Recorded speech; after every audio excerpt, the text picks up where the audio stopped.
delay the start of this program to bring you a special news bulletin. From the NBC newsroom in New York, 2 fresh columns of North Korean troops have crossed the Han River and are moving southward below Seoul. 2 other invader columns have outflanked the town and airstrip of Suwon on the east. And a spokesman at a U.S. advanced headquarters in Korea says the defense situation has definitely worsened in the past 24 hours. Keep tuned to your NBC station for the later news.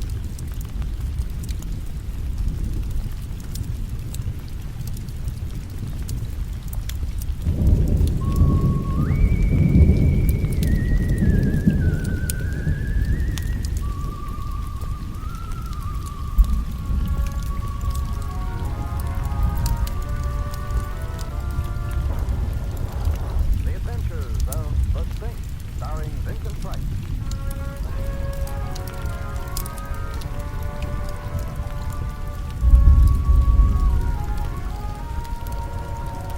The Thing, based on characters created by Leslie Charter and known to millions from books, magazines, and motion pictures. The Robin Hood of modern crime now comes to radio, starring Hollywood's brilliant and talented actor Vincent Price as The Thing.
Thank you so much. Oh, Mr. Templar, you know me. You expect me? Miss Gray hopes for you, as she describes it.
I'm just the old curious one. Well, I want you to do one thing for me. Find out who killed Terry Richards. Now, that's the job. Well, they might get the wrong person. Sammy, for instance. They might not find out in time. Somebody else might get killed. The doorman seems to have the same thought. What brings it on? No one knows why Terry was killed. Nobody liked him, but nobody hated him enough to kill him. This is almost the work of a maniac. There was no reason for it. You mean no one was ambitious, jealous, frustrated? Well, don't talk like that. Hiding something inside. Please don't smoke. I found Terry's body. I called the police, and they said he must have been strangled with a stout, thin cord, but... Well? Well, they're wrong about it and about everything else. He was strangled with a... What's this? Another cup? Sammy, this is Simon's template. It came. Simon, I this... told you to let it alone. Get out.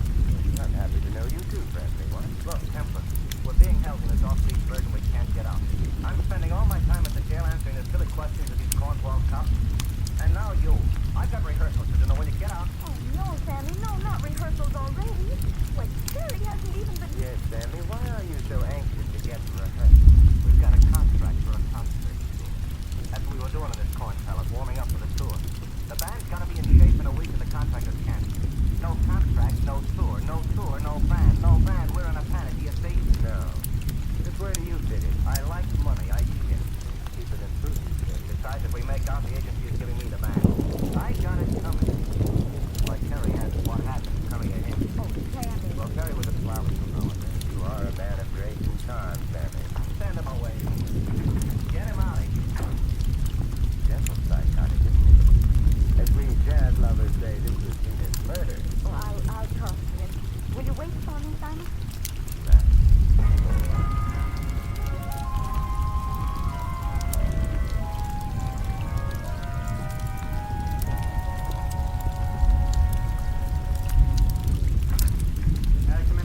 Of course. Say, how did you know me? I saw Shirley into calling you. My name's Dick Carver. You're with the band? All I do is beat these lousy drums. You ever hear that joke to the point of nausea? Who killed Terry Richards? I don't know. The cops thought Shirley might have because she found it, but it wasn't so. I had her call you, so you would prove it to someone else. What was he doing in his dressing room? Did her habit to go there? Miss Carver, dear boy, if you want me to help... Okay. Lay out the 4 bars and I'll give you the score. I understood Terry. I didn't like him any more than anybody else, but I did understand him. I've been with him since the year 1. Sammy has too.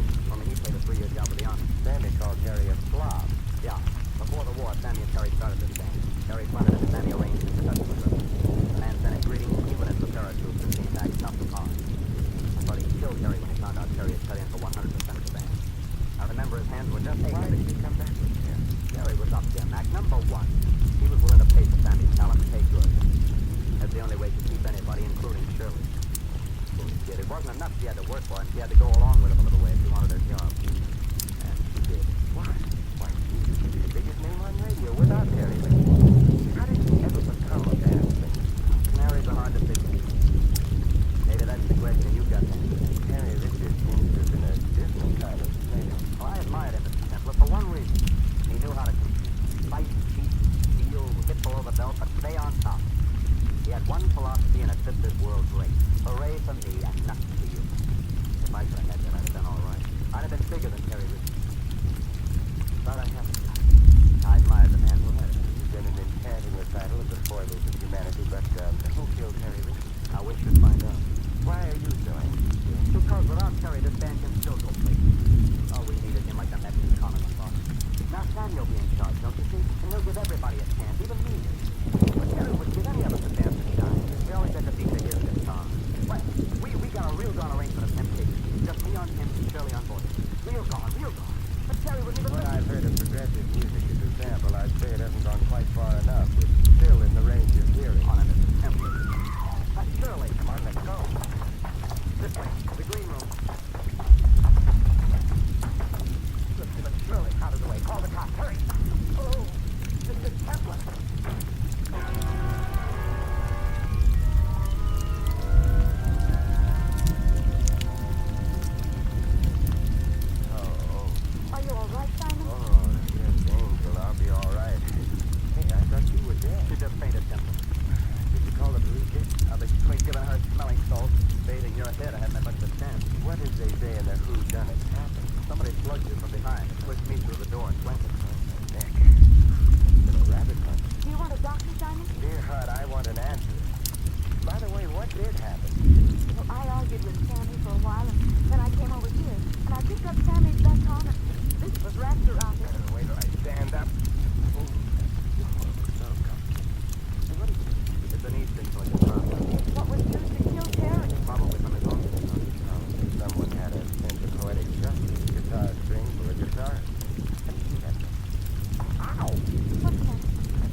doorman of this house of culture, you are in a most enviable position. You see who goes and who comes. Now let me review the bidding. The famous Terry Ridley, infamous Terry Richard, nonetheless he was killed. Bumbling murderous toad came within a minute of killing Sammy today. Same wart-brained idiot delivered a rabbit punch to my neck. I only want to be sure it was no outside force. Do you follow me? As the animal expert, yes, but I must repeat, no insidious forces come through these portals, unless that force is you, and you should hear these words on the subject of you. Police. You don't like the police, Mr. Kemper. The police were put on this earth for one reason, so that so-called musicians could arise in the morning with the assurance that somewhere on earth there was someone lower on the scale of human beings. This is expensive for that. Tell me, are you here all the time? Mr. Kemper, there are matters one does not discuss with your secretary. Tuesday, I'm sure. I simply want to learn who could be a murderer, that's all. Some people want food, I want a murderer. Some people want a new apartment, I want a sneaky, soft-pedal thug who could walk so softly he would be unheard. And who would slug me from behind. I could do that, Mr. Kemper. I will. So relaxing. I could come upon you so quiet. Thank you, Joe. That's funny. This is nothing, Mr. Kemper. No, nothing.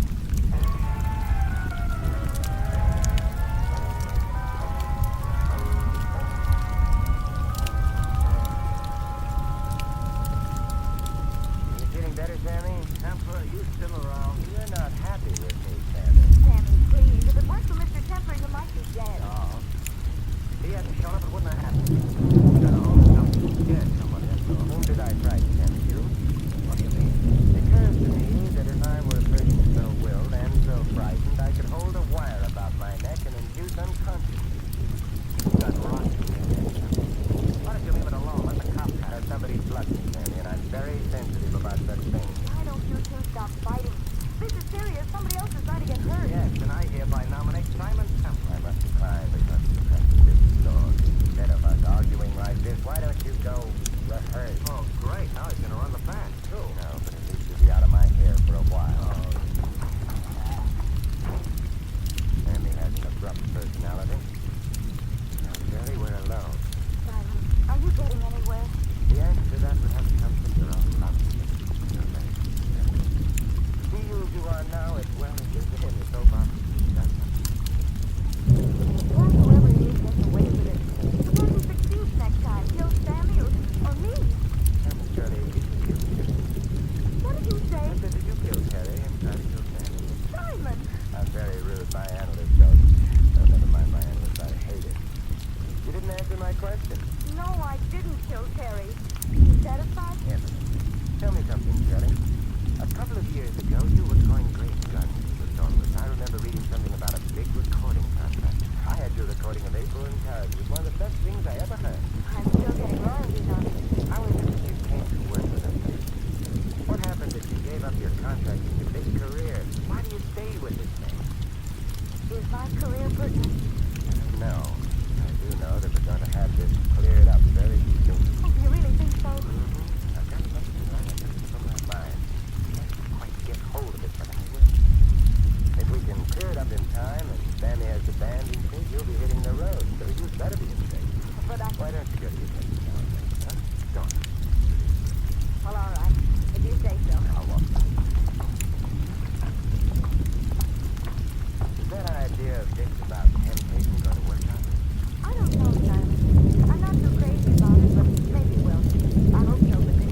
have a life to have important things happen in.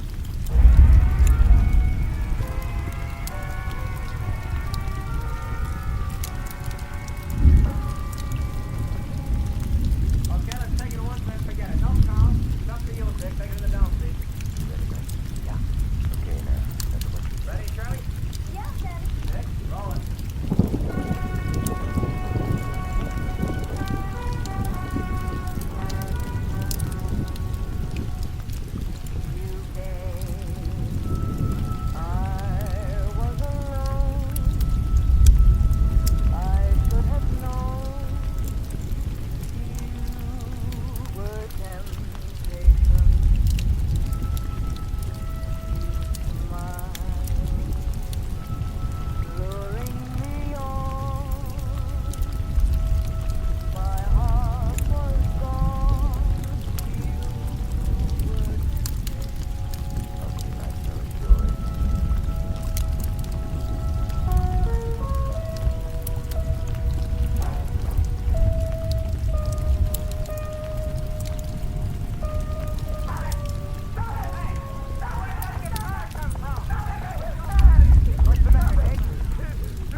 One is coming.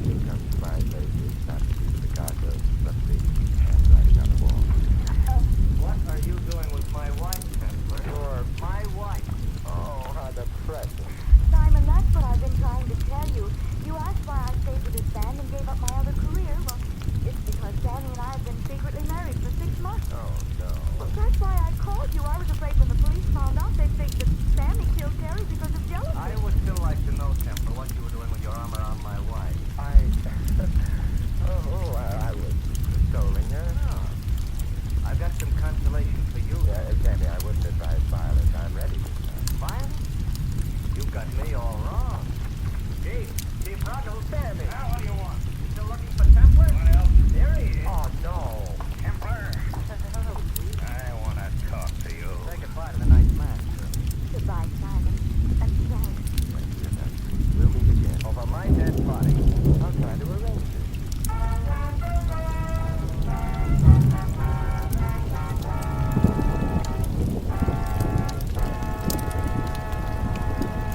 You have been listening to another adventure of the Saint, the Robin Hood of modern crime. Now here's our star, Vincent Price. Ladies and gentlemen, in tonight's cast, you heard Lily Janet, Larry Dobkin, Lou Merrill, Jack Edwards, and Bill Johnstone. This is Vincent Price inviting you to join us again next week at this same time for another exciting adventure of the Saint. Good night.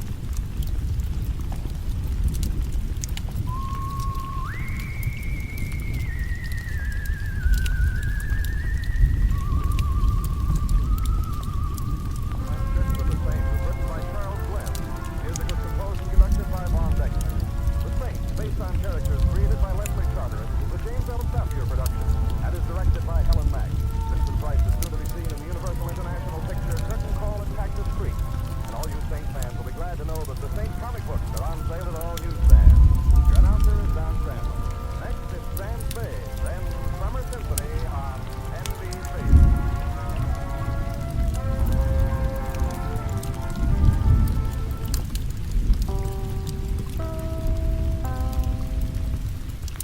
We delayed the start of this program to bring you a special news bulletin. From the NBC newsroom in New York, 2 fresh columns of North Korean troops have crossed the Han River and are moving southward below Seoul. 2 other invader columns have outflanked the town and airstrip of Suwon on the east. And a spokesman at a U.S. advanced headquarters in Korea says the defense situation has definitely worsened in the past 24 hours. Keep tuned to your NBC station for the later news.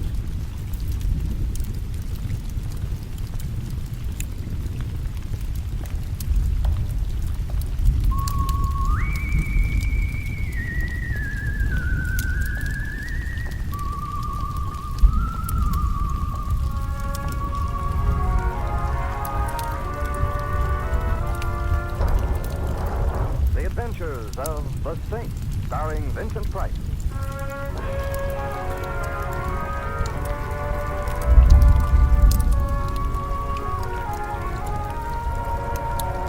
The Saint, based on characters created by Leslie Charteris and known to millions from books, magazines, and motion pictures. The Robin Hood of modern crime now comes to radio, starring Hollywood's brilliant and talented actor Vincent Price as the Saint.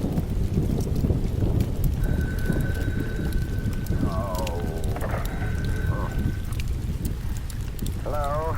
Templar's Mortuary. Mr. Simon Templar, Unfortunately. Little Son is calling. What time is it? At the sound of the... I'm sorry, I'm not allowed to give that information. Little Son is calling. All right, put him on. One moment, please. Hello? Hello? Is this Simon Templar? Yes, it is. Well, my name is Shirley Grace. Please, I need your... Yes, go on. Hello? Sammy. Who are you talking to? Oh, well, I was just calling you at the theater. You knew I was with the cops. Hang it up. All right. Hello? I'm sorry I bothered you. Sammy just got back. Hello? Hello? Your party has hung up, sir. So they have, thank you. Shirley Gray. Shirley Gray. Oh, of course.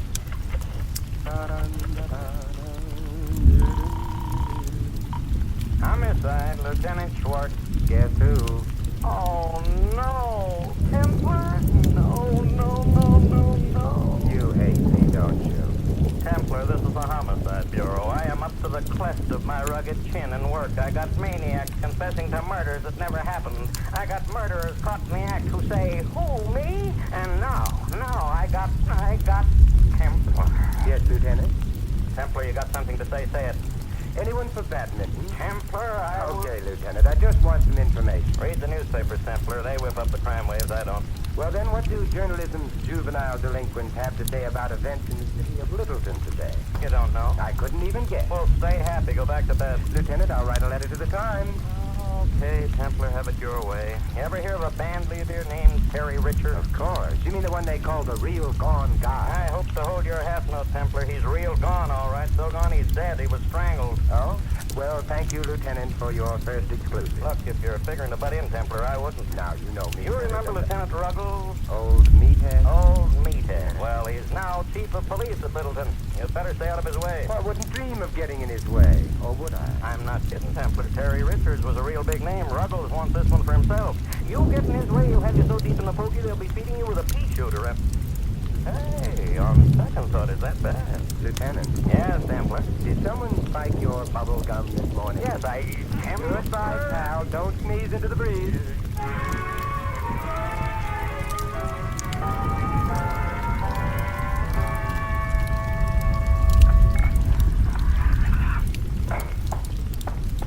Yes, sir? I'd like to go backstage, please, Mr. Doorman. Well, it's possible to get there if your cultural development is at a certain level. Well, I'm fond of Mondrian. I collect Americana. I am fond of portraits of those men who have become our presidents. I am especially cheered by portraits of Lincoln, done, of course, on fine paper in black, bordered and shaded in hues and shades of green, which one finds so cool and comforting. Your taste is admirable. It happens that here you are. A perfect specimen. Pass, friend. Thank you so much. Oh, Mr. Templar. You know me? You expected me? Miss Gray hoped for you, as she described you. Still, it cost me $5. Nothing ventured, nothing gained. Miss Gray is in her dressing room. First corridor to your left, and first off the left. Oh, thank you. Say, tell me something. Is this the same Shirley Gray who sings ballads so wonderfully? The same. But she sings them no more. Merlo Rulier Rowdy. You swallowed something? Bob. That's what the great Terry Richards played. Oh, I gather you were not a fan of the late Mr. Richards. The man who knocked him off was a hero. I see. Miss Gray is the only nice person in the band. Take care of her, will you? You think she needs taking care of? There's a killer running around, Miss Templar. Of course, if he's just after another musician, that's all right. The killer's gonna hate you in the morning. He wouldn't dare. First corridor to your right, first door to the left, Miss Templar.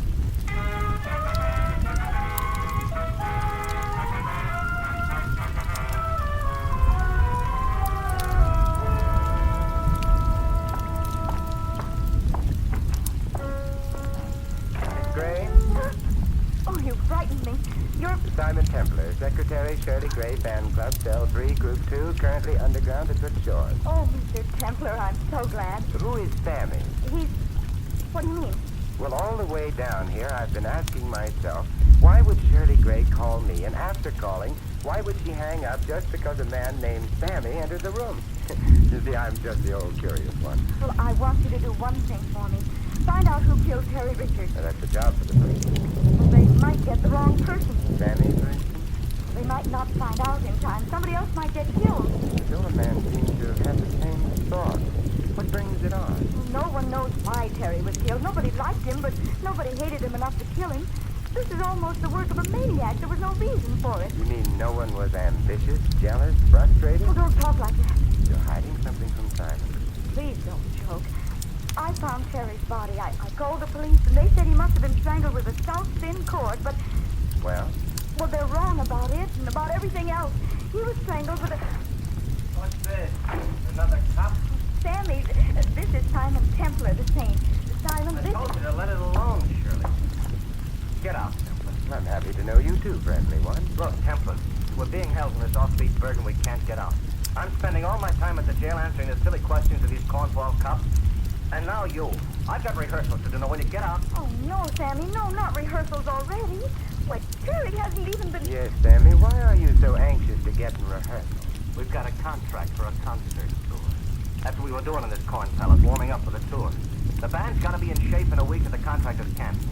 No contract, no tour. No tour, no band. No band, we're in a panic, do you see? No. Just where do you fit in? I like money, I eat it. Cheaper than food these days. Besides, if we make out, the agency is giving me the band. I got it coming. Just like Terry had what happened coming to him. Oh, Sammy. Well, Terry was a Slav and you know it. You are a man of grace and charm, Sammy. Send him away. Get him out of here. Gentle psychotic, isn't he? As we jazz lovers say, this routine is murder. Oh, I'll talk to him. Will you wait for me, Simon? Did you ask?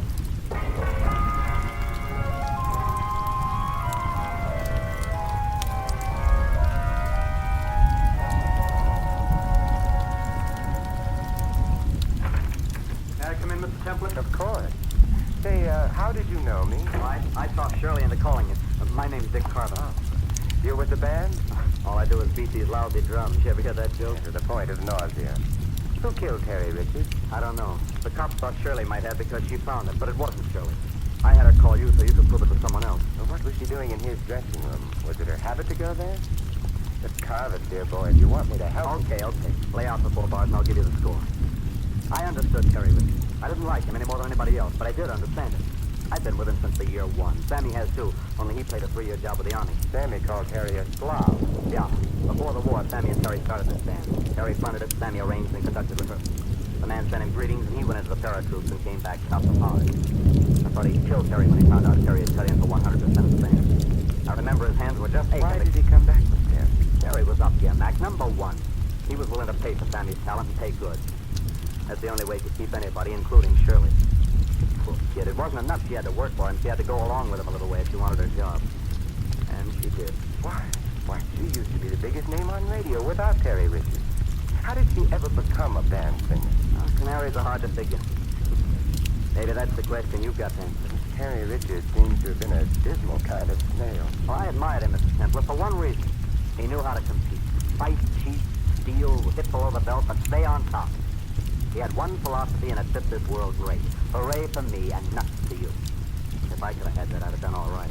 I'd have been bigger than Terry Richard. But I haven't done it. I admired the man who had it. This has been an enchanting recital of the foibles of humanity, but who killed Terry Richard? I wish you'd find out. Why are you so anxious, dear? Because without Terry, this band can still go places. Oh, we needed him like the Methodist common boss. Now Sammy will be in charge, don't you see? And he'll give everybody a chance, even me. But Terry wouldn't give any of us a chance to shine. We always had to feature his guitar. But we got a real gone arrangement of Temptation. Just me on Timps and Shirley on voice. Real gone. But Terry wouldn't even What listen. I've heard of progressive music as a sample, I'd say it hasn't gone quite far enough. It's still in the range of hearing. On him, Mr. Templar. That's Shirley. Come on, let's go. This way, the green room. Good, and Shirley, out of the way. Call the cops. Hurry. Oh, Mr. Templar.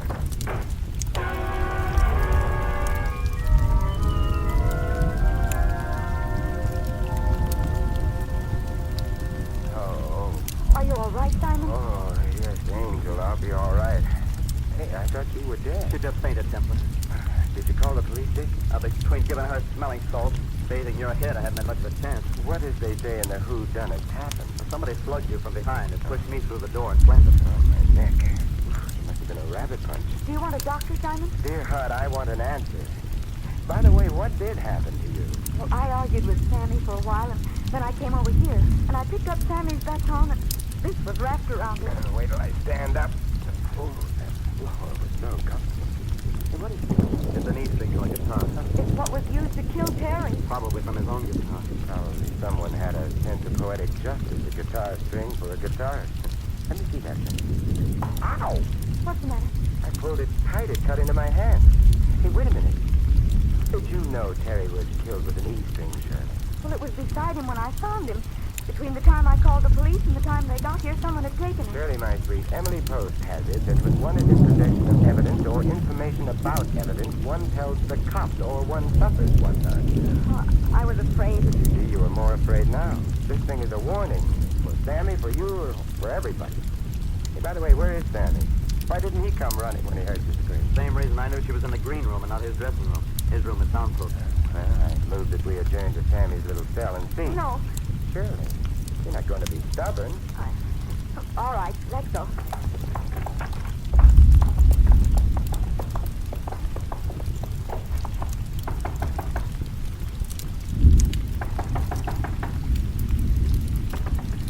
Something tells me we've got to break it down.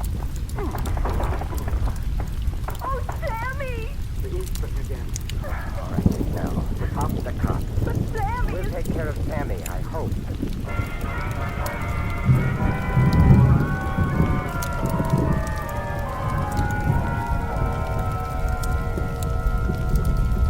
Mr. Templar, I have answered the questions of the police. I have answered the questions of my wife. Now you want me to answer your question. My friend, as doorman of this house of culture, you are in a most enviable position. You see who goes and who comes. Now let me review the bidding. The famous Terry Richard, The infamous Terry Richard. nonetheless, he was killed. bumbling, murderous toad came within a minute of killing Sammy today. The same wart-brained idiot delivered a rabbit punch to my neck. I only want to be sure it was no outside force. You follow me? As the animal act follows the acrobat, Mr. Templar. But I must repeat, no insidious force has come through these portals. Unless that force be you, and you should hear Chief Ruggles on the subject of you. Police. You don't like the police? Mr. Templar, the police were put on this earth for one reason, so that so-called musicians could arise in the morning with the assurance that somewhere on earth there was someone lower on the scale of human beings. You could be censored for that. Tell me, are you here all the time? Mr. Templar, there are matters one does not discuss with just any stranger. Touche, I'm sure. I simply want to learn who could be a murderer, that's all. What? Some people want food, I want a murderer. Some people want a new apartment, I want a sneaky, soft-pedaled thug who could walk so softly he would be unheard. And who would slug me from behind. Even I could do that, Mr. Templar.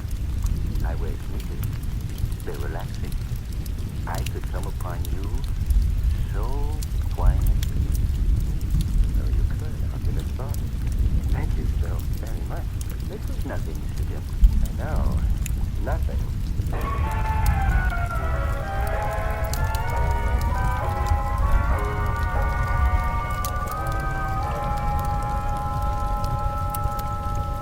Feeling better, Sammy? Templar, are you still around? You're not happy with me, Sammy. Sammy, please. If it weren't for Mr. Templar, you might be dead. Oh. If he hadn't shown up, it wouldn't have happened. He got a hold of something and scared somebody, that's all. Whom did I frighten, Sammy? You? What do you mean? It occurs to me that if I were a person so willed and so frightened, I could hold a wire about my neck and induce unconsciousness. You've got rocks in your head, Templar. Why don't you leave it alone? Let the cops have Because it. somebody's plugged me, Sammy, and I'm very sensitive about such things. Why don't you two stop fighting? This is serious. Somebody else is going to get hurt. Yes, and I hereby nominate Simon Templar. I must decline because of the practice business. Look, instead of us arguing like this, why don't you go rehearse? Oh, great. Now he's going to run the band, too. No, but at least you'll be out of my hair for a while. Oh, Sammy has an abrupt personality. Well, Shirley, we're alone. Simon, are you getting anywhere? The answer to that would have to come from your own lovely lips. You're very sweet, Shirley. To see you as you are now, as well as they say in the soap operas, it does something. Suppose whoever it is gets away with it. Suppose he succeeds next time, kills Sammy or me. Tell me, Shirley, did you kill Terry? What did you say? I said, did you kill Terry and try to kill Sammy? Simon! I'm very rude. My analyst tells me. Oh, never mind my analyst. I hate him. You didn't answer my question. No, I didn't kill Terry. You satisfied? Eminently. Tell me something, Shirley. A couple of years ago, you were going great guns as a soloist. I remember reading something about a big recording contract. I had your recording of April in Paris. It was one of the best things I ever heard. I'm still getting royalties on it. How is it that you came to work with a band? What happened that you gave up your contracts and your big career? Why do you stay with this band? Is my career pertinent? I don't know. I do know that we're going to have this cleared up very soon. Oh, do you really think so? Mm-hmm. I've got something right on the tip of my mind. Can't quite get hold of it, but I will. If we can clear it up in time and Sammy has the band in shape, you'll be hitting the road, so you'd better be in shape. But I... Why don't you go to your dressing now, huh? Go on. You're ready to drink. Well, all right. If you say so. I'll walk with you. Is that idea of Dick's about temptation going to work out, really? I don't know, Simon. I'm not too crazy about it, but maybe it will. I hope so for Dick's sake. Dick's sake? Yes. You know, every time Sammy wrote an arrangement so Dick would have some breaks, Terry would insist that it be rewritten for his guitar. Poor Dick would just sit up and keep a rhythm. As he said, all he does is play those lousy drums. Yes, it might be a break for Dick at that. He's a nice fella. He's got something coming, I should tell. Well, this is where I drop off. What are you going to do? Oh, I don't know. Catch the murderer, maybe?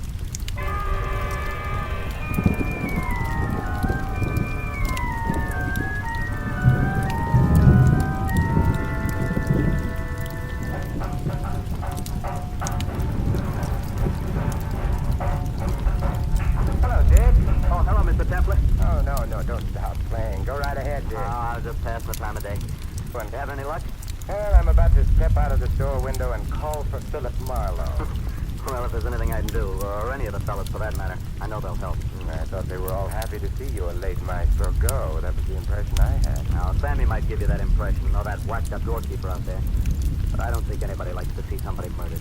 Especially when they know the killer is still on the loose. Mm-hmm. But you fellas seem to be taking it in stride. Some people, yes. Some people, no. Me, I'm worried.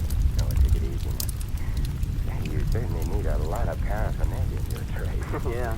Cymbals, chimps, bongo, tambourine. What are these things? These are clays. What are they for? Better rhythm for the Latin American chest. Here, let me show you. See? Very simple. Very simple. Yeah, this is quite an array of stuff for one who just beats the drum. That's all I do. Beat these lousy drums. Well, I have to do some more snooping, Dick. I'll see you around. Okay, Mr. Templin. Lousy drum.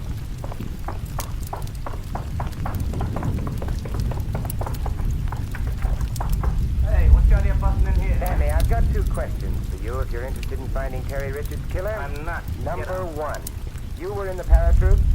Yes, I was in the parrot. Number two, did you make patrols behind the lines where you had to kill a man with your own hands? You stop. I asked you a question, did you? My answer. Now get out of here. And if I set eyes on you again, I'll... Kill me, Sammy? Get out!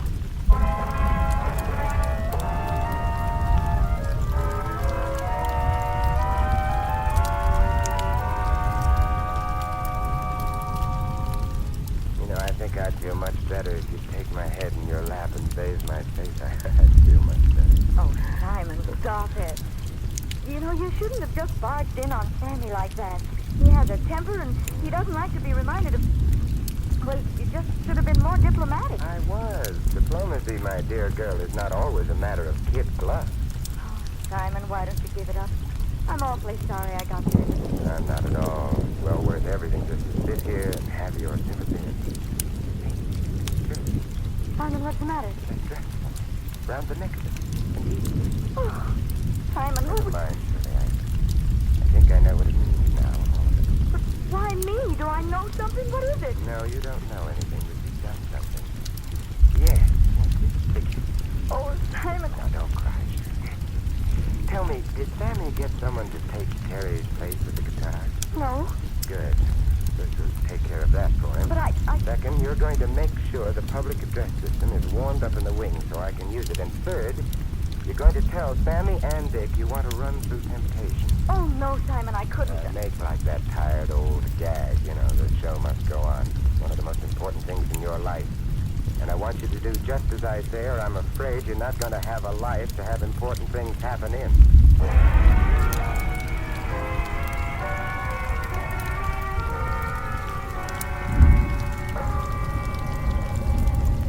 Okay, let's take it once and then forget it. No count. It's up to you, Dick. Take it in the downbeat. You ready, Mike? Yeah. Okay, now, remember what you Ready, Shirley? Yeah, Sammy. Dick, roll it.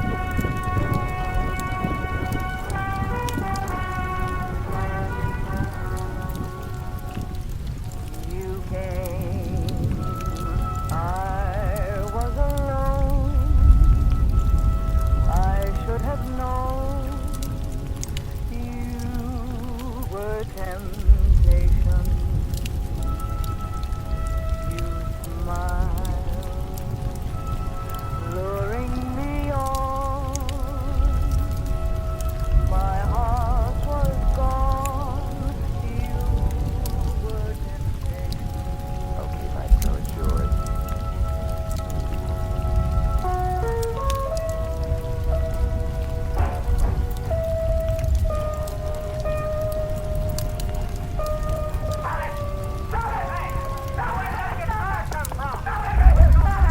What's the matter, Dick? You get away from me, Tucker, and I'll kill you! Your killing days are over, son. All over. What are you trying to do, Temple? You trying to louse up the whole band? The music you play hasn't loused up your band. How could I possibly do Why, it? you Simon will clip you. Dick, how could it... I don't understand. We understand, don't we, Dick? I don't know what you're talking about. Sammy, if you will call the cops, I'll tell Dick a little story about a man who was very ambitious, who wanted to be big and important like Terry Richards, who didn't want anybody to get in the way of his ambitions, who admired selfishness and ruthlessness. That's about the story we'll tell, isn't it, Dick? All I do is beat these lousy drums. All I do is beat these lousy drums.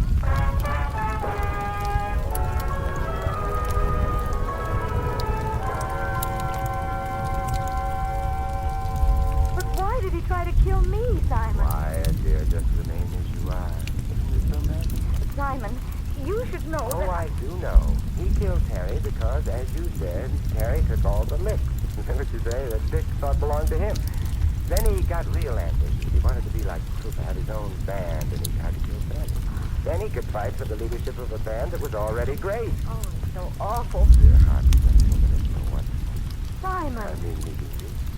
Oh, but when did he first suspect? That you were one. No, that Dick was the killer. I was puzzled that someone had used a guitar string for the purpose of strangling Terry Richards. It cuts into the hands, and there's no purchase unless it's wound around the hands, and there's no wire for strangulation. Then I came across the cloudies and Dick's drums, and everything fell into place. I see. You know, I remember when Sammy got back from the army, and we had a party, and he got drunk and told us how they used to kill the enemy with wire, the ends of which were tied to batons to give them, what did you say, purchase? You're making Simon sound anticlimactic, and that's not in the contract. Oh, I'm sorry, Simon. You really did a good job, but... Here you are, dear. Oh, Simon. Well, in any event, Dick remembered Sammy's tales of the paratroops. He tied the ends of the guitar strings to the cloudies he used for Latin American rhythm. And then he approached his victims from the rear, looped the wire over their heads, and curtained. Ooh, how terrible. It was very clever. When you screamed and fainted and we came to you, he stepped behind me and slugged me. Then he ran to make his pass at killing Sammy. He wasn't clever enough to take his time and make it thorough. Oh, I think it's so gruesome. I think it's wonderful. Oh, Simon, you can't. But I do. The more I explain, the more you shiver, and the more you shiver, the closer you come. And it's wonderful. Oh, will you please listen to me for a moment? No, dear, you're upset. You'll be going back to the city now. You know, I think that month if Chief Ruggles will release all of you. Why don't you have advice? You like mine. I have a fine collection of modern art, especially Picasso. You're inviting me to come up and see your Picasso? My dear, when one as charming as you comes to my place, it's not to see the Picasso, but the handwriting on the wall. What are you doing with my wife, Templar? You're... My wife. Oh, how depressing. Simon, that's what I've been trying to tell you. You asked why I stayed with this band and gave up my other career. Well, it's because Sammy and I have been secretly married for 6 months. Oh, no. Well, that's why I called you. I was afraid when the police found out, they'd think that Sammy killed Terry because of jealousy. I would still like to know, Templar, what you were doing with your arm around my wife. I was consoling her. Oh. I've got some consolation for you. Sammy, I wouldn't advise violence. I'm ready this time. Violence? You've got me all wrong. Chief Ruggles. Sammy! Now, what do you want? You still looking for Templar? What else? Here he is. Oh, no. Templar. Hello, Chief. I want to talk to you. Say goodbye to the nice man, Shirley. Goodbye, Simon. And thanks. Dear, nice treat. We'll meet again. Over my dead body. I'll try to arrange it.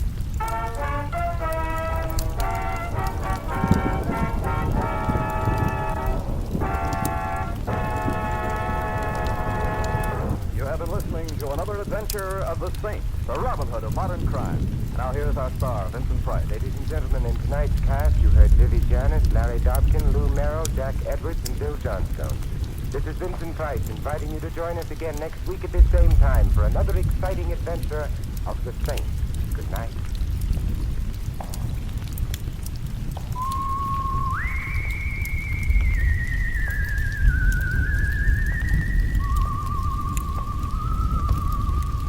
Transcript of The Saint was written by Charles Glenn. Music was composed and conducted by Von Dexter. The Saint, based on characters created by Leslie Charteris, is a James L. Sapir production and is directed by Helen Mack.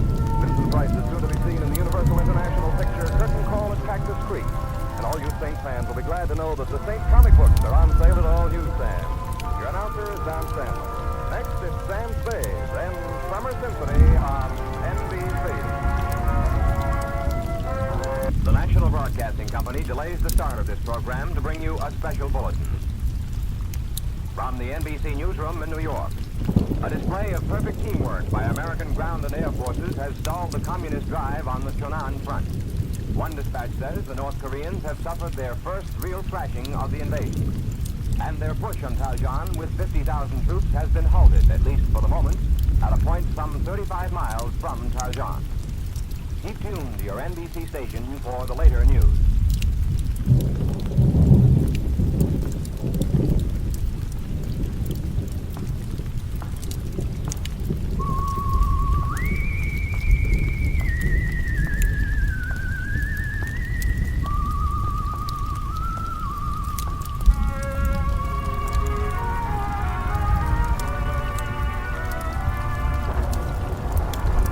The Adventures of the Saint, starring Vincent Price.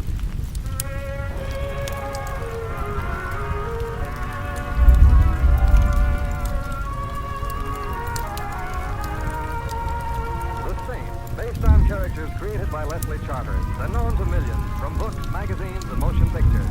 The Robin Hood of modern crime now comes to radio, transcribed, starring Hollywood's brilliant and talented actor Vincent Price as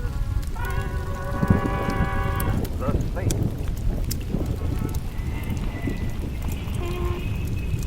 Taxi! Taxi! You don't want a taxi, Mr. Templar. I got a car right here. What? Well, Augie Cofflewaite. Well, when did you leave Alcatraz? Oh, I got my diploma a couple of months ago. Now I'm back on the Apple. Oh. Hop in. Are you going my way? Yeah, I'm going your way. All right, thanks. You're sure it's no trouble? It's no trouble. Move into the driver's seat. You want me to drive? That's right. Why? Oh, don't tell me this is a hot car, and you don't want to be found at the wheel. How did you guess? Augie, didn't you learn anything in prison? Yeah, I learned crime does not pay. Besides which, it is against the law. Well, I'm glad to hear it. Didn't you know? I mean, I'm glad to find out you know. Oh, sure, Mr. Templar. I learned my lesson. I'm off crime for keeps. But, then this car. Ain't it a beaut? And the keys was in it. With a setup like that, it'd be a crime not to take it. And like I said... Yes, you're off crime for keeps. Yeah. Now let's go, shall we? Start her up. Oh, but Augie... Do like I tell you. Oh, certainly, Augie. That's right. Now, put her into first. Oh, Augie, why didn't you swipe a car with automatic drive while you're at it? I just wasn't thinking. Augie, why the gun? So you'll do like I tell you. Oh. That's how come you're driving. I want to keep my eye on you. The eye I don't mind. It's the gun I resent. Put it away and I'll be grateful as long as I live. Trouble is, you ain't gonna live very long. Oh, so that's how we stand. Yeah. I'm sorry, Mr. Templar, but what can I do? The job's a job. Chuck the job. You know the saying, all work and no play. Oh, I'll play after I knock off. You mean after you knock me off? That's right. But Augie, you know if you kill me, you'll hate yourself in the morning. Yeah, I know. But if I don't, I'll hate myself tonight. It's a cash deal. And if I top whatever you're getting? No dice. I got my reputation to think of. Oh, pardon me for being crude. Oh, that's all right, Mr. Templar. Well, as long as you're determined to get rid of me, at least tell me who's giving the orders. Oh, sorry. That's confidential. Oh, I won't breathe it to a living soul, believe me. Huh? Oh, I guess you won't at that. So there's no harm. I guess you're right, under the circumstances. Well then, It's a guy named Ronald Stanton. Ronald Stanton. Who's he? In my business, you don't ask questions. All right, a guy named Ronald Stanton. But what's he got against me? Look, in my business, you know... Yes, but in my business you do. Oh. Well, all I know, Stanton calls me in, gives me the assignment, gives me a down payment, and I get the rest on delivery. Of my course. Right. Well, it's nice work if you can get it. Yeah, I'm sorry about this, Mr. Templar, but times are tough. Mm-hmm. You gotta take what comes along. Mm-hmm. Opportunity only knocks once. Mm-hmm. A guy's gotta live. My sentiments exactly. Hey, wait a minute. What are you doing? I'm just stepping on the Slow gas. down. I said slow down or I'll plug you. Think we can find a coffin built for two? Look out for that car! Close. What are you trying to do? Scare me to death? It's a thought. If you don't stop... Yes? If you don't stop... You said that before. Please, Mr. Templar. Oh, you want me to stop? Yeah. Well, all right.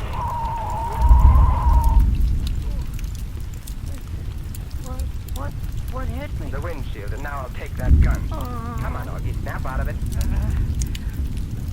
Templar, what was the idea? Don't you realize we might have been killed?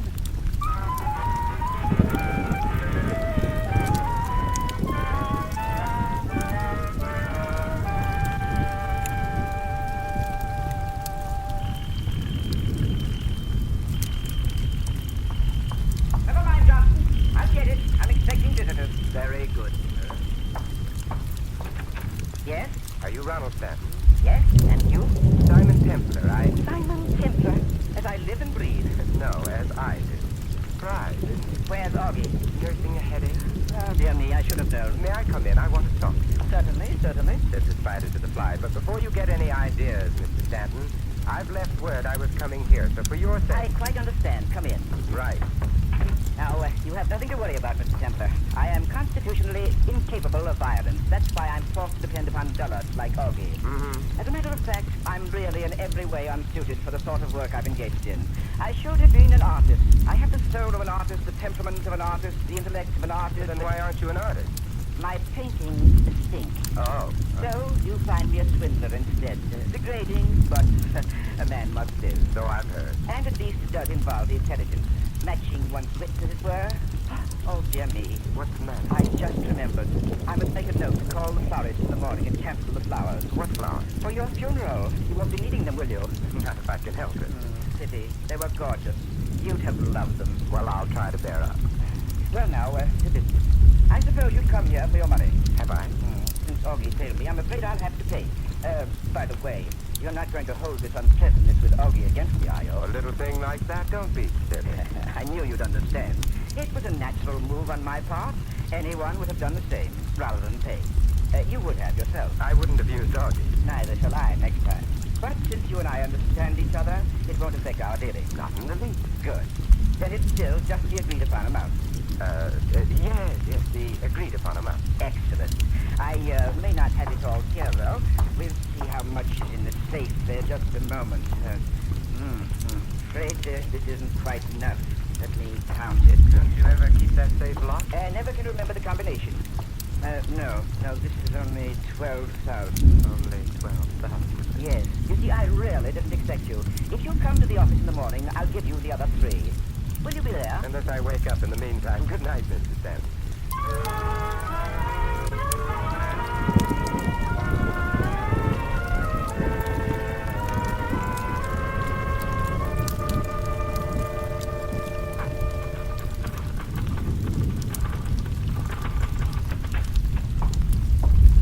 Yes. May I help you? Well, Mr. Stanton has a well-equipped office, hasn't he? Yes, sir. And a well-equipped receptionist. Ah. What do you want? What do I want? We'll get around to that later. Right now, I want to see Mr. Stanton. Who shall I say is calling? Simon Templar. Simon Not the same. All right, not the same. Oh, but you must be. All right, I am. Oh, I wish you'd make up your mind. But I'm really bulldog drumming, but I'm traveling incognito. Now, may I see Mr. Stanton? Just a moment.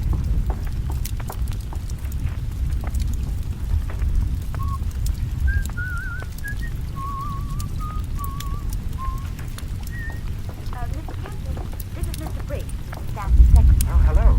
Yes. Templar, what is it, sir? What is it? I'd like to see Mr. Stanton. Mr. Stanton is a very busy man, sir. Very busy. He'll see me. Well, now, I don't know. Ah, but I do know. As a matter of fact, I don't believe he's in yet. Don't believe he is. Well, I'll wait. Can't I help you? Have you got $3,000? It's $3,000. $3,000 to go with 12. I don't understand. I didn't think you would. I'll wait for Mr. Stanton. Very well, if you insist. Very well. Come inside. You can wait there. Thanks. The name is Linda. Well, I hope you'll be here when I get back. I'll make a point of it. Lead on, Mr. Breen.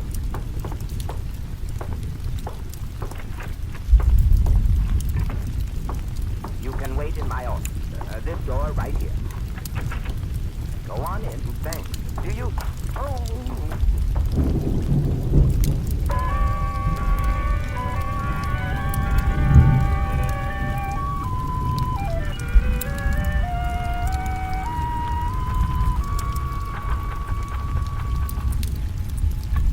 Yes, Mr. Stanton. Linda, where's Briggs? Isn't he in his office? I've been buzzing. No answer. Go find him, will you? Yes, Mr. Stanton. He was here a little while ago.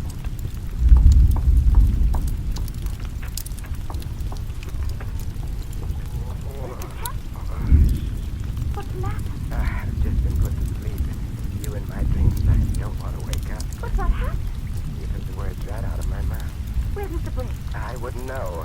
Is he the one who knocked you out? I wouldn't be surprised. But why? That, as they say, is the question. And why did he tell you that Mr. Stanton wasn't in? That, as they say, how many questions are there? And as long as questions seem to be in order, allow me. Is Mr. Stanton in? Yes, he's been in all morning, so I couldn't understand Look, what... help me up, will you? Oh, of course. Thanks. What? Nice. Leaning on you. I must remember to get knocked out more often. Do you think you can walk? Probably, but I don't feel inclined to find out. Well, we can't just stand here with our arms around each other. Okay. Well, on second thought, perhaps we can. On third thought, we can't. Here comes Mr. Stanton. Well, isn't it chummy? This is Mr. Templar, Mr. Stanton. He's just had a frightful experience, and I... Frightful? Quite the contrary, I'd say. I mean, he was knocked out. Naturally, one look at you and any I man. mean, literally. With a sap, a blackjack. What? Oh, no. Oh, But that's incredible. Who? Why? I'm afraid you'll have to ask your secretary. Oh, yes, Briggs. Where is he? I can't find him, Mr. Stanton. He seems to have left the office. Could he have left without your seeing him? Yes, Mr. Stanton. Through the back. But are you trying to say that Briggs knocked you out, Mr. Templar? Is it so hard to believe? I just don't understand it. Well, I came here for sugar, so I suppose he decided to give me my loan. Quite good, quite good. Ah, yes, sugar. You want the 3,000. I'll get it for you, Mr. Templar. All right. And we're agreed this settles my account with you, eh? Yes, Stanton, it does. But I still have an account to settle with Mr. Briggs.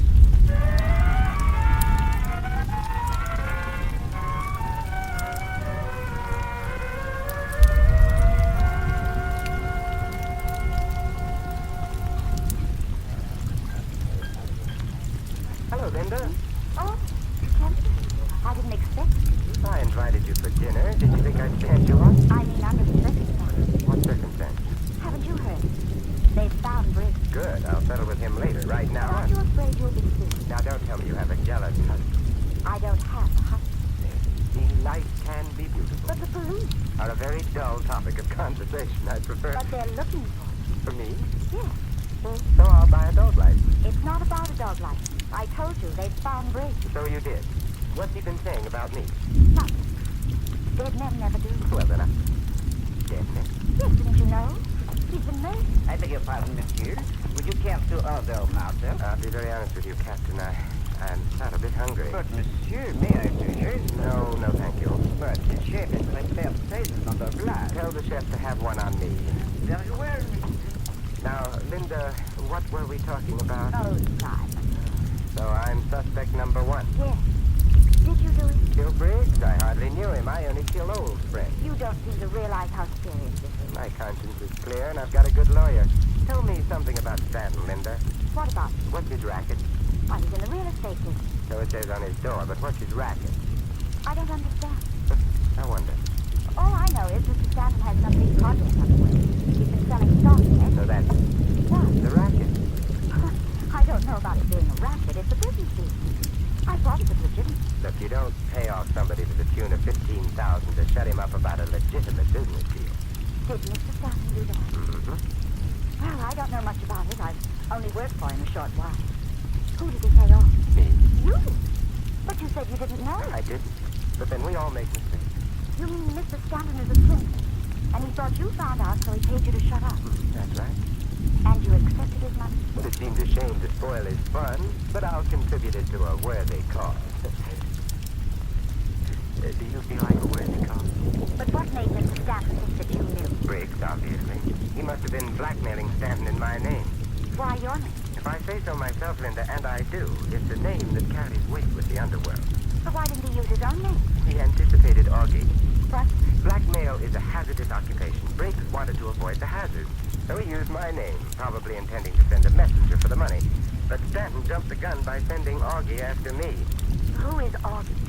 One of nature's mistakes. That's not very specific. If I were any more specific about Augie, I'd spoil your appetite, and it's time for dinner. So let's forget about Augie and order, shall we?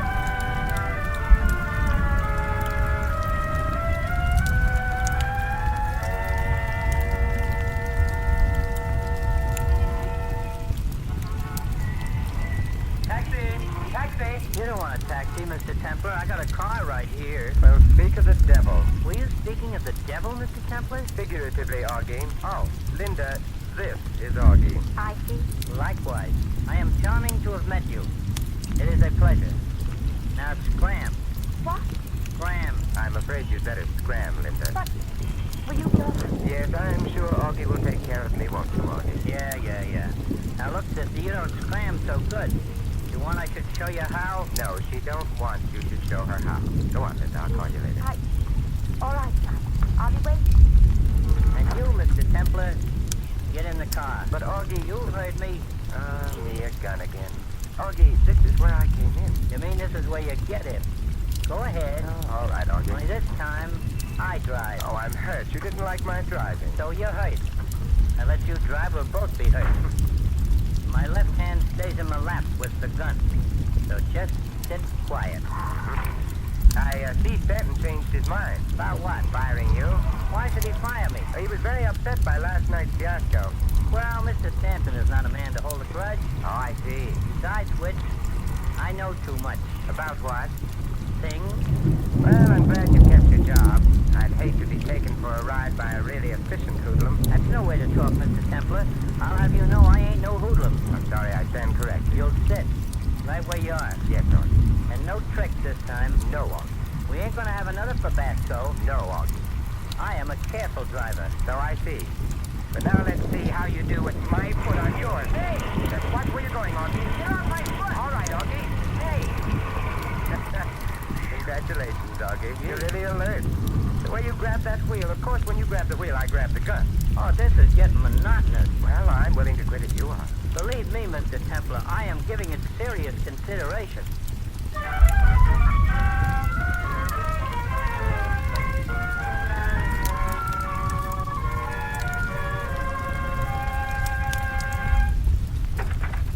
Mr. Templar, as you live and breathe. Quite.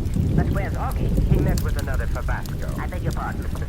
You ought to, Stanton, and you can cancel the flowers again. I'm still alive. Why, of course you are. Why shouldn't you? Oh, dear me. Did you think that Augie was trying to kill you again? Wasn't he? Dear me, no. I simply asked him to bring you here. He doesn't extend a very cordial invitation. No, I'm afraid not. But here I am anyway, Stanton, so what do you want? It's rather difficult to ask without Augie. It shouldn't be hard to ask. It might be hard to get. Yes, but since Augie failed again, why did you come? To find out why you fixed him on me again. I understood that when you paid me off this morning, we were quits. Ah, but that was before the murder. That alters matters. Oh. You have $15,000 of mine. Yours? I don't wish to discuss ethics, Mr. Templar. Let's just view this pragmatically as simply a bit of tit for tat, as it were. Very well, pragmatic tit for tat. What does it mean? I paid you $15,000 for silence. I thought you might care to repay me the 15 for sales. What would I want you to be silent about? Your whereabouts. The police are looking for the man who was in Stanton's office this morning. I see. If you were here in Augie's custody, I could offer you the choice of freedom or arrest.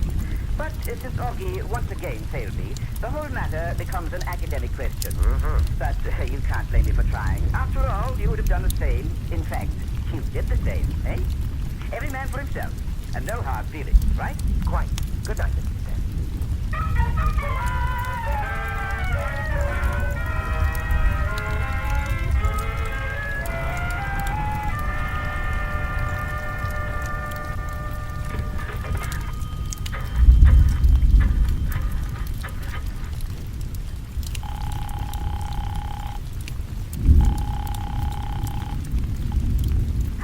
Hello, Linda. Oh, Simon, are you all right? It is a bull fiddle. Linda, do you have a key to the office? Yes. Good. I'll meet you there in 20 minutes. Why? Because I don't have a key. I mean, why do you want to get into the office? To find something. What? A clue. What clue? How should I know? I haven't found it yet. Don't you expect to? With your help. All right, I'll be there. Look out for Stanton. Why? I have an idea he'll be coming, too. Oh, did you ask? No, but I don't think he needs an invitation. And you don't want him to see me? Not until we're in the office. I don't want to scare him away. Oh, it begins to sound ominous. You afraid? Not as long as you're there.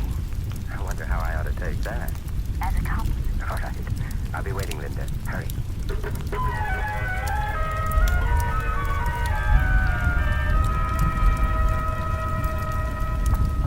Am I late, Simon? Right on the nose. Oh, good, I hurry. Well, let's go in. All right. Now, don't turn on the light. I don't want Stanton to know we're here. Whatever you think. But what makes you so sure he's coming? Just paid him a visit. I could see see he was packing. He's preparing to leave town, and he'll probably want to clean out the office first. He's running away? So it would seem. Well, now what do we do? I'm going in back to see what I can find. You stay here at your desk. If Stanton comes buzzing, You mean I stay alone in the dark? I'll only be a minute, then we'll stay together in the dark. All right. Can you find your way to the door? Yeah, I found it. I'll be right back. All right.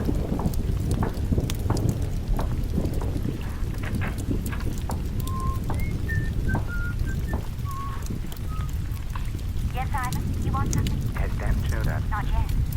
Well, I'll be right out. Did you find what you were looking for? Yes, Already? already. Amazing. You don't know the thing.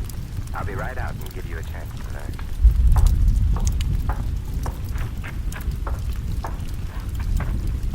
Simon, Yes, Linda. what did you find? You see what I see? I don't see anything. It's so dark. At the door, silhouette. Oh.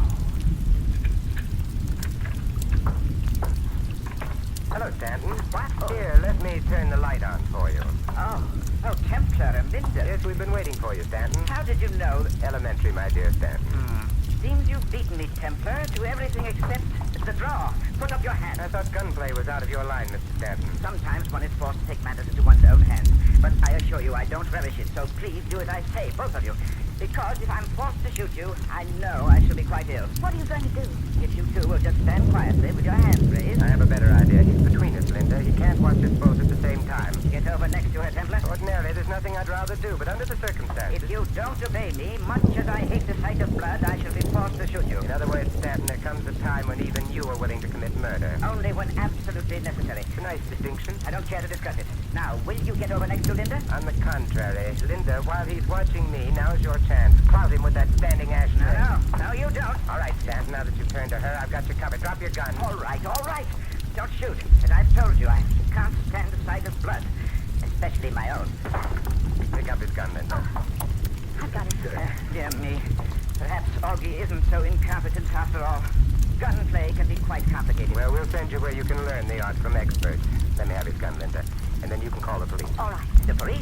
But you can't. Can't we? You promised. If I paid you... I didn't promise a thing, Stanton. That was Briggs. What? Besides, there's more than just a swindle to settle. Let's not overlook the murder. Quite right, sir. You put the police onto me, you'll have to face them for the murder charge. I wouldn't try to pin the murder on me, Stanton. You see, I could point out that Briggs was blackmailing you in my name. You found out about it, and Are you trying to say that I killed Briggs? it's as good a story as that I did. Why, you have no proof, Templar. We'll see. I came here this morning at your invitation. Briggs was terrified. He didn't know you and I had met before. He thought if I talked to you, you'd find out I wasn't the one who was blackmailing you. That it might give Briggs his game away, so he knocked me out to keep me from meeting you. That still doesn't prove anything. Ah, yes, proof. The proof of the pudding is in the eating, and you can't eat your proof and have it too. What on earth does that mean? Nothing at all. Go on, Linda, call the police. Yes, Simon. Templar! Please, the lady is phoning. Hello, operator? I want the police, please. Hello, police? Can you send a car to the Stanton Real Estate? 8th and Hudson Street. We have a swindler and a murderer, that's right. Yes, that's right, 8th and Hudson. Goodbye. Templar, you're making a big mistake. I know, but I wanted to give Linda a chance to complete the call, Stanton. Naturally, she wouldn't have if I'd said she is the one who killed Briggs. What? Linda, it looks like we never will get that chance to sit in the dark together. This is absurd. Why would I want to kill Briggs? Because you were in on his scheme with him, and you were afraid if you were caught at it and talked, he'd implicate you. So you killed him while I was unconscious. Why, you're... You're crazy is the usual line at this point. Well, you are. I had nothing to do with Briggs. Yet when I came here and asked to see Stanton, you left your desk and went in to get Briggs instead of talking to him on the intercom. Well, You wanted to talk to him behind my back in case he wanted to cook up a story. No. Then why didn't you use the intercom? It's connected with his office and it works. I checked. So that's what you were looking for. You think you're so clever. Well, you can just... Linda, careful. Remember, I'm a saint.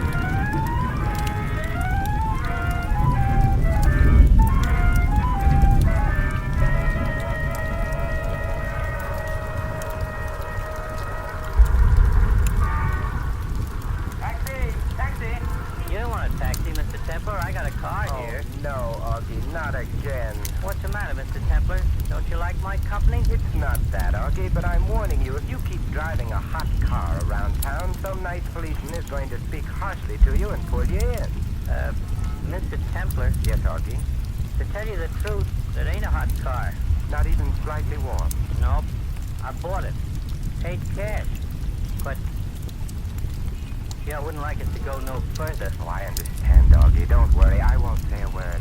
I realize what it would do to your reputation.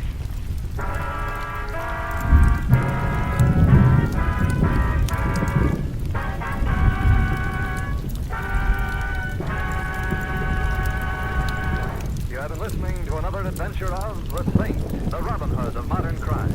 And now, here is our star, Vincent Price. This year, the Forest Service of the United States Department of Agriculture prevails on the vacationing and motoring public to exercise extreme care with fire while living, working, or visiting in or near forest and woodland areas.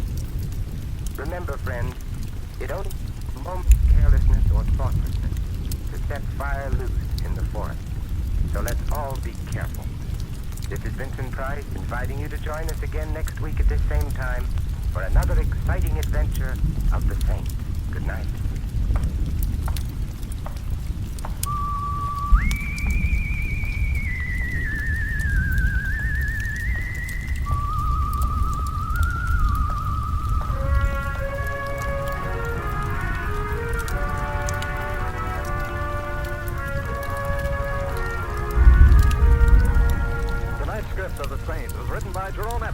Our cast tonight included Francis Robinson, Arthur Q. Bryan, Ted Von Elst, and Donald Wood.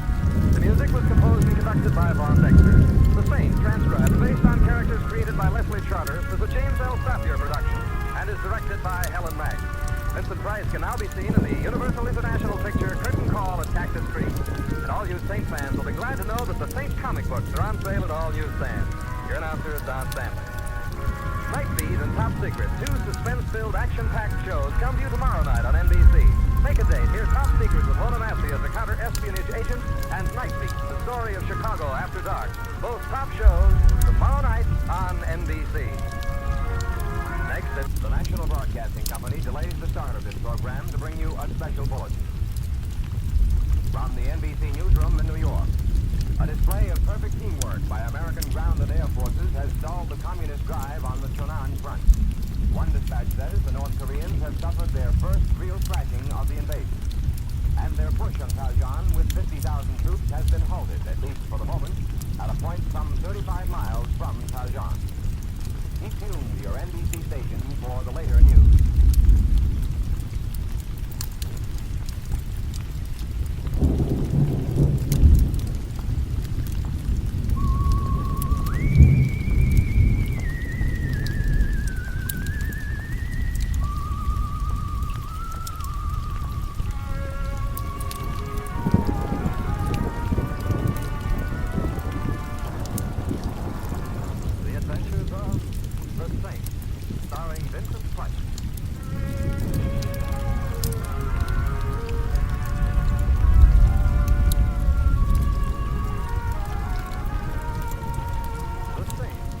Characters created by Leslie Charters and known to millions from books, magazines, and motion pictures. The Robin Hood of modern crime now comes to radio, transcribed, starring Hollywood's brilliant and talented actor Vincent Price as the Saint.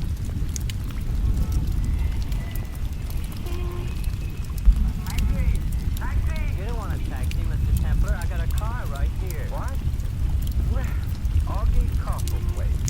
When did you leave Alcatraz? Oh, I got my diploma a couple of months ago. Now I'm back on the apple. Oh. Hop in. Are you going my way? Yeah, I'm going your way. All right, thanks. You're sure it's no trouble? It's no trouble. Move into the driver's seat. You want me to drive? That's right. Why? Oh, don't tell me this is a hot car, and you don't want to be found at the wheel. How did you get? Augie, didn't you learn anything in prison? Yeah, I learned crime does not pay. Besides which it is against the law. Well, I'm glad to hear it. Didn't you know? I mean, I'm glad to find out you know. Oh, sure, Mr. Templar. I learned my lesson. I'm off crimes for keys. But then this car. I needed a few, and the keys was in it. With a setup like that, it'd be a crime not to take it. And like I said... Yes, you're off crime for keys. Yeah. Now let's go, shall we? Start her up. Oh, but Augie... Do like I tell you. Oh, certainly, Augie. That's car with automatic drive while you're at it? I just wasn't thinking. Augie, why the gun? So you'll do like I tell you. Oh, That's how come you're driving. I want to keep my eye on you. the eye I don't mind. It's the gun I resent. Put it away and I'll be grateful as long as I live. Trouble is, you ain't gonna live very long. Oh, so that's how we stand. Yeah. I'm sorry, Mr. Templar, but what can I do? The job's a job. Just the job. You know the saying, all work and no play. Oh, I'll play after I knock off. You mean after you knock me off? That's right. But Augie, you know if you kill me, you'll hate yourself in the morning. Yeah, I know. But if I don't, I'll hate myself tonight. It's a cash deal. And if I cop whatever you're getting? No dice. I got my reputation to think of. Oh, pardon me for being crude. Oh, that's all right, Mr. Templar. Well, as long as you're determined to get rid of me, at least tell me who's giving the orders. Oh, sorry. That's confidential. Oh, I won't breathe it to a living soul, believe me. Huh? Oh, I guess you won't at that. So there's no harm. I guess you're right, under the circumstances. Well then, It's a guy named Ronald Stanton. Ronald Stanton. Who's he? In my business, you don't ask questions. All right, a guy named Ronald Stanton. But what's he got against me? Look, in my business, you Ah, know... yes, but in my business you do. Oh. Well, all I know, Stanton calls me in, gives me the assignment, gives me a down payment, and I get the rest on delivery. Of my course. Right. Well, it's nice work if you can get it. Yeah, I'm sorry about this, Mr. Templar. The times are tough. Mm-hmm. You've got to take what comes along. Mm-hmm. Opportunity only knocks once. Mm-hmm. The guy's got to live. My sentiments exactly. Hey, wait a minute. What are you doing? I'm just stepping on the gas. Slow down. I said slow down or I'll plug you. Think we can find a coffin built for two? Look out for that car! What are you trying to do? Scaring us dead? It's a thought. If you don't stop, yes? If you don't stop... You said that before. Please, Mr. Templar. Oh, you want me to stop? Yeah. Well, all right.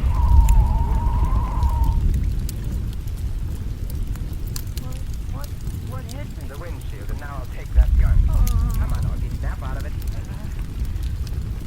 Templar, what was the idea? Don't you realize we might have been killed?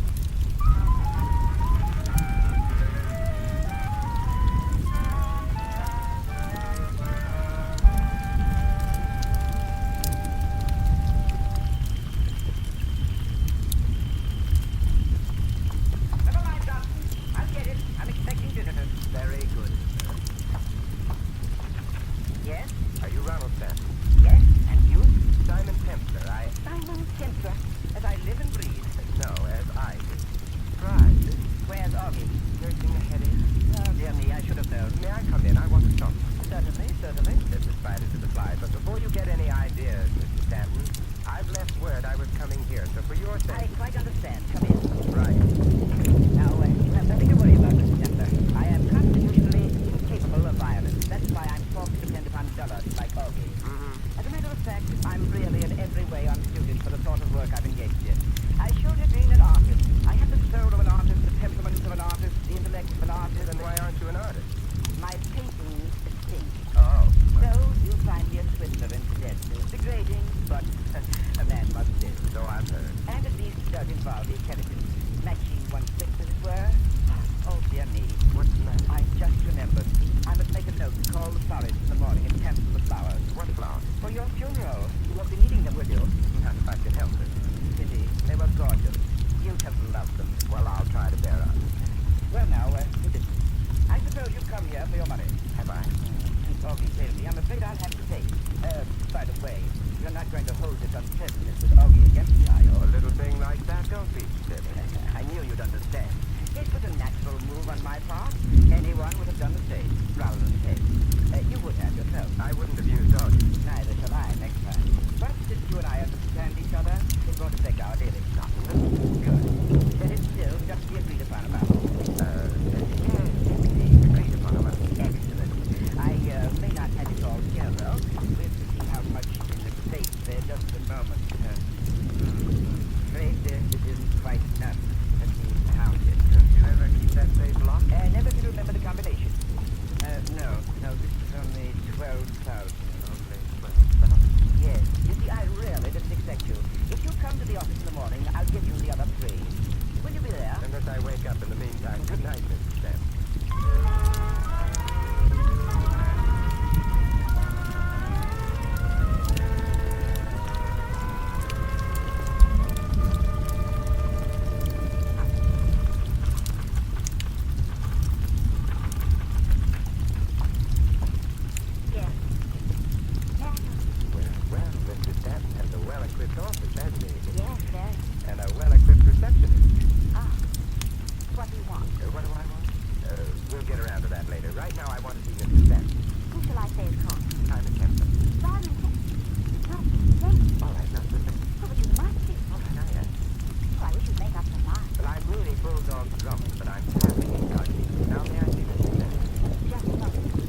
just don't understand it. Well, I came here for sugar, so I suppose he decided to give me my lump.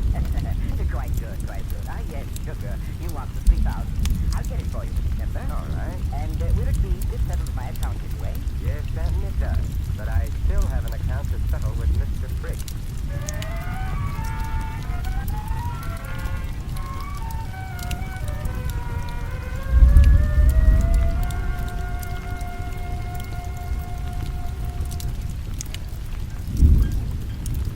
Hello, Linda. Oh, I didn't expect it. I invited you for dinner. Did you think I'd stand you up? I mean, under the circumstances. What circumstances? Haven't you heard? They found Ray. Good. I'll settle with him later. Right now. Aren't you afraid you'll... Now, don't tell me you have a jealous husband. I don't have to. The light candy But the police, are a very dull topic of conversation. I prefer but they're looking for me. Yes, So I'll buy a dog license. it's not about a dog life. I told you they found Ray. So you did. What's he been saying about me? Nothing. Dead men never do. Clever enough. Dead men. Yes, didn't you know? He's been married. I beg your pardon, monsieur. Would you care to order now, sir? I'll be very honest with you, Captain. I'm not a bit hungry. But, monsieur, may I please? No, thank you. But the chef has prepared presents on the glass. Tell the chef to have one on me. Very well. Now, Linda, what were we talking about? No, God. So I'm suspect number one. Yes. Did you do it? Kill Briggs? I hardly knew him. I only kill old friends. You don't seem to realize how serious this is. My conscience is clear, and I've got a good lawyer. Tell me something about Stanton, Linda. What about it? What's his racket? Why, he's in the real estate business. So it says on his door, but what's his racket? I don't understand. I wonder. All I know is Mr. Stanton has some big project on the way. He's been selling stock in it. So that's it. What? The racket.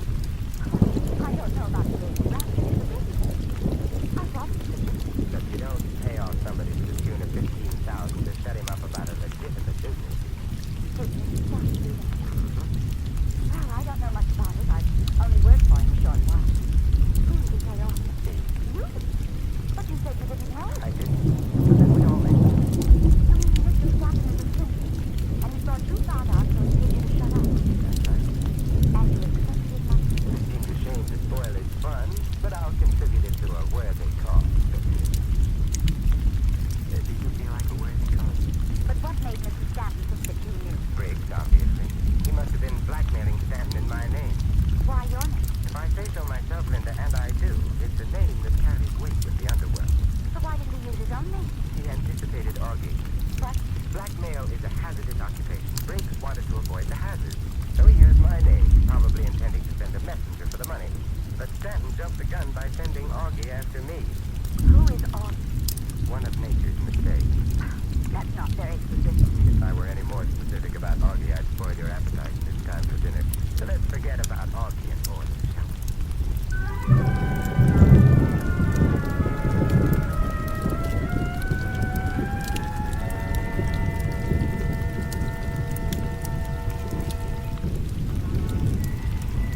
Taxi! Taxi! You don't want a taxi, Mr. Templar. I got a car right here. So speak of the devil. Were you speaking of the devil, Mr. Templar? Figuratively, Augie. Oh, Linda, this is Augie. I see. Likewise. I am charming to have met you. It is a pleasure.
very cordial invitation. No, I'm afraid not.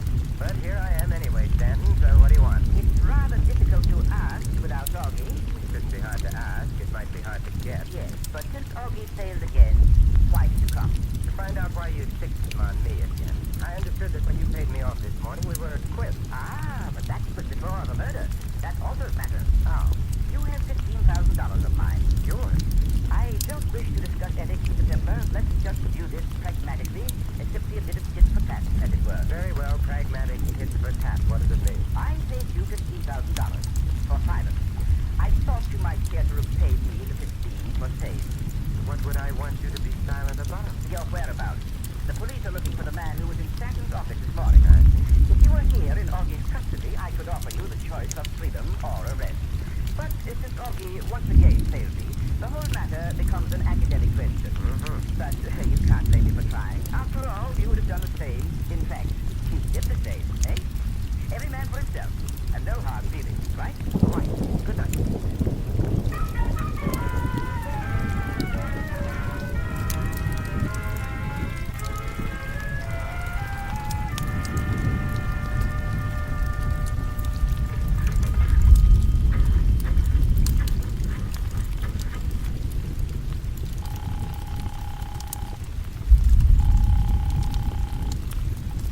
Hello, Linda. Oh, Simon, are you all right? It is a bull fiddle. Linda, do you have a key to the office? Yes. Good. I'll meet you there in 20 minutes. Why? Because I don't have a key. I mean, why do you want to get into the office? To find something. What? A clue. What clue? How should I know? I haven't found it yet. Don't you expect to? With your help. All right, I'll be there. Look out for Stanton. Why? I have an idea he'll be coming too. Oh, did you ask? No, but I don't think he needs an invitation. And you don't want him to see me? Not until we're in the office. I don't want to scare him away. Oh, it begins to sound ominous. You afraid? Not as long as you're there. I wonder how I ought to take that. As it comes. All right. I'll be waiting, Linda. Hurry.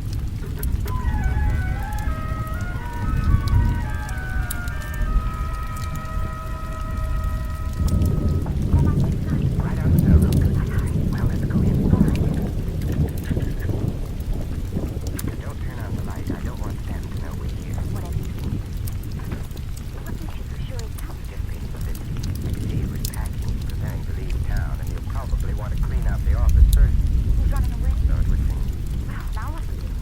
I'm going in back to see what I can find. You stay here at your desk. If Stanton comes, but You mean I stay alone in the dark? I'll only be a minute, then we'll stay together. In the dark.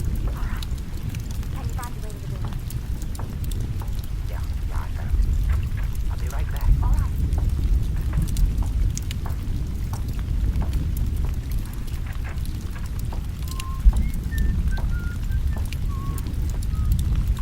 Yes, Simon? You want something? Has Stanton showed up? Not yet. Well, I'll be right out. Did you find what you were looking for? Yes, Already? already. Hey, You don't know the thing. I'll be right out and give you a chance to learn.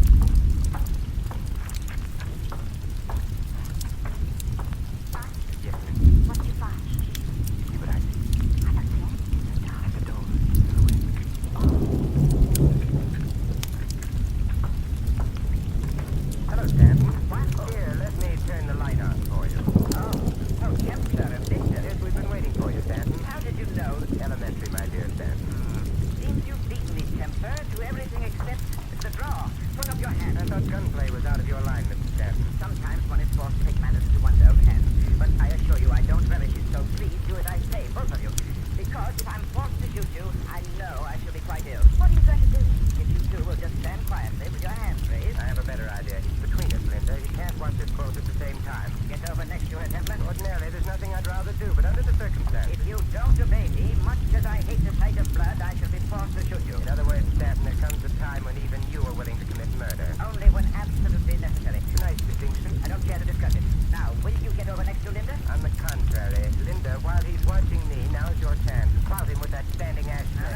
No, you don't. All right, Stanton, now that you've turned to her, I've got you covered. Drop your gun. All right. Don't shoot. As I've told you, I can't stand the sight of blood, especially my own. Pick up his gun, Linda. I've got to shoot her. Dear me. Perhaps Augie isn't so incompetent.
Forest Service of the United States Department of Agriculture prevails on the vacationing and motoring public to exercise extreme care with fire while living, working, or visiting in or near forest and woodland areas.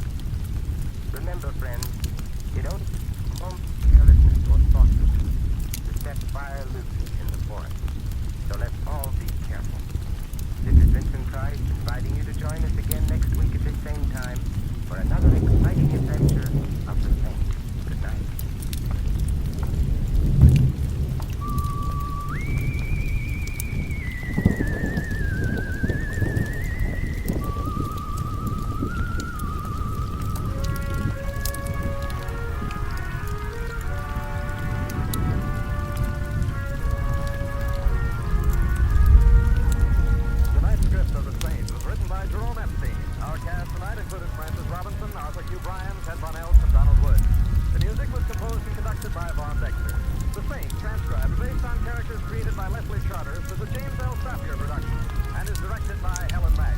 Vincent Price can now be seen in the Universal International picture Curtain Call at Cactus Creek.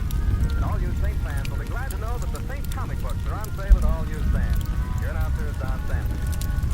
Night Speed and Top Secret, two suspense-filled, action-packed shows come to you tomorrow night on NBC. Make a date. Hear Top Secret with Lona Massey as a counter-espionage agent and Night Speed, the story of Chicago after dark. Both top shows tomorrow night on NBC. Next it's Sam Spade, then Summer Symphony with Benny Goodman on NBC.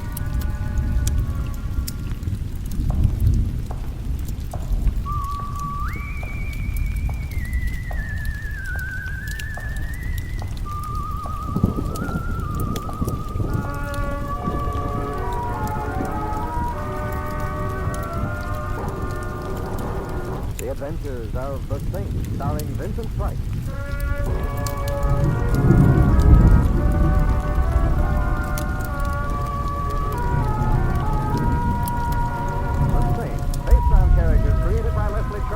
Known to millions from books, magazines, and motion pictures. The Robin Hood of modern crime now comes transcribed to radio, starring Hollywood's brilliant and talented actor Vincent Price as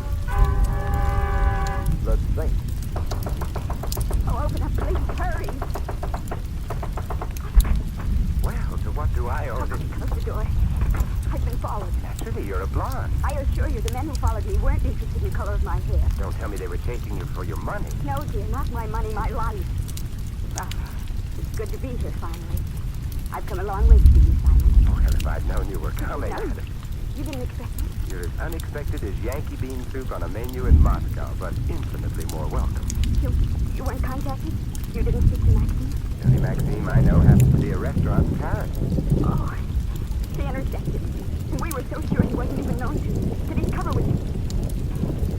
We'll have to proceed on our own time. We can do it. Of course we can do it, but what? What particular type of melodrama are we playing? I'd better tell you the whole story, everything. You have the Sultan Beer, Scheherazade, or what is your name? Claire. Claire. Or sit down, Claire. I've just come back to Mexico City with Prince Beer. He's changed in the last 5 years, Simon. You'd never recognize him. It must have been plastic surgery. He doesn't look... I see, and now I know everything. Excuse me, Simon. What sort of something? What's happened to us? I thought I heard a footstep. Simon, the blinds. Pull down the blinds.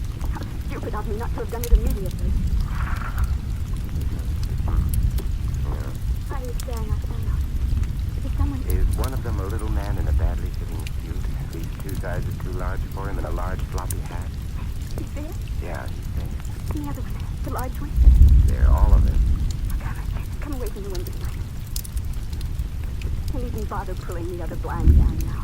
Who are they, Claire? Which wild Halloween are those two types left over from? How many more of them are there? How many more? Hundreds, Simon, perhaps thousands. We'll never know exactly. We must go, Simon, at once. Shouldn't we have a little explaining before we do any going? There isn't time. Those two down there will be coming up soon, and when they do... You must trust me, Simon, you must. Come on, Claire.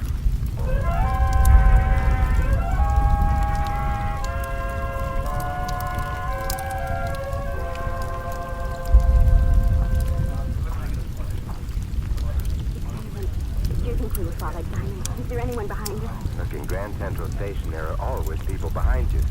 Tell me, are we meeting a train or taking one? Train? What makes you think we're taking the train, Simon? Well, I should have warned you. Every now and then I get a little irrational. Like thinking the reason we're here in a railroad terminal has something to do with a train. Did I say something disruptive? Huh? Quit holding tight and get me as if you meant it. If I meant it, you mean there's another way? So that's why we came here. We must do this more often. No, don't talk. I'm your sweetheart. I'm going away. Kiss me again. Go. Please, this is no time to joke. Just watch it. Kiss me. Well, I'll force myself. Simon, tender, you dog. He's gone. I must remember to do something very nice for him sometime. And now, sweetheart, what's it? And now, sweetheart, we really do say goodbye. We what? We say goodbye. Well, come now. Don't look so bewildered. Oh, but sweetheart. Goodbye, Simon. And thanks for the use of the hall.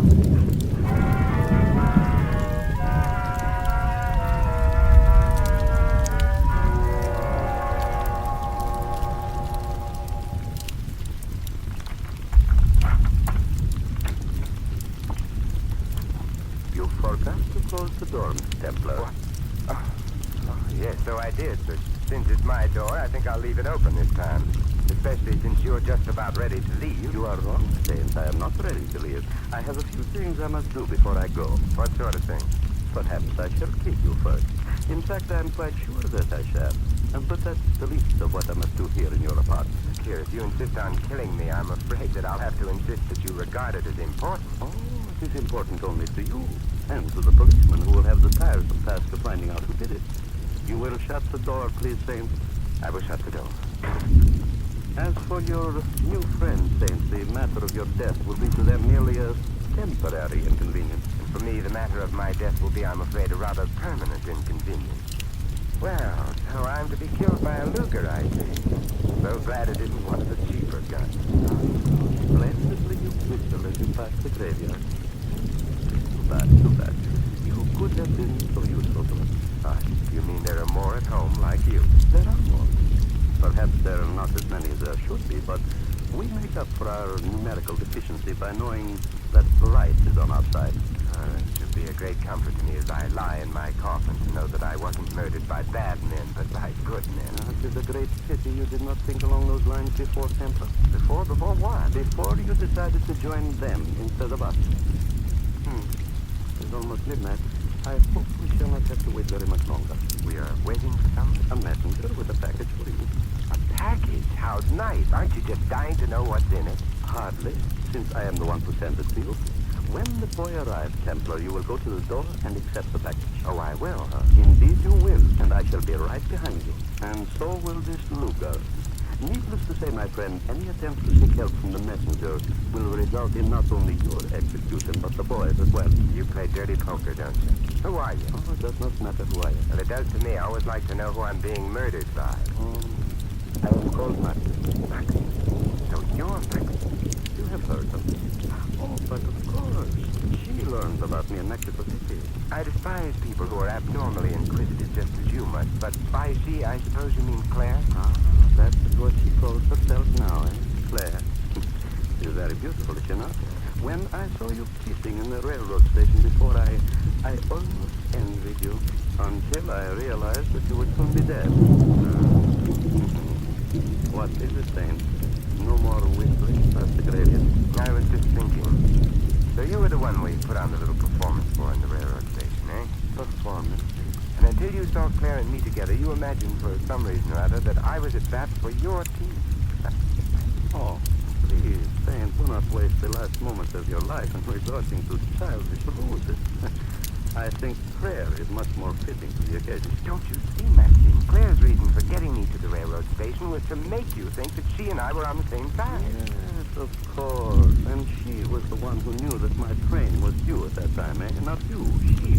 I was supposed to know when you were to arrive? You received my letter, did you not? You must have. I received your answer. Oh, please, Saint, please stop clutching at straws. I am going to kill you. It is inevitable. You die as soon as I regain the package. Yes, the package. It was fortunate that I had the good sense to send it ahead of you when the train stopped in Philadelphia, was it not? I should have been dead by now if I had not done so. You know, Maxime, I find myself in a very unusual position. Oh, I quite agree.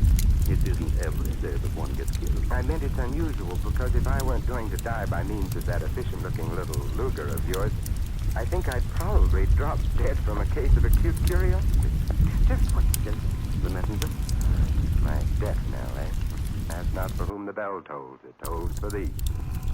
Who is it? Messenger, package for Temple. Do not open the door all the way. That's natural, perfectly natural. I will be right behind you. Remember, I should both you and the boy.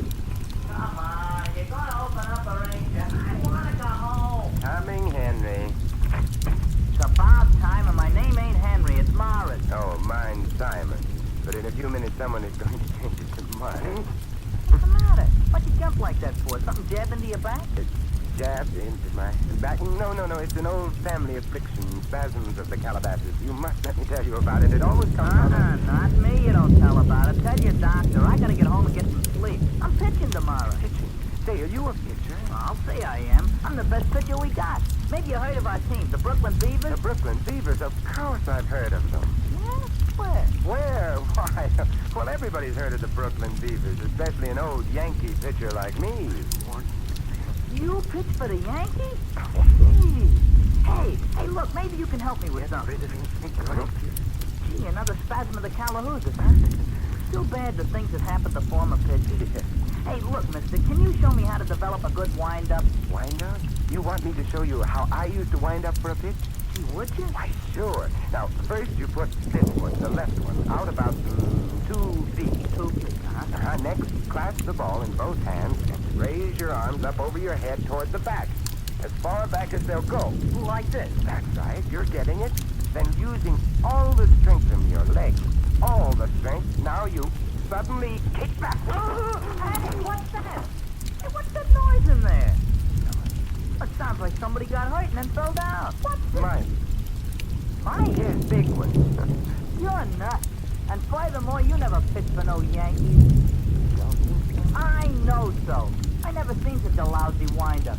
Here's your package. And you can just forget about the tip, buddy. The things some people tell you. And for what? Only so they can impress you.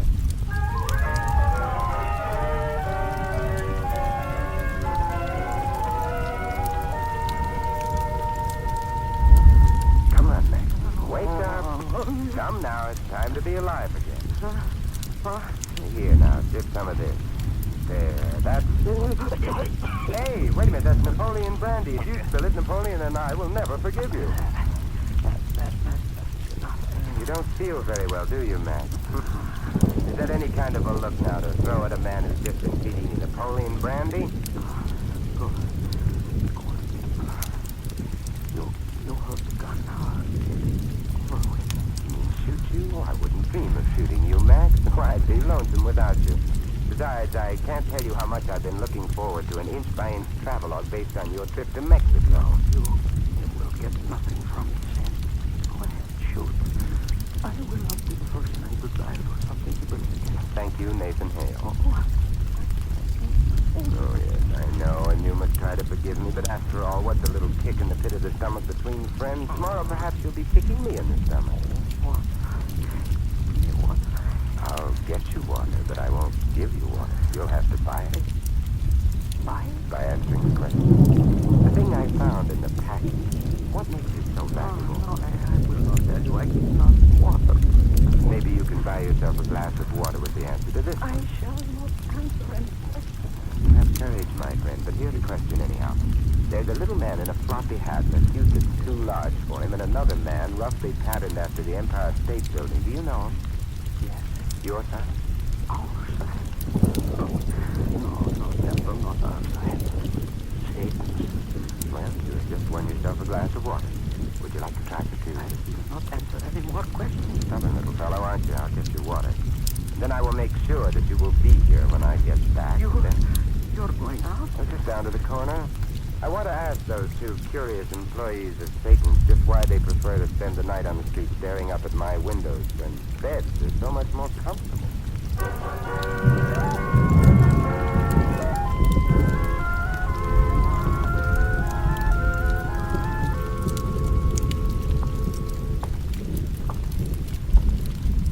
Excuse me. Yeah. What is it, Louis? May I trouble you for a light? Why, yes, sir. You found your cigarette is already here. It is? You mean I've been smoking all this time and didn't eat? How mild can a cigarette be? You're gone now. No more talk. It's amazing. This is the first time in all these years I've ever heard the Empire State Building speak. And just what are you doing so far from 34th Street? Ran out on your foundation. You're gone now. Where I heard. Ali, gentlemen, just trying to find out. Ali? Didn't I read something recently about you, Rita Hayward? You're gone now. You must forgive my friend, City.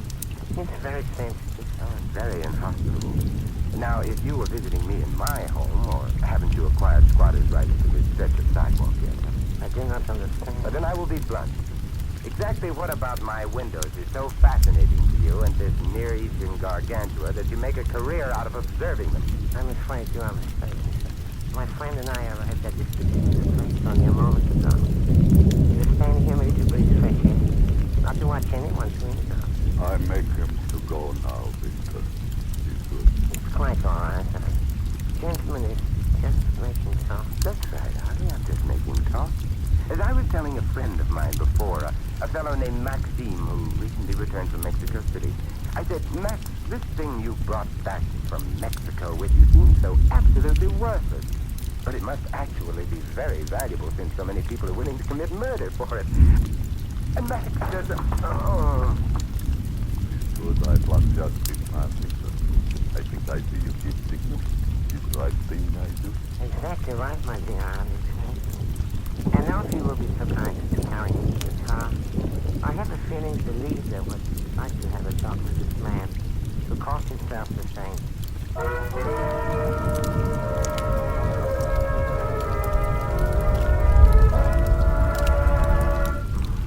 Wake up, sir. Wake up now. Oh. I said wake up. Herr Schmidt would like to talk to you. Huh? What? I said Herr Schmidt would like to take a talk. Tell him I never see anyone without an appointment. Yeah. You'll be respectful while in the presence of the leader. The leader? He conducts an orchestra? Oh. That's a civil question and you get a slap in the face. Yeah. Stand up, Saint. On your feet. That's all right, Victor. Mr. Tembler can remain seated if he wants to. You see, Victor, I can sit here if I want to. Yeah. And you? You must be Schmidt. That is correct.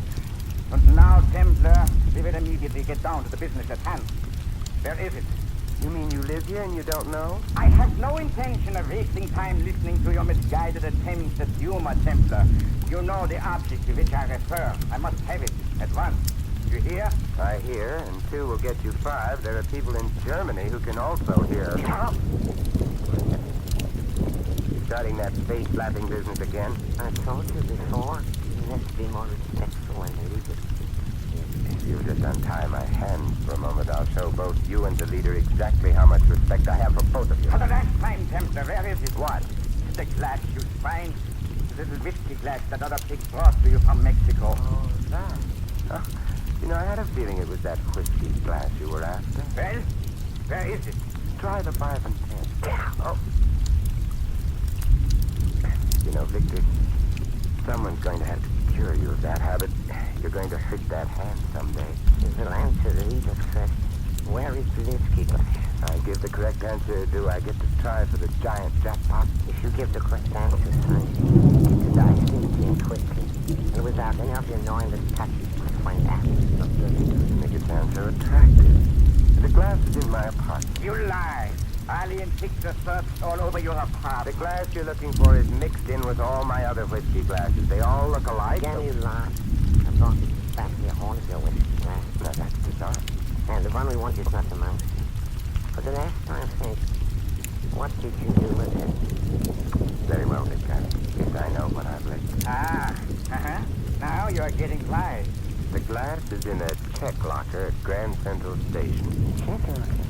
The key to the locker, there's the key. Well, I'd be very happy to go home and get it for you. That will not be necessary. Just tell us where the key's hidden. It's hidden in the lamp on my desk. In a lamp? Where in the lamp? In the socket, where the bulb screws on. Just unscrew the bulb and put your finger inside the socket. You'll get it. You better be telling the truth, Chancellor. I'll go at once, Schmidt. You will come with me. Yeah. And him? He's well tied, besides. funny little one. And before you go, Victor, suppose you answer me a question. Tell me, who is your tailor? My tailor? Yes, I've been admiring that suit you have on. I think it's very considerate of your tailor to make it 2 sizes too large in case you have a friend visiting. Oh, my goodness. The rest I say for her. He will do his best to entertain you while we are gone. He will do tricks for you. Nice. All sorts of tricks with hot irons and light matches it. And she will sing. Let us go. Have you. After you, mein Herr. After you.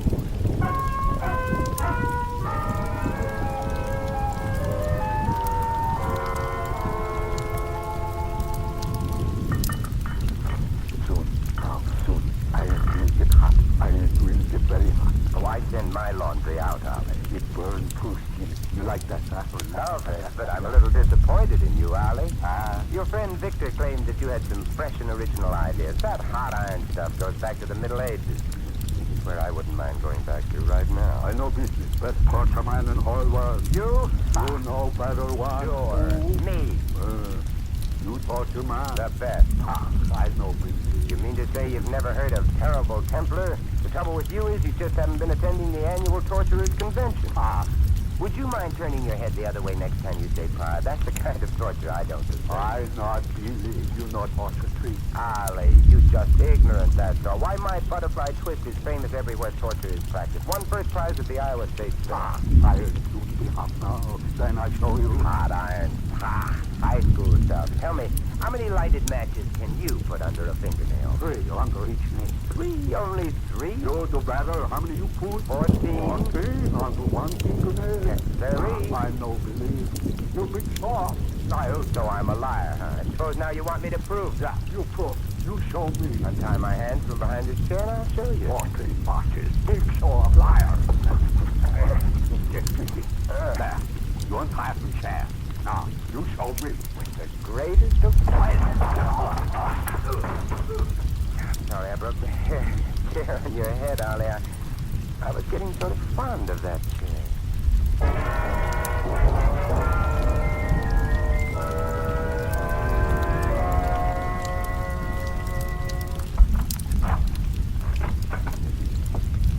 Hello, Simon. Sweetheart, you come back to me. Yes, I'd come back, but too late, I'm afraid. No, too late. Don't be silly, Claire. Grand Central Station's open all night, or should we do our kissing right here? Please, Simon, I'm not in the mood for Dana. There's a man here in your apartment. He's in the other room. That's Maxine. Surely you remember good old Maxine. Oh, yes, I have much reason to remember Maxine. He's dead. Dead? He was shot. Oh, that's too bad. He was a game little guy.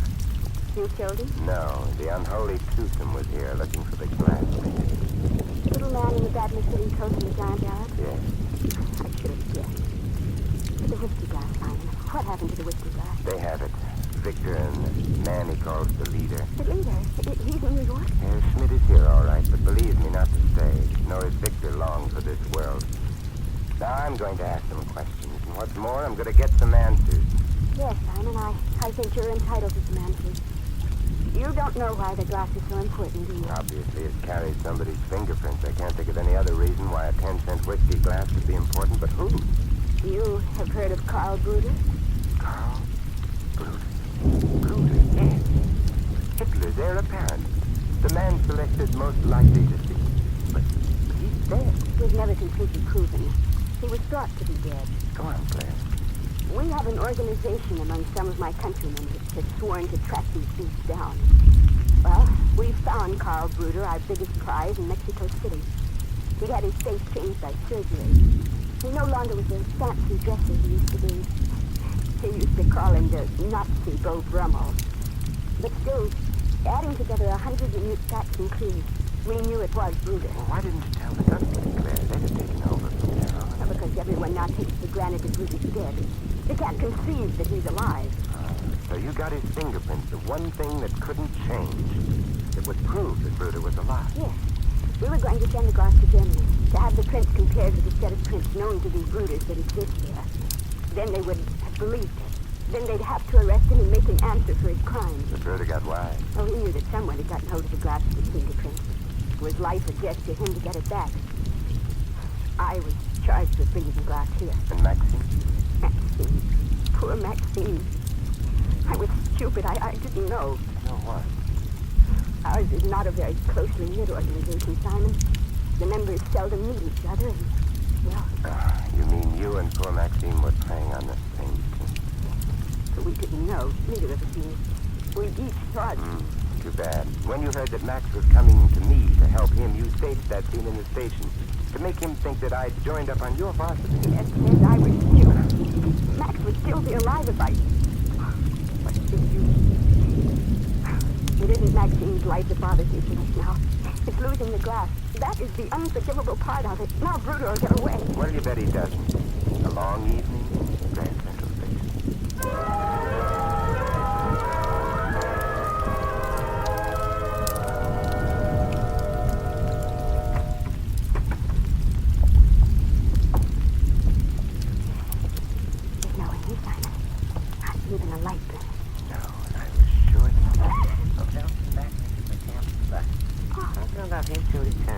Yes, Templar. How good of you to return. And we thought you didn't especially care for our hospitality. Oh, they just spoil you didn't care for things. Charlie? Torture man second class. What he doesn't know about our modern and improved methods would fill a morgue. I see you have brought a guest, Templar. How nice to have you here, my dear. Frightened. Frightened? You mustn't be frightened just because I'm holding a gun, my dear. Dying from a bullet is rather pleasant compared to some other ways. Ever since the Templar. She isn't afraid of the gun, Victor. It's that suit you're wearing. Stop it, Saint. I'm warning you. Yeah, and I too am. Well, the leader hurt his finger. It's going to look terrible when you salute yourself in the mirror now. Enough! But then, leader, it's your own fault. A great big leader like you should know better than to put his finger in a live light socket. Enough! You will be quiet. You hear? Here? You're rattling the ruins of the Reich, Chancellor. And they're such lovely ruins. Morning, Saint. You're living with a poor, simple-minded alley now. I know. I had to use deception on poor, simple-minded us. But on you, I'll use force. That's what I use on poor, simple-minded Victor and the glorious leader. How does it feel to be looking down the wrong end of a Luger for once, boys? Only for you and others like you, it's the right end. Very well. You have won, Templar. But you still must prove that I, Johann Schmidt, am Karl Bruder. And without the glass... Yes, that's true. I do not have the glass you have. Ah, how unfortunate for you. But I have a roll of film. Film? Yes, I dusted the glass with powder and photographed the print. So I've got the fingerprints, and more important, I've got the leader, right? Very well, Templar. You've got me. Yes, Johann Schmidt, I've got you, too. But it's Bruder who's the star attraction in my show. But I am Bruder. You're Bruder, huh? And you think Johann Schmidt, the German equivalent of John Smith, is the ideal alias for a wanted man? It was an easy name. And the hotshot Führer lets little Victor precede him from a room. Oh, come. If you were the leader, loudmouth, the Dictators' Union would have you up on charges for that one. But he is the leader. Yes, Bruder, I swear it. Sure, and Claire and I, Hansel and Gretel. You're Karl Bruder, little man. That's why you wear such a badly fitting suit. Bruder was the Nazi Beau Brummel, so your disguise called for you to get as far away from elegance as you could. No, it is not true. Schmidt is Karl Bruder. I still think enough of good clothes to get furious every time someone makes a crack about your appearance, don't you? Look at you. Oh, that suit looks awful, Victor. It's got enough room in it for 3 ugly little tramps like you. You just swung. See? There you go again, the furious Führer. You know, when you get mad, you look just like that other chap. Adolf, that is. But why worry about your clothes at a time like this, Bruder? What do you care what you wear when they hang you?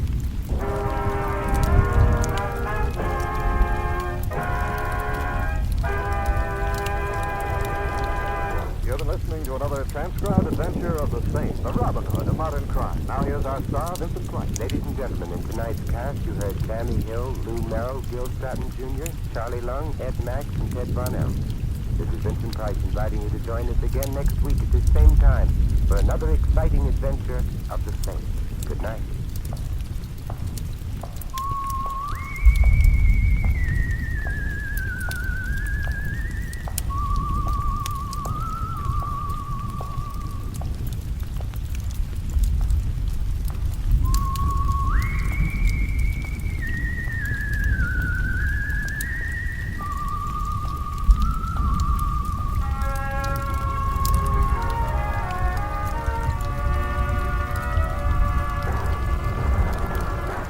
adventures of The Saint, starring Vincent Price. The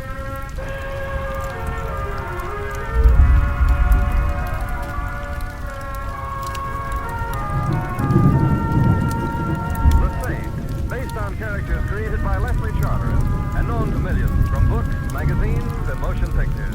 The Robin Hood of modern crime now comes to radio, starring Hollywood's brilliant and talented actor Vincent Price as The Saint. Templar. Well, if it isn't Randy Patterson. Oh, Templar, am I ever glad to see you. Just what the psychiatrist ordered. Sit down, old boy. Take a load of, join me in a bowl of porridge. Oh, thanks, but Sirree, am I ever glad to see you. A sight for these bloodshot orbs. Yes, sirree. I realize I'm a very charming fellow and all that, Randy, but even so, methinks this greeting is just a wee bit over-enthusiastic. Could it be we're leading up to a touch? Oh, Templar, old boy, leave us not be mercenary. There's nothing I'd rather leave us not be. My heart goes out to you, Simon, but not my hand. Say, not bad, how you said something. You just did. No, I mean in one of my books. You did. Did I? Yes, in the case of the hangman's rope, there's bad news tonight. Say, that's right, so I did. What do you know? Oh, you read my books, I'm flattered. I read that once. Did you read my latest, the case of the dead man's limp, or he died with his boots on and they were too tight? No, I missed that. Oh, too bad. Well, that's why I'm glad to see you. Because I didn't read your book? No, because maybe you can save my life. I could be killed on account of that book. Just that one? Oh, Templar, old boy, you cut me to the quick. The case of the cut-up author, or who hacked the hack. Oh, it's no joke, Templar. You've heard of Kid Waldo? The heavyweight? Yeah, I've heard of it. Well, when he was just a punk, Georgie Garnett signed him up to manage him. Lifetime contract. Now the kid is in the higher brackets, and he's still tied to Garnett on terms he no like. Well, can't he afford a lawyer? He's got a lawyer, but Garnett swings a mean pen, no loopholes. The contract is ironclad. And your heart bleeds for the kid, and you're afraid you'll bleed to death, I see. Not exactly. You see, the kid figures an angle. Garnett has a wife. Oh, lovely tomato, any way you look at it. Brother, you look at it. You mean the kid looks at her? Precisely, and vice versa. You see, the kid is no bad piece of merchandise himself. 6'4" of solid muscle. But what about his face? Well, his face retains much of its original shape in spite of coming in contact with some of the fanciest leather in the business. Mm-hmm. Soft music, 2 hearts in 3/4 time. I get the big Well, not all of it. Don't forget Garnett, husband. Ah, yes, triangle. 3 hearts in 2/4 time. Right. And that's the kid's angle. Play up to the missus while she goes for So he can use her to get better terms from Garnett, huh? Hmm?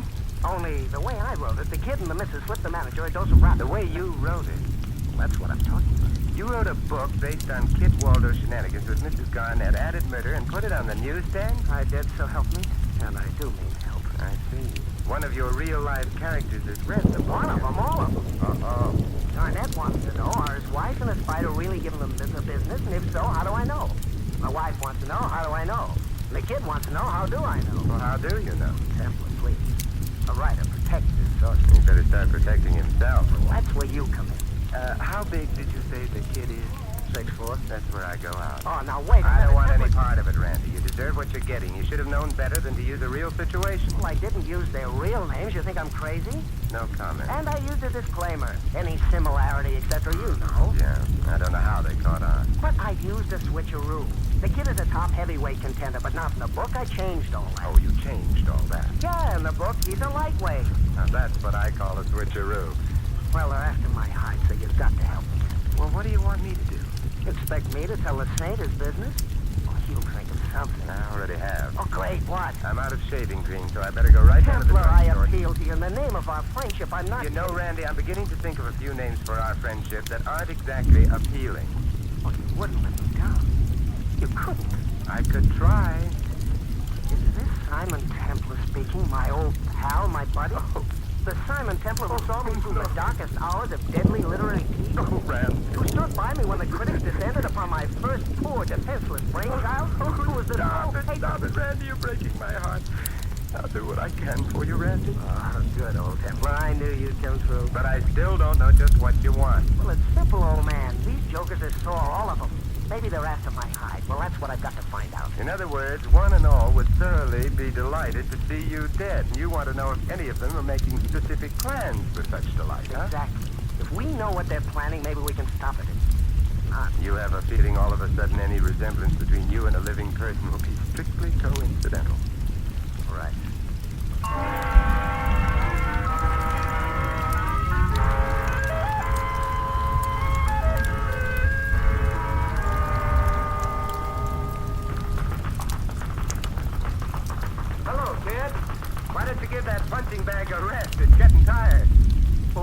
Simon Templar. I'm a friend of Randy Patterson.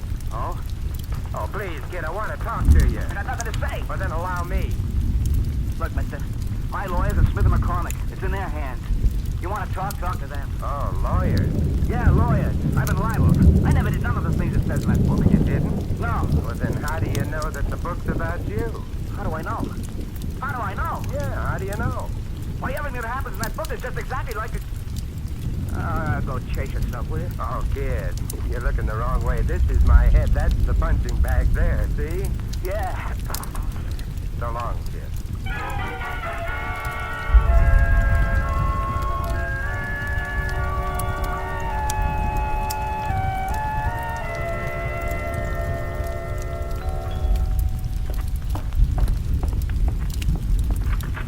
Yes? My name is Simon Templar. I'm looking for George Garnett. I'm Garnett. Do you always greet your guests with a gun? Lately, Monk isn't around. Oh, who's Monk? Bodyguard. Templar, eh? I've heard that name. Well, What do you want? well, look, I'd like to talk to you, but not in the doorway with a gun in my ribs. All right. Come in. Thank you. Templar. Seems I... sit down there. Oh, thanks. Have to take these blamed indigestion pills. Nervous stomach. Been under strain lately. Terrible strain. By Jove, the saint. Of course. That's right. Yes, sure. Templar. Well, what brings you here, Templar? Randy Patterson asked me to... Patterson, that rat, that skunk, that murderer? Murderer? Accomplice, then. So, who's been murdered? Nobody yet. So then, Well, but somebody may be. Any minute, any time. Who? Me. That's what he said in that blasted book, isn't it? Me. But that doesn't... Yeah, me. Well, I tell you, Templar, if I get murdered, I'll hold Patterson partly responsible. So help me, I will. Just because he said you might be killed, you have to thank him for the warning. But he won't tell me where he got the information so I can really protect myself. No, I can't sleep. Where'd I put those pills? You swallow them. Oh. Do you know, Templar? Do you know where he got the information? No. If you knew, would you tell? Oh, yes, you would. I'll just bet. Why'd you come here, Templar? I've been wondering what you plan to do, so Do? What can I do? Look, I got a beautiful wife. We got along. At least I thought we did. Then he says, in the book, well, you know. Yes, I know. Oh, confounded Templar, a thing like that. How can you be sure? Police says it's a lot of eyewash. That's what she says, a lot of eyewash. But I've been watching her and the kid. That's the trouble. Get you suspicious. I've been watching. There's something between them. I know there is. But if only I could be certain. Are you sure I took those pills? I'm sure. I mustn't forget. Doc says well, anyway, back to what I was saying. What was I saying? You think there's something between police and the kid? Yeah, think. If only I was... Oh, who's kidding? Who? I know. If Patterson is right about that. If he's right about that, well, don't you see? See what? The murder. Oh. Could be right about that, too. It comes next. Yeah, the murder comes next. Not necessarily. That's why I got Monk. Big guy. Used to be the kid's sparring partner. Where is he? He ought to be here. Say, look, you still haven't told me what you're doing here, Templar. What do you want? Nothing more with you, Garnett, but I would like to see Felice. Is she at home? No, at the Hotel Bennett. Oh? Yes, after this business, she moved out. Said I was too suspicious. Who wouldn't be suspicious? But I love her, Templar. That's the trouble. Why did he have to... Say, do you suppose there's a chance? Oh, no. Why do I keep trying to kid myself? Get out of here, Templar. Will you get out? I'm going, Garnett. Goodbye. Hey, wait a minute. Where do you think you're going, mister? Oh.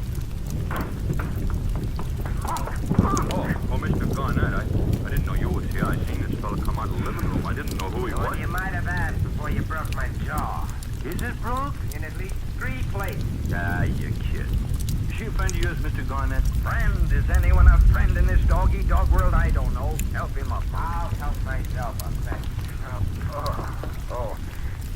All right, Monk, you want sparring practice? I'll be glad to accommodate you. Wait a minute. What's she doing here, Mr. Garnett? I'm not quite sure. What, shall I throw him out? Look, Muscle Brains, I'd already be out if you hadn't suddenly rushed to the rescue. He's right, Monk. And speaking of rushing to the rescue, where were you? Well, taking a nap. I've got to keep in condition. I might have needed you. Well, you got the Roscoe. In that case, why do I ever need you? Say, that's a thought. Perhaps Well, Sampler, what are you waiting for? Thought you were going. Well, this has been such a delightful get-together, I can hardly tear myself away. I can tear you away if you need any help. I doubt it, Monk. From the look of you, you don't do so good when the other fella's in a position to fight back. If you was in the ring as long as I was, you'd be kind of banged up, too. But I was plenty good, brother, plenty good. If you want to know, even Joe Louis was scared of me. Yeah, he was scared to fight me. How do you like that? Louis was scared to fight me. How do you know? Well, did he ever fight me? Not that I know of. All right, then. I see what you mean. Well, goodbye again, fellas.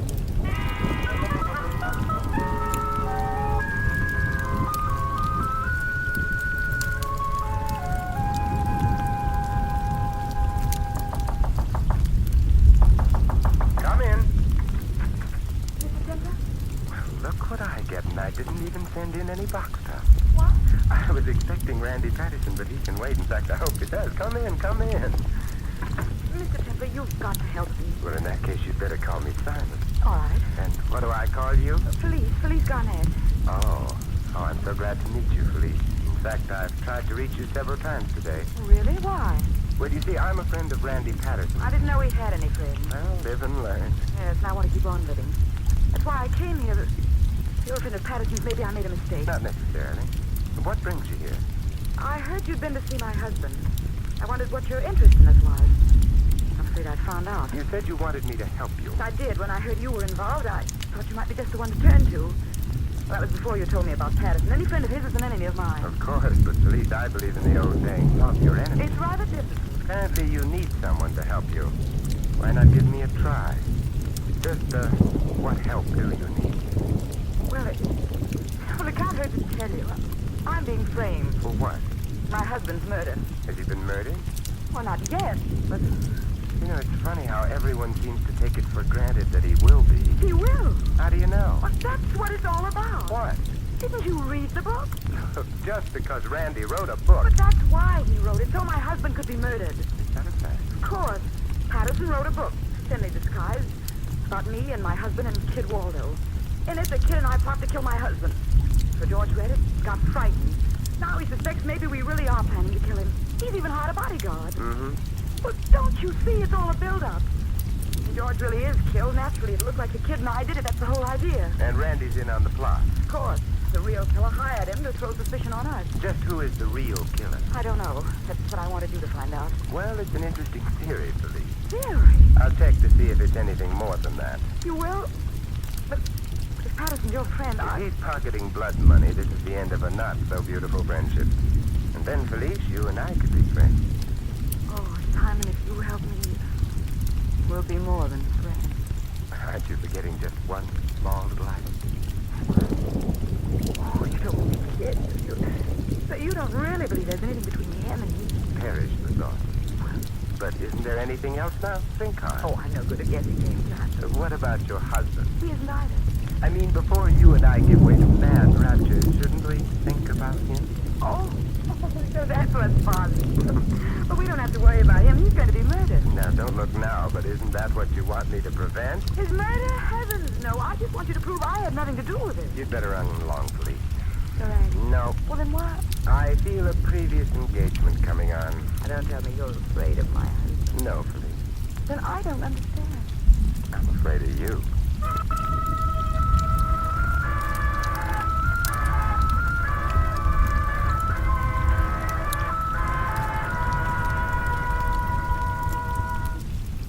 Hello, Randy? Templar, old boy. How are we doing? I thought you were coming over here. Well, I've been detained and she didn't have a friend.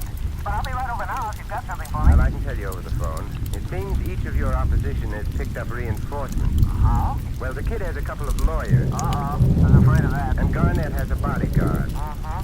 How about Mrs. Garnett? She has me. Oh, should have known. One look at her and you I'm still running. What? But I'm afraid you're going to have to tell me who did your research for you, Randy. Templar, I told you it was strictly confidential. Well, you can either tell me now or the police later. Police? Mm-hmm, because your characters seem determined to act out the finale of your opus. Garnett is already shopping for a coffin. But I just made up that stuff about the murder. I don't think the kid and the gal would really knock him off. The consensus is that somebody would, so you'd better talk. But I gave my word. Did that ever stop you before? Templar, to think that you should say such a thing. You who've been so close. The trouble is, we've been too close. All right.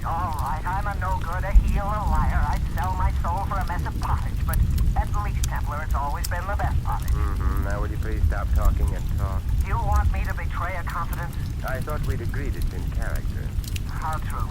How very, very true. Well, the only... Randy! Randy! Randy!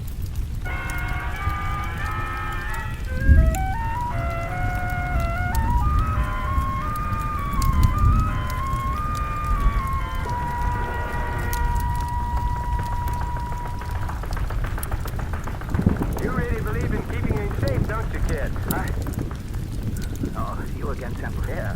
But why don't you get lost and take Patterson with you? Patterson already got lost. That's why I'm here. I don't get it. I was talking to him on the phone. I heard shots. I called the police, and they called back from Patterson's place. He's dead. I'm not surprised. What do you know about it? He had it coming. From you? Maybe. Only somebody beat me to it. Is that so? I got nothing more to say. You want conversation? See my lawyer. Yeah, Smith and McCormick. I know. I may get around to it. Yeah, do that.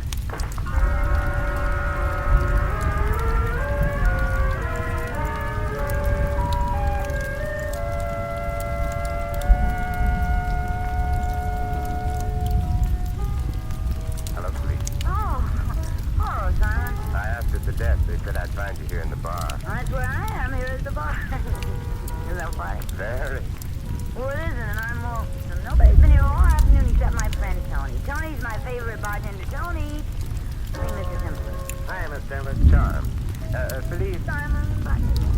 Tony hit me again. My friend's setting him up. Okay, Miss Garner. Oh, thank you. Tell there's Clipper Spurs. Simon, what are you drinking? I'll just watch you. I don't want you. Good. Suppose you tell me. I've been wondering. You want to know if I have an alibi? Well, I have. I came right here from your place and I've been here ever since. I see. You hate me, don't you? No. Why are you spying on me? I simply can't keep myself away from it. I believe that. If you believed it, I wouldn't say it. Huh? You're just trying to mix me up. You've already mixed me up. What's this alibi you were talking about? Oh, well, for the murder. Oh? How do you know about that? It's not in the papers yet. Really, Simon, for a smart man, you're the kid phoned me. How else do you think I'd know? He didn't waste any time, did he? You know, I'd be interested. Nice of him to be so considerate. I thought there was nothing between you two. You are a spy. I'm curious. Or maybe you're jealous. Jealous, Simon? Terribly. I believe that. What's between you and the kid? I told you nothing. He phoned you. We knew I'd be interested. It's getting us no place. Could get someplace, Simon, if only you'd stop back to 640. Good. Don't you like me? Just a little bit. Yes, please. I like you. Simon. Just a little bit. Simon. Who do you think killed Randy Patterson, police? Must we go back? Do you think it's the safest subject? Don't you have any idea who might have done it? No. I'm afraid I don't know what you want, Simon. I'm afraid I do know what you want. Well, just this in this coat. Oh, hello, kid. Oh, well, don't get the wrong idea, kid. We were just talking. Yeah, looks like Oh, about the murder. you were making with the moon eyes. Oh, now, kid, believe me, there's nothing between Simon and me, not a thing. He's right, kid. There's nothing more between us than there is between her and, say, you, for example. Huh? And she has assured me your relationship was strictly platonic. Police. You told him that. No, I don't get the wrong idea. Wrong idea? I ain't got any idea. Well, what does it mean? Plato was a philosopher, student of Socrates, who believed that if two people got... A wise guy. Harry. Kid, please don't be angry. No. You play around with this guy and then he starts cracking smart. I ought to push your face in. Oh, kid, never strike a lady. And you too. Or a gentleman, when the gentleman is me. Oh, yeah? We'll see. It's all right, police, he missed. But not this time. Sorry. Now it only takes one. 3 strikes, you're out. Now that's enough, kid. One more and maybe I'd be out, so I better be running. See you around.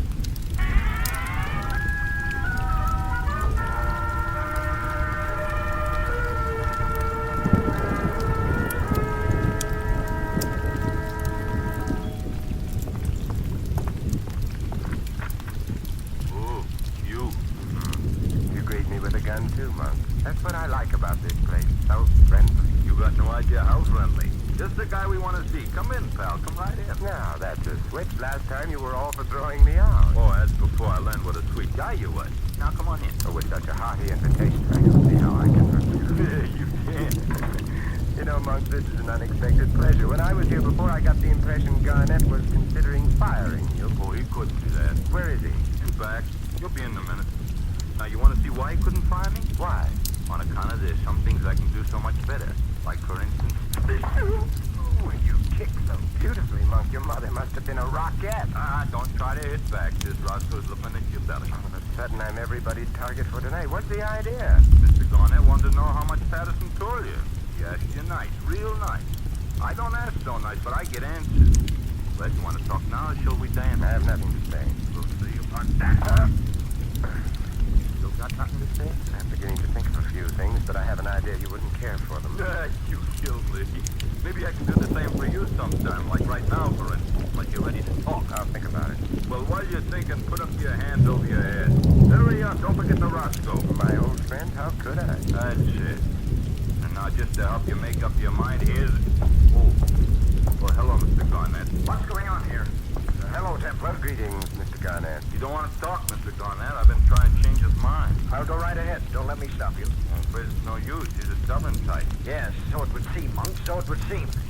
Well, Templar, to what are we indebted for this return visitor? I've seen Felice. I thought you might like to know how she's getting along. Why should I care? Does she care about me? Does she ever even call? Don't stand there with your hands like that, Templar. It looks ridiculous. Monk's idea. You heard Mr. Garnett, Templar. Put him down. Well, if you insist. How is she, Templar? Who? Oh, Felice. Fine. I was afraid that. Afraid? I'd like to think she needed me. I've got to put her out of my mind, Templar, completely. Only answer. Tell me something, Garnett. What? Where were you this afternoon? Oh, All afternoon? yes. Why? Was anyone with you? I was. The whole time? Yes, except for another nap. He likes to keep in condition. Only I didn't sleep so good. It was only gone a few minutes, just a few minutes. Half hour or so. Why, Templar? You tried to reach me? No, couldn't have. I'd have heard the phone. If you were here. But I told So you you I... did. Just a minute. What are you going to do? This. Templar. Wait, you knocked out Monk. Yeah, so it seems. Funny, I didn't hit him very hard. You aimed at his chin. Always was his weakness. Had a wicked right, but he could never take it. Round heels. That's his trouble. I could have made a champ out of him if it hadn't been for those... Oh, but that's neither here nor there. Why'd you do it? He slugged me before when I wasn't looking. This evens the account. And it gives me a chance to get his Roscoe. Oh? I want to point something out to you, Garnett. I didn't want Monk interfering. What? Randy Patterson doesn't live too far from here. I believe you could make it in 15 minutes. Perhaps so, perhaps so. What are you driving at? 15 there, 15 back, half hour would have been long enough. For what? For you to have gone to his place and killed him. Killed him. But do you mean have somebody? Mm-hmm. Well, I don't pretend I'm not pleased. Surely you don't really think that I... Why, that's absurd. Well, you could have while Monk was sleeping. No, you don't understand. It's at least 15 minutes to Patterson's place, at the very least. If you hurry, race like mad. How do you know? I've been there, but not today, not today. But you know, you said yourself. All right, 15 minutes, round trip in half an hour. That's all you needed. Well, that was just round figures. I'm sure Monk couldn't have been out of the room for, 20 minutes at most. You'll see when he comes to. We'll ask him. 20 minutes at the most. Mm-hmm. I'm sure he'll say whatever you want him to, but we'll see. Say, I just thought of something. What? Has there been any report about the murder yet? Newspaper, radio? No, not so soon. Mm-hmm. Well then, Mr. Templar, how come you have to know about it? A nice point, Garnett, but notice what big ears I have, Grandpa. I overheard. Overheard? In telephone. Come on, Monk, wake up, wake up. Come on. Hey, where is he? Hey, it was an accident. I slipped. I hit my head. You did? Sure, Monk, sure. What big ears you have, too, Monk. Genuine cauliflower. How did you hear about it? Hear about what? The murder. Who, me? I didn't. Obviously, Garnett didn't know about the murder, or he wouldn't have stuck his neck out by admitting you were out of the room. He didn't start crawling until I mentioned the murder. That's right, Templar. You noticed. But I also noticed that Monk was very busy trying to build the alibi before I mentioned the murder. Well, sure, I was trying to protect Mr. Garnett. After all, I got a great sense of loyalty. No, Monk, you haven't got any sense of loyalty or any sense. How did you know he needed protection unless you knew about the murder? Of course. How did he know? Unless he was a murderer. Are you crazy? Maybe, Monk. But the alibi you were preparing for Garnett would have worked for you, too. If you were here with Garnett, you couldn't have committed the murder. Isn't that why you insisted you were gone only a few minutes? My head hurts. I got nothing to say. But Templar, what motive would Monk have? There's one thing we've all been wondering about, Garnett. How did Randy find out about your wife and the kids? Must have been from someone who was close to the kids. Say, a sparring partner, for instance. Aha! Templar, you hit it. I think so. Monk gave Randy the information. Then when things got hot, Monk was afraid Randy might snitch, so he killed him to tons. That's it, Templar, that's it. Monk, you scoundrel, you villain, you... Ah, shut up. Monk, that's insubordination. Now, come on, Monk. You and I are going to police headquarters. Who says so? Monk. Don't try to get tough. Maybe Joe Lewis isn't scared of you, but I ain't. Come on, let's go.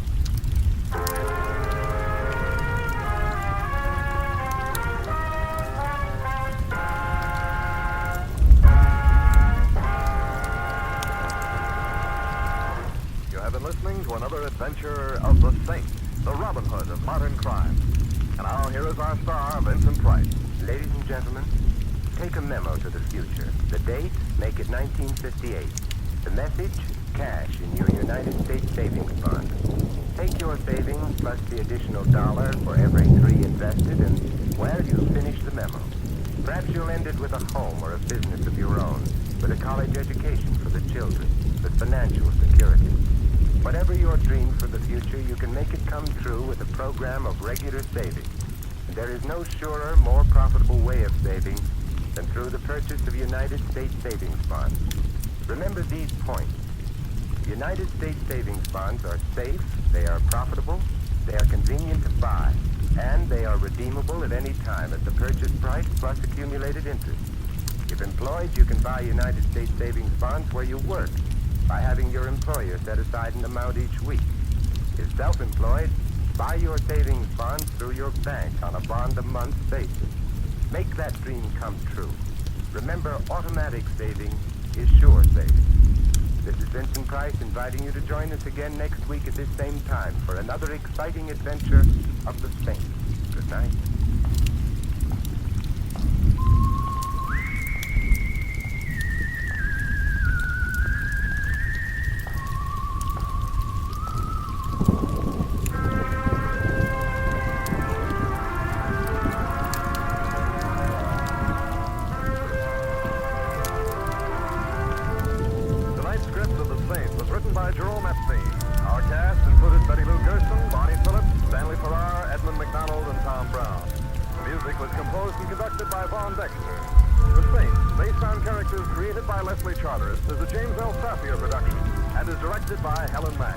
Vincent Price is soon to be seen co-starring in RKO's production, His Kind of Woman.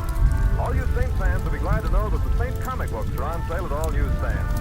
Your announcer is Don Stanley.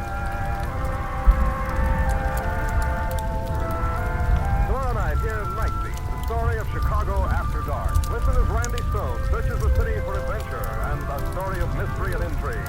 Night Beat is another great action-packed program, so be sure to listen tomorrow night and every Monday night to Night Beat.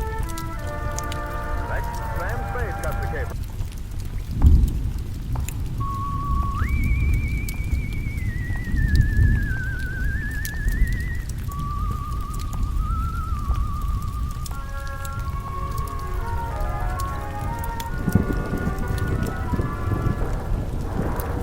The Adventures of the Saint, starring Vincent Price.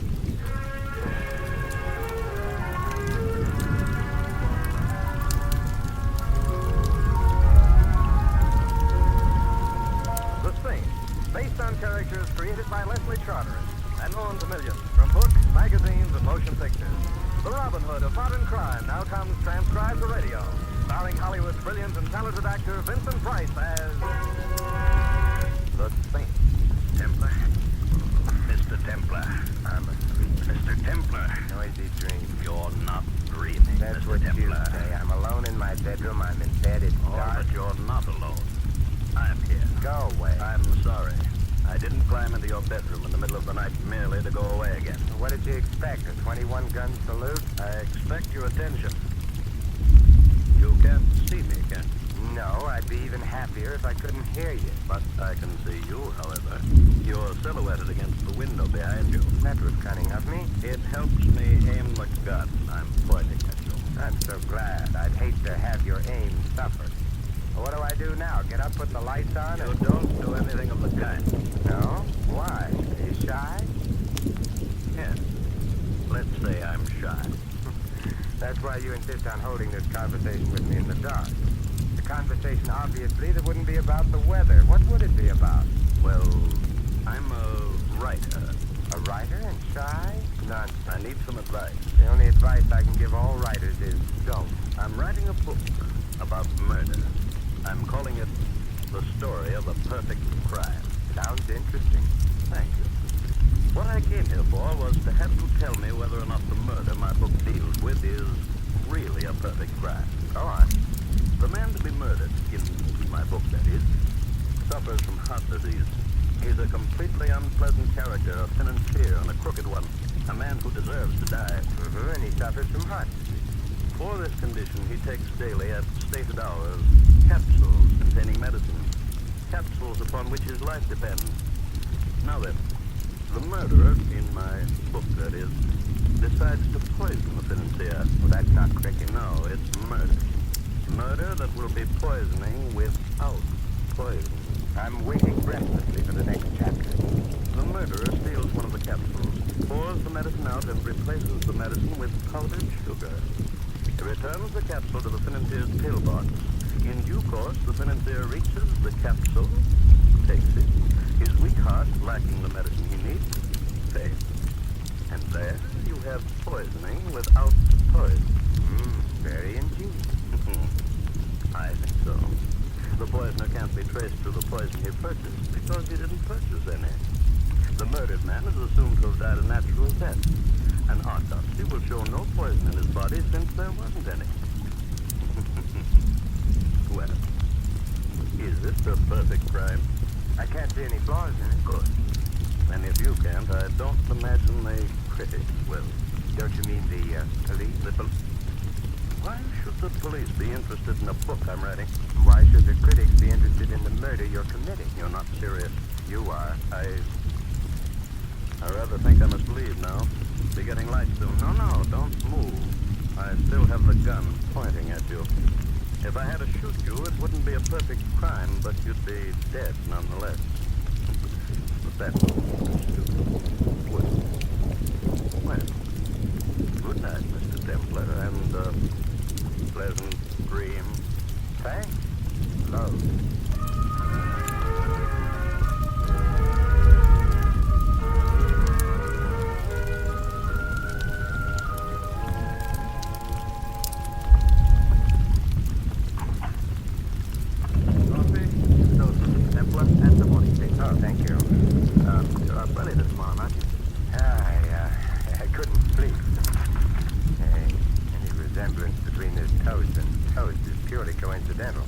What does your chef do? Tan the stuff? Oh, no, Mr. Templar. He probably uses old shoe leather.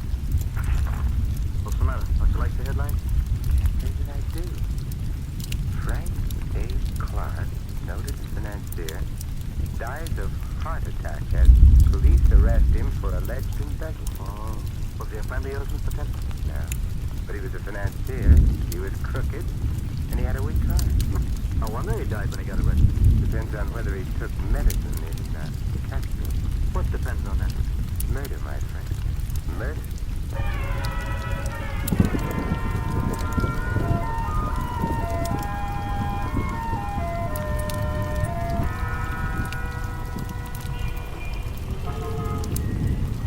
Taxi! Hey, taxi! Oh, no, Louis. Oh, yeah, Louis. Out of all the taxicabs in this city, why do I keep getting yours? Out of all the fares in this city, why do I keep getting you? You have a point there. I'll go right home and shop. You stay where you are. You want to go home with me? No.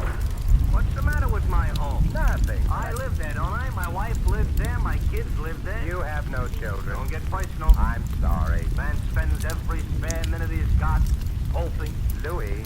Did Julius Caesar have children? Did Alexander the Great have children? Did Napoleon have children? Yes.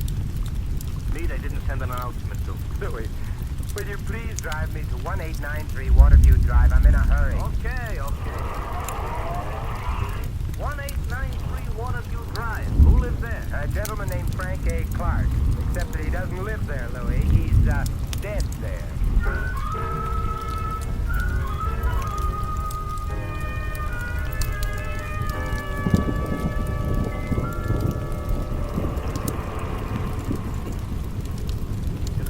Company with a corpse, Mr. Templar? I am going to visit his surviving relatives, if any. Why?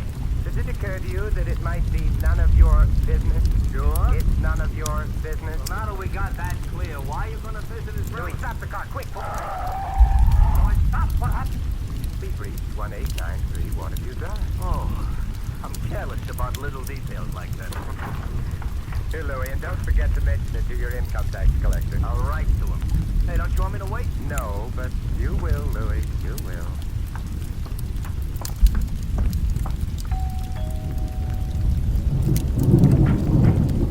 Oh, hello there. Hello. This is the Clark home, isn't it? Sure, and I'm the Clark niece. And you're... I'm a Templar, an old friend of your uncle. You're not old. Well, And you're not a friend of my uncle's. Come in, anyway. oh, thank you. Because maybe you can be a friend of mine. In here. Tell me, do you need a friend? No, but I like him. And they're as tall as you. And... Oh, my name is Inez. Inez Frank. I'm very glad to know you, Miss Friend. Probably won't be when you really get to know me. I realize perhaps I shouldn't have come today.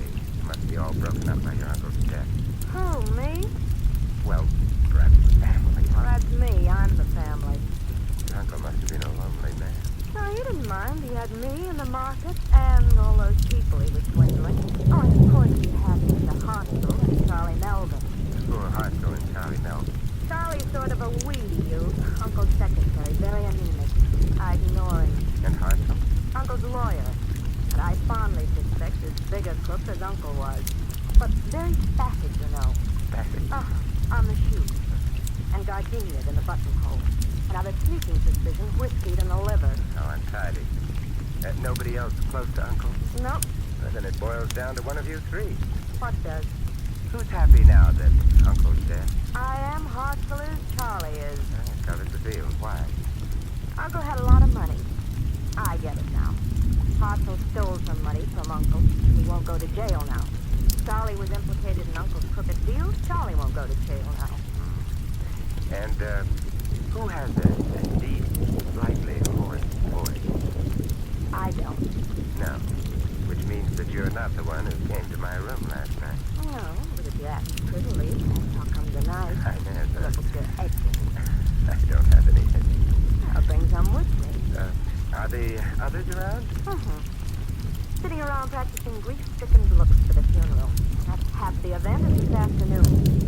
Better get dressed for it. You are dressed. But not for a funeral. Excuse me for just a minute? Of course. Oh, there you are. Greetings, Mr. Templar. This is Charlie. Charlie, this is Mr. Templar. Glad to meet you. How do you do? He doesn't. Entertain Mr. Templar for me, Charlie. I gotta find a dress that's sad looking. I'd like to stay and entertain you, but I've got to hurry. You see, I'm Mr. Clark's secretary. His and condition, he doesn't need a secretary. Well, I'm Mr. Clark's former secretary. No, I'm the former Mr. Clark's secretary. No, I get it now. Relax. Oh, I'm gonna... Well, then why are you in such a hurry? Well, I have to go out and hire some mourners, haven't I? Why? Well, it wouldn't look nice if there were only three of us at the funeral. Inez, Mr. Hansel, and myself. No, especially since you'll all be grinning from ear to ear. May I ask you a question? Has your voice ever been deeper? Heavens, no. But, Charlie, my boy. Oh, good morning. Good morning. My name is Templar, and I'm... Hansel is my name. I'm sorry. I can't talk to you now. I'm in a hurry. Why? My tailor's expecting me. Your tailor? You'd hardly expect me to attend Mr. Clark's funeral in this, would you? Impossible. You see? So, if you don't mind, I'll just run along. Oh, Yes? what are you doing here? Looking for a man with a deep voice. Sorry, mine isn't. But why are you looking for a man with a deep voice? He told me how Mr. Clark was murdered. Well, that explains it. What? Yes, he was murdered. But Mr. Clark died of heart failure. Indeed. You must be a... I demand an explanation immediately. You've forgotten one thing, Mr. Hunt. What's that? Your tailor is waiting. But And tailors are sometimes very temperamental. Besides, we can discuss this some other time. This evening? This evening. Here's my card. I'd appreciate your coming. If Mr. Clark was murdered, something must be done about it. Something will be.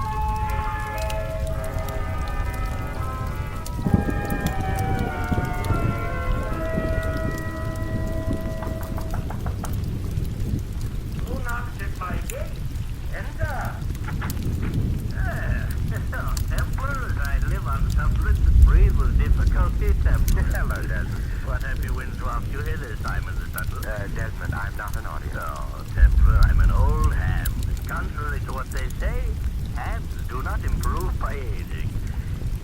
Is it true? Well, I'm not especially gay at the moment. Murder. Oh, the last murder that was of any interest to me was that Elsinore thing.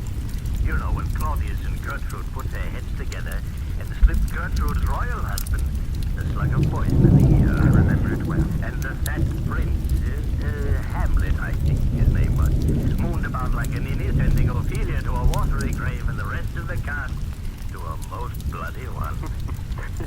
You would have made a good Hamlet. Bless you! Oh, I wanted to play Hamlet. Instead, they preferred me as a ventriloquist. Fountain. That's why I'm here. You've been a ventriloquist. I'm involved in a case which hangs on the identity of a voice.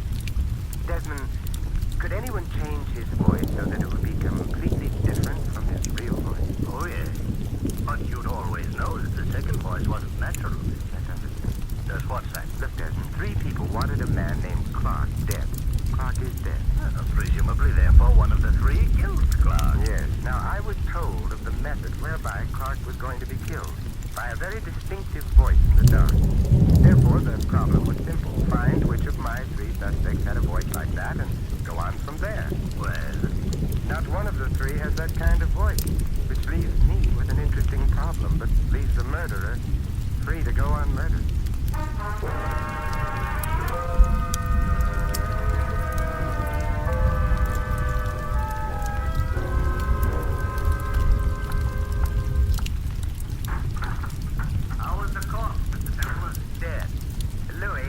The nearest bookstore. You can't have it. It belongs to a guy named Pestlethwaite. Would you please drive me there quickly? Okay. What's the matter? Suddenly decided you want to curl up in front of a fire with a good book? For that, I'd rather have Inez. No, Louis, I merely want to find out how a man can die of poisoning without being poisoned.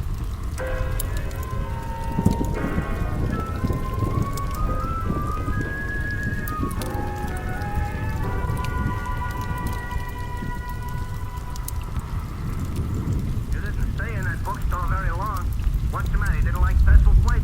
He didn't have the book I wanted. I know a place. Not that kind of book, Louis. What I wanted was a book on heart diseases. Oh, light reading, huh? Interesting. Heart disease.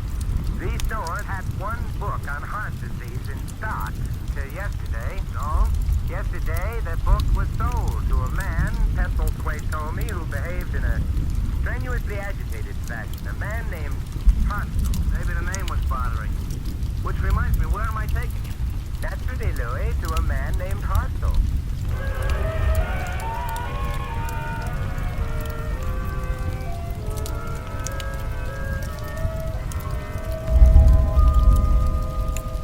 Hartzell in, or on his way to Mexico, or...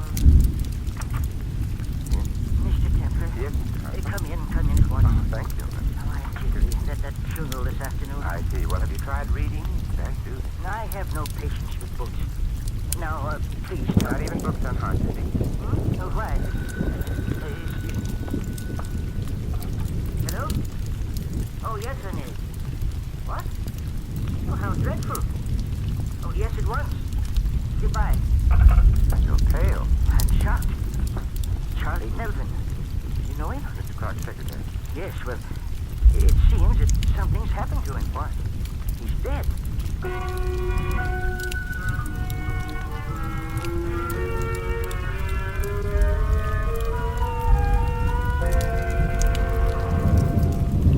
Tell him to hurry. Templar, hurry.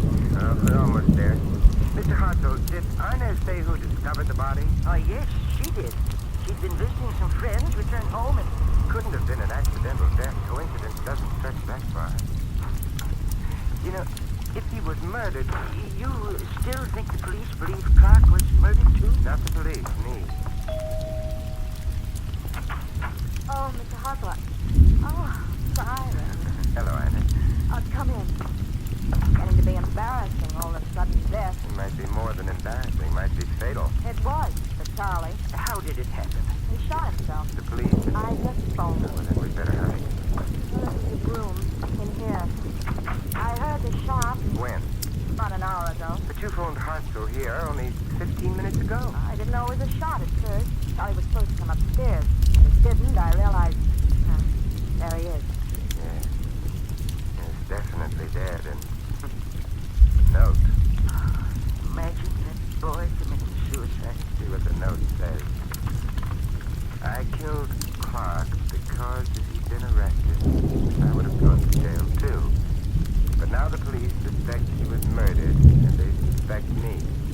I might as well get it over with before they do. And it's signed Charlie Melvin. Well, it sort of clears up that, doesn't it? Yes, except for one thing.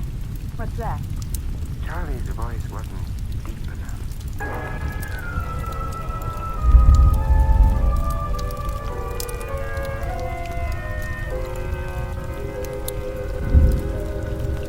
Alexander Graham Bell's invention should sometimes be strangled. I'm asleep, and so should you be. Templar, Yes, Hartzell? listen. I'm at the Ensign Club on Trocadero. Yes? I couldn't go home. Charlie's death so soon after Clark's. Anyway, remember that voice you told me about? I remember it very well. I just heard it. What? The man with the voice like the one you described was here. I'll be right over. He's gone now, but I followed him outside and heard him give the cab driver his address. Good boy. I have my car. I'll pick you up immediately. Fine. We can go right after him. It's some distance outside the city. I traveled to the North Pole for him. You don't measure miles when chasing phantoms.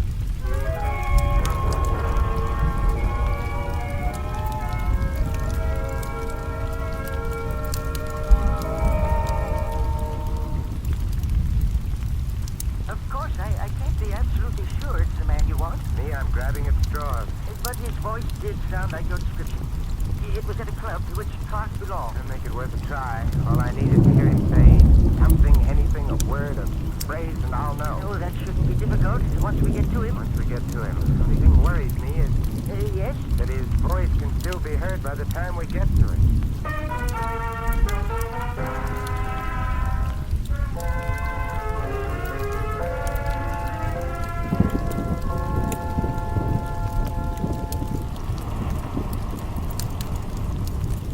Halfway to the North Pole, so you didn't take me literally, did you? You shouldn't be much farther.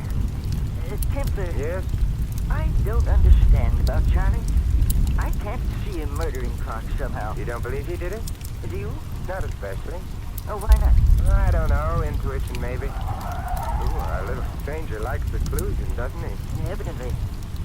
You know, the police accepted that suicide note without question. Did they? There's the house. Oh, there aren't any lights showing. Well, he must have got here sometime before us. Went to bed, I guess. Yeah, probably. I wonder. Do you think you recognize him? Oh, probably. I couldn't see him, but he saw me. Well, that might be bad. Are you armed in case he tries anything? No, but we'll manage. Or suppose he refuses to say anything at all? Well, that in itself would answer our question, wouldn't it? We ring? Certainly. Nothing is not courteous. It's so dark out here. So far from anything. Yeah, dark and lonely, you put it beautifully. He doesn't answer. Try the door. Very well. That's all.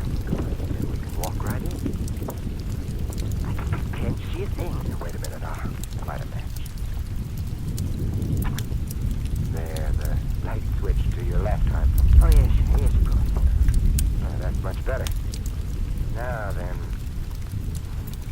it's a very charming house you have here, Mr. Hartzell. What did you say? I said you have a very charming house here.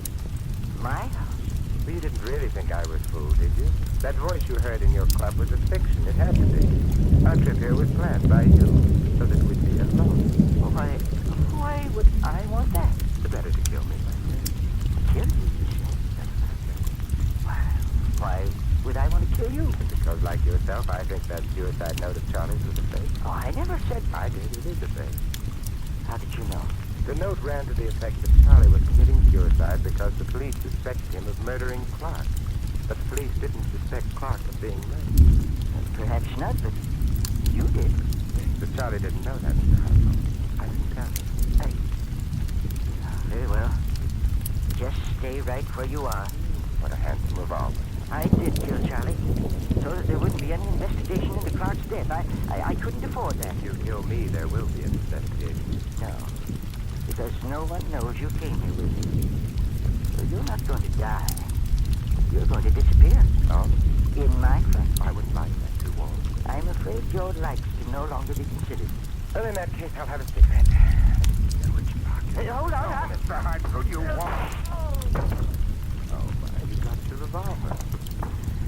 Now I have two. You said you weren't armed. I'm such a liar. But then you see, I knew when you asked me why you asked. So perhaps I'll be forgiven. Templar, I killed Charlie, but I didn't kill Clark. I swear I Good didn't. heavens, Mr. Hartzell, I never for a moment thought you did.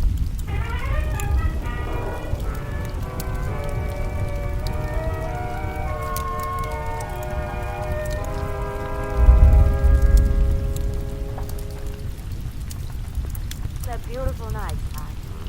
Poor Mr. Hartzell, all shut up in a dungeon cell. I'm afraid the beauties of the night are lost to him. Those beauties are also lost to Charlie. Oh, don't be morbid. They're better off dead. It would have been nicer to leave that position to them. Mr. Hartzell, bless his fussy old soul, was really an impulsive man. Foolish. Let's not talk about him anymore. Let's talk. I'll be wrong. Why? Because Hartzell didn't kill him.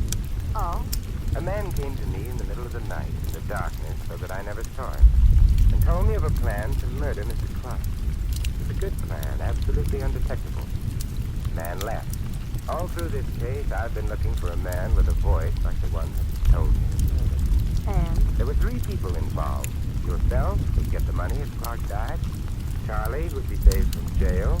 Hartzell would be free of imprisonment. Uncle certainly spread a lot of joy when he died. Charlie was murdered by Hartzell, but Charlie's was not the voice that spoke to me, nor was Hartzell. Then, whose voice could it possibly have been?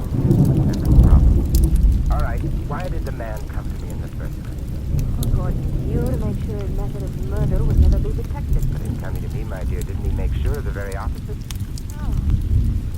Well, then, he must have wanted you to... That's right. He wanted me to detect murder, but why? Obviously not because he was going to murder him. I don't understand. The only voice in this case that I haven't heard is the voice of My uncle. But why? Why did he do it? Because nobody was going to murder him. What could he hope to accomplish? What he did accomplish. Inez, your uncle was an old man with heart disease on the verge of being arrested for theft, swindling. He knew he wouldn't survive even the short prison term. He probably suspected that the strain of the arrest itself might be fatal, and it was. But before he died, he wanted revenge on the lawyer who cheated him and on the secretary's sister. So he changed with his story, figuring that when he died, perfectly naturally, murder would be suspected where no murder takes place. The worst is, because Hartzell killed Charlie, Hartzell himself is going to die for it. Yes.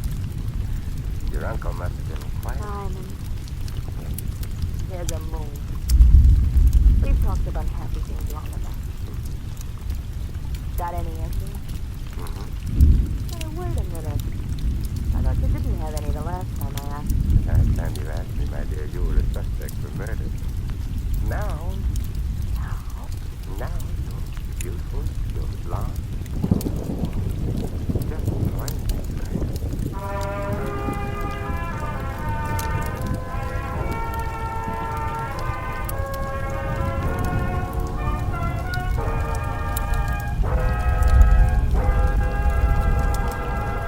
You've been listening to another transcribed adventure of the Saint, the Robin Hood of modern crime. And now here is our star, Vincent Price. Ladies and gentlemen, poison doesn't always come in bottles. And it isn't always marked with the skull and crossbones of danger. Poison can take the form of words and phrases and acts. The venom of racial and religious hatred. Here in the United States, perhaps more than ever before, we must learn to recognize the poison of prejudice and to discover the antidote to its dangerous effects. Evidences of racial and religious hatred in our country place a potent weapon in the hands of our enemies, providing them with the ammunition of Christians. Moreover, group hatred menaces the entire fabric of democratic life. As for the antidote, you can fight prejudice, first by recognizing it for what it is, and second by actively accepting or rejecting people on their individual worth, and by speaking up against prejudice and for understanding. Remember, freedom and prejudice can't exist side by side. If you choose freedom, fight prejudice. This is Vincent Price inviting you to join us again next week at the same time for another exciting adventure of the Saint. Good night.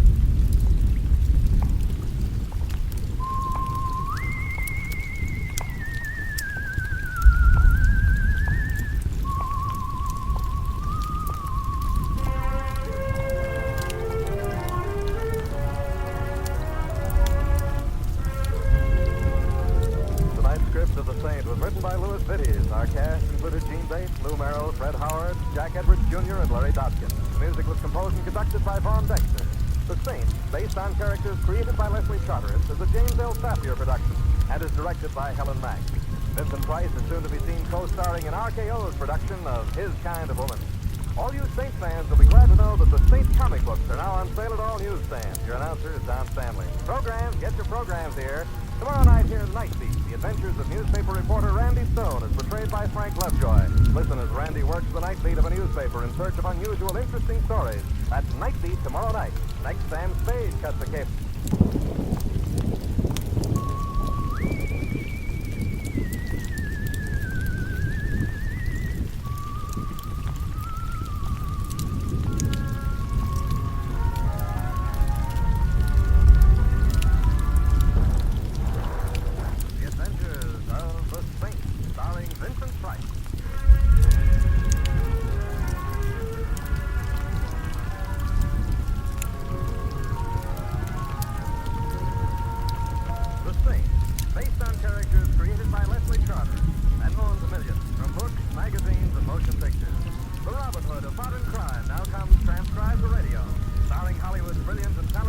Vincent Price as the Saint.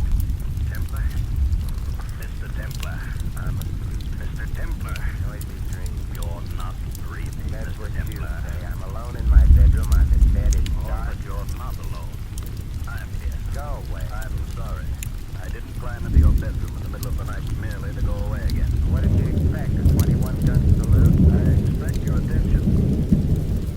You can't see me, can you? No, I'd be even happier if I couldn't hear you. But I can see you, however. You're silhouetted against the window behind you. That was cunning of me. It helps me aim the gun I'm pointing at you. I'm so glad. I'd hate to have your aim suffer. What do I do now? Get up, put the lights on, You and... don't do anything of the kind. No? Why? Are you shy? Yes. Let's say I'm shy. That's why you insist on holding this conversation with me in the dark. The conversation, obviously, that wouldn't be about the weather. What would it be about?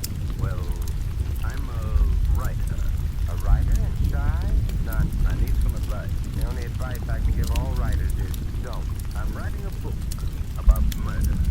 I'm calling it The Story of a Perfect Crime. Sounds interesting. Thank you. What I came here for was to have you tell me whether or not the murder my book deals with is really a perfect crime. Go on. The man to be murdered, in my book that is, suffers from heart disease. He's a completely unpleasant character, a financier, and a crooked one. A man who deserves to die. And he suffers from heart. For this condition, he takes daily at stated hours capsules containing medicine. Capsules upon which his life depends. Now then, the murderer, in my book that is, decides to poison the financier. Well, that's not tricky. No, it's murder. Murder that will be poisoning without poison. I'm waiting breathlessly for the next capsule. The murderer steals one of the capsules, pours the medicine out, and replaces the medicine with powdered sugar. He returns the capsule to the financier's pillbox. In due course, the financier reaches the capsule, takes it, his weak heart lacking the medicine he needs, fails. And there you have poisoning without poison. Very interesting. I think so. The poisoner can't be traced to the poison he purchased because he didn't purchase any. The murdered man is assumed to have died a natural death. An autopsy will show no poison in his body since there wasn't any. Well, is this a perfect crime? I can't see any flaws in it. Good. And if you can't, I don't imagine the critics will. Don't you mean the police? The police. Why should the police be interested in a book I'm writing? Why should the critics be interested in the murder you're committing? You're not serious. You are. I rather think I must leave.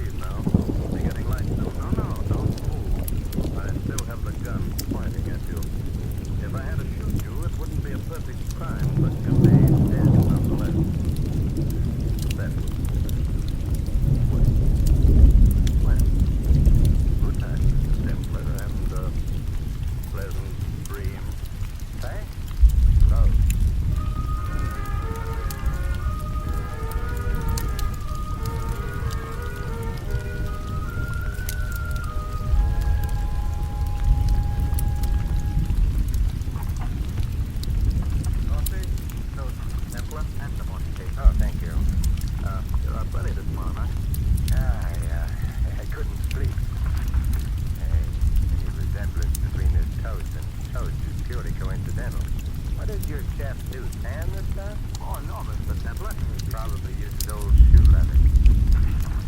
What's the matter? Don't you like the headline? Frank A. Clark, noted financier, died of heart attack as police arrest him for alleged theft. Was he a friendly of Mr. Templar? But he was a financier, he was crooked, and he had a weak heart. I wonder he died when he got arrested. Depends on whether he took medicine. What depends on that? Murder, my friend. Murder.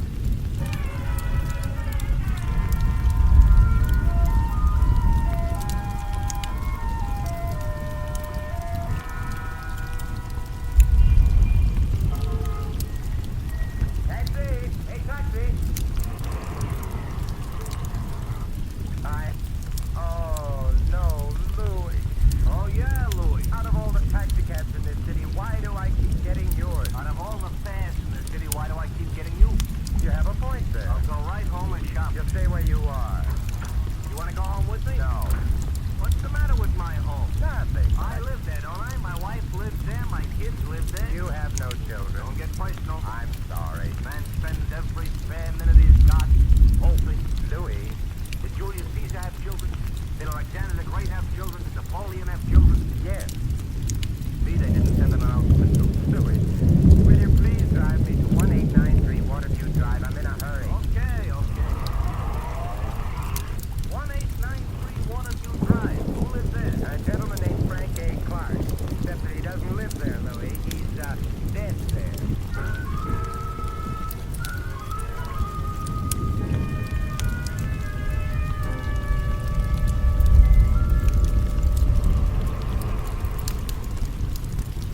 You're gonna keep company with a corpse, Mr. Templar? I am going to visit his surviving relatives, if any. Why? Does it occur to you that it might be none of your business? Sure. It's none of your business. Now that we got that clear, why are you gonna visit his Louis, relatives? stop the car, quick! What? Stop! What happened? We breathe 1893 Waterview Drive. Oh, I'm careless about little details like that. Here, Louis, and don't forget to mention it to your income tax collector. I'll write to him. Hey, don't you want me to wait? No, but you will, Louis. You will.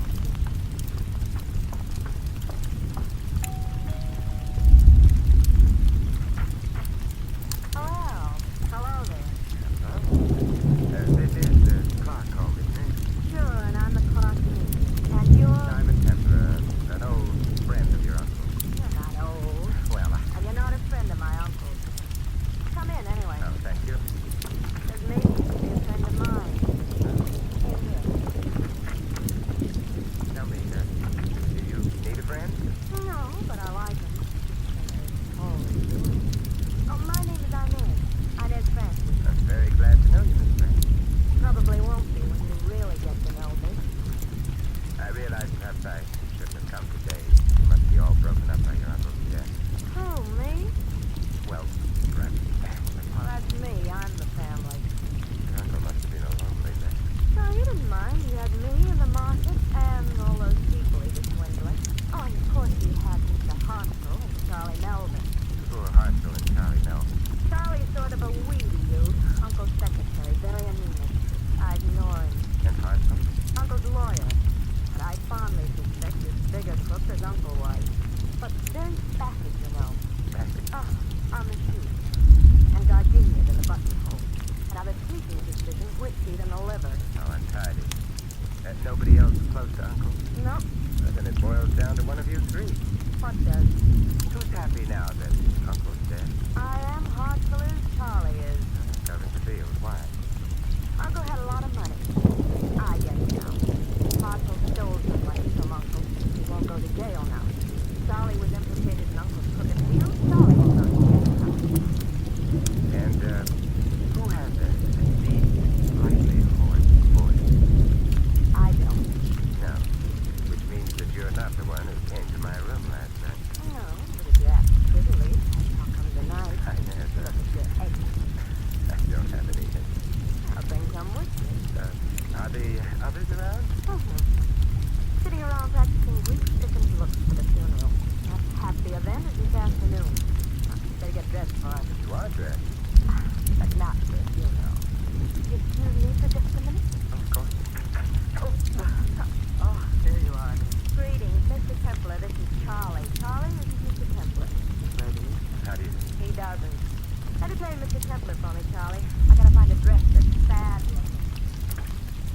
I'd like to stay and entertain you, but I've got to hurry instantly. I'm Mr. Clark's secretary, and I think you're secretary. Well, I'm Mr. Clark's former secretary. No, I'm the former Mr. Clark's secretary. No, I get it. Relax. Oh, I'm relaxed. Then why are you in such a hurry? Well, I have to go out and hire some mourners, have to. Why? Well, it wouldn't look nice if there were only three of us at the funeral. My near's Mr. Hartzell and myself. No, especially since you'll all be grinning from ear to ear. Can I ask you a question? Has your voice ever been deeper? Heavens, no. Sometimes.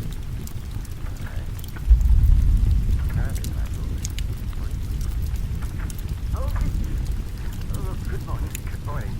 My name is Temper, and I'm... Hartzell is my name. I'm sorry. I can't talk to you now. I'm in a hurry. Why? My tailor's expecting me. Your tailor. You'd hardly expect me to attend Mr. Clark's funeral in this, would you? Impossible. Oh, you see? So, if you don't mind, I'll just run along. Oh, Yes? what are you doing here? Looking for a man with a deep voice. Sorry, mine isn't. But why are you looking for a man with a deep voice? He told me how Mr. Clark was murdered. Well, that explains it. What? Yes, he was murdered. But Mr. Clark died of heart failure. You must be I demand an explanation immediately. You've forgotten one thing, Mr. Hunt. What's that? Your tailor is waiting. But And tailors are sometimes very temperamental. Besides, we can discuss this some other time. Here's my card. I'd appreciate your coming. If Mr. Clark was murdered, something must be done about it. Something will.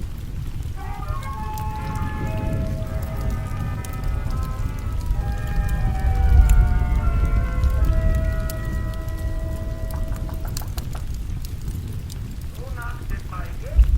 Enter. Templars, I live on sublet and breathe with difficulty. Hello, Desmond. What happy winds waft you hither, Simon the Subtle? Desmond, I'm not an audio. Oh, Templar, I'm an old ham. Contrary to what they say, hams do not improve by aging. Still a gay adventurer? Well, I'm not especially gay at the moment. Murder. Oh, the last murder that was of any interest to me was that Elsinore thing. You know, when Claudius and Gertrude put their heads together and slipped Gertrude's royal husband a slug of poison in the ear. I remember it well. And the fat prince, Hamlet, I think his name was, mooned about like a ninny, sending Ophelia to a watery grave and the rest of the cast to a most bloody one.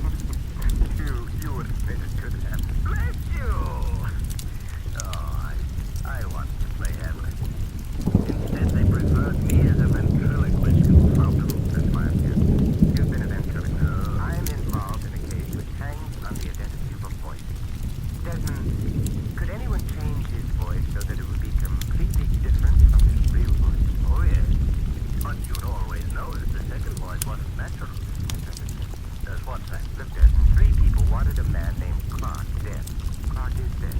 Presumably, therefore, one of the 3 killed Clark. Yes. Now, I was told of the method whereby Clark was going to be killed.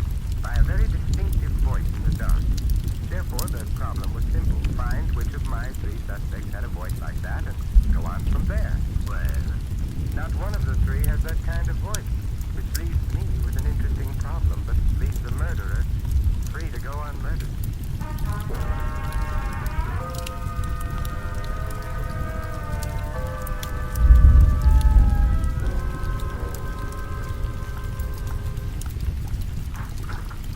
how was the corpse, Mr. Templar? Dead.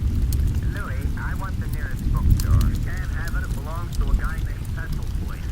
Would you please drive me there quickly? Okay. What's the matter? Suddenly decided you want to curl up in front of a fire with a good book? For that, I'd rather have Inez.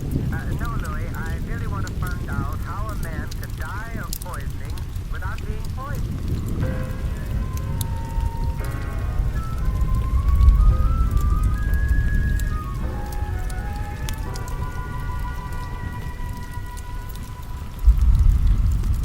You didn't stay in that bookstore very long. What's the matter? You didn't like Cecilthwaite? He didn't have the book I wanted. I know a place. Not that kind of book, Louis. What I wanted was a book on heart disease. Oh, light reading, huh? Interesting. Heart disease. These stores had one book on heart disease in stock till yesterday. No? Yesterday, the book was sold to a man, Cecilthwaite told me, who behaved in a strenuously agitated fashion. A man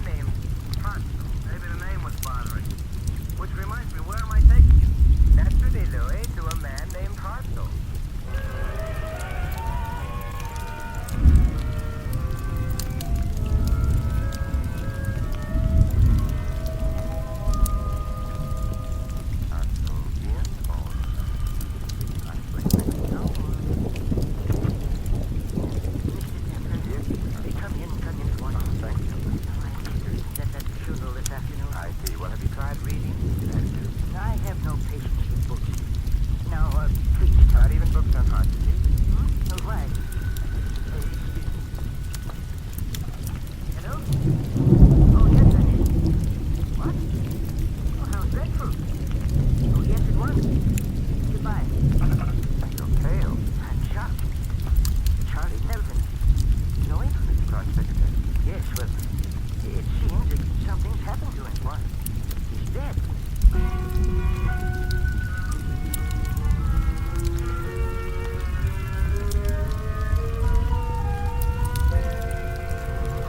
Tell him to hurry. Temper, hurry. Oh, we're almost there. Mr. Hartzell, did Inez say who discovered the body? Oh, yes, she did. She'd been visiting some friends, returned home, and Couldn't have been an accidental death. Coincidence doesn't stretch that far. You know, if he was murdered, you still think the police believe Clark was murdered too? not the police, me. Oh, Harper. Oh, sorry. Hello, Inez. Oh, come in.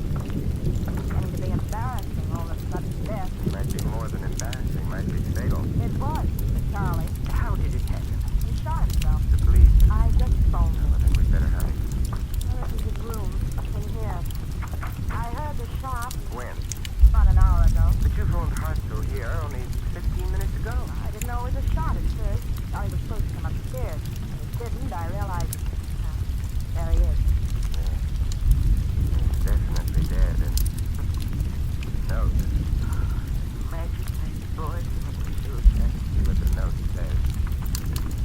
I killed Clark because if he'd been arrested, I would have gone to jail too. But now the police suspect he was murdered, and they suspect me. I might as well get it over with before it's later. It's time. I know. Well, that sort of clears up that, doesn't it? Yes, except for one thing. What's that? Charlie's voice wasn't deep enough.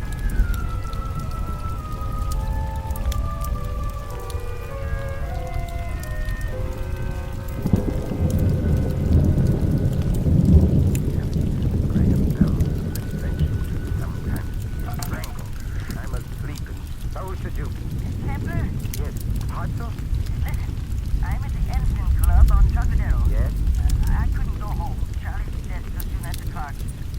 Anyway, remember that voice you told me about? I remember it very well. I just heard it. What? The man with the voice like the one you described was here. I'll be right over. He's gone now, but I followed him outside and heard him give the cab driver his address. Good boy. I have my car. I'll pick you up immediately. Fine, fine. We can go right after him. He's some distance outside the city. Guide travel to the North Pole for him. You don't measure miles when chasing phantoms.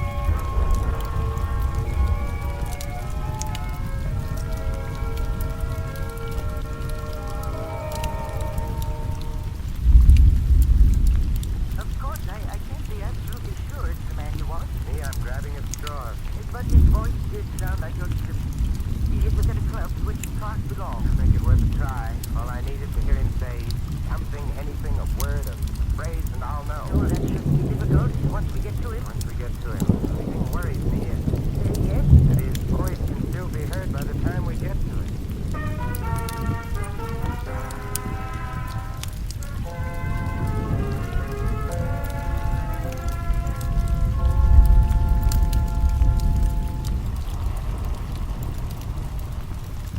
Halfway to the North Pole. So you didn't take me literally, did you? You shouldn't be much farther. Templar, Yes? I don't understand about Charlie. I can't see him murdering Clark somehow. You don't believe he did it? Do you? Not especially. Oh, why not? I don't know. Intuition, maybe. Ooh, our little stranger likes the collusion, doesn't he? Evidently. You know, the police accepted that suicide note without question. Did they? There's the house. Oh, there aren't any lights showing. Well, he must have got here sometime before us. Went to bed again? Yeah, probably. I wonder. Do you think he'll recognize you? Probably. I couldn't see him, but he saw me. Well, that might be bad. Are you armed in case he tries anything? No, but we'll manage. Or suppose he refuses to say anything at all? Well, that in itself would answer our question, wouldn't it? The ring? Certainly. Nothing is not courteous. So dark out here. So far from anything. Yeah, dark and lonely.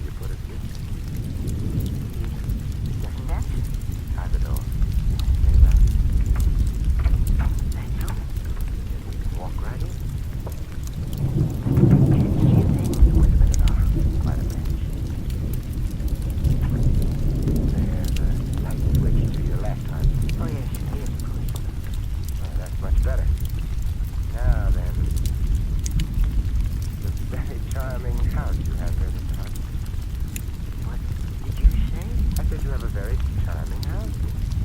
My house? So you didn't really think I was fooled, did you? That voice you heard in your club was a fiction. It had to be. Our trip here was planned by you, so that we'd be alone. Oh, why would I want that? The better to kill me. Kill you? Why would I want to kill you? Because like yourself, I think that suicide note of Charlie's was a fake. Oh, I never said... I didn't believe the fake. How did you know? The note ran to the effect that Charlie was committing suicide because the police suspected him of murdering Clark. But the police didn't suspect Clark of being. Perhaps not. You did. But Charlie didn't know that. I didn't tell him. Very well. Just stay right where you are. What a handsome revolver. I did kill Charlie, so that there wouldn't be any investigation into Clark's death. I couldn't afford that. If you kill me, there will be an investigation. No, because no one knows you came here with me. So you're not going to die. You're going to disappear. Oh? In my sight. I would like that to walk. I'm afraid your life will no longer be considered. Well, in that case, I'll have it with that. Hey, hold on. Mr. Hartzell, you walk. Oh, my, you got your revolver. Now I have two. You said you weren't armed. I'm such a liar, but then you see, I knew when you asked me why you asked me. So perhaps I'll be Templar, I killed Charlie, but I didn't kill Clark. I swear I Good didn't. heavens, Mr. Hartzell, I never for a moment thought you did.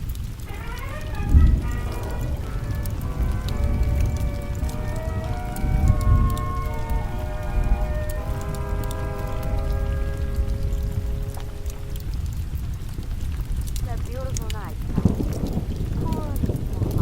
All shut up in a dusty cell. The great beauties of the night are lost to him. Those beauties are also lost to Charlie. Don't be morbid. They're better off dead. It would have been nicer to leave that position to them. Mr. Hartzell, bless his trusty old soul, was really an impulsive man. Foolish. Let's not talk about him anymore. Let's talk. Okay, Rob. Why? Because Hartzell didn't kill him. Oh? A man came to me in the middle of the night, in the darkness, so that I never saw him, and told me of a plan to murder Mrs. Clark. It's a good plan, absolutely undetectable. Man left. All through this case, I've been looking for a man with a voice like the one that told me. And? There were three people involved. Yourself, who'd get the money if Clark died. Charlie, who'd be saved from jail. Hartzell, who'd be free of imprisonment. Uncle certainly spread a lot of joy when he died. Charlie was murdered by Hartzell, but Charlie was not the voice that spoke. Nor was Hartzell. Then, whose voice could it possibly have been? The central problem. All right, why did the man come to me in the first place? Well, according to you, to make sure his method of murder would never be detected. How do you see, my dear? Did he make sure of the very opposite? Oh. Well, then, he must have wanted you to... That's it. He wanted me to detect him, but why? Obviously not because he was going to murder him.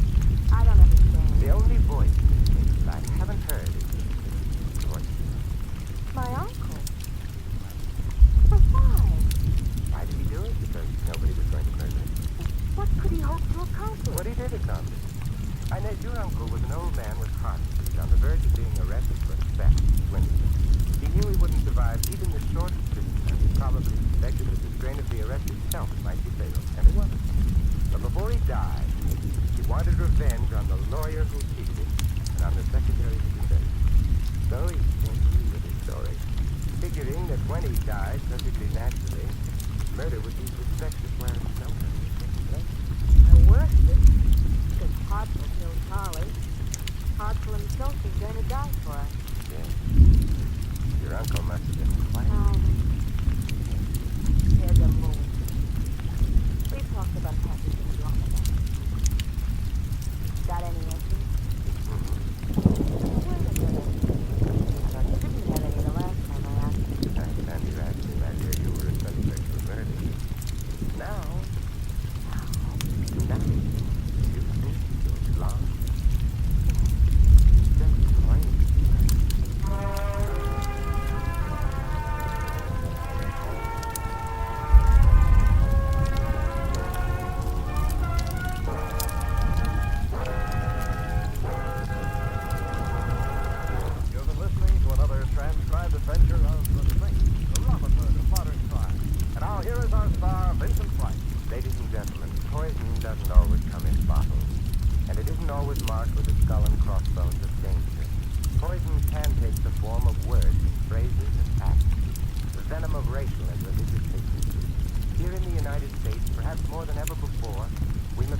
recognize the poison of prejudice and to discover the antidote to its dangerous effects.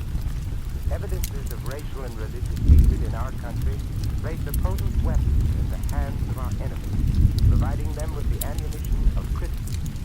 Moreover, group hatred menaces the entire fabric of democratic life.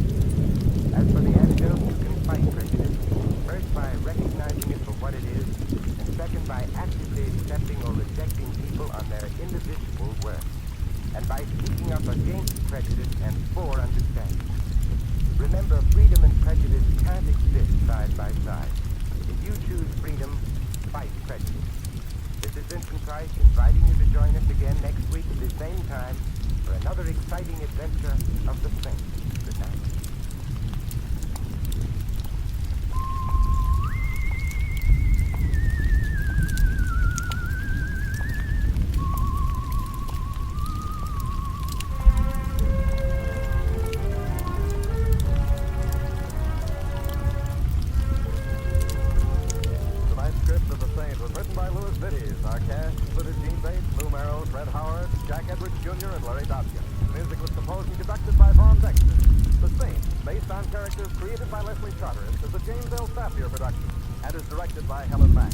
Vincent Price is soon to be seen co-starring in RKO's production of His Kind of Woman. All you State fans will be glad to know that the State comic books are now on sale at all newsstands. Your announcers, Don Stanley. Programs, get your programs here. Tomorrow night, here's Night Beat, the adventures of newspaper reporter Randy Stone, as portrayed by Frank Lovejoy. Listen as Randy works the night beat of a newspaper in search of unusual, interesting stories. That's Night Beat tomorrow night. Next, Sam Spade cuts a caper. Then Zeno Franciscati plays on NBC.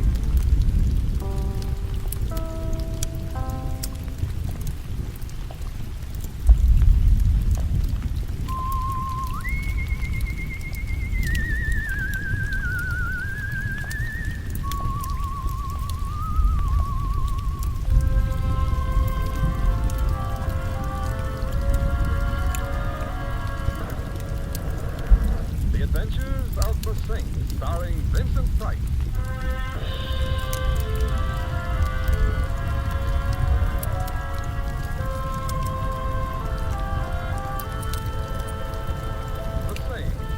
Characters created by Leslie Charteris and known to millions from books, magazines, and motion pictures.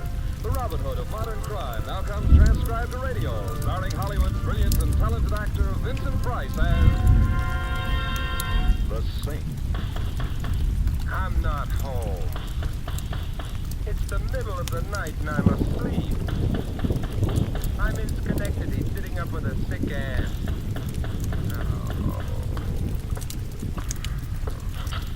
Hello.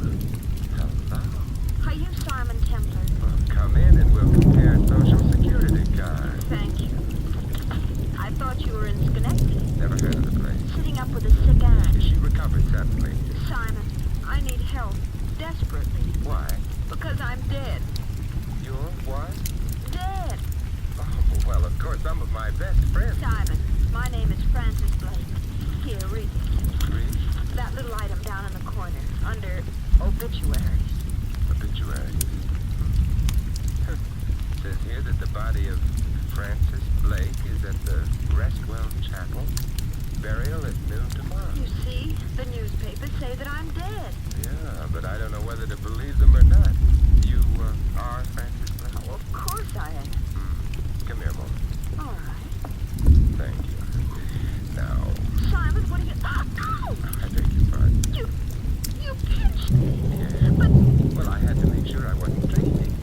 But you're supposed to pinch yourself if you think you're dreaming. I know, but this way was more fun. Also, I never heard a corpse say ouch before. Therefore, you're not dead. I already knew that. I did. Now that that's settled, I think perhaps we ought to go visit. Visit whom? Your corpse.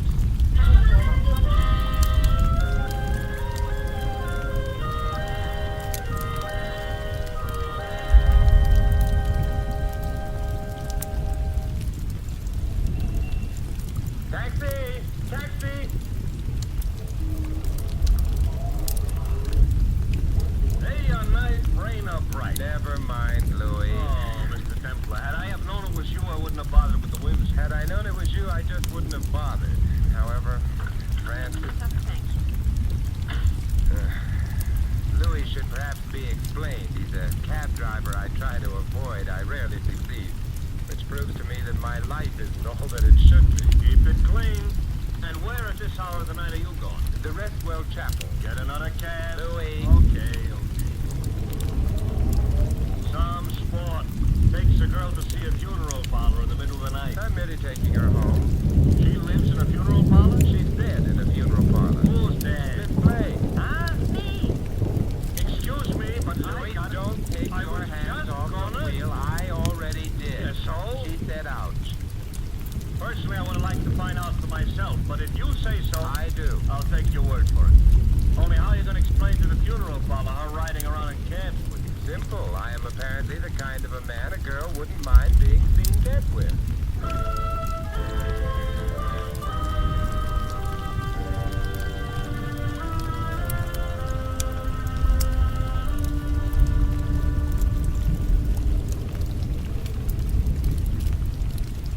The Restwell Chapel at your service.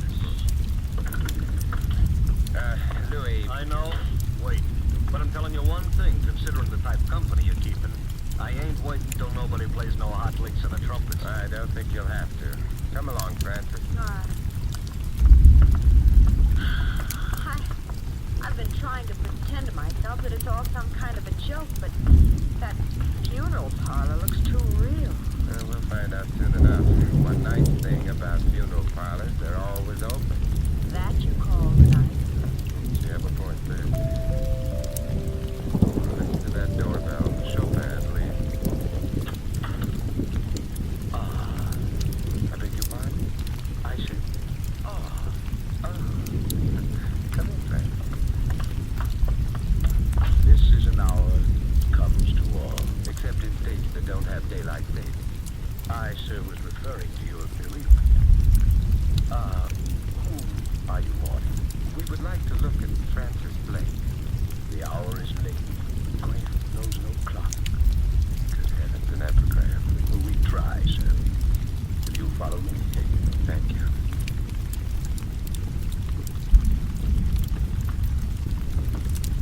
Here we are. And there she is. Beautiful, isn't she? Very. Simon, she does look like me. A little bit, but hardly enough to explain. How did she get here, Miss Blake? The, police brought her. Oh, I see. Who identified her? That was hardly necessary. Her coat over there in the corner. Simon. Wait a minute, Francis. What about her coat? It had her name on the label. Now I shall withdraw. You'll want to be alone with your grief. All right, but make a sound withdrawing, please. So we'll know you're withdrawn. Really, sir, it's no use jesting. The dead never laugh. Simon, that's my coat. It is mine, Simon, but look. Two holes in the front of it, bullet hole. Bullet hole. The girl here, whoever she is, was murdered. Come on, we better get out. All right, but I'm taking my coat. I don't think... It's mine, not hers. It belongs to me, even though she was murdered in it.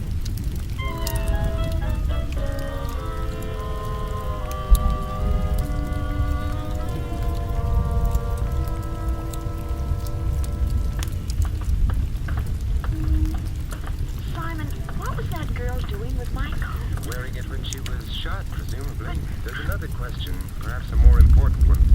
Why was she shot in the first place? I suppose she had enemies. Have you? Back again? Yeah, we're back again. Francis. Oh, thank you. The little lady lost her place? Francis, where do you live? The Thornton Town. Louis. I heard. Simon, back there. Why did you ask if I had any enemies? The coat's a distinctive one. It's a very colorful plaid. Yes, the girl back at the funeral parlor was murdered while wearing it. The question comes to, was her wearing the coat when she was killed merely a coincidence, or was she killed because her murderer thought she was, you?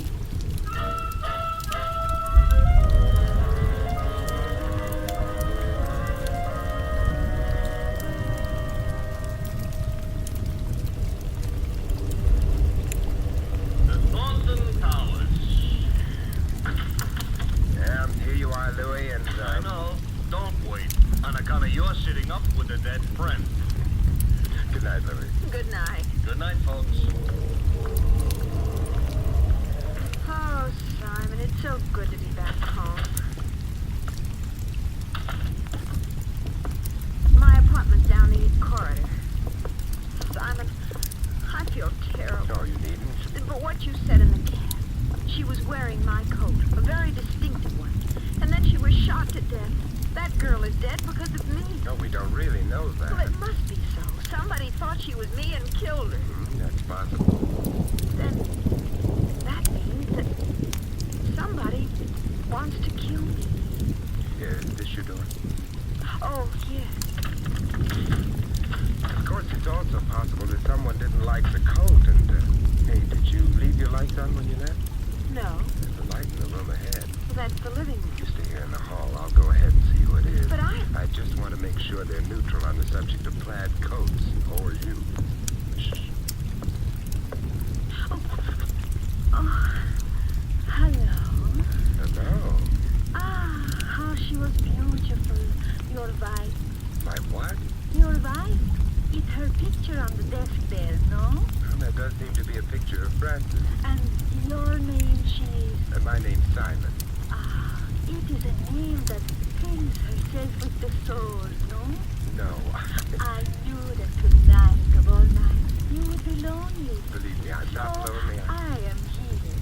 Oh, your wife, she must have been a wonderful woman. She, Your life with her was the magnificent symphony, no? chamber music would probably be more accurate. And now that she is alas gone, I am here. Not even a pause for station identification. Look, who are you? I am Olga. Who is she? Olga. Who is she? Francis. And now that you two have met... Waiting a moment, huh? Aha. I look on the picture. I look on the flash. The what? The flash, of which I might adding your wife is perhaps carrying a little too much here and there. Especially there. Now, just a minute. Mustn't point Olga bad manners. But I am seeing your wife. She is not dead. She isn't. That is, Francis isn't. If you like, you can try pinching her. I never pinch. Except boys. Simon, you are disappointing me. Goodbye. Well, that was quite a performance. Personally, I didn't care for her cadenza. Oh, I don't know. It was a nice cadenza. The tutti was definitely fruity. That is, Francis, the whole thing was camouflage. For what? Take a look at the room. The room? Oh! Yes, it looks as if a junior hurricane had visited it. You mean somebody of Olga searched the room? Uh-huh. This one and, yeah, the bedroom as well. But, Simon, what was she looking for? I don't know. Whatever it was, she didn't find it. Our entrance stopped her search. Well, I'd better start straightening things up a bit. Good idea. I'll help you. Well, shouldn't you be going home? Oh, I don't think so. You may get some more visitors later on and rougher ones than Olga. Why? Well, maybe they'll tell us if we ask them prettily. In the meanwhile, Yes, Simon. we can practice the overture to that symphony Olga mentioned.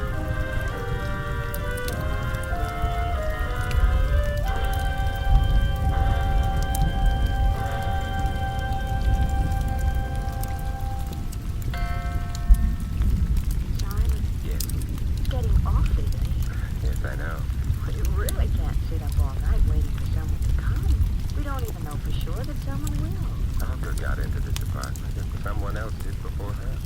Someone else? Of course, your coat was stolen, wasn't it? Well, I suppose, but not from the apartment, Simon. Not from... Well, where was it stolen from? I can't be sure, of course, but I gave that coat to the cleaning shop down the block about a week ago. Shop? Mm-hmm. What's the name of it? The Carter cleaners. Why? Because evidently it started out from there to wind up on a murdered girl's body. Therefore, come on. We're gonna... Yes, believe it or not, I'm taking you to the cleaners.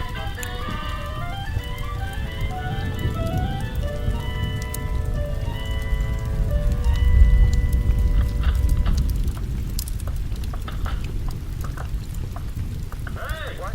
Oh, Louis, I thought I told you not to wait. This is a free country? Yes, There's a but... parking limit on this here curve, maybe? No, but... I waited. But we're only going down the block a little bit. You can't afford a quarter? I like to walk. What do you get from walking? Exercise? And from exercise, an enlarged heart. From an enlarged heart, you know how many people each year drop dead? Add them up. We're walking. Come on, friend. Simon, you're worried. Moderately about all those people with enlarged hearts. This is the place. That door's shut, but there's a light inside. Let's try. It's locked. However, I think someone's coming. recognize it. Yes, that's Mr. Maxon, the manager. Oh, what do you want? Do you mind if we come in? Look, it may have escaped your attention, but it happens to be after 2 o'clock in the morning. Why do you want to come in? The rain. It's not raining. But suppose it starts. I happen to be a very tired man. You should go home earlier. I shouldn't be bothered by drunks. I'm not drunk. We stopped by for Miss Blake's coat. Coat? The plaid. As I may have mentioned before, we are not open for business. Then what are you doing here? I'm crazy about carbon tetrachloride fumes. I'd still like the coat. Oh, then please do stop by in the morning. Simon, why did you... I wanted to find out if the cleaning store knew the plaid coat was gone. But we didn't find out, did we? No, nevertheless, we've worried Mr. Maxon. Thank heaven Louie's handy. Hey, Louie! Louie! You give up, huh? Yeah. Into the cab, Francis. All right. Well, name your destination, Mr. Templar. A very long trip. Yeah? Drive to the back of the cleaning store. You'll probably have to go around the block. That alley must lead there. Okay. Simon, why are we going to the back of the store? Because we're going in? No, because I suspect Mr. Maxon is going out.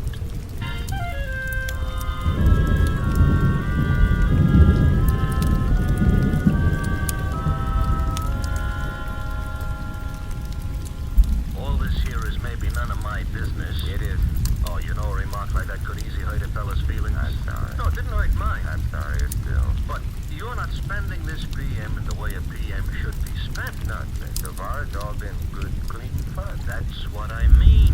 Simon, Mr. Maxon hasn't come out of the store yet. No, he may be coy, however. But why should he have anything to do with anything? He shouldn't, but it's very possible that...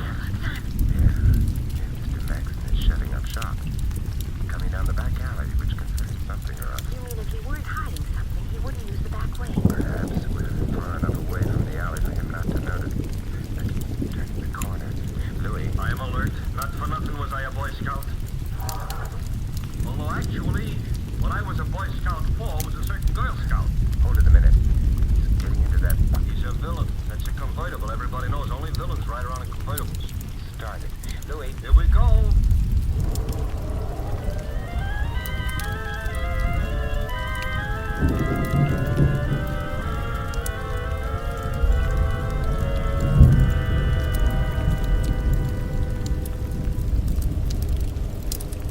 Look, Maxon's stopping. Yeah, I better stop right here, huh? Uh-huh.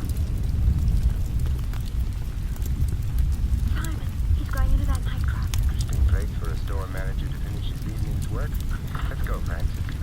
Leave me know how the floor show is. I'll be sure to. Barker's Bandbox. I've heard of the club. Yeah, and I've heard of Barker. Nothing complimentary either. Well, here it is, and in we go. Dark, crowded, and needs ventilation. The floor show? Emphasis on show. Simon, Mr. Maxon's over there. Yeah, ducking out of the door near the piano. Let's follow in his shifty footsteps. I hope nobody notices. With what's going on, or rather coming off, I don't think so.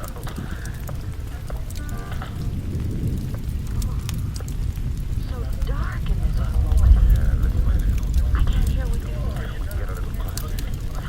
Now, wait a minute, Barker. I've been waiting long enough. Where the stones? I told you the girl disappeared. I know what you told me. Don't give me the stones. Now, suppose you tell me where the stones are. I don't know where they are. Stones. Barker's got quite a reputation as a crook of various kinds. Stones are jewelry, and unquestionably stolen jewelry. Having fun, fellas? Hope I didn't frighten you, lady. Coming up behind you, two nosy people like this. With your asthma. Yeah, this here's a rod. How cute. Could I see it? Go. Simon, I've got to cut. Yeah, and I've got a fist. Let's see what happens.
not Francis Blake. But Simon, the next time, do you think maybe it will be?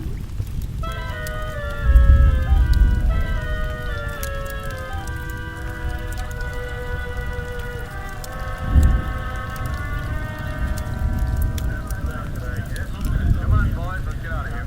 Good night, Temple. Good night, Lieutenant. Thanks for dropping over. And exit Olga, exit police. Francis. Yes, Simon. You better go to bed. I'll stay out. It's almost morning anyway. Oh, I couldn't sleep. Would you like me to fix us some breakfast? Oh, say, that's not a bad idea if you feel up to it. Oh, I don't know how I feel. You stay right where you are. Won't take me more than a few minutes. All right.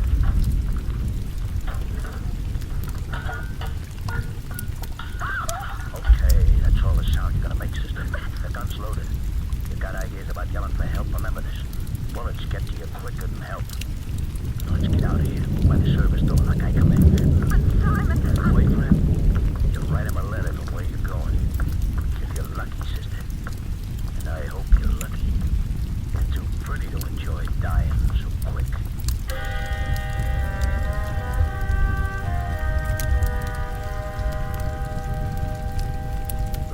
Hey, Francis, what are you cooking? Steak? Francis! I don't intend to oversee your cooking, but... Francis?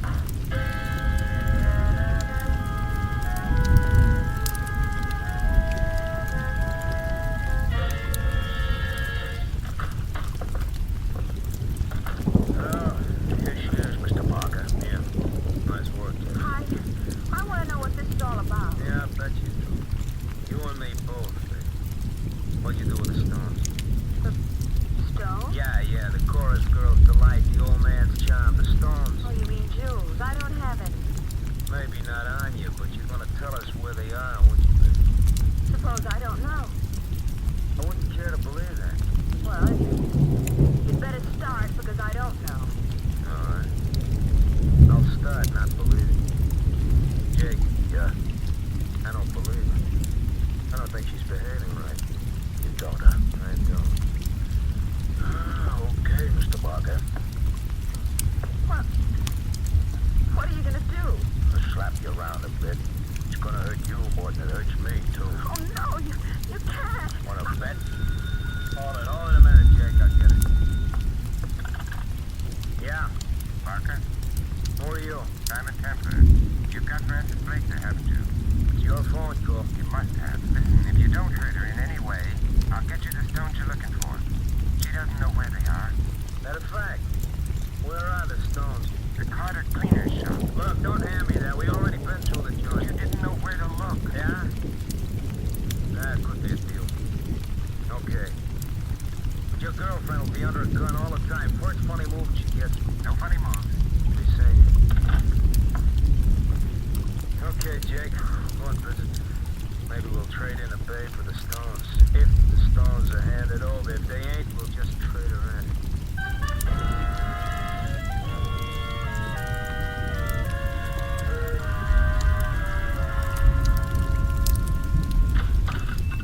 Good morning, and... Oh, you were here last night. That's right, Mr. Maxton. I was looking for a plaid coat. Plaid? Yes, maybe it would be here on this rack. Oh, it wouldn't be there. You see, this rack is progressive, and this is for last night. Sorry to have upset you, Mr. Maxton, but company is coming, and I've got to set the table for them.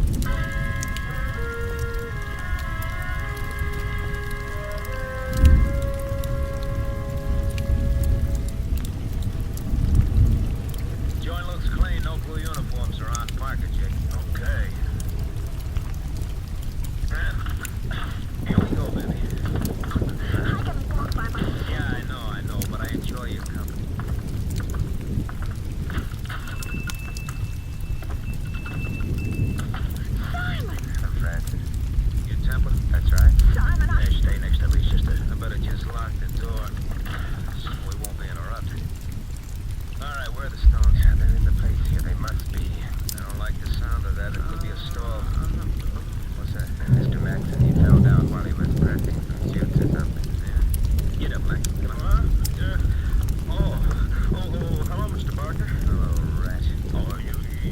to talk that way, Mr. Barker. I can't help it if the stones were stolen from me, if the woman double-crossed me. This babe here? Yeah. Why don't you work her over, Mr. Barker, and her boyfriend? After all, they're the ones who killed Olga, aren't they? It was a narrow part. Never mind Olga. I like the kid. I sent her out the job. She got it. Business, you gotta cut your losses when you have to. I still want the stones. Hey, you.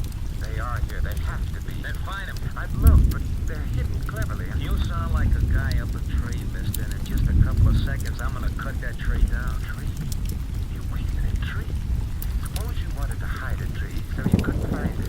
Where would you hide it? I ain't interested in hiding trees. You'd hide it in a forest, of course. Therefore, going through the place I noticed. Francis, go through that dress rack. Dress rack? Find a dress, any dress that doesn't seem to belong. Well, all right. Hey, I don't get it, boys. Who wants to hide a tree? Get up, Jake. Maybe that's it. Simon, I'm not sure what you mean, but this shop is in a pretty expensive neighborhood. All the dresses here are very good ones, except this one. It's quite cheap, covered with cheap rhinestones. Let me have it. Yes, of course it doesn't belong here. Why is it here? Because it's a forest. Looks like a rag to me, not like a forest. Let's suppose you take another look at some of the rhinestones. Now, let me have it. Yeah, most of the things sewn on that dress are cheap rhinestones, but among them are the genuine stones.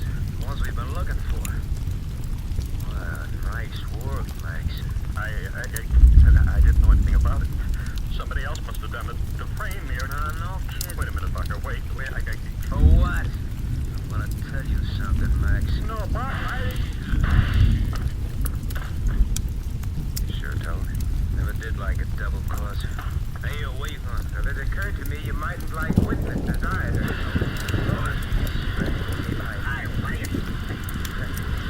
Build up quite a lot of beam pressure. I kicked the outlet pipe off and it's aimed at you. Better scram, Barker, unless you want to get firm oil. It's too hot in here. Come on. You leaving us? Oh, they've gone. Yes, Francis, but not for long. Soon the police won't have much trouble picking them up with them all, forgive me, but I can't resist it, with them all steamed up.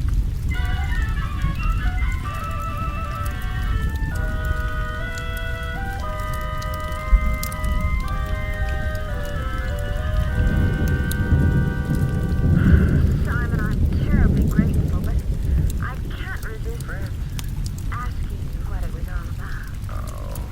Oh, an intellectual, huh? Well, you see, Francis, Maxon and Barker were partners in the jewelry business, illegitimate. They worked out a nice idea. They'd use very distinctive clothes left with a cleaning shop as disguises for themselves and their confederates. Oh, and disguises which couldn't be traced because they'd lead back only to perfectly innocent people who had alibis and everything. Right.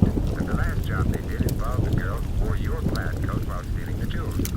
Maxon, however, decided he wanted all the jewels for himself. He killed the girl and hid the stones. And Olga? He had to kill Olga because she suspected something wrong and came to this apartment because that's where the plaid coat came from. Well, but how did you know that Maxon had killed her? Back in the shop, he said Olga had been killed in this apartment. How did he know that? Because he'd killed her. Oh, Simon, what would I have done without you? The question is, what are you going to do with me?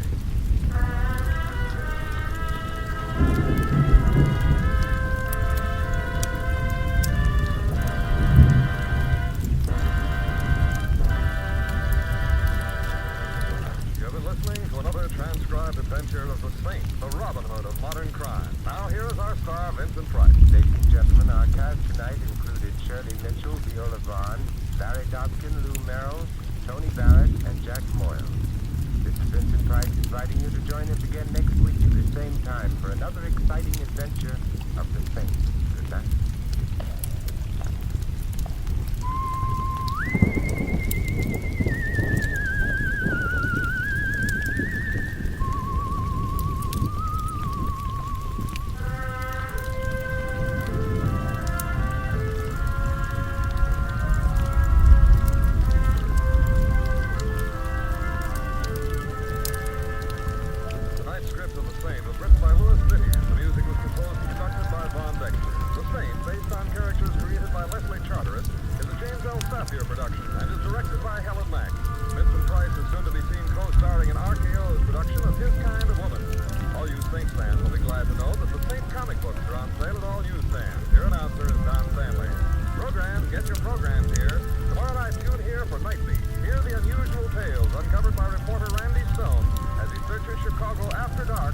adventurous stories. Tomorrow night and every Monday night here at Night Feed. And then stay tuned for the first piano quartet. Next, Sam Spade cuts the cake.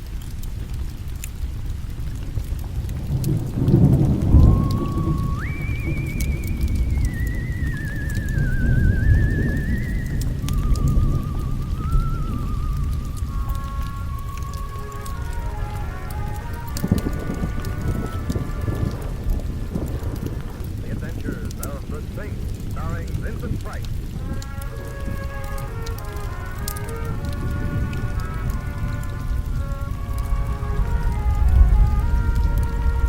The Saint, based on characters created by Leslie Charteris and known to millions from books, magazines, and motion pictures.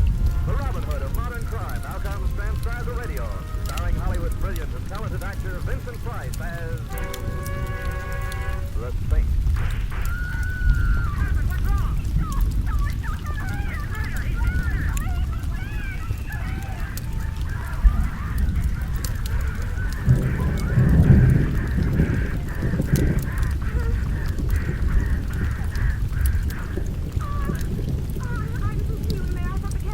It's perfectly all right, Miss Ames. Oh, please don't go. All right, now at the scene of the crime, they'll take care of things. I can see you're in a hurry. Yes, I am. All right, driver, step on it.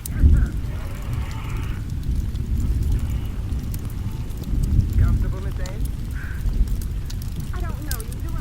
An oversight on my part that could be easily remedied. I'm Simon Templar. Simon Pepper? Oh, you're the Saint, aren't you? Sometimes I feel as though I had a neon sign on my forehead. I'll confess the fatal appellation. Well, I think I'd better get out, Mr. Templar. You see, I've Saint got... is not synonymous with boogeyman, Miss Ames. Why not call me Simon? After all, we were both present at the unveiling of the corpse. If you think you're being funny, Mr. Templar. There's nothing funny about murder, particularly when as pretty a girl as you is involved. But I'm not involved. Question of semantics, Miss Ames. A man gets killed when you're within 5 feet of him and you turn tail and run. That's not being involved. My dictionary lied to me. Well, I suppose you're right. It was foolish of me to run, but when I heard those shots and saw him fall, how did you know who I was? Such modesty is becoming, but hardly intelligent, Miss Ames. You're a star. Your show is opening in a week and your picture to be plastered all over town. Of course, I should have known. Did you know the man who was shot? Yes. Yes, I had an appointment with him. His name was Jim Barry. The publisher? I know him, or rather knew him. He's been kind enough to publish some scribblings of mine, but what were you going to see him about? Anything special? No, just a business talk. Business talk with a publisher? Don't tell me that Barry Kilgore Company is going to publish the story of your life. No, but Jim's firm was preparing an anthology of the modern theater. He wants to include the new play I'm going to give. Down, Vicky, down to the floor. I said down! What happened? That's like it. Driver, that car threw some hot lead our way. I don't know. I only saw the glint of a gun out of the corner of my eye. Hey, driver, are you up? Simon, he did. Wait up. How do you like that? We get shot at and he pays. I don't blame you. I feel a Well, little... don't. You would feel it for about now. The show must go on, so for the life of me, I've never been able to understand why.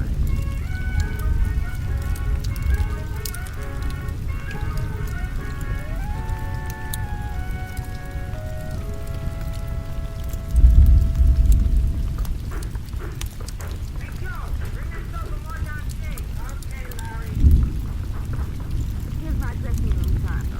You go in and wait for him. I have you watch the rehearsals in the wings of Harry Stevens, our stage manager, is suspicious about. Okay, Betty, but your sanctified watchdog will be handing on your neck nose if you get that. Afterwards, thank you, Simon. I'll be glad to know you're close by. Oh, well, might as well wait. Really, Vera, I don't know what... I think you do, Ellen. Just remember what I told you about Jim Barry, and you'll be... Simon Templar, what in the world are you doing here? Well, now that's what I call a quick switch. Vera Pangburn, lady novelist, gets stage struck. Or are you merely getting material for a novel about vaccines? Oh, no. No better novels for me, Simon. Oh, let me introduce Helen Pratt. Helen, this is Simon Templar. How do you do, Mr. Templar? As well as might be expected under the circumstances, it's hard not to accustomed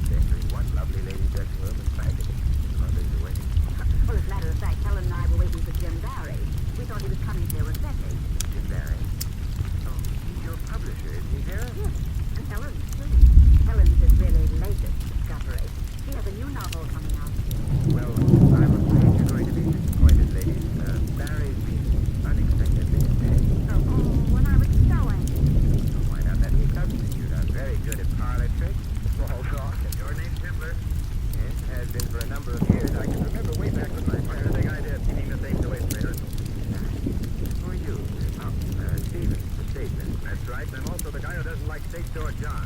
Something about the way you said that that hurts me deeply. It's, what's that thing in the cup of your trousers? In the cup of my trousers? Yeah, right here. Now, look here, Templar. I don't know what this is all about. Maybe you don't, but you should know a revolver cartridge when you see one. Revolver cartridge? Is that what this is? It is. Where's Betty Ames? Why, rehearsal. I had them start. And I presume there's a shooting scene in this play? Why, yes, toward the end of the first act, but Well, you'll like me even less after this, but I'm stopping that rehearsal. You can't do that, Templar. I don't have a dead star on your hands. Betty Ames, are you crazy? I hope so. I hear them. Where's the closest station? Over there to your left. I hope you know what you're doing. I'm afraid I do.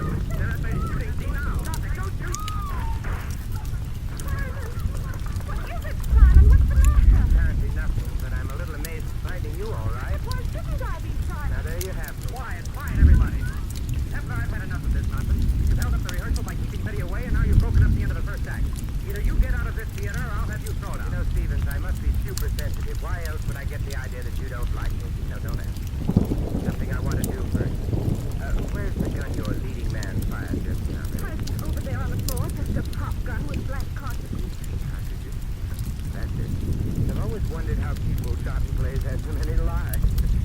Mind if I take a look? What's all the commotion about? Oh, hello, Mr. Jojo. We've been having a little trouble with a fellow named Templar, but everything's under control. Well, it better be. I've got quite an investment in the show, and the way it looks now, it'll stop before they get to the second Now, there's act. nothing for you to get excited about, Mr. Jojo. I assure you that that's all in the way one looks at it, Stevens.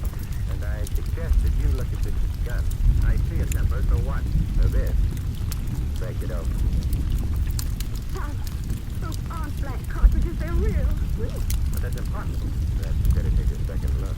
Why would anyone in this theater substitute real bullets for the blank? That is a puzzling question, Stevens. Of course, it couldn't possibly be that someone was interested in killing Betty Ames. Now, could it?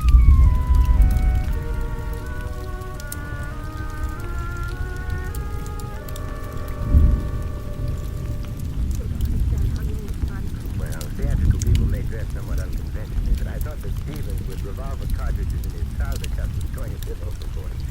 Fortunately, you're a leading man. Jumped to beat the foot when I shouted at you. Oh, if you haven't startled me. Yeah, then I doubt that we'd be sitting here in your restaurant. Why does anyone want to kill me? With the usual motives are money, jealousy, and fear of discovery.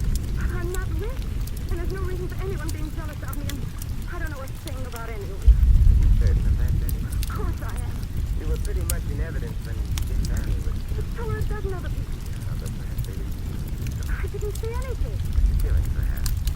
But what about, well, a familiar face in the crowd, for example? In the face? No. Oh, wait a minute. Yes, yes, I did see someone. Yeah, I haven't done it. That's just it. I don't know.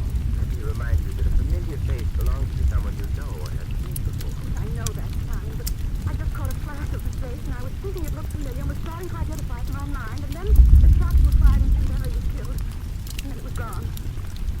I don't suppose you got a similar flash among the people in the theater? No. Might have been any one of them or none of them. Hardly what I'd call an elucidating statement. Put this together. Barry was the publisher for their Penguin and Talent Draft. Both of them were in the theater. Kilgore, who put out the money for the show, was Barry's partner in the publishing business, and he was in the theater. Even the stage manager. Had that cartridge in his cup. So where does that get us? Exactly nowhere. Well, as my old grandmother used to say, if at first you don't succeed, try checking up on the corpse. Come on, Betty. Let's go some more.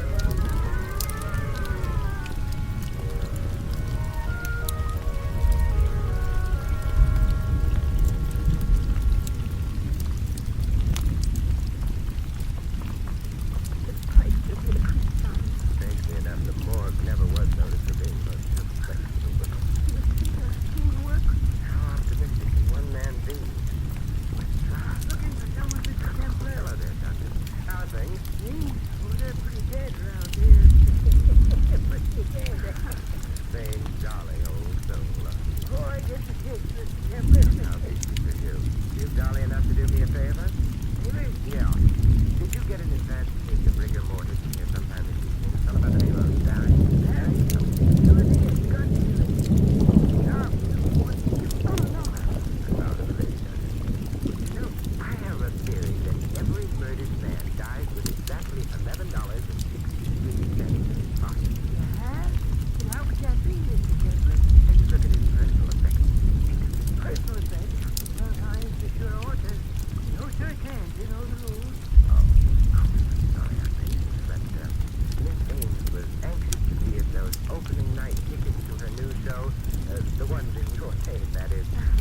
possibly have been lost around here somewhere.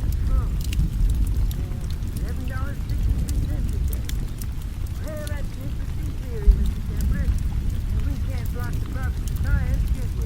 No, indeed.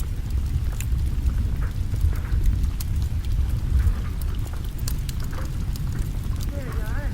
Take a look.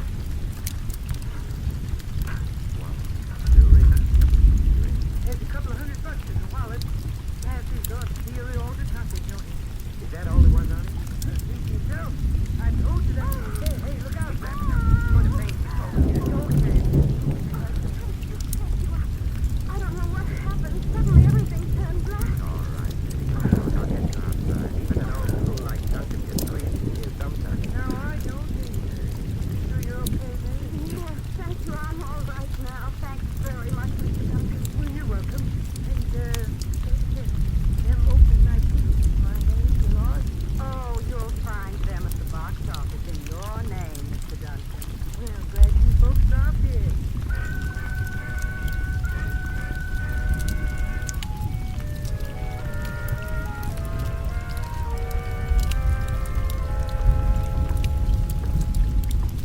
The first part of your scheme seemed to work all right, Simon. Well, I did get hold of Barry's keys. Thanks to the fainting accident, and very realistic it was, too. There was little else of interest there. Then what goes on now? I might suggest that we halt right here in front of the office of Barry Kilgore and Company Publishers. We got a key that looks as though it fits the lock. And walk right in. There, see what chill perseverance and petty larceny can accomplish? Now, where's Jim Barry's office, you know? Oh, yes, right over there. Kilgore's the one next to it. There's the light switch on the wall. You'll never make an understudy with a big I still don't understand what you expect to find up here tonight. Neither do I, but I'm looking for motive. What better place to find motive than in the dead man's private files? Let's start with the Those are only galley proofs of a book, son. It would appear. What a fascinating title. My Heart Wants Romance by Helen Pratt. Oh, no. Talk about cause. No motive for murder there. I wonder. What do you mean? Inter-office memo cryptoid. For Pete's sake, Jim, stop publishing this kind of tripe before it ruins us. The initials K. K for Kilgore. What do you make of that, son? I think Kilgore didn't like the book. But if it's as bad as all that, why was Jim Barry publishing? Maybe you better take another look at Helen Pratt. Oh, you mean you think that Helen and Jim Barry were... Open and clean, but we do know Kilgore didn't like it, and Kilgore stands to get plenty now that Barry's dead. He becomes sole owner of the business. Someone's coming to the outer office. What if it's the police or Jim Barry's murderer? What's he doing now, Simon? Are they coming in? No, they've gone into Kilgore's office. They didn't turn on the lights, so they must be familiar with the place. Remind me to complain to the owners of this building. They think these walls so soundproof I can't even recognize the voices, let alone hear. Hear those all right, couldn't we? I'll be right back. No, Simon, please!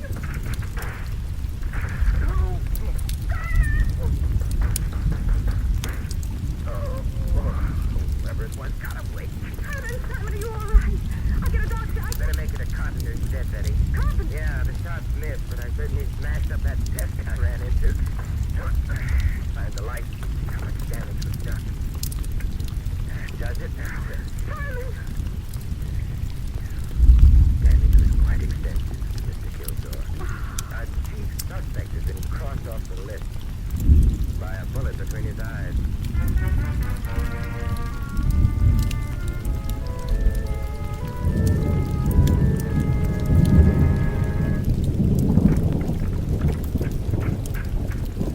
Well, at least you got me home safe and sound, Simon. After what's gone on today, I'm beginning to wonder how that happened. And, everything looks to be in place. Yes, of course. Betty, it's a funny thing, but ever since my college prom days, I've had an abiding dislike for chaperones.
call a doctor. Nobody doesn't be bothered now. Right now, neither am I.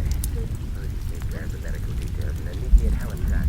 Miss Helen? Yeah. Is that where you're going now? No, I'm going to Larry Stevens' place. If that sounds confusing to you, it's no wonder. I'm a little confused myself.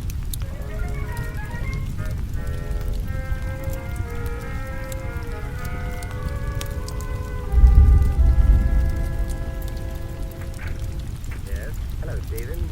Mind if I step inside? Kepler, what in blazes are you doing here? Yes, you do mind. Oh, well. I have an invitation for you, Stevens, to come calling on Helen's house. Helen's fast.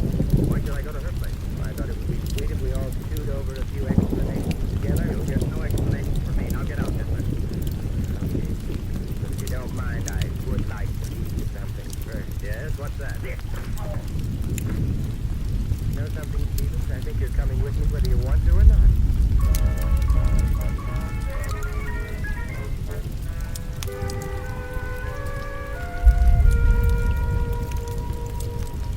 All right, now that Betty is here, we have a quorum.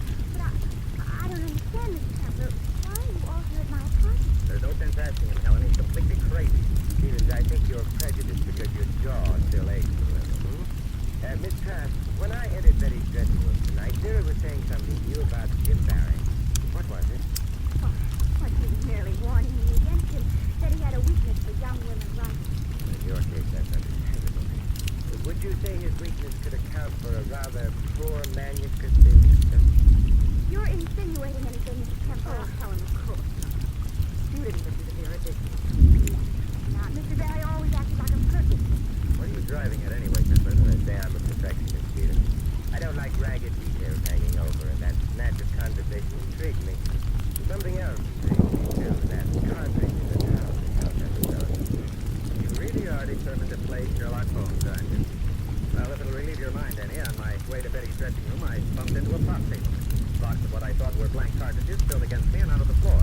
Do you think that there might have been some loaded cartridges among the blanks, and one of them lodged in your cup? That's it exactly. A very simple explanation. It's almost too simple. Did you try to check this theory of yours? Well, I tried to, but when I get back to the table, the box was gone. Of course, makes it even simpler. Do you mind if I use your phone? Oh? Oh, I know. Oh, not at all. You calling the police, Simon? No, Vera Tank. Vera Tank? That's right. Hello? Oh, yes, doctor. How's Miss Tank? Oh, that's fine. Give her a message, will you please? Tell her Simon Templer called and she needn't worry about that killer any longer.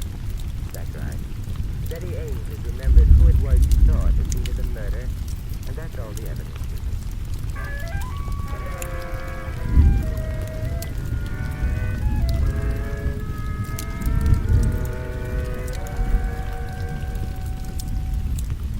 Simon, what is this all about?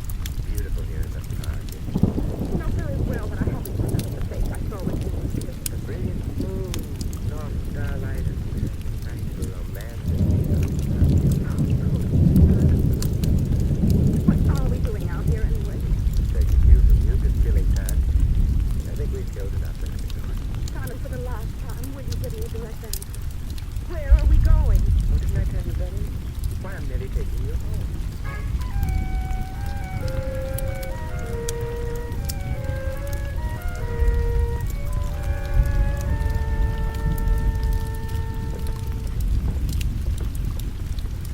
Here's my door, Simon.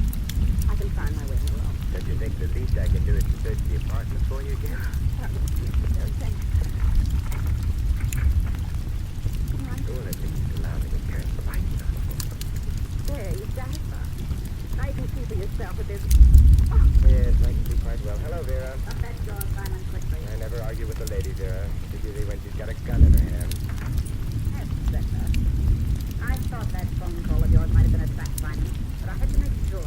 And now that you apparently have made sure, Vera, You and Betty are going to join the others. Simon! tell me why you killed Jim Barry, Vera. Was he your husband?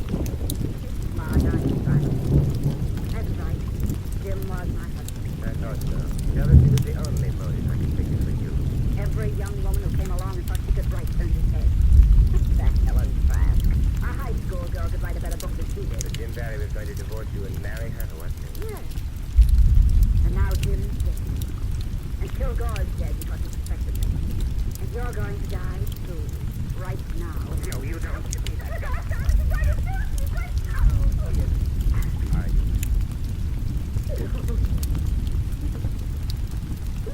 Oh, Simon. Oh, Simon, I was so scared. Betty, so was I.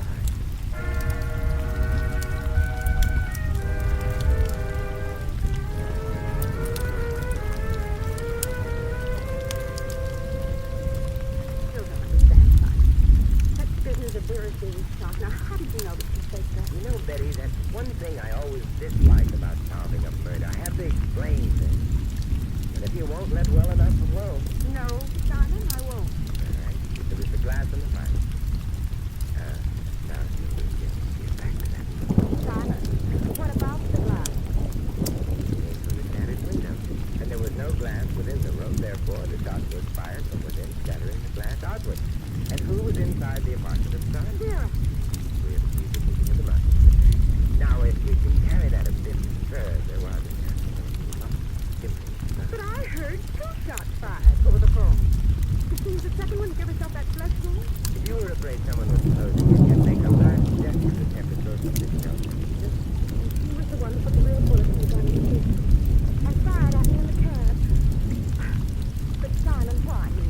I hate to get repetitious, but remember those motives for murder I listed? Money, jealousy, and fear of discovery. Now, let's latch on to the last one. She was afraid you'd remember that it was her familiar face you saw in the crowd just before Jim Valley was killed. Well, almost. There's just one more little thing. Look, Benny, if it doesn't concern me, I might. All right, Simon. Get interested.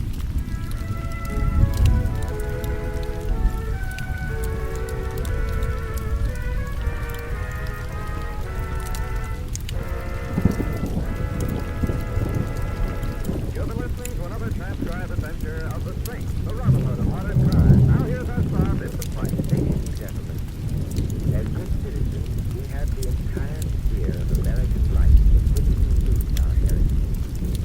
So let's make the affairs of our nation, state, and community our affairs. Remember that we all have a voice. Use that voice and use it well and often. Only then can we set an example of freedom, knowing that our own American heritage is secure. This is Vincent Price inviting you to join us again next week at the same time for another exciting adventure of the Saint. Good night.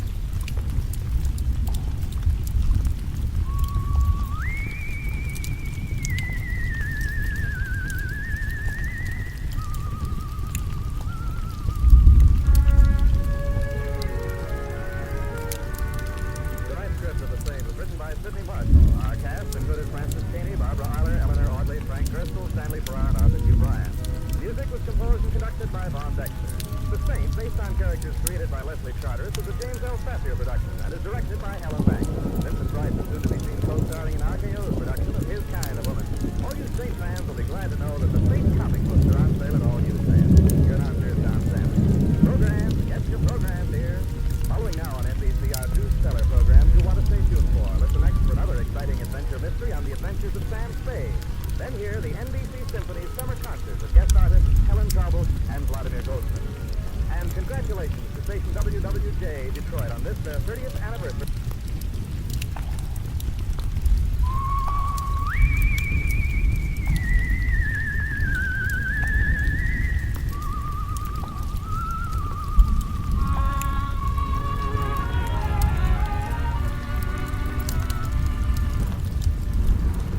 The Adventures of the Saint, starring Vincent Price.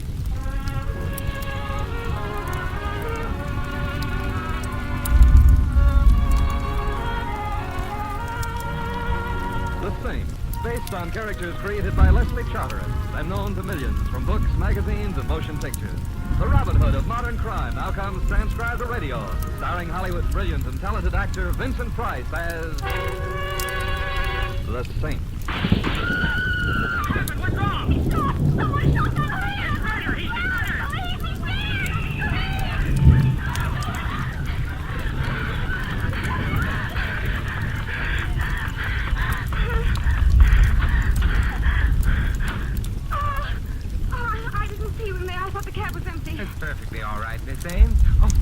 don't go. I must. The police are now at the scene of the crime. They'll take care of things. I can see you're in a hurry. Yes, I am. All right, driver, step on it. Yes, sir. Comfortable, Miss Ames? I don't know you, do I? An oversight on my part that can be easily remedied. I'm Simon Templar. Simon Templar? Yes. Oh, you're the saint, aren't you? Sometimes I feel as though I had a neon sign on my forehead. I'll confess the fatal appellation. Well, I think I'd better get out, Mr. Templar. You see, Fate is not synonymous with boogeyman, Miss Ames, and why not call me Simon? After all, we were both present at the unveiling of the corpse.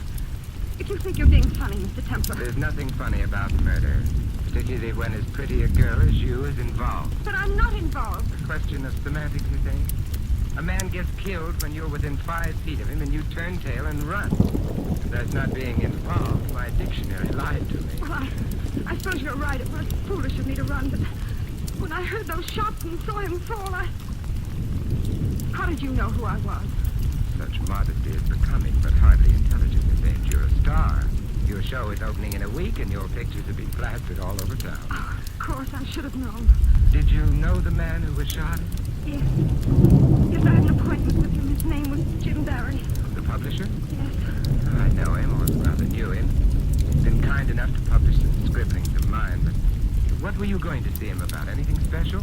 No, just a business talk. Business talk with a publisher? Don't tell me the Barry Kilgore Company is going to publish the story of your life. No, but Jim's firm was preparing an anthology of the modern theater, and he wanted to include the new play I'm going to be in. Down, Vicky. Down to the floor. I said down! What happened? He doesn't like us, Betty. The driver of that car threw some hot lead our But way. how? It wasn't... I don't know. I only saw the glint of a gun out of the corner of my eye. Hey, driver, are you... Simon, is he dead? Wait up. How do you like that? We get shot at and he faints. I don't believe him. I feel it. Don't. You must be due at the theater for rehearsal about now, and the show must go on, so for the life of me, I've never been able to understand why.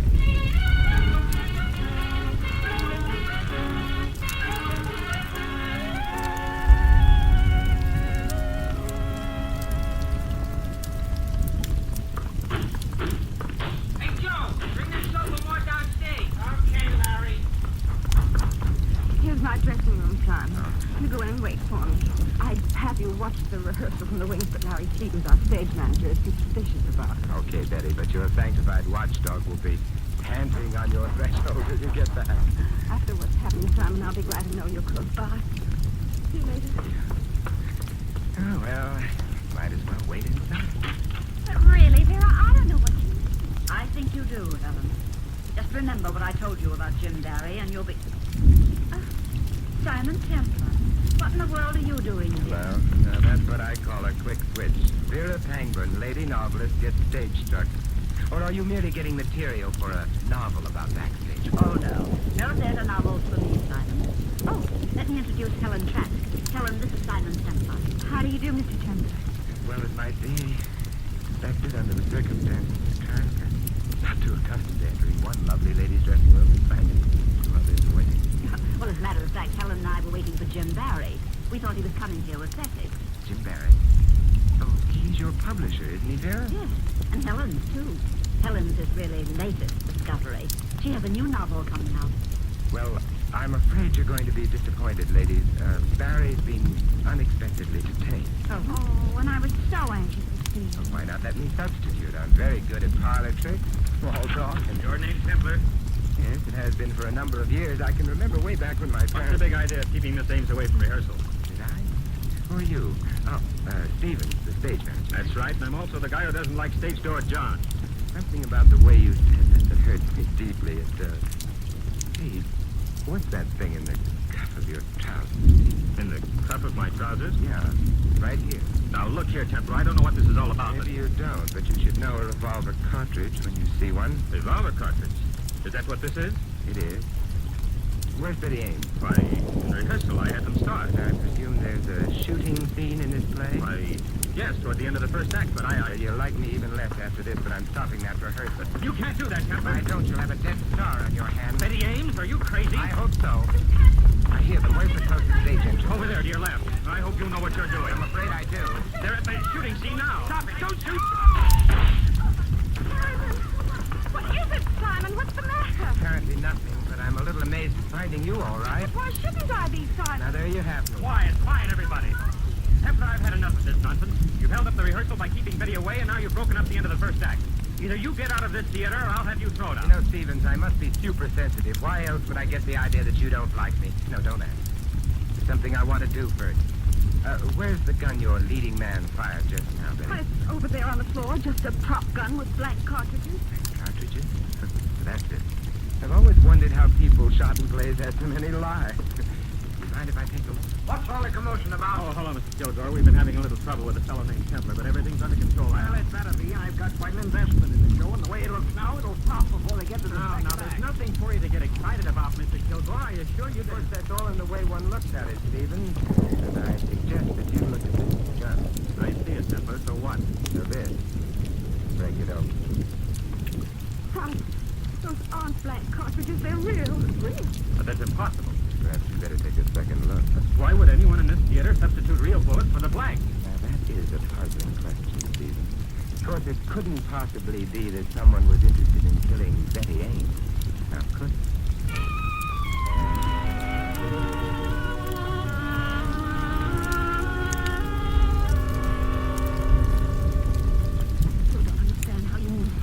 Well, theatrical people may dress somewhat unconventionally, but I thought that Stevens with revolver cartridges in his trouser cuffs was going a bit overboard.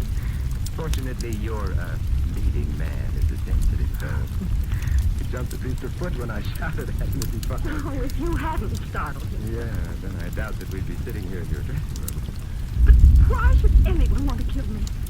The usual motives are money, jealousy, and fear of discovery. But I'm not rich, and there's no reason for anyone being jealous of me, and I don't know a thing about anyone. Are you certain of that, Betty? Of course I am. You were pretty much in evidence when Jim Barry was killed. So were a dozen other people. Yeah, but I didn't see what you saw. I didn't see anything. The killing, perhaps. But what about, well, a familiar face in the crowd, for example? Familiar face? No.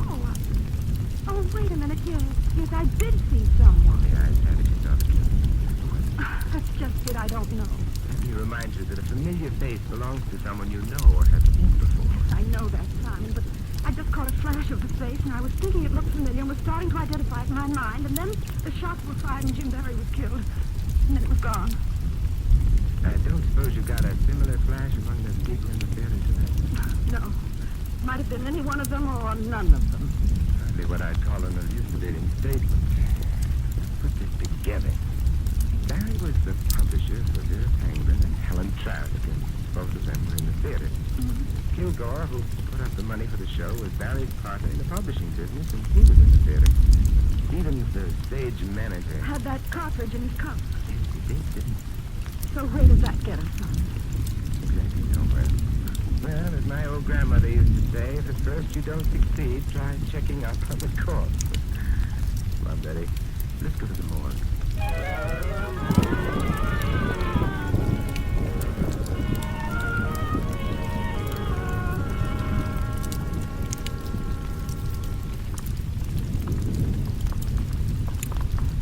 This place gives me the creeps, Simon. Strangely enough, the morgue never was noticed for being the most cheerful place in the world. He was thinking the scheme would work.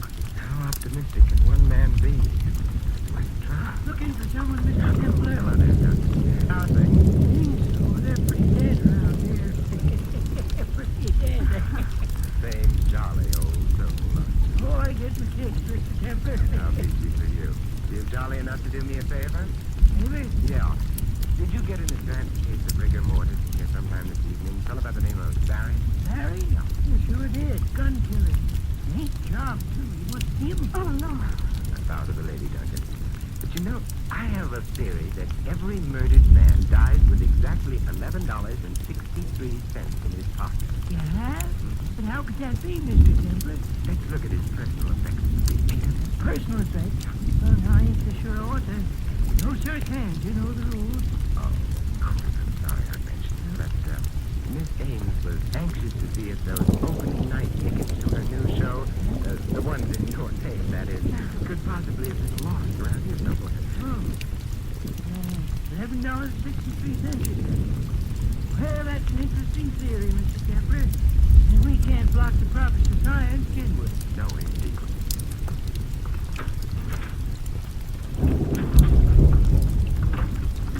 There you are. Take a look. Jewelry? There's a couple of $100 in the wallet. Matches, auditory, trunket noted. Is that all there was on it? Well, see for yourself. I told you that. Hey, look out, man. I'm going to paint you. Oh, Yeah, okay, miss. Okay, like that. Thank you. I don't know what happened. Suddenly everything turned black. all right, Betty, don't talk. I'll get you outside. Even an old fool like Duncan gets crazy in here sometimes. Now, I don't either. Sure you're okay, miss? Yes, thank you. I'm all right now. Thanks very much, Mr. Duncan. Well, you're welcome. And, them opening night tickets in my name, yours? Oh, you'll find them at the box office in your name, Mr. Duncan. Well, I'm glad you folks dropped in.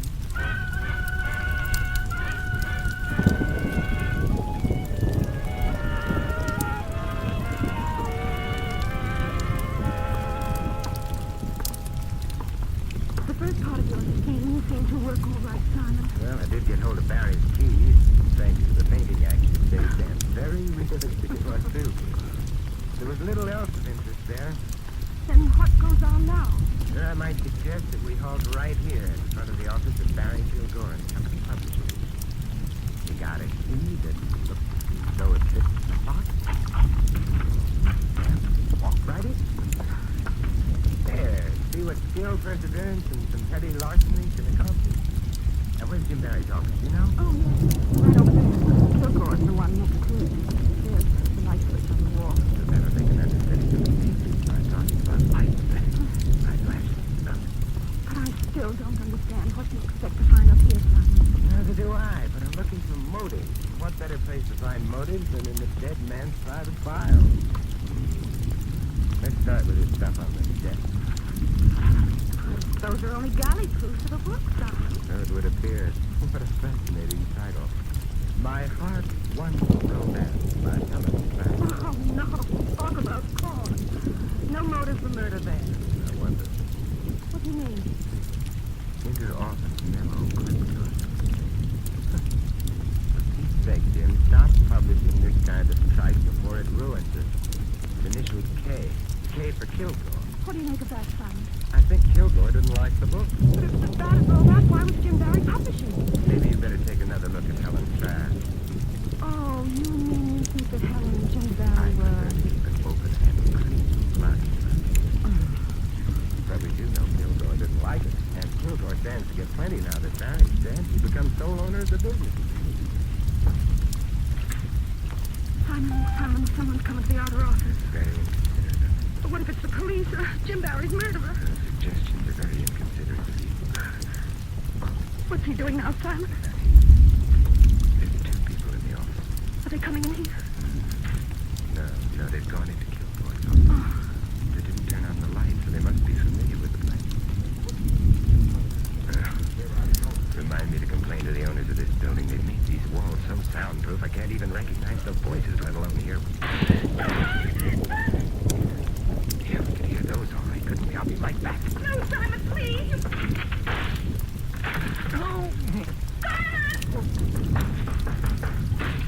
Oh, whoever it was got away. Simon, are you all right? I'll get a doctor. Better make it a carpenter instead, Betty. Carpenter? Yeah, the shots missed, but I certainly smashed up that desk I ran into. Come on, find the lights and see how much damage was done. That does it now. Simon! Yeah. Damage was quite extensive to Mr. Kilgore. Our chief suspect has been crossed off the list by a bullet between his eyes.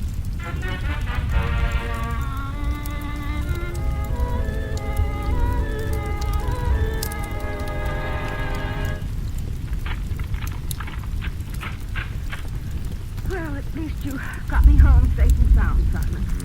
After what's gone on today, I'm beginning to wonder how that happened. Does everything look to be in place? Yes, of course. Betty, it's a funny thing, but ever since my college prom days, I've had an abiding dislike for chaperones popping up unexpectedly. I'd better look around. Don't let these modern inventions frighten you. The telephone is quiet. I'm nervous. I'll answer. Hello? Bessie, this is Vera Pangborn. Oh, yes, Vera. I want you to do me a favor, Bessie. I think I know something about Jim Barry's death. Just a minute, Vera. Simon, it's Vera Pangborn. She says she thinks she knows something about the Barry killing. Oh, don't be piggish about things. Split the receiver with me and let's listen to you. Vera? What do you mean? Well, I don't know just how to explain this, Betty, but... Get away from that window! Vera! What is it? No! Vera! Vera! Are you still there? Simon, those were shots. What happened there? This may come as a tremendous surprise, Betty, but it sounds like Vera Pangborn just became murder victim number 3.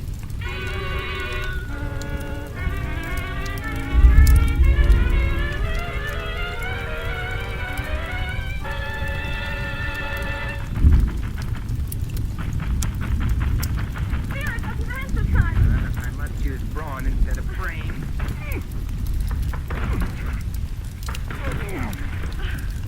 Effective at purpose. Come on, let's go inside. Simon, there she is. Yeah. On the floor.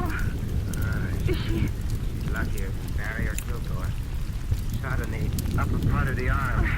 You better get some towels, Betty. I'll be right back, Simon. Good. What happened? Simon. Man. On the fire escape, he shot at me. I'd be indignant about it too, Vera, but suppose we talk about it later. You won't, Simon. You better let me at it. Now, wait up. I'll lift her out of the den. There. Now, if you'll make like Florence Nightingale, Betty, I'd like to look at the fire. All right, Simon. Steady. Poor darling, time for talk later. Let's get you fixed up first. You just relax. Vera, we're here and everything's going to be all right. View from your fire escape is very disappointing, Vera. Only shattered glass out there. Did this homicidal friend of yours shoot through the window? Yes. I was talking on the phone to Betty. I looked up and saw him. He had a handkerchief over his face and he shot twice. There you are, Vera. And that'll hold you until we get a doctor. By the way, Vera, not that I'm curious or anything, but what was it you were going to tell Betty over the phone about Jim Barry's murder? I can't tell you, Simon. Oh, I'll admit I'm not as pretty as Betty or as No, I won't say anything. He's already shot at me once. I won't say anything. He'll kill me. Vera, take it easy. You don't have to tell us anything. Simon, we better call a doctor. She's in no condition to be bothered now. Right now, neither am I. Suppose you take care of the medical details and then meet me at Helen Trask's apartment. At Helen? Yeah. Is that where you're going now? No, I'm going to Harry Stevens' place. That sounds confusing to you. It's no wonder. I'm a little confused myself.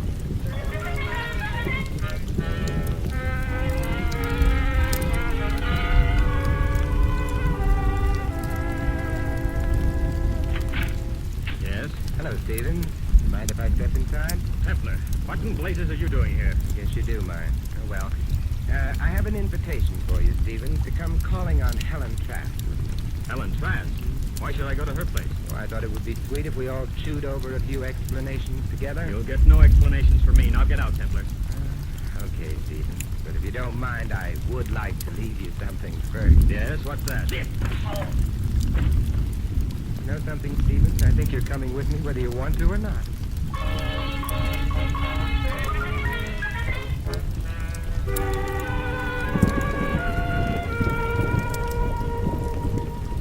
All right, now that Betty is here, we have a quorum. But I don't understand, Mr. Templar. Why are you all here at my apartment? There's no sense asking him, Helen. He's completely crazy. Stevens, I think you're prejudiced because your jaw still aches a little. Miss Trask, when I entered Betty's dressing room tonight, Vera was saying something to you about Jim Barry. What was it? Why, she was merely warning me against him, that he had a weakness for young women writers. In your case, that's understandable. Would you say his weakness could account for a rather poor manuscript being successful? If you're insinuating anything, Mr. Templar... Oh, Helen, of course not. You didn't listen to Vera, did you? Naturally not. Mr. Barry always acted like a perfect gentleman. What are you driving at anyway, Templar? Well, they say I'm a perfectionist, Stephen. I don't like ragged details hanging over, and that snatch of conversation intrigued me. Something else intrigues me, too. That cartridge in the trouser cuff episode. You really are determined to play Sherlock Holmes, aren't you? Well, if it'll relieve your mind any, on my way to Betty's dressing room, I bumped into a prop table. box of what I thought were blank cartridges filled against me and onto the floor. Did you think that there might have been some loaded cartridges among the blanks and that one of them lodged in your cup? That's it exactly. A very simple explanation. Almost too simple. Did you try to check this theory of yours? Well, I tried to, but when I get back to the table, the box was gone. Which, of course, makes it even simpler. Do you mind if I use your phone, Helen? Oh? Oh, I know. No, not at all. You calling the police, Simon? No, Vera Pang. Vera Pang? That's right. Hello? Oh, yes, doctor. How's Miss Pang? Oh, that's fine. Give her a message, will you please? Tell her Simon Templar called and she needn't worry about that killer any longer. That's right. Betty Ames has remembered who it was she saw at the scene of the murder, and that's all the evidence we need.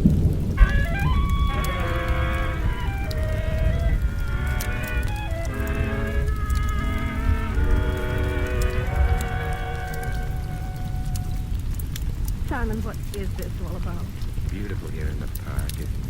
You know very well that I haven't remembered the face I saw when Jim was killed. A brilliant moon, soft starlight, a perfect night for romance, and she talks about killing. Oh, please, Simon, please.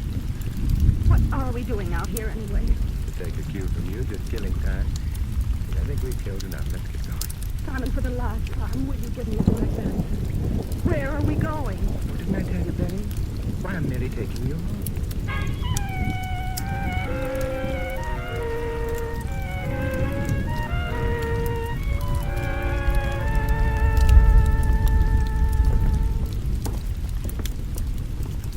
Here's my door, Simon. I can find my way in alone. Don't you think the least I can do is to search the apartment for you again? That won't be necessary, thank you.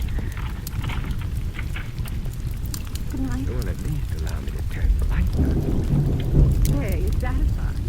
Now you can see for yourself that there's... Oh. Yes, I can see quite well. Hello, Vera. Up that door, Simon, quickly. I never argue with a lady, Vera, particularly when she's got a gun in her hand. That's better. I thought that phone call of yours might have been a trap, Simon, but I had to make sure. Now that you apparently have made sure, Vera? You and Betty are going to join the others. Simon! Tell me why you killed Jim Barry, Vera.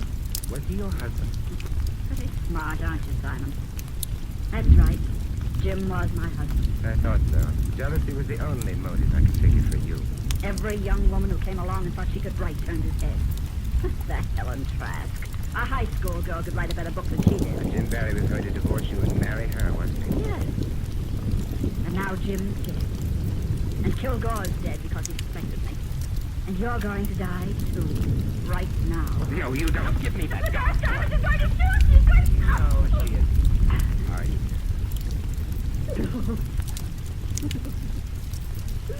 Oh, Simon. Oh, Simon, I was so scared. Nothing, Betty, so was I.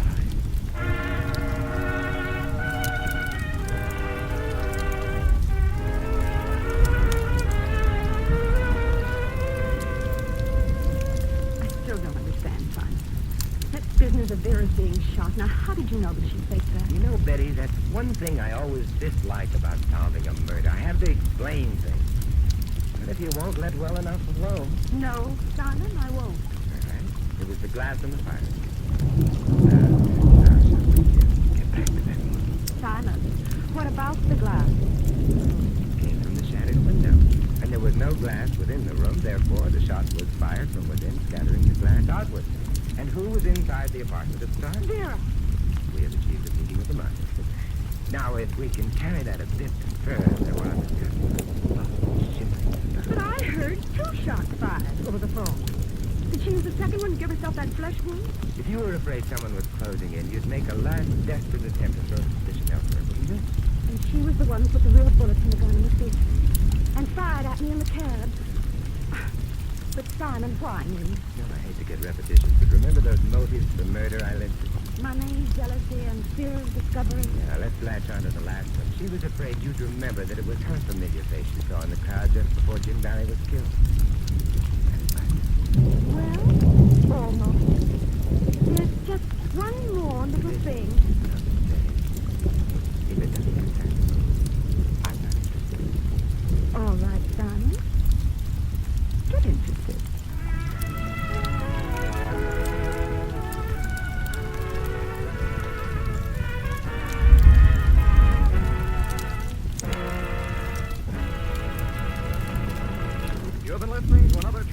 adventure of the Saint, the Robin Hood of modern crime.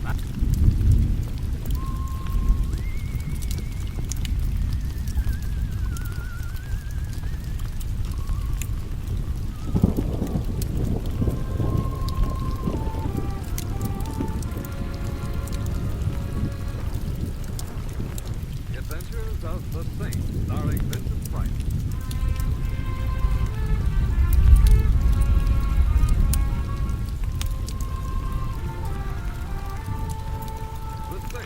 Based on characters created by Leslie Charteris and known to millions from books, magazines, and motion pictures. The Robin Hood of modern crime now comes transcribed to radio, starring Hollywood's brilliant and talented actor Vincent Price as the Saint. You know something, Simon? Some things, Anne. Among them the fact that you're a very disturbing person. Perhaps that's my answer. Answer to what, may I ask? Why you phoned me the moment I returned from Bermuda. I've been wondering why you're going to find me with a football game, dinner, and a play. Oh, why not just relax and enjoy? I'd like to. Particularly when I remember that last evening we spent together in Bermuda, before you had to fly back to the States on some nasty murder business or other. Yes, that was quite an evening, wasn't it? Quite. You know, you're very beautiful. I've always been. Well, inasmuch as I have a tremendous distaste for murder interfering with moonlight, I now intend to take up where we left off. Football game? Oh, well, it'll be a good game. As a matter of fact, it had better be. The trouble I hadn't big enough tickets for it. Well, here we are, Anne. My, how things have changed since I was in Bermuda. Imagine they're now holding football games in cigar stores instead of stadiums. This happens to be Tony Cartago's little establishment. There's an office inside where Tony conducts his main business, which consists of handling bets and counting tickets. Oh, you do know the loveliest people, Simon. For which you should offer thanks. We couldn't get anything in today's game otherwise. Tony has a couple for us. Oh! Well, did your mother ever tell you that it's not polite to go running into people that way? I'm terribly sorry. I didn't see you. My apologies. Not bad. Nice man. Wonder why she came tearing out of town. Oh, if you're interested, Tony can follow the session. I wonder where I've seen that real before. Some heartbeat huddle. Oh, Come on, let's go.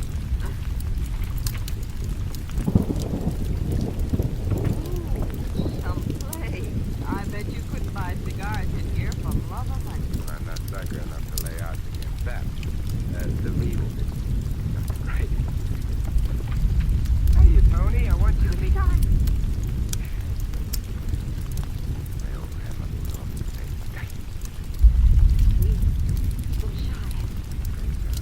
still alive. Tony. Tony, who did it? Can you hear me, Tony? Who gunned you? All right.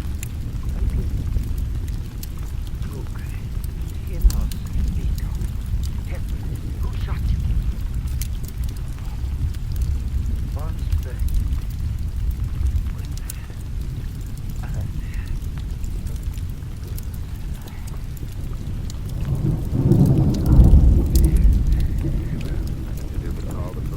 Why, son, Saint calling in the police on occasion. What's happened to you? Very simple, Anne. I'm much more interested in a beautiful woman. Oh, thank you.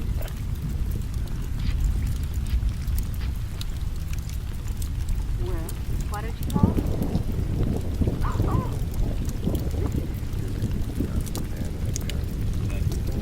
Kind of heavy, ain't it, Mr. Oh, yes, come to think of it, it is kind of heavy at that. I'll take care of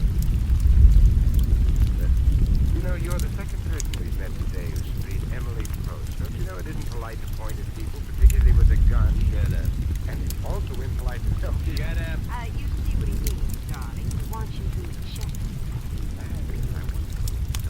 That's very fun. So glad you like it. Do I have a better routine? You're going to give me that gun. You don't believe us when I get on it. Simon! Get up, Simon! Get up! You killed him! Stephen, maybe that gun over his head will learn him a thing or two. But you... And if you're smart, you won't kick up any fuss. Just as soon kiss you. Kiss me? Yeah.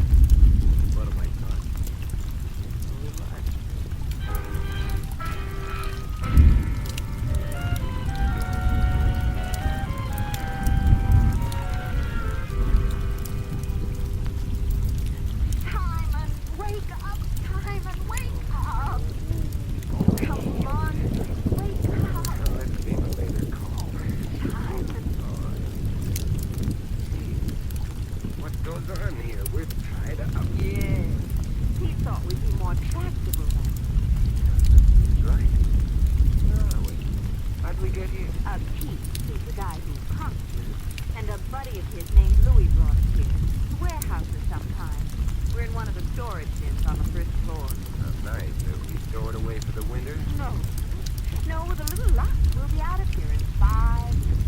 Station identity, and I'm not Superman. These ropes are pretty tight and strong. Darling, yours maybe, but mine aren't. I've had them loose enough to throw off for 15 minutes. I was just waiting for you to wake up. Well, now don't tell me you're Superman. Now I owed all the years. When I looked at him piteously out of my big blue eyes, he just couldn't tie me up tightly. I worked myself free while you were sleeping soundly in the corner. Never again will I underestimate the persuasive powers of women. See what you can do about getting me. This little knife in my vest pocket might help. This one? Right over. Oh, I've got it. You know, Simon, I just remembered who that girl was we saw running out of Tony's place. Yeah, who is she? Betty Street. There. That's accepted. Let's have the knife. I'll get my legs loose myself. Betty Street, huh? The luscious lollipop whose picture's been in the newspapers lately over an engagement or something? Yes, that's right. She's engaged to Jack Landis, an old boyfriend of mine. Huh? Oh, lucky girl. Jack is so handsome. Very interesting. There. Now the legs are loose. Now let's see if I can stand up. How do you feel? Outside of that bomb burst in my head, the back of my legs are apparently cut off at the knee. Simon,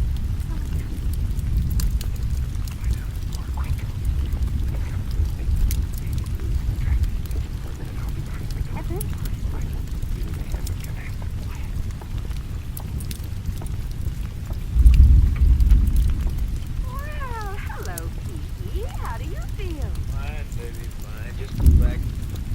Hey, the boys went first. Here I am, Pete with a peachy tea. Ha! Now that's what I call more like it.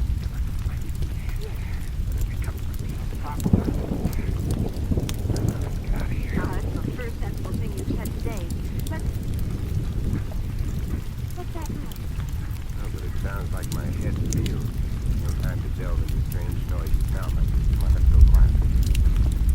Now, I wonder if Louis, the other mug, is hanging around. No. After he searched you and didn't find anything, I heard him say he was going to report to the boss. Is he still reporting then? It seems deserted. Here's the front door. Head for it.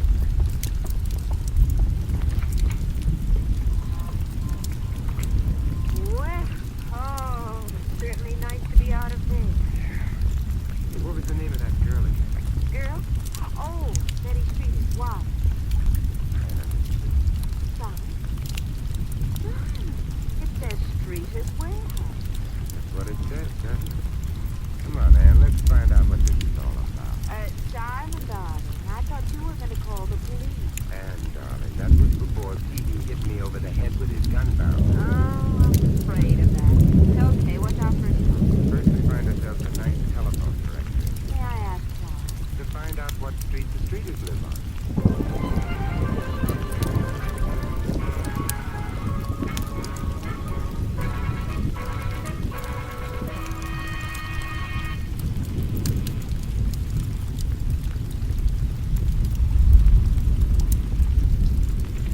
Yes, who's... Hello, Jack. Remember me? Remember you? Oh, man, sweetheart, if you don't think so, get a load of this. Jack. That's a rather warm greeting after all these years. Oh, Simon, I want you to meet an old friend of mine, Jack Landis. Jack, this is Simon Temple. Glad to see you, Temple. But not as glad as you are to see Ann. Well, not quite. Come on in. Thank you. What are you folks doing here, anyhow? We came to see Betty Street. This is where she lives. Betty? Yes, remember the girl you're engaged to? Sure. Come on along. She's in the living room with her father. Say, by the way, Landers, you got a handkerchief? Handkerchief? Yeah, of course. Well, I have heard that this place Lipstick is a better detonator for atomic blast than you know it is for Well, maybe you're right, Temple. So, Betty... Simon! Holy smoke, what was that? Rather Betty involved in the premature explosion. They were shot. No, let's see. The living room, Temple, to the left. I'm with you. Stay back, man. Betty! Betty, what? Dad, someone shot at us through the window. Dad's hurting. Look after me. I'll take care of the guy at the window. Be careful, Simon. He may still be out. Now it's let me get a crack at him, Temple. Get him, Jack. I think I got him in the leg. Stumble, that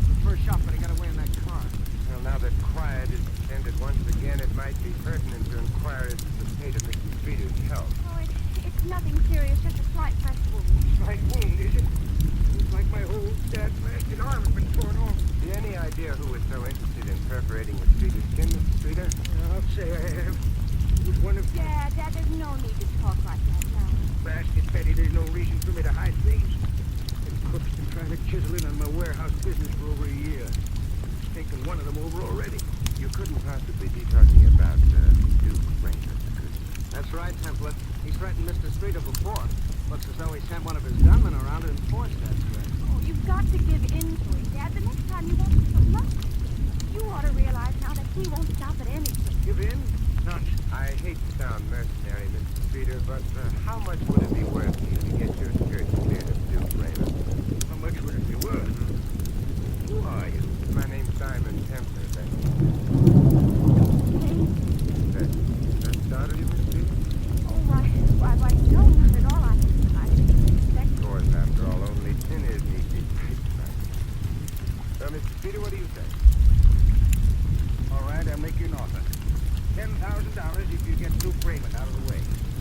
Nothing if you don't. You're just making yourself a deal. Son, you taking money from us. Juries reward damages for broken hearts, man. And you have no idea how badly I feel about letting you.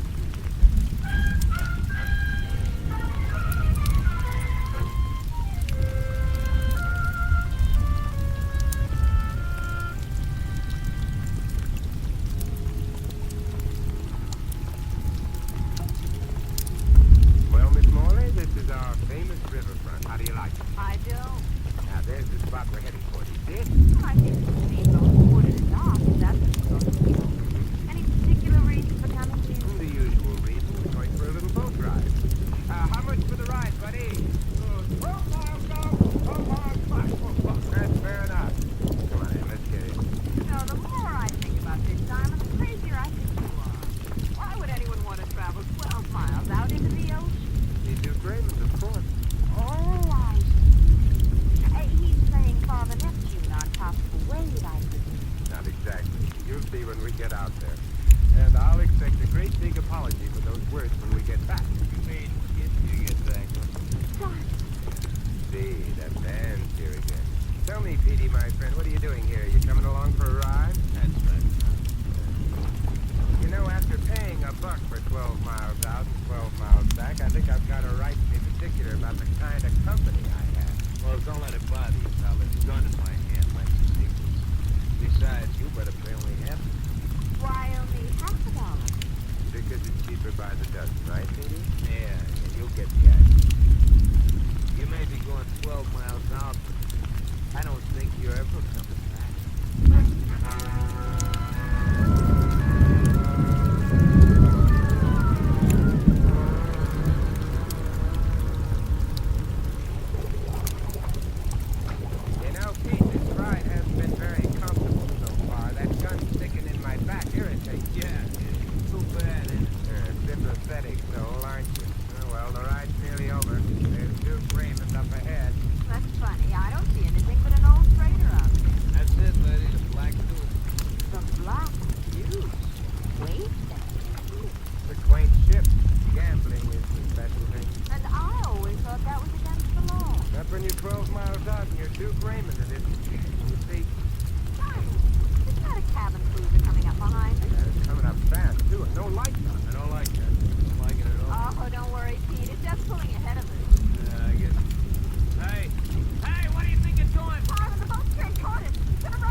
reminds me it's time to go to work. Oh, you're not actually going aboard that ship.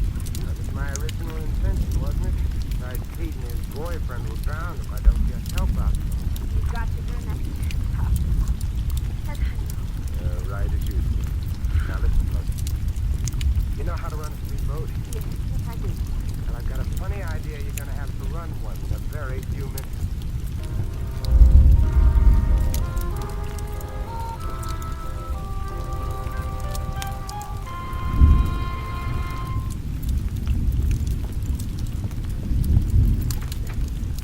I do. Who are you? I'm Simon Templer. The man Pete was supposed to bring in on the West Coast. Damn scared. Where's Pete? The last time I saw him, he was hanging onto a wrecked steamboat a couple of 100 yards away. Get down in case it's happened. The wreck. Dude, I have a funny hunch you're gonna lay off the biggest business. Am I? What makes you think so? The possible murder rap? Big talk, Pepper. Tony Cartega was bumped off. Why? What? Oh, maybe I do. I'd guess it was because he knew too much about bonds. Why? Yeah, you know, securities, negotiable ones with a lot of dough. Where'd you get that idea? From Tony. Talking before he died. Mentioned you and bonds. Oh, he always talked too much. You talk too much, too. I thought you would. You know, dude, there you are, sitting behind that desk with a gun. I wonder what? How you'd look with that desk on top of you. I can't do the thing now. Too great to believe your existence on. You'll never get ahead that way, old boy. Race you out.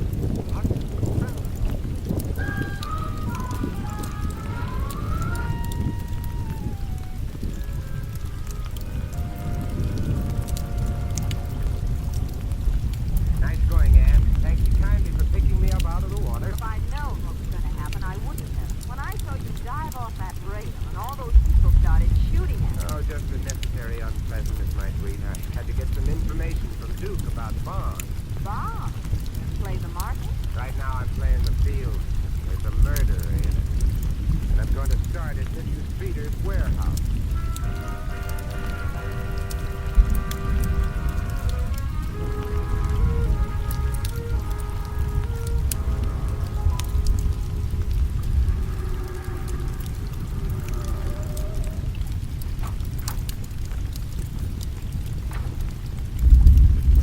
That way.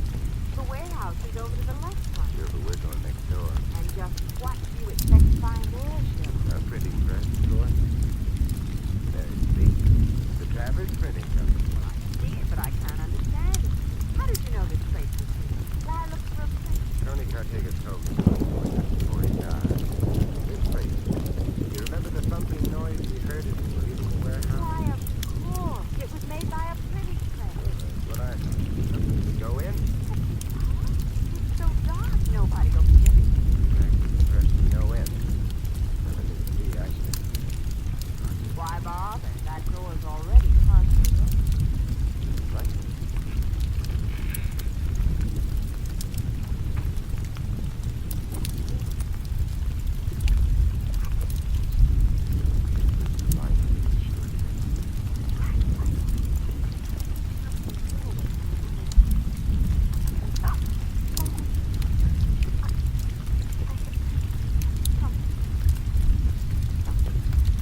to that lead pot over there.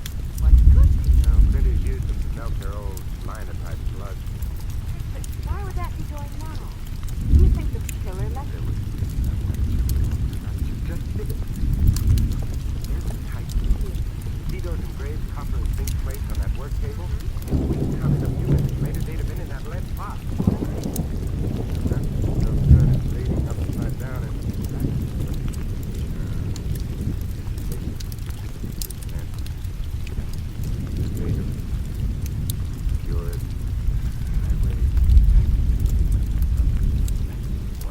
Would you mind explaining something?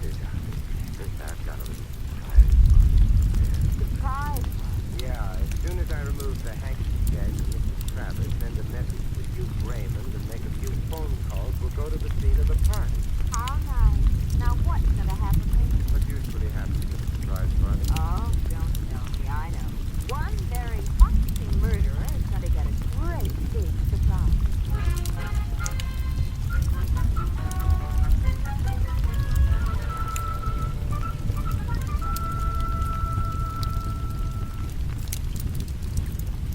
So the surprise party is gonna be at Tony Cartego's.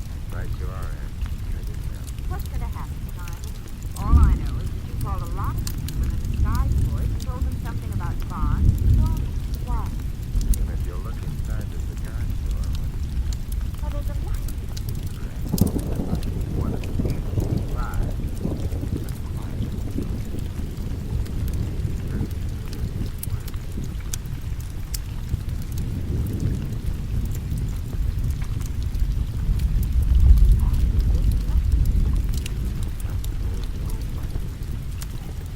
Hello, Betty. What's the matter, Betty? Nothing fun? Bond? The ones who were called about this morning? I don't know what you're talking about. Betty, that'll never do. However, I wasn't the one who called you. What did you know about that? Any waiting on the party? Jack! Hello there. All right, Kemper, what's this all about? Hello, gentlemen. Nice of you to come, Mr. Peter. Jack, I was just talking to Betty about that phone call of this morning. What did you call it, Dave? Something about your father's life being in danger over some bonds. You're gonna get down here fast and safe. My life in danger? What kind of nonsense is that? Wasn't nonsense to Betty. She's down there, all right. We walked in right after Betty left and found Tony Cartego dead. Now, just a minute. You're making a pretty dangerous accusation here, Kemper. Happens to be true. Mr. Peter, Duke Raymond forced you to sell him that warehouse thing for Travis. Yes. And it took a lot of force. He ruined the business by destroying merchandise, wrecking trucks, usual racketeering methods. I had to sell and stop losing money. Maybe you better not talk so much. Yeah, maybe it won't be helpful. More cash, Duke Raymond. Yeah, that's right, Kemper. What gives you? Now, that's a rather silly question, Duke. You came here looking for bonds, didn't you? Your message was a frame, that chum. Only in a matter of speaking. Well, someone in this room owes you money for gambling, didn't they, Duke? Promised to pay in negotiable securities to be left until called for here at Tony Cartego. Short story, Kemper. Keep talking. But when Pete came to pick up the bonds for you, they were missing, and Tony was dead. It's lucky for you, too. If you tried to sell those bonds, you'd have been arrested. They were forgeries. Always. You sure about that? No, and I can prove it. Surprise, surprise, surprise. What do you think of your gambling friend now, Duke? Dirty double crosser. With all that dough in the family, too. Oh, low-down Landers gonna get... No, you don't, Duke. Stop right there. Simon, he's got a gun. Jack! Oh, no, Jack, not you. Pretty sharp, aren't you, Kemper? Got it all figured out. No, it was rather obvious. Particularly after you beat his man.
thought Tony was talking about fun. And Jack was there, overheard the conversation, and featured a song.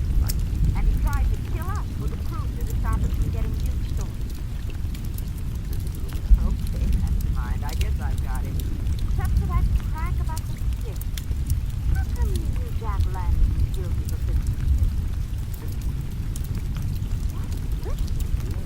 Well, you see, after you kissed him, he had lipstick all over his face. When I called it to his attention, he wiped it off with his handkerchief. And the handkerchief gagged down in his hand. And the suspicion, just because I wouldn't see it that way about the flower.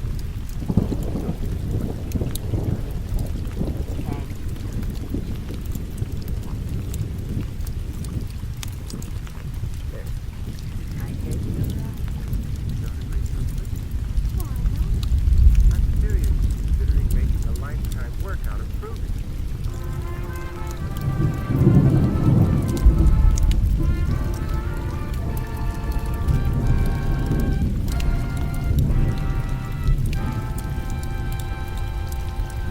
You're listening to another transcribed adventure of the Snake, the Robin Hood of modern crime. Now here's our star, Vincent Price. Ladies and gentlemen, in tonight's cast, you've heard Shirley Mitchell, Barbara Eiler, Jack Boyle, Tom Brown, Edmund McDonald, and Anthony Barrett. Vincent Price inviting you to join us again next week at this same time for another exciting adventure of the Snake. Good night.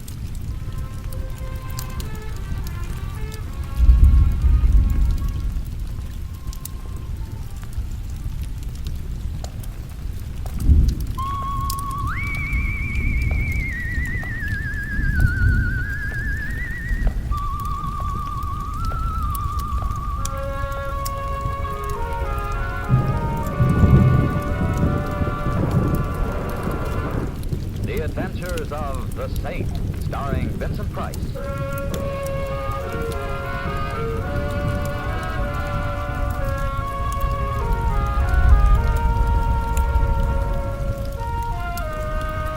Saint, based on characters created by Leslie Charteris and known to millions from books, magazines, and motion pictures. The Robin Hood of modern crime now comes transcribed to radio, starring Hollywood's brilliant and talented actor Vincent Price as the Saint. Going to the ball game, huh, Mr. Templar? Great day for it. Didn't know you was fond of baseball. You fond of baseball, Mr. Templar? Yes, indeed, Louis. You know, I should have gone in for baseball instead of becoming a cab shot. Grown men getting paid thousands of dollars for tossing a little ball around 2 hours a day. Can you beat it? Can you, Mr. Templar? I'm asking you, can you beat it? Louis, baseball, you can't beat it. No, I'd like to live in a town where they got major league ball. The Blue Sox here is all right, but it's minor league. Do you think we'll ever get a big league ball in this town, Mr. Templar? I say, you think we'll ever get big league ball, Mr. Templar? You're kind of quiet today, Mr. Templar. My silence, friend Louis, is purely comparative. Oh. Well, since you're not feeling well, it's good you're taking the afternoon off. Been reading about the father and son of the Blue Sox? Lefty and Phil Miller? They're rather interesting. Supposedly the first time in baseball father and son have played on the same team. Yeah, the old man just down from the majors and the kid on his way up. Old Lefty was great in his day, though, and the kid will be great, too. They both playing today, Louis? Neither one. Phil ain't gonna pitch till tomorrow, and the old man's got a game leg, won't even be in uniform. That's what goes first in baseball, Mr. Templar, the legs. In my line of work... I know.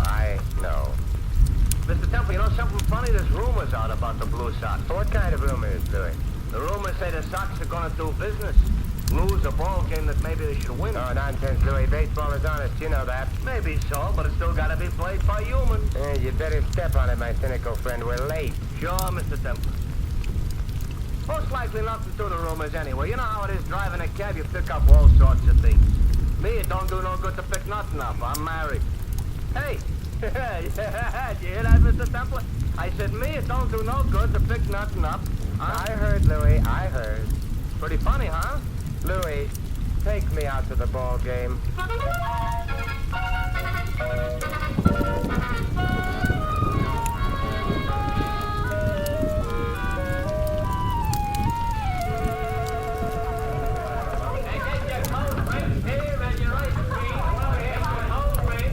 Hello, Lefty. Thanks for coming, Saint. Sit down. Thanks. I hope I'm not late. No, the game won't start starts for another 10 minutes. Oh. How's the leg, Lefty? That's improving, Saint. How's crime? It stays about the same, always with us. Yeah, that it is. Crusock's gonna win today?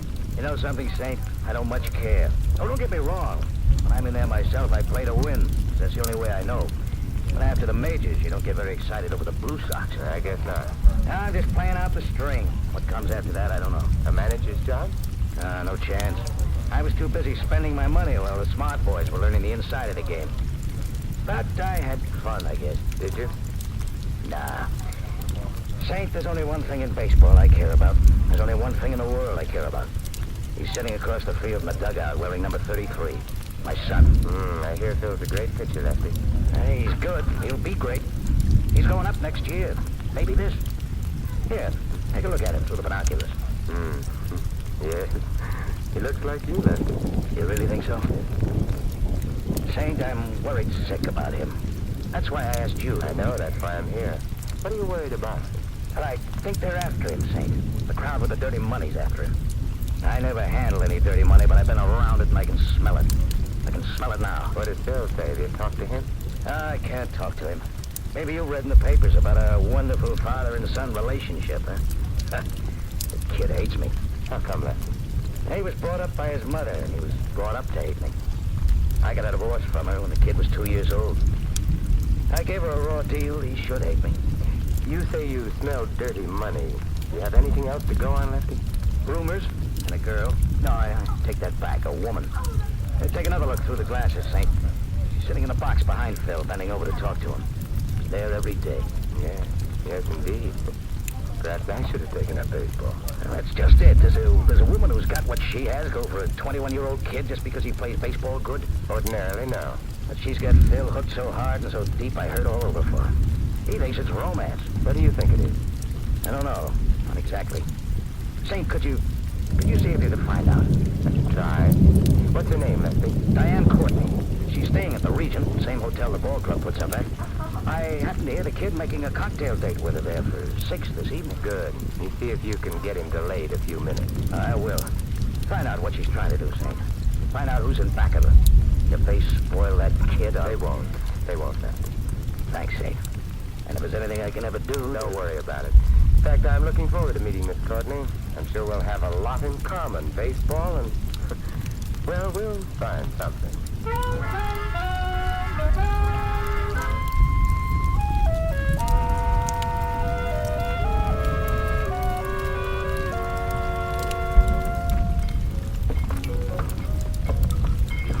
Sit down here. The bar seems to be rather crowded. Is it that crowded? Matter of fact, it was crowded the minute you walked in.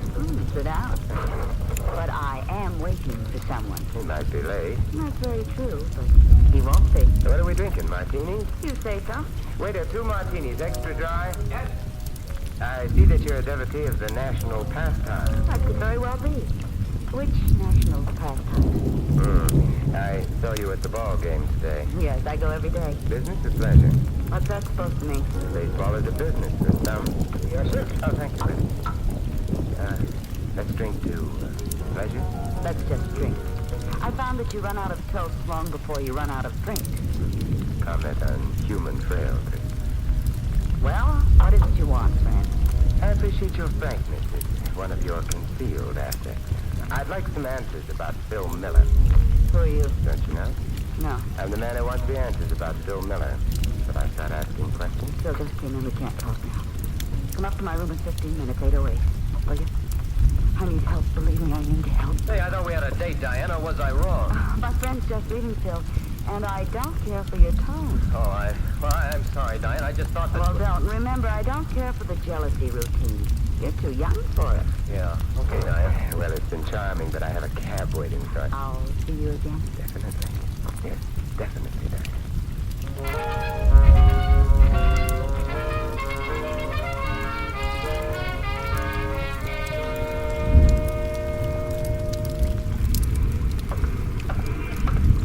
Call you a cab, sir? Oh, thank you. I have one waiting.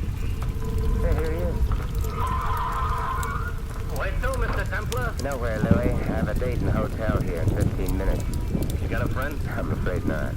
I'm just dreaming. Louis, I'm not absolutely convinced about the purity of the lady's intentions. This is a cause for complaint?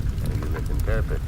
Come up to room 808, 10 minutes or so after I go up and knock on the door. I get you. But if I shouldn't happen to need a cab at that particular time... I'm ahead of you. There's times in everybody's life when the least thing he needs is a taxi. Louis, that's spoken like a philosopher.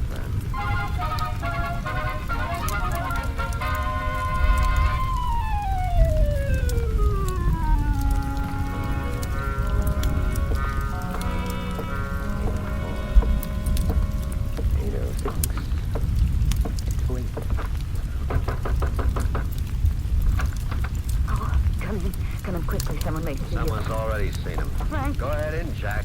And I'm right behind you with something that resents any quick moves. Sneak up behind people pretty quietly, Frank. Used to be in a Girl Guides. Shut the door, Diane. Shut it. Oh, my nosy friend here and me has business. I didn't tell the Saint anything, Frank. I The just... boss don't like nosy guys like the Saint. I don't like nosy guys like the Saint. Let him alone, Frankie. What good of beating him up to? The boss's orders. Besides, my analyst tells me beating up nosy guys I don't like is a good way of working out my aggressions. Your analyst? What's the matter? I can't get analyzed. What does your analyst say about you carrying a gun? Didn't he point out this is an artificial prop to your otherwise charming personality? Oh, you... My analyst says I shouldn't get insulted at remarks by neurotics. You think I'm a neurotic? You ain't now, Jack. You will be when I finish. Don't fall down yet, Saint. I got more for you before I let go. How do you want that? Stop it, Frank! Stop it! Okay. Darn it, I shouldn't have got mad. My analyst says I shouldn't let my emotions color my business life.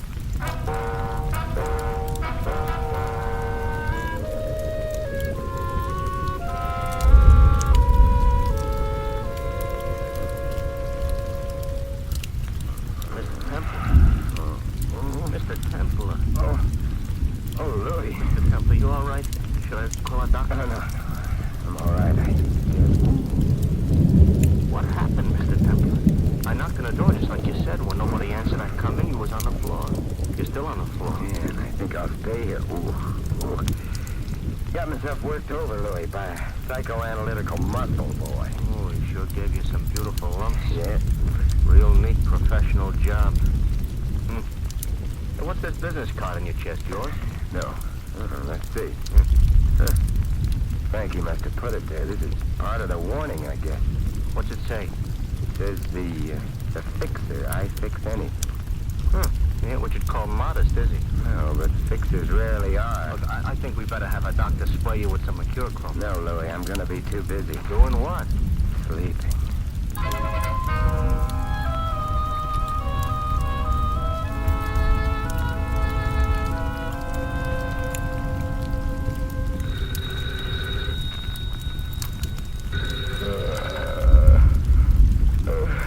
Hello. Saint, this is Lefty Miller. Oh, hello, Lefty. What time is it? Midnight. You asleep? I went to bed early tonight. Had a rather trying evening. Look, I've been finding out things. Things about the crowd with the dirty money. Who the head of it is. You mean who the fixer is? Yeah. I found out what they're trying to get from the kid. From Phil. Can you meet me here at the hotel? Half an hour. Good. In the bar. I'm going after some more dope now. Better wait until I get there, Lefty. They're rough boys. I know. But don't worry about me. See you in half an hour.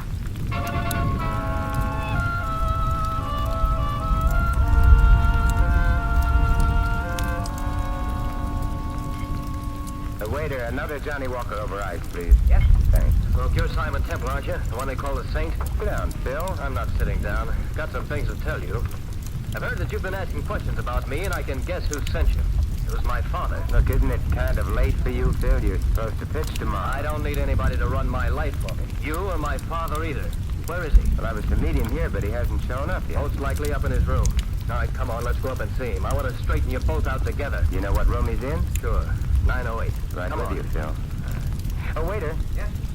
Hold that drink for me. I'll be back for it sooner or later.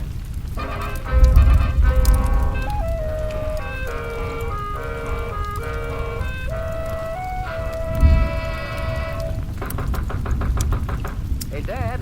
Open up. I want to talk to you. Doesn't look like your father is in. Try the door. What's open?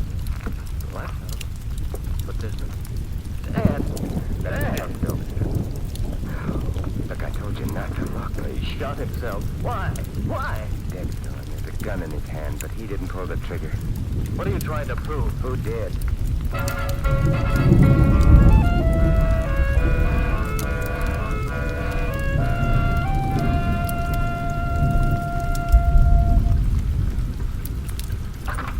Where to, Mr. Templar? Regent Hotel, Louis, and good morning. Good morning. Say, reading the papers this morning about Lefty Miller. Oh, tough. Why do you think he did it, Mr. Templar? He didn't. The police can buy the suicide theory for the time being, but it was murder, Louis. A friend of mine was murdered last night, and today things are going to be done about it. What are you going to do with the Regent? I'm going back to the young lady's room where I had such an interesting time last evening. This time I better go with you. Yeah, perhaps you'd better, Louis. And I'm hiring you for the whole afternoon. We've got a lot of ground to cover.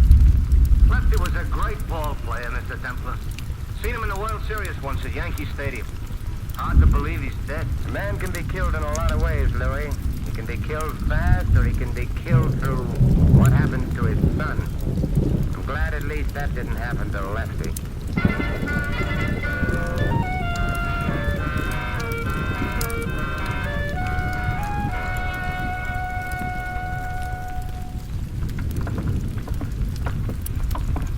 You sure nobody is in? Called on the house phone before we came up.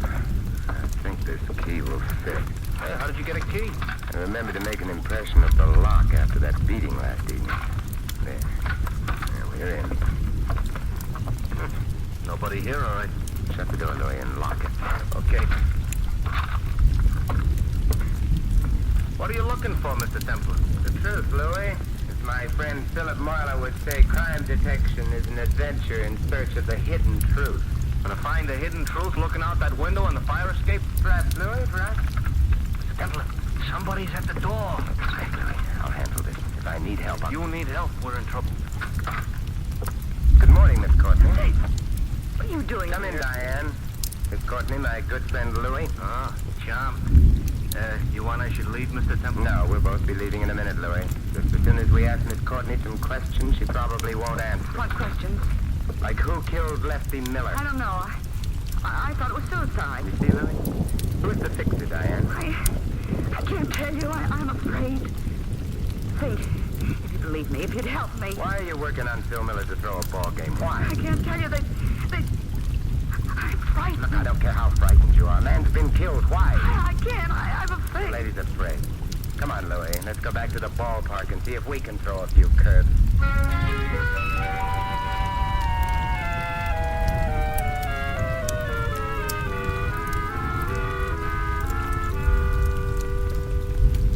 Mr. Bush, as manager of the Blue Sox, you must have known Lefty Miller fairly well. Not well, no. I manage the team, but you don't manage an old pro like Lefty. You just tell him what time the game is, and he does the rest. Yes. From what I saw of him, though, he's a good guy. I'm sorry. How's Phil taking it? It's hard to tell about kids. He and Lefty weren't close. Well, maybe you knew that. Yes, I knew that. But it's hard to tell just how he was taking it. Tonight's his turn to pitch, and I told him, of course, I'd start somebody else, but no.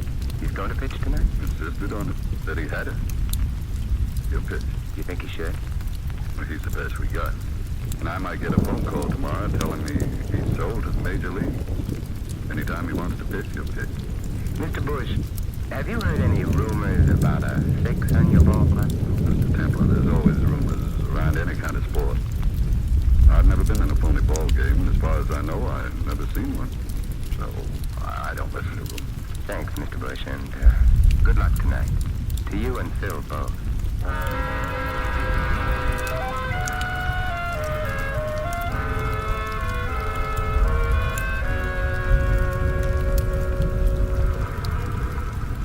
Where to now, Mr. Templar? I want to go see a bookmaker, Louis. Sam the Spender. Do you know him? Sure I know him. Biggest bookie in town. Place down on State Street, only a block or two down the street. Got something good in Hollywood Park? No, Louis. You want something good? Thanks, but no, this is different. I did a favor for Sam once. He might be able to return it. Sam returns anything but money. One time I had a 3-horse poly going against him. First two come in, the third is leading into the Hey, street. Louis, isn't this the place? What? Oh, yeah, sure. Now, wait for me here, Louis. It won't be long. Sure, Mr. Templar. Hello, Sam. How's business? Diamond Templar, glad to see you. What can I do for you? Information, Sam. We shall go no further then. Simon Templar, we in business. Say, do you handle any baseball money, Sam? Nah, in the East it's big business. All bet on the major leagues. Out here, peanuts. Have you handled or heard of any bets lately on the Blue Sox or against them? Against him, yeah. Only yesterday. Funny deal, too. Care to tell me about it? Yeah, sure. A big creep comes in with $200 to bet against the Sox in the game tonight. I don't like the smell of it. Nah. I tell him, nah. Then the creep tells me what's wrong with me is that I had an emotionally insecure childhood. Honest. Go on, Sam. Then he does a funny thing. He give me an extra $200 to pay you off if he win the bet. Imagine that. And if the Sox win, I get to keep the whole $400. The guy's nuts. I can't lose. The best he can do is break even. Where's the payoff, Sam, if the Sox lose? In room 808, the Regent, tonight after the game. Do you get it, sir? I'm beginning to. Lefty Miller was right. Dirty money has a smell to it, and I'm beginning to smell it. Thanks, Sam. Anytime, Saint. See you soon? Maybe tonight. Tonight? I hope so, Saint. Nothing personal, Sam, but I hope not.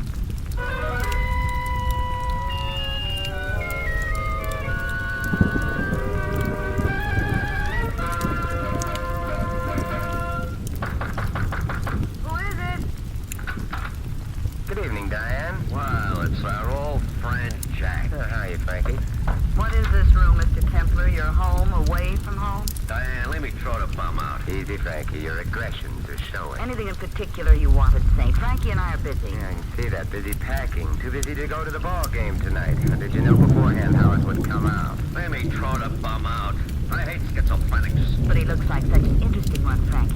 And he's handsome, too. Why, Diane, you're not so frightened as you were. Well, It's all right. I won't tell the boss. Jack, you better get out of here. It ain't healthy. What's your trouble? You got a compulsion or something? No, it's just that when I start out on something, I like to be in on the payoff, and tonight's the payoff. The game should be over by now, and the people will be arriving. I'll be the host of our little party. You'll be host for a party of one in a wood box, Jack. Diane, shall I... Diane! It's a kid. Don't let him in, Frankie. Come in, Phil. Hello, sweetie. Hello, Diane. Frankie? Yeah. Hello, Mr. Templar. Hello, Phil. Ball game over, honey? Yeah, it's over. How you feel? Dirty. Oh, don't feel bad about it, sweetie. In a week or two, you'll forget all about it. Sit down, Phil. I've taken over the party. Let's all find out what games we've been playing. Diane, I'm getting an awful frustration listening to him. Let him talk. Thank you. Phil. Yes, Mr. Templar? What line did Diane use to get you to throw the game tonight?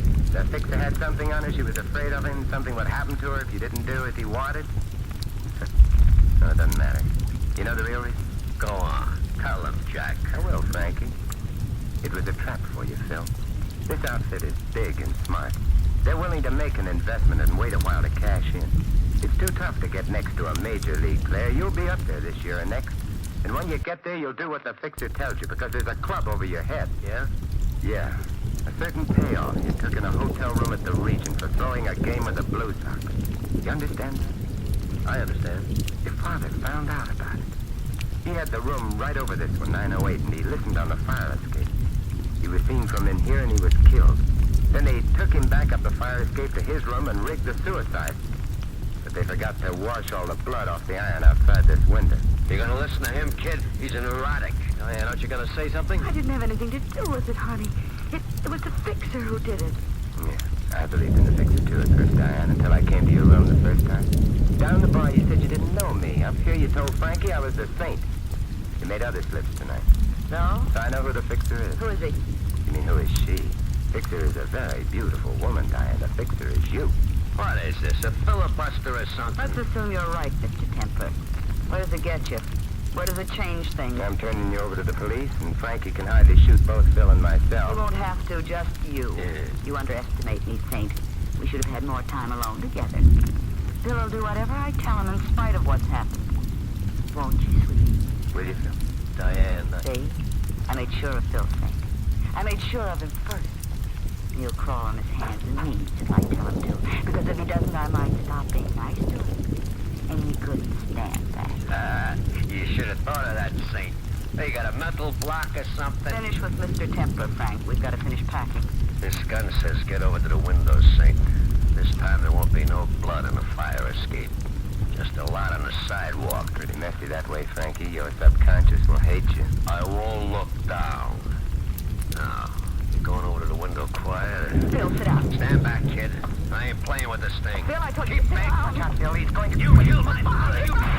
Give me that gun, Frankie, or I'll break your wrist. Okay. No, you won't, Frankie. Think what your analyst would say. And this makes us even. Oh, Frankie. Phil, how bad is it? Not bad. Just my arm. But not my pitching arm. Good. Why, you... Diane, stand still. Better go for the police, Phil. Can you make it? Yeah, I can make it. And Phil, thanks. What you did makes up for the game. We'll figure out that later. About that, Saint. He did all he could to protect you, Phil. Yeah, he did like me then. More than anything else, he told me. You better leave. I want you out of here before that bookie shows up to pay off. Mr. Templar, he won't be showing up. I didn't lose the game tonight. Tell me more, Phil. I pitched a 3-hit shutout. I figured it was the least I could do for Lefty.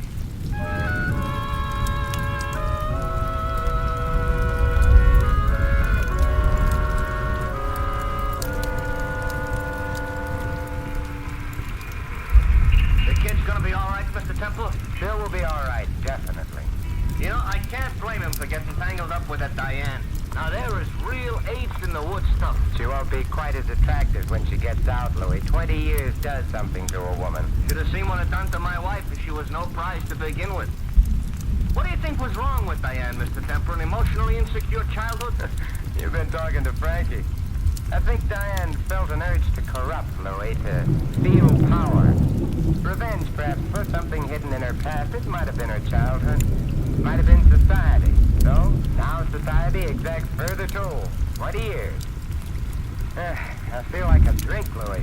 Where to, Mr. Templar? Back to the Regent. I've got a scotch waiting for me at the bar.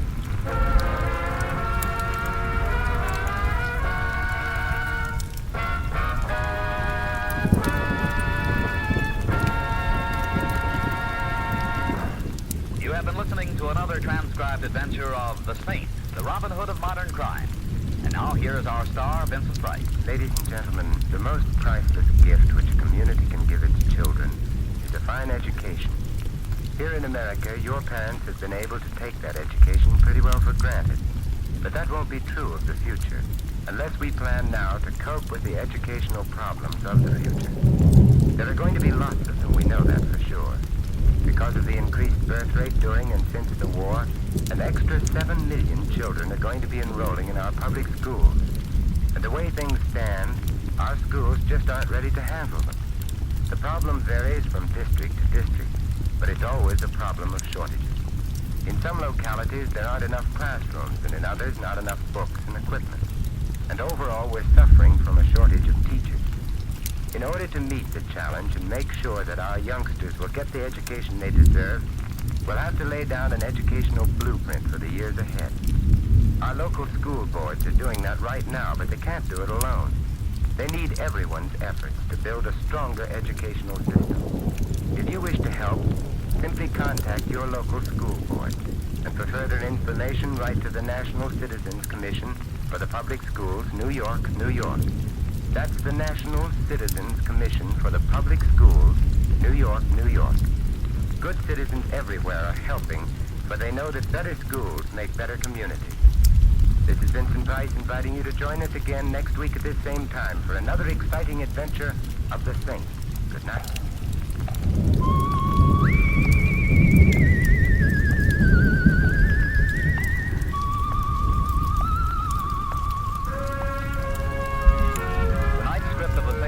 By Dick Powell. Our cast tonight included Gloria Blondell, Jack Boyle, Hal Marks, Ed Max, Bob Clark, and Larry Dobson. The music was composed and conducted by Von Dexter. The Saint, based on characters created by Leslie Charteris, is a James L. Safier production and is directed by Helen Mack. Vincent Price is soon to be seen co-starring in RKO's production of His Kind of Woman. All you Saint fans will be glad to know that the Saint comic books are on sale at all newsstands. Your announcer, Val Brown. 3 chimes mean good times on NBC. There's fine entertainment on Theater Guild on the Air returning next Sunday on NBC. This weekend, 400 Americans have a holiday date with death. Stay off the list. Be careful. Next, Sam Spade, then here...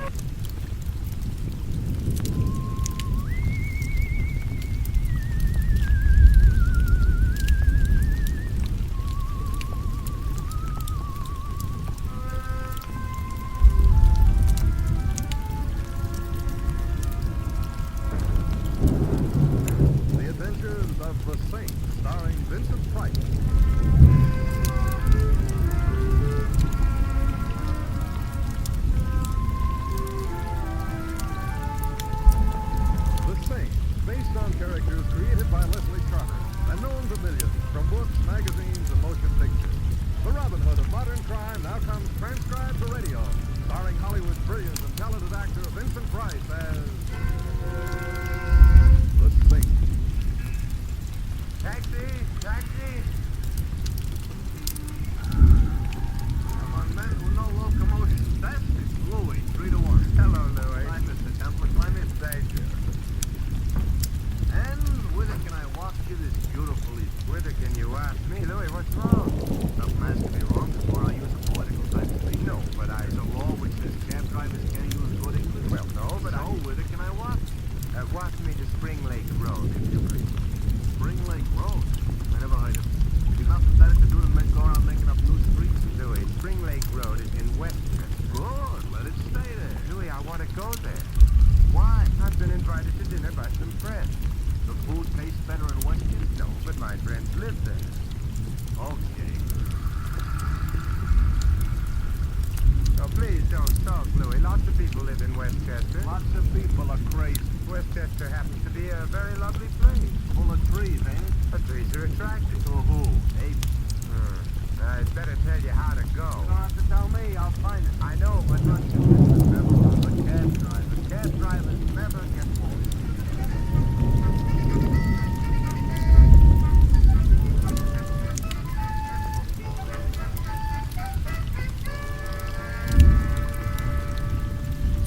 Louis, don't say it. We've just passed that oak tree on the left for the 3rd time. So it's an active tree. I thought cab drivers never got lost. From the trees? So I got lost. So I'll turn my back. So my wife will despise me. So my children will go through life ashamed of their old man.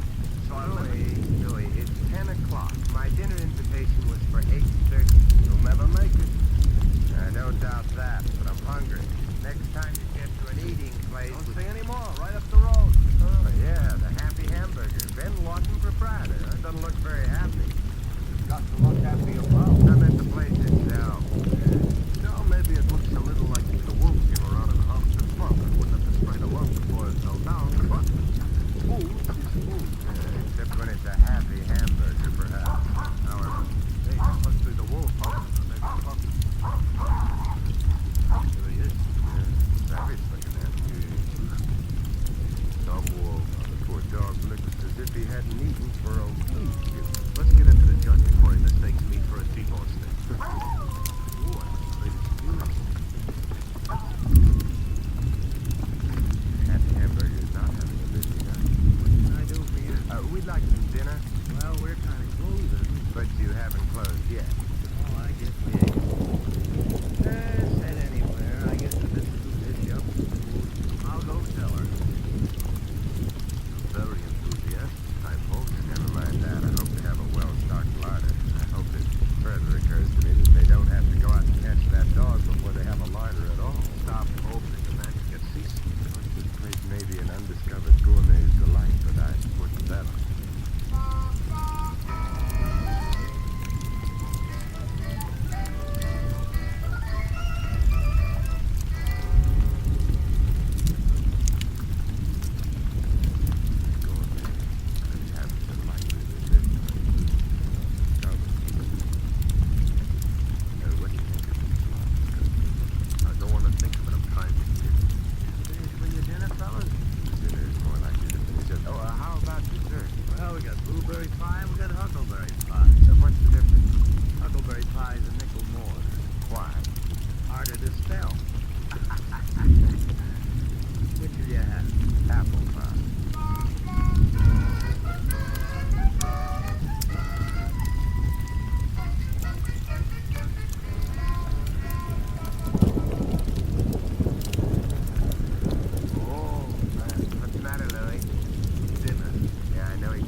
Want some help? No, thanks. I can sit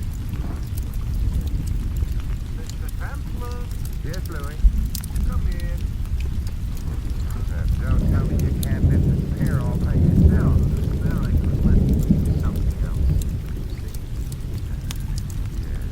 A hitchhiker. Man in his 40s, perhaps, dressed in farmer's clothing. He might have had a walk. Terribly tired, Louis. He got dead.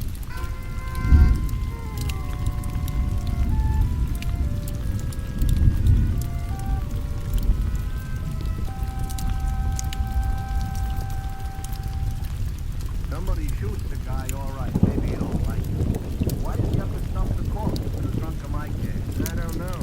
There were no papers of any kind on the body. All right, so he's a total stranger. But why are we heading back to the Happy Hamlet? Because that's where we must have acquired the corpse. It's the only place we stopped. We're outside of the car. Unless he was already in the trunk before we left the city. No, I checked the tires plus the spare before I picked you up. Then it's the Happy Hamburger. The man was murdered fairly recently anyway. How do you know? Oh, no rigor mortis, body worn. Never mind, you know. I'll say it though.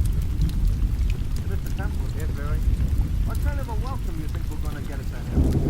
Hard to tell, except that it may not be a welcome at all.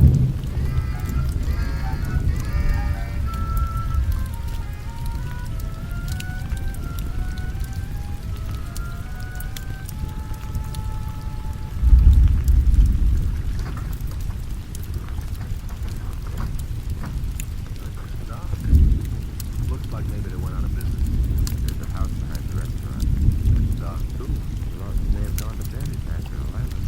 It is very late. Maybe we should go to bed. Think I'm gonna shoot a werewolf again. But not by me. All the flesh I got, I need some more. I'm coming. So is the hound of the basket. No, he's not bothered. So far he kept his feet to himself. Suppose he decides to risk a few and see how we take. That's the chance we'll have to take. Yep, here goes. Don't look now, but our chum has left us again. I couldn't be more pleased.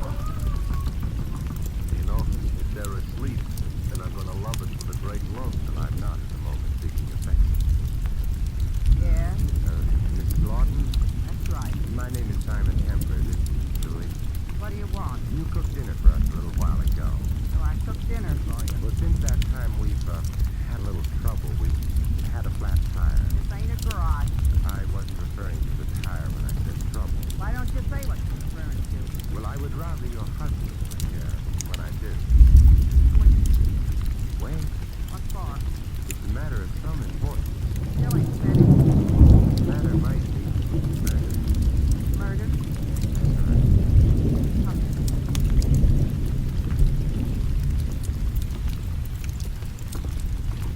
Wait in here. Father. It's time to wake things up.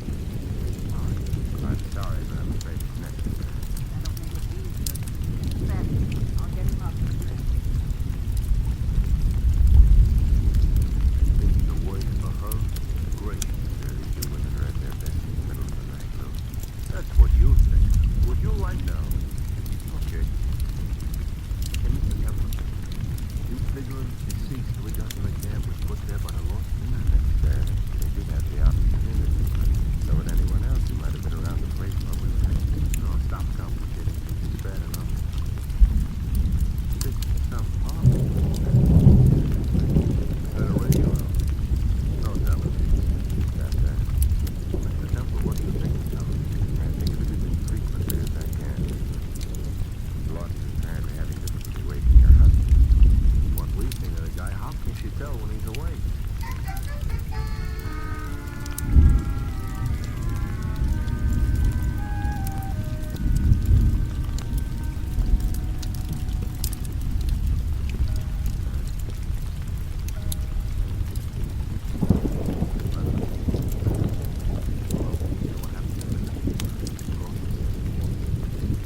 Maybe our boys have blown the coop.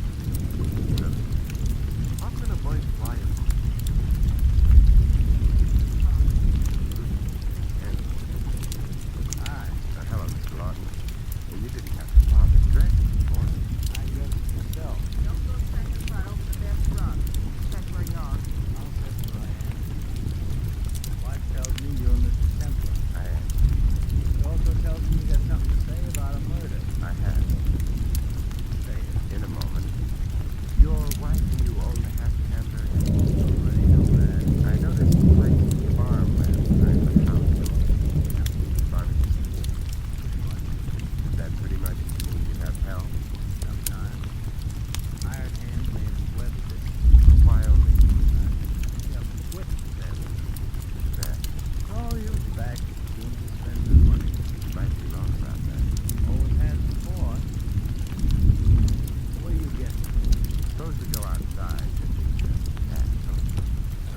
stop there, Lou.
Okay.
Probably to a phone very last month. I don't get it. You refer to the Julian someplace? That pond, yes. Now what? Oh, fine. You went to work. Gotta go to a beach now. Walk around. There's one end of it. Hey, look, it's an unground hunk of hamburger and stuff. It's beyond the pond. A small clump of trees. Well, you're in a good. Come on. What? How's the land around the pond is muddy. All right, the land around the pond is muddy. Just go see where the drink is going. Dog stopped moving. It's waiting for it. Also fills my shoes with mud. Hey, you know what happens to trees when they die? They become telegraph poles. That's why the trees go. Sure. You got to be wrong, buddy. It means John Muir. It's digging the ground. Sure, yeah, that phony buried last month. You know what we're going to do here? I got an unhappy idea. We're going to copy the dog and dig, right? I'm already looking for something. What are we going to dig for? Something the dog lost? No, something we lost.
hand.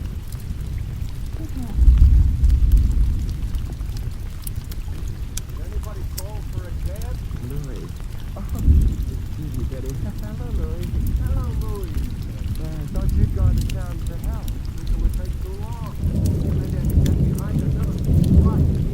So instead, try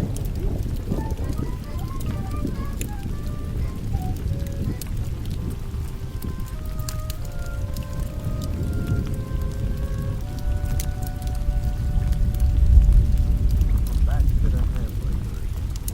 We're hungry? No, said perhaps we're just. Simon, the Lawton's car is out front. Mrs. Lawton's in it. Over this way.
Vincent Price. Ladies and gentlemen, our cast tonight included Louise Erickson, Noreen Gemmill, Arthur Q. Bryan, and Dave Light. Larry Dobson was Louis. This is Vincent Price inviting you to join us again next week at this same time for another exciting adventure of the Saint. Good night.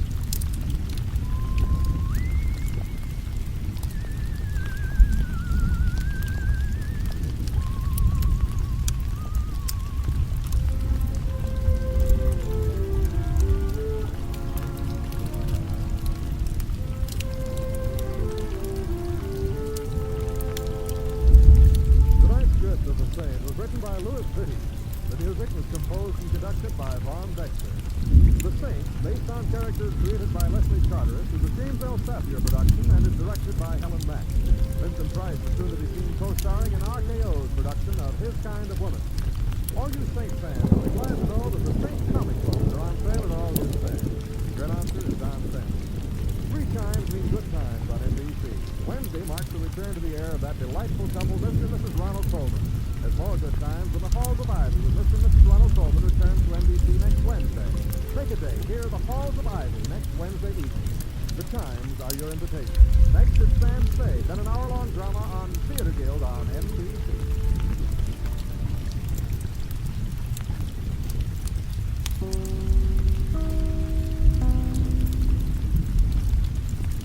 Vincent Price, who is usually heard at this time as the Saint, has been delayed in Paris. Tonight, by arrangement with Metro-Goldwyn-Mayer, you will hear Barry Sullivan in the role. Mr. Sullivan can currently be seen with Lana Turner and Ray Milland in A Life of Her Own.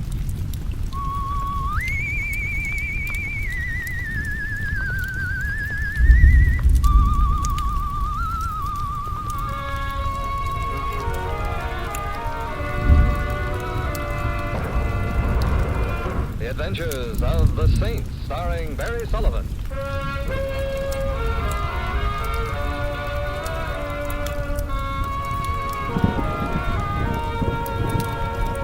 The Saint, based on characters created by Leslie Charteris and known to millions from books, magazines, and motion pictures. The Robin Hood of modern crime now comes transcribed to radio, starring Hollywood's brilliant and talented actor Barry Sullivan as the Saint.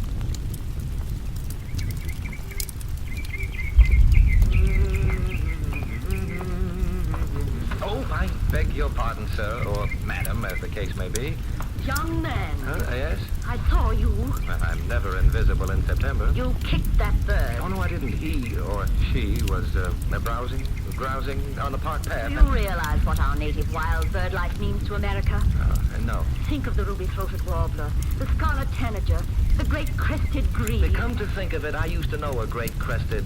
no. The man I knew was a Greek. He wrestled. The bird life of our country must be protected at all costs, young man, at all costs. Madam, I assure you, I would not deliberately kick a bird, not even a bullfinch. Well, all right. I'm ashamed. I suppose that henceforth I'll be known as a man who has an offended friend in the world.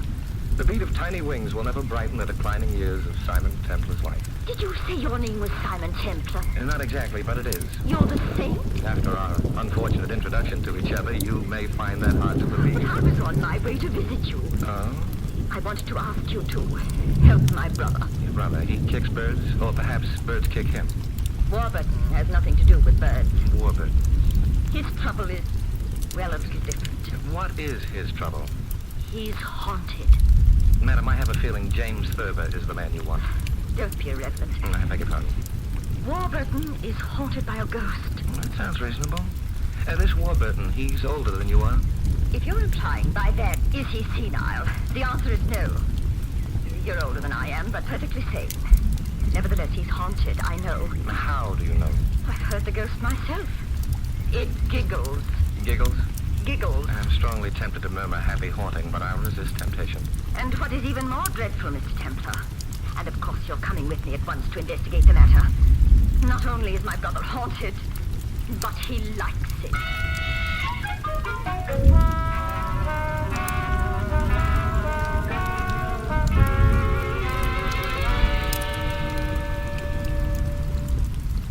My name, I suppose I should tell you, is Prue Thaxter. How do you do? And my brother is, of course, Warburton Thaxter. How does he? No, I guess he doesn't do so well. Miss Thaxter, what is his occupation? Warburton has been a banker all his life. It is not proper for a banker to be haunted. Except perhaps by certified public accountants. Mr. Templar, I shall want you to take immediate steps about the matter. Well, I'm not at all sure that I'm qualified to, although I should like to help. Something will undoubtedly occur to you. Something always does. Yeah, perhaps, but in these latter years, it's usually been something more substantial than ghosts. Something blunder. Mr. Templar, your arm, if you please. Oh, of course, lady. Charles will put the car away. Charles must have been listening closely. Miss Thaxter, you and your brother wealthy? Modestly so? Why? It satisfies a private curiosity. I've noticed that ghosts tend to haunt only the wealthy. That's either a characteristic of ghosts or of the wealthy. I'm not sure I approve of your speculations on the subject. We'll go at once to the drawing room. Which is where the ghosts... It is where Warburton may possibly be. At the door to your left, Mr. Templar.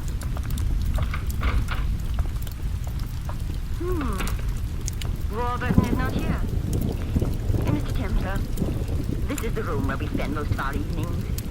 It's where we heard the ghost. Something's been bothering me. You said it giggles. He giggles? She giggles. And does she do anything else? Clank chains, for example, or utter blood-curdling moans? No, apparently not. Warburton and I heard her on a number of occasions. The sound seemed to come from the study. The door on the right wall leads to it. And you investigate that? Warburton did, naturally. He went into the study.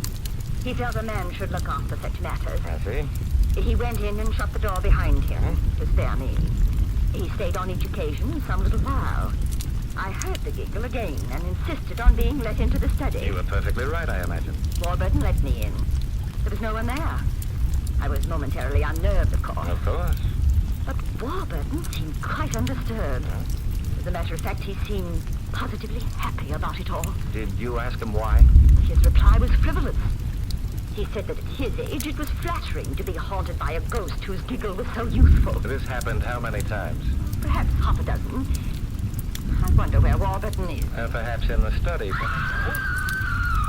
That wasn't a giggle, but it did come from the study. Yes, we must see at once. Warburton! Warburton! Mr. Templar, the door's locked. Do you have a key? No, there isn't any. Never kept locked. Let me in. Miss Baxter, ghosts don't generally go about opening doors. Must be latched from the inside. Is there any other way of getting into the study? Oh, there's a window overlooking the garden. And suppose we try the garden. All right. It's this way. Oh, Mr. Templar, I'm frightened. What are we going to find in there?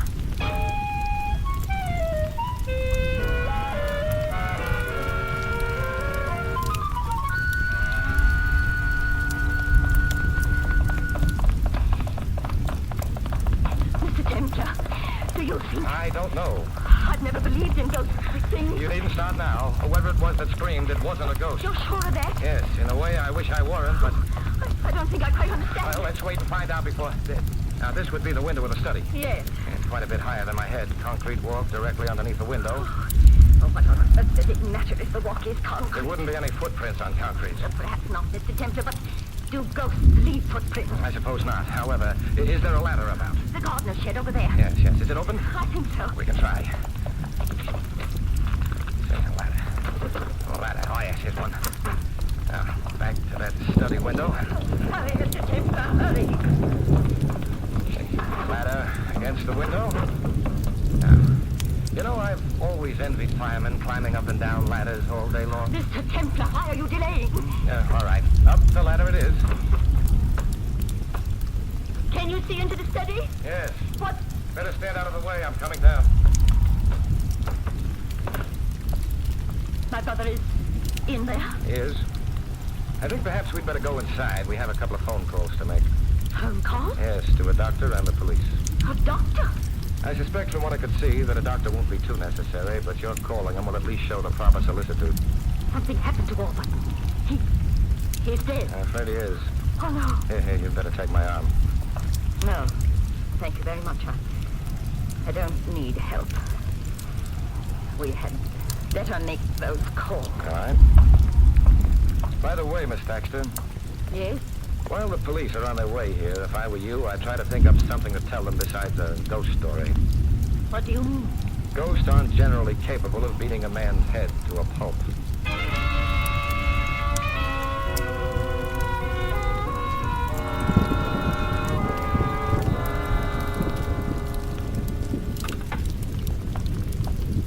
The police will be here, they said, quite soon. Now run along then, Miss Baxter. But Mr. There's Templar... nothing I could tell them that would be of any help to anyone. I suppose not. I'll ring for Tom. Don't bother, Miss Baxter. I'd rather walk. Very well. Thank you for having come home with me and listening to my ghost story. Good night, Mr. Templar. Good night.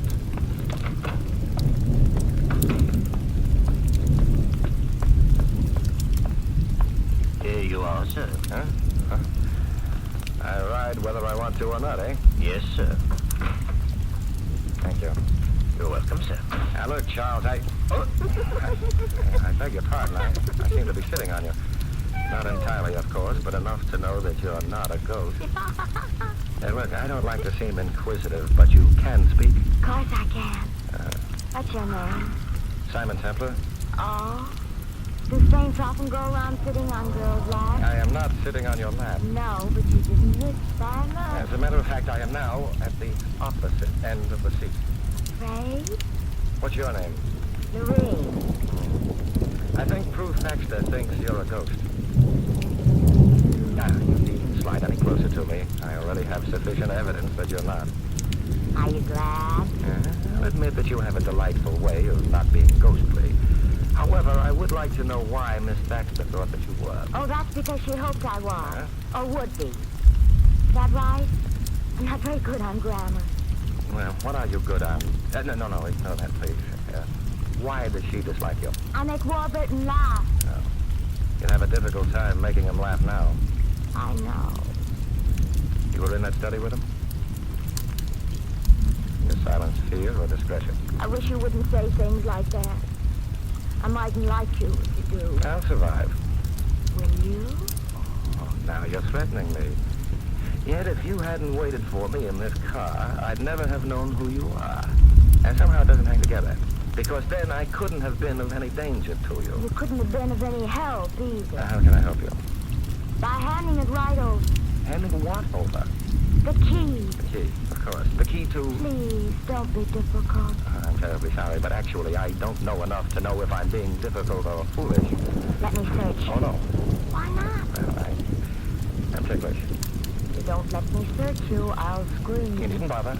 You forget, I've already heard you scream. Maybe, but Charles has. He'd stop the car and come charging back here, probably with a wrench. But he hit you on the head with it. And it's the only head I have to my name. Uh-huh. Lorraine? Yes, Search me.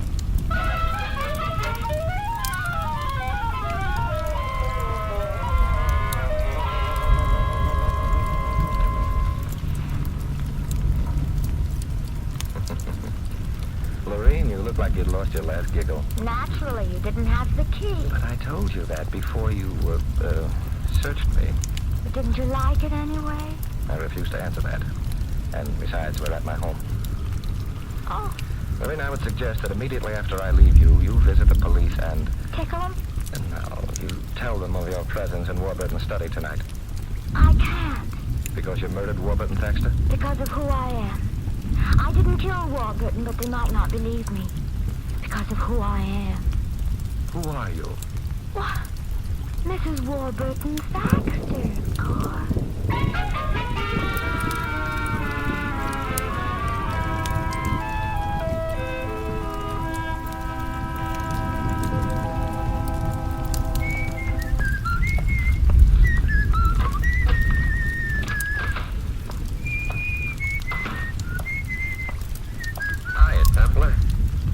Your feet are on my sofa. What's wrong with that? They're too big. Oh, you're an observant kid, Templar. Have you observed this? Oh, dear. You know, I wish for once that someone would threaten me with a machete or a Malayan crease or an original Australian Sunday boomerang. I get so tired of revolvers. That's maybe because you ain't been shot by one yet. People have tried and tried. Are you going to shoot me with your revolver? No, unless you act nasty. Oh, no, I was the pride of Mrs. Thrushbottom's dancing class. My manners are favorably known throughout the length and breadth No of... kidding. If Lord Chesterfield's son had had a son of his own, he probably would have been me. Oh, stop it. I can't contain my joy. Besides, I got something to ask you. Be careful. Remember, I'm not your best friend, and I might tell you. Don't you get tired of making wisecracks? It's a living. Who are you, anyway? The name is Galloway. And the feet are large. Proceed, Mr. Galloway. Where is it? Where is what? The key. What key? You know as well as I do. Yeah, perhaps, but what makes you think I have it? You went to the house with Miss Thaxter, didn't you? Yes, I did. But how did you know? I'm psychic. You mean you were following her? I'm a bad boy. And you think my purpose was to procure the key from... Warburton. That's very interesting. One of us who didn't know before now knows the key was Warburton's. He also knows that obviously Warburton no longer has the key. Otherwise... yes, he's very interesting indeed. Except, oh boy, haven't you realized yet that you shouldn't know Warburton is now minus key? Why shouldn't I? Because Warburton is now also minus life. That is a very interesting fact, but it don't get me the key. It may get you the chair. I missed something. You certainly did. Warburton Thaxter, and we'll pretend you didn't know, was murdered. I don't like that. Neither did Warburton. Hey, wait a minute. I didn't bargain on no Death sentence? Templar, how good are you at forgetting things? Things like what? My visiting you. No, I could never forget that. There'll always be a warm place in my heart. Oh, my heart. Hey, what's wrong? I think I'm going to have an attack. Help me to the sofa. Yeah, here, hold on to me. I shall. Hey, you nearly busted my wrist. It's better to take your revolver out. What happened to your attack? I decided to postpone it. You know what? I think you lied about it. I'm afraid I did, but I have the gun now. Keep it. Galloway, stay where you are. Nuts to you. I gotta get out of here. I'm likely to shoot you if... In the back. Stop being foolish. Heroes never shoot guys in the back.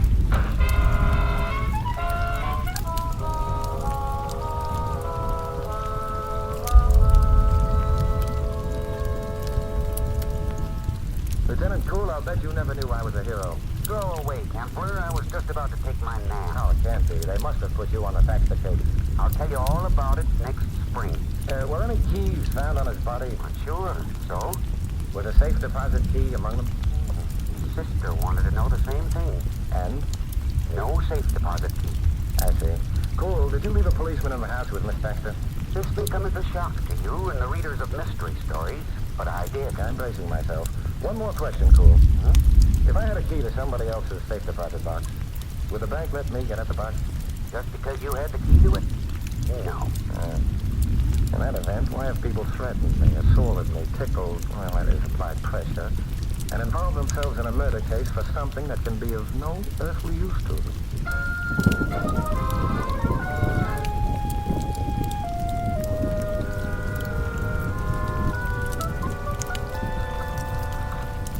Templar, the telephone.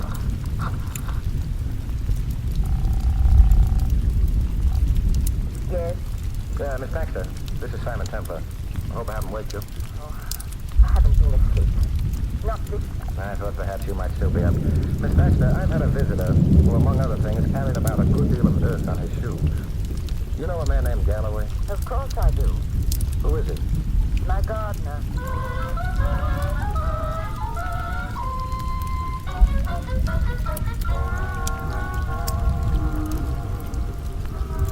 Taxi! Taxi! 14 Majorca Drive, if you please. That's a high-class neighborhood. What are you gonna do there? Louis! Louis? Hey, I'm glad to see you. Yeah, huh? Certainly took your time getting me into this. Oh, look, I'm sorry, Louis, but, well, I didn't have an occasion to call a cab before now. Is that so? Of course, Louis. Well, I accept your apology. And now that we're friends again, who's dead?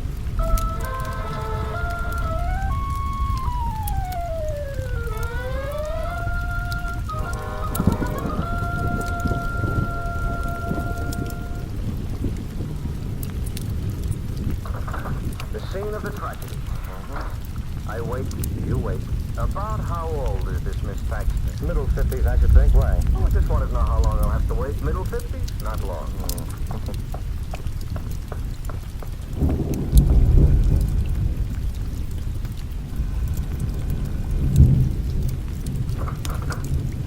Yeah? My name is Simon Templar, officer. Miss Thaxter's expecting me. Oh, yeah. In the drawing room. Thank you. Over here. Yeah? I've been in there. I'm perplexed. Why? No drawings. Till later, officer. Come in. Hello, Miss Thaxter. Sorry it's so late. It's kind of you to come and ask me questions. It may keep me from... What did you want to know? First, how long has Galloway been with you? Good many years. Where does he sleep? Garden house. And I can stop and see him on my way out. Miss Thaxter, did you know your brother's been married? The police told me about it tonight. I hadn't known before. You didn't really think your brother was meeting a ghost in his study, did you? No. I would have preferred it to be that, however. You've never met Doreen Anderson. She's cheap, Mr. Templar. Cheap and grasping. And you told the police about hearing her in the study before we discovered your brother's body? I told them nothing. It might have been safer, too. You know where she lives? A theatrical hotel. Which one? I'm not sure. Well, you've got to remember, and quickly. Why? Because I'm afraid there'll have to be another death before this is over. Oh. I think it was the the Exbrook Hotel. The Exbrook, thank you. Good night, Miss Thaxter. Good night. Good night, officer. Good night.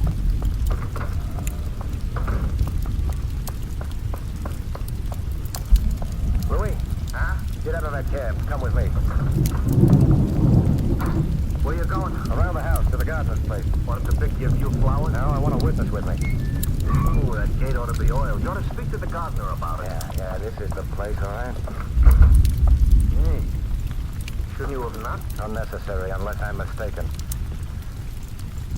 I wasn't mistaken. Oh, you mean you expected him to be dead?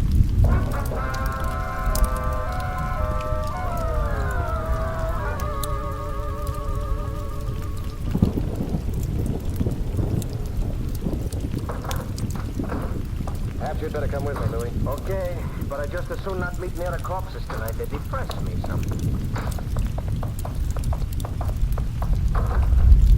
Oh, beautiful lobby. Yeah, palms decaying like mad, and that place asleep. However, the mailbox pigeonholes. Yes. And Marine's room number is 111. That would be down the corridor towards the back of the hotel, I imagine. This lady we're going to visit, she ain't in her middle 50s? Good heavens, no. And I don't understand it. Why do you want me along? To stand... Oh, yes, this is the room. To stand outside the door. To stand outside the... Mr. Templar, you think you can trust me with such an important assignment? Who is it? Simon Templar. Oh, just a minute. You forgot to mention me. Intentionally, Louis. Oh, well, then I accept your apology. Huh? Get to one side. Simon. May I come in? Course. I'm not dressed for company. Well, we'll pretend I'm not company. Simon, did you come because you wanted me to search you again? No. This time, I'm going to do the searching. Simon? Yes, in view of the hour, you obviously wouldn't have it on you. Therefore, I will look elsewhere. You think I have the key? I'm glad you have such a small kitchenette. Won't take so long to... Simon. Oh, I'm so sorry. What did I break? A bottle of real lemon juice. Oh, well. I'll come back in the morning and squeeze you some more. Oh. The hiding places in here are entirely too obvious. Where's your bedroom? Now, just a minute, Simon. Well, that's a beautiful bed you have, Lorraine. Thank you, kind sir, but... Old-fashioned kind. Bedpost with ornamental heads which come off. Simon, what? Hollow bedpost, a string tied to the inside of the head, and at the end of the string, this. That's the key. So it is. A key to a safe deposit box. Warburton's safe deposit box. Lorraine, did Warburton keep his money largely in cash? I don't... It's a little late for lying, honey. Well, I don't know why, sure. Yes. He recently cashed a lot of bonds. Oh, maybe $50,000 worth. May I use your phone? Yeah. Who are you going to call? The police. Oh, no. Please, Simon, don't call him. I don't like cops. You like Lieutenant Cool. He's real cute. He looks just like Willie the Penguin. Walks like him, too. And he parts his hair in the middle. Lieutenant Cool? Simon Templar, Lieutenant. What did you find in Warburton's safe deposit box? How I knew. I'd given you hints enough earlier. I was pretty sure you'd get a court order and... Oh, you did. And? Thank you. Bye. Simon? The police opened the box. It was empty. I don't like the way you're looking at me. Lorraine, your window overlooks the alley running back of the hotel. So? So, get me a pillow and a blanket off the bed. Well, all right, but... Now I shove this chair in front of the window. Draw the blind down. Here. Thank you, darling. Now, if I fold the blanket into a roll, flop the pillow on top of it so it extends a bit above the chair. Yeah. So the blind from the outside, it would look as though you were sitting in that chair. Maybe it would. Now, you put a coat on. But... Come with me. Aww. We're gonna bowl in a different kind of alley.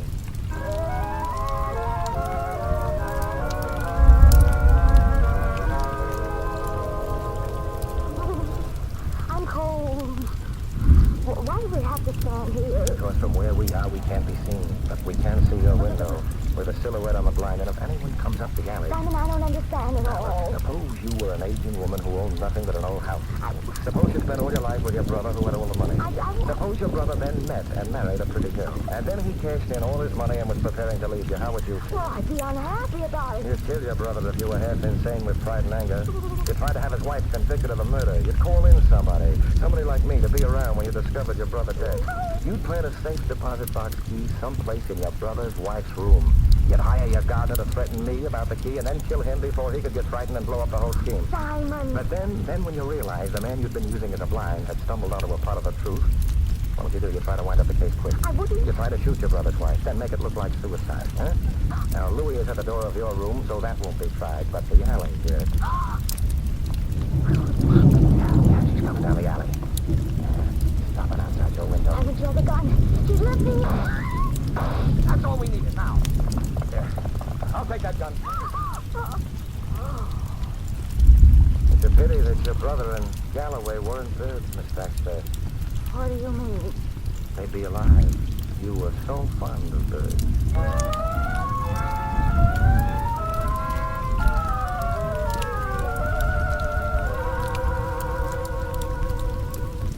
See, Lorraine, that safe deposit key couldn't have been of any use to Galloway or yourself. No. But Miss Baxter, she had two uses for it. First, she rented a safe deposit box at the same bank, next to her brother. She was known to the guard at the bank, therefore she could go down into the vault and by working quickly, empty Warburton's box, which she did. And then she implanted the key on you. I'm so grateful to you. Oh, now say that. Simon, I don't know how I can repay you.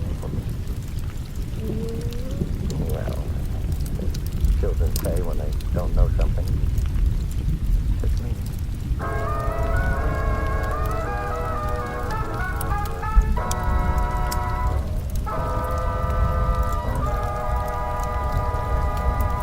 You've been listening to another transcribed adventure of the Saint, the Robin Hood of modern crime. Now here's our star, Barry Sullivan. Ladies and gentlemen, 10 years is an awfully long time to be hungry. For us in America, it's an unbelievably long time. But for millions of people in Europe and Asia, not very hard to believe because they've lived hunger, they're living it right now. But there's at least one family abroad that can experience once again the strength and vigor of proper nourishment. That family is the one you helped by sending a personal care package. Your compassion can be turned into material aid by sending a food gift through non-profit care. For instance, CARE's $10 food parcel will supplement the diet of a family of 4 for a whole month. It contains 24 pounds of nourishing meat, fat, sugar, and other foods high in vitamins. This or any other CARE food package will be sent to the person you specify. Or if you wish, CARE will select a suitable recipient for your gift, and either way you'll receive a signed receipt upon delivery and probably a heartfelt letter of gratitude. All you have to do is send your money order to CARE, New York. CARE will do the rest. Remember the address, it's CARE, New York. And now this is Barry Sullivan inviting you to join us again next week at the same time for another exciting adventure of the Saint. Good night.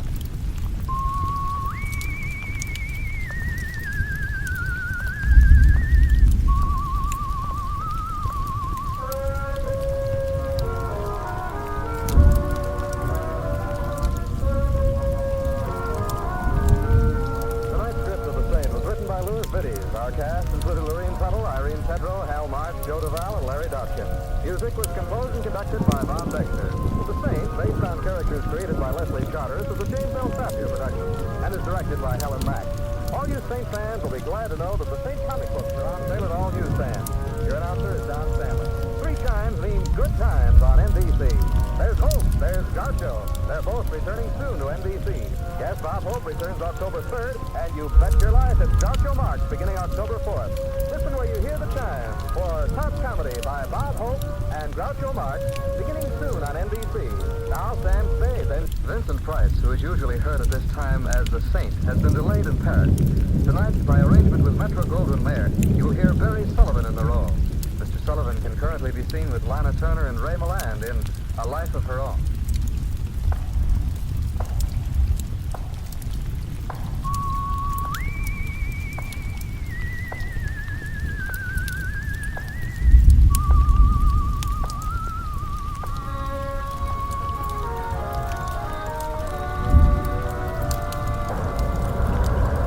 The Adventures of the Saint, starring Barry Sullivan.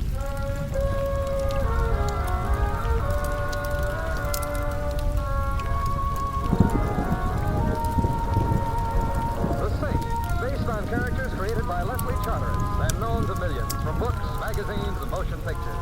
The Robin Hood Hood of modern crime now comes transcribed to radio, starring Hollywood's brilliant and talented actor Barry Sullivan as the Saint.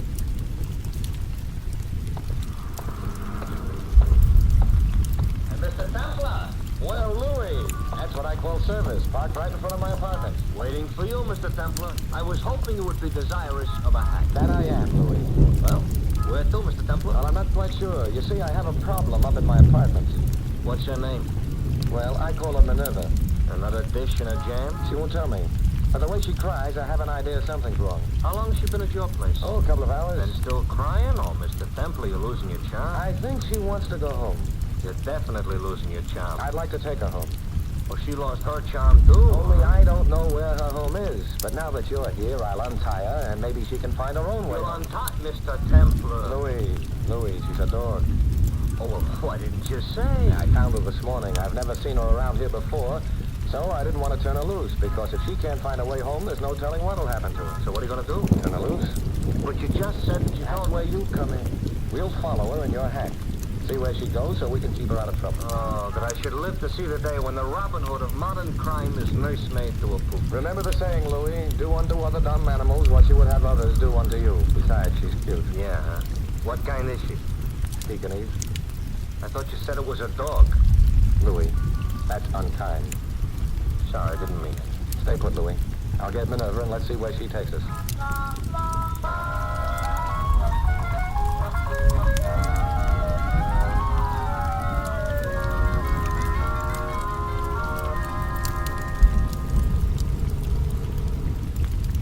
Hey, Minerva has fancy taste. This is a real expensive neighborhood. And this is a real expensive trip. We've been following her for over an hour. You know any better way to spend your money, Mr. Templar, than giving it to me? Offhand, I can think of a couple. Say, Minerva's turning in at that gate. Yeah. Cute little shack she picked. I'll bet it doesn't have over 40 rooms. You think she really lives there, or is she only dreaming? And we'll soon find out. Louis, turn into the driveway and park. I'll take her up to the house. If she does belong here, there will no doubtless be a reward. And if there is no doubtless a reward... drooling, Louis. Your cutter's already on the meter, so either way, you can't lose. I'm not making out so awful good on it, Mr. Templar. Only one fare, only one tip, and more in an hour. Where's the profit in that? Why, Louis, the conversation, of course.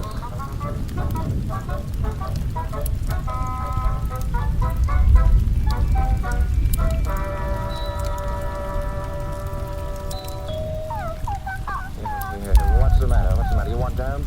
Well, you're out of luck. Or maybe you're in luck. Because when I pick up a young lady, I usually show her a good time. So if it turns out you don't live here, what? Yes, sir. Oh, hello. My name's Simon Templar. Oh, yes. I'm sure Madam will be delighted to come. You're sure? Of course. Right this way, sir. Why should Madam be delighted I've come? You surprise me, sir. I never heard that modesty was one of your outstanding characteristics. You seem to know a lot about me. Doesn't everybody, if you pardon the levity? I'll pardon the levity, but not the evasion. Evasion? I asked you why Madam should be delighted I've come. Is it because of Minerva? Minerva, sir? This. Oh, you mean Ming Toy? Do I? I guess I do. I should have known. Ming Toy. Naturally, Madam will be delighted about the dog. But what I was particularly referring to were the jewels. Have you brought them also? Jewels? Apparently you haven't. I hope you'll pardon these questions, sir. The kitchen help expects you. And I can have something to report. No. Alicia communicates from the front. Which reminds me, where is the front? Around this next bend, sir, in the east wing. If I'd known the hall was this long, I'd have asked Louis to bring in his cab. My feet hurt. It's not much further. Well, let's be thankful for small favors. What was that? Does anyone in this house take singing lessons? No, sir. Then that was a scream, and it came from in there. Did you scream? Who are you? I'm... Ming Toy, darling, come to Mama. Give it to me, young man. Here. Oh, Mama's little babykins isn't all right. She's all right, but something else isn't. Somebody screamed. I know, I did. There was someone peering through that window.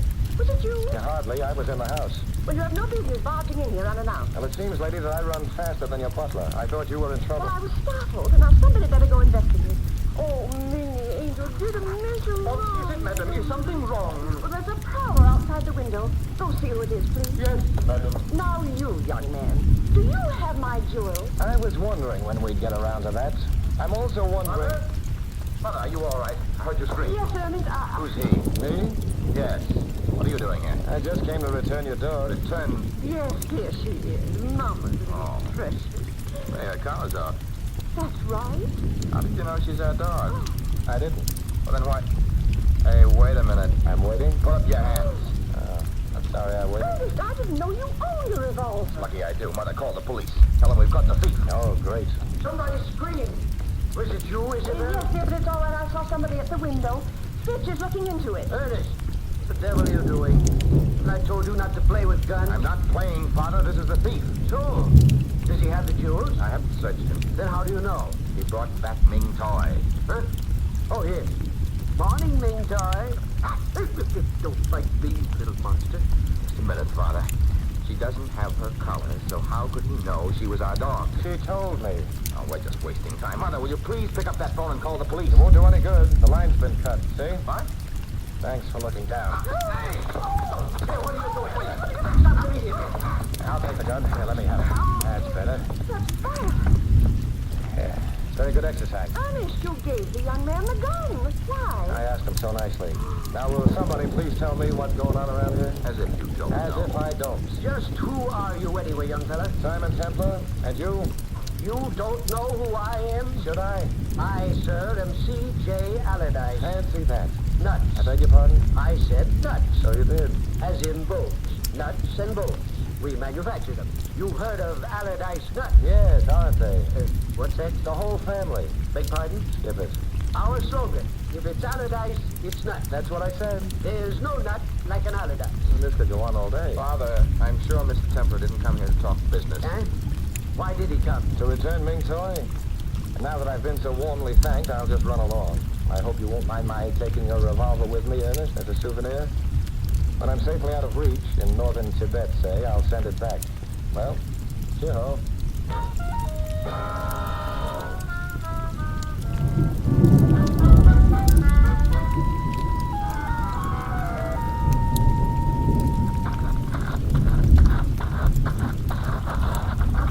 All right, Louis, let's get out of here. What took you so long? Louis, you wouldn't believe me if I told you. Yeah, try me. No, it's no use. I don't believe it myself. Did you get a reward? Reward? Louis, I'm out of there. Who could ask for anything more? Now, let's go. Hey, just a minute, Mr. Templar. Now what? Somebody is hiding in them bushes and watching us, you see? Oh, yeah.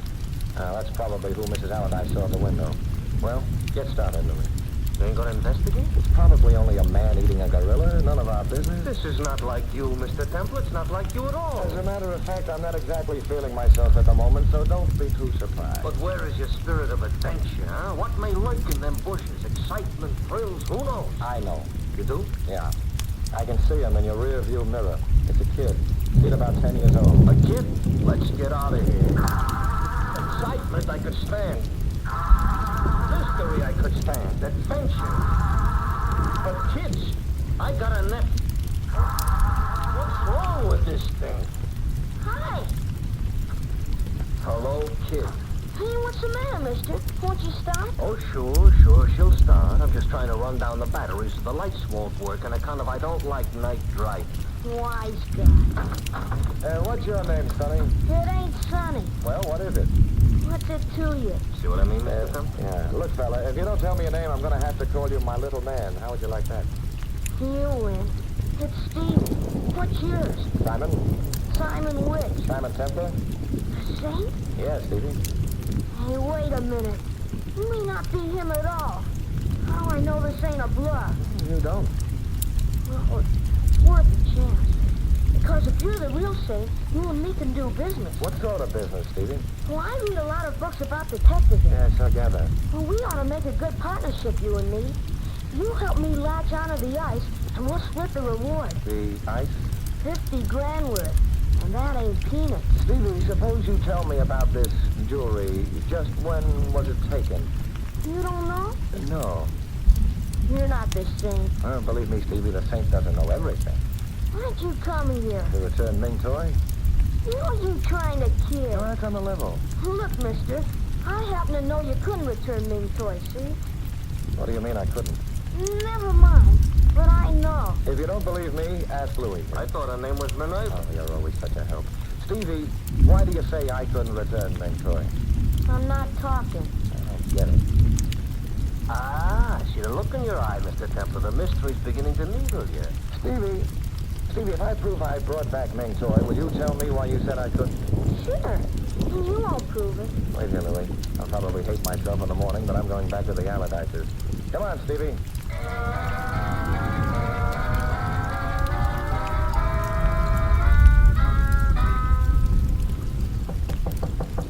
Come in. Excuse me, madam. Mr. Templar is here again with the gardener's boy.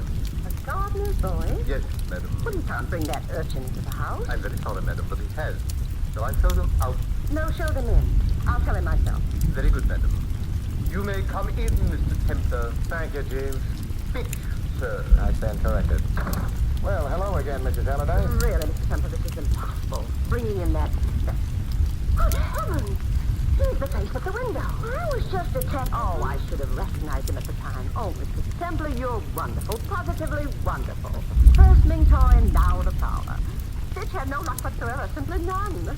You're an amazing man. Sit down. Have a chocolate. No, thanks. Yeah, thanks. If you don't mind, we'd like to see Ming Toy. Why? I forgot to say goodbye to her. Oh, very well. Me, come to mother. Me. Now, where is that animal? She was here right just a moment ago. Me. You call, Mother? Oh, Ernest, have you seen Ming Toy? No. I thought she was in here. Well, she's not. Don't tell me she disappeared again. No, so it would seem vanished into thin air. My poor itty baby. Gone. Well, mister, now what have you got to say? Say, Stevie, I'm speechless.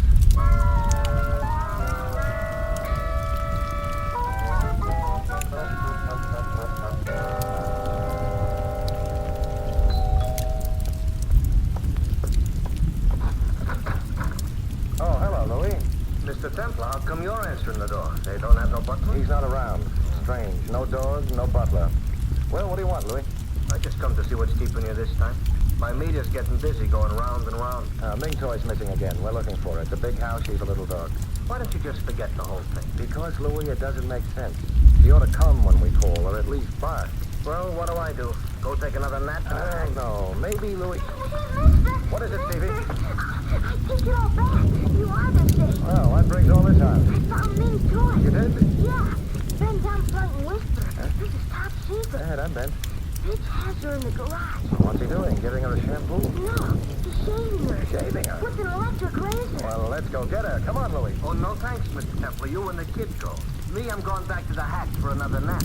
I can dream nightmares that make better sense than this. So long.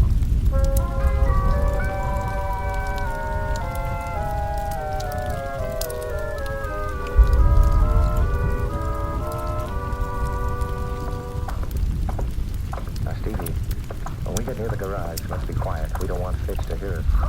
Hello there. Oh, it's Ernest. I've looked all over the ground. Can't find her. It's all right. Stevie's found her. Your butler has her in the garage. But I just saw him go back to the house. Oh? With Ming Toy? No. Why'd he take her to the garage? I guess to improve her appearance? What? Well, come on. We can soon find out. Ah, Ernest, what do you know about your butler anyway? not much. He's only been with us a couple of weeks. Oh? What sort of references did he have? I don't know. Ask Father. He engaged him. I will. Then I would like to ask you some questions. I'm still not satisfied in spite of Mother. Look, Fitch has the dog, not me. I know. Hey, wait a minute. What is this? What? Right there, crouching by that bush. Can that be Ming Toy? Right. Gosh, it is, and she's stripped clean. She's been shaved. She looks like a damp sock. Now, come here, Ming Toy. Just sits there shivering. I think she's embarrassed. Here, I'll get her. Come here, Ming Toy. Cold? Well, don't worry. I'll buy you mink. Hey, here she comes. I thought that would do it. It works every time.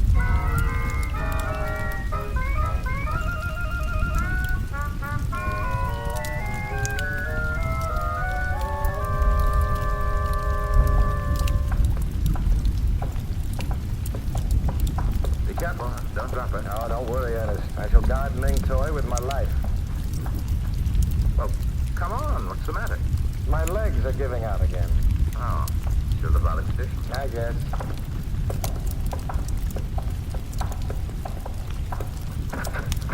Mother? Ernest, have you found my treasure? Yes, Mother, we found it. Oh, that's wonderful. Give it to Mother.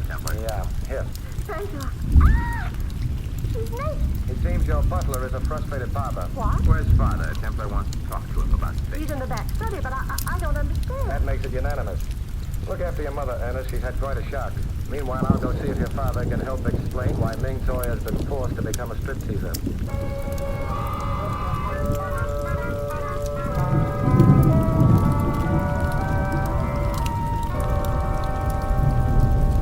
Don't bother me, Templar. Don't bother me. I've got enough on my mind. Son who gambles away every penny I give him, a wife who charge accounts away even pennies I don't give her.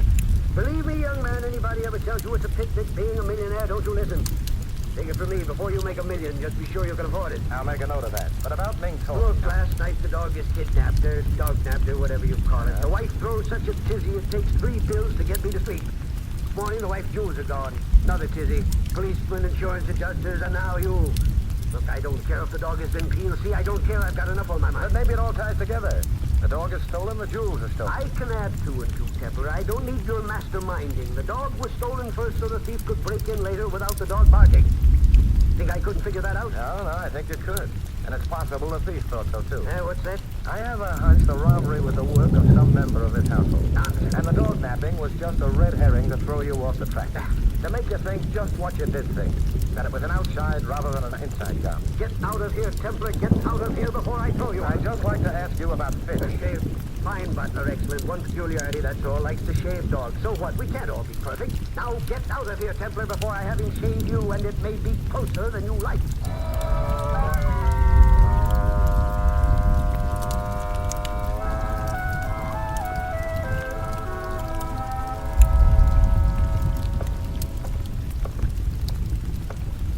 Oh, hello, Ernest. Hello, Templar. Learn anything from Father? Yeah, I learned he has a temper. Oh, he's one of those. Uh-huh. So if I want to learn about Fitch, I'll have to learn it from Fitch himself. Only trouble is I can't find the kitchen. Is there a map of this place anywhere? It's down this way. Come on, I'll take you. Talk to you, anyway.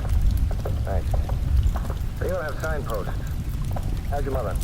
Sniffing, smelling salt. And Ming Toy? Taking it better than Mother. Yeah. Just keep her away from mirrors. She'll be all right. Look, Templar, I said I want to talk to you. We're talking. I want to talk about you. My favorite subject. It's all very well you're pretending you want to help, but how do we know? Are we almost there? My legs are giving out again. That's right in here. Take us in the kitchen through the butler's pantry. Good. Bitch! Bitch! Don't bother calling him, Ernest. He can't hear you. What? Look behind that table. Is he dead? Extremely.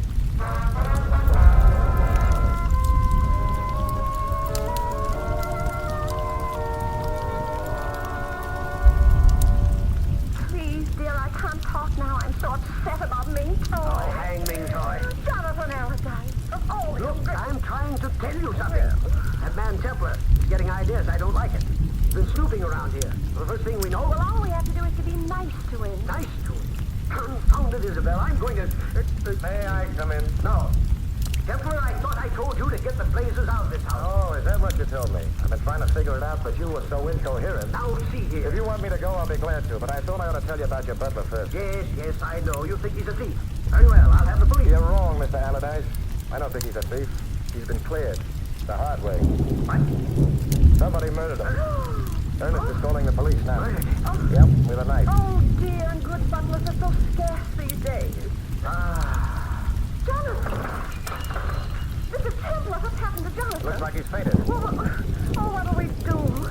Get me some water. Did it yourself. I can't wait. Can't wait. Well, you can't leave me now. I've got to, or there may be another murder. No, come back here. Later, Mrs. Allardyce. Oh, Mr. Templar, oh. Bitch. Oh, no, he's... Somebody, please. Oh, dear. Oh,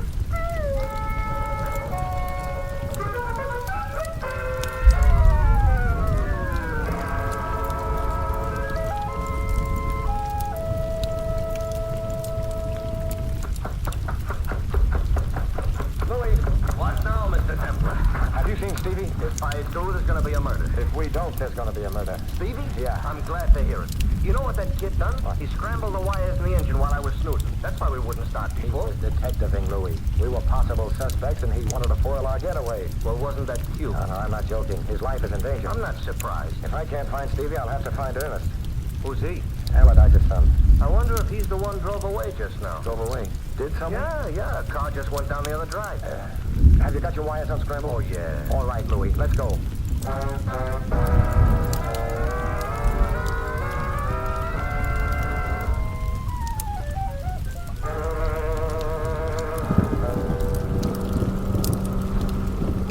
It headed this way, that's all I know. And you don't know if Stevie was in the car? I don't know who was in the car. I didn't see. He must be.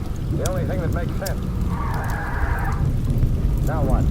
The road branches 3 ways. Which way do we go? Oh, there we are. They went that way, to the left. How do you know? Well, there's fresh tire tracks. The others are old. Oh, yeah. And step on it, Louis. Okay. Pulling your ears. Here we go. But I would still like to know what's going on. Louis, look out for that turn. Hold your eyes in play, Mr. Templar. Here we go.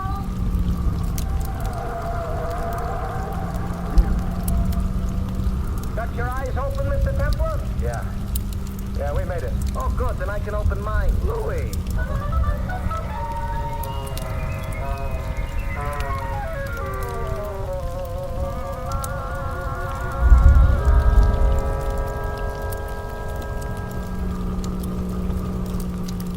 Louis, is that the car you saw coming out of Allardyce's? Looks like. That's good, but I hope we're not too late.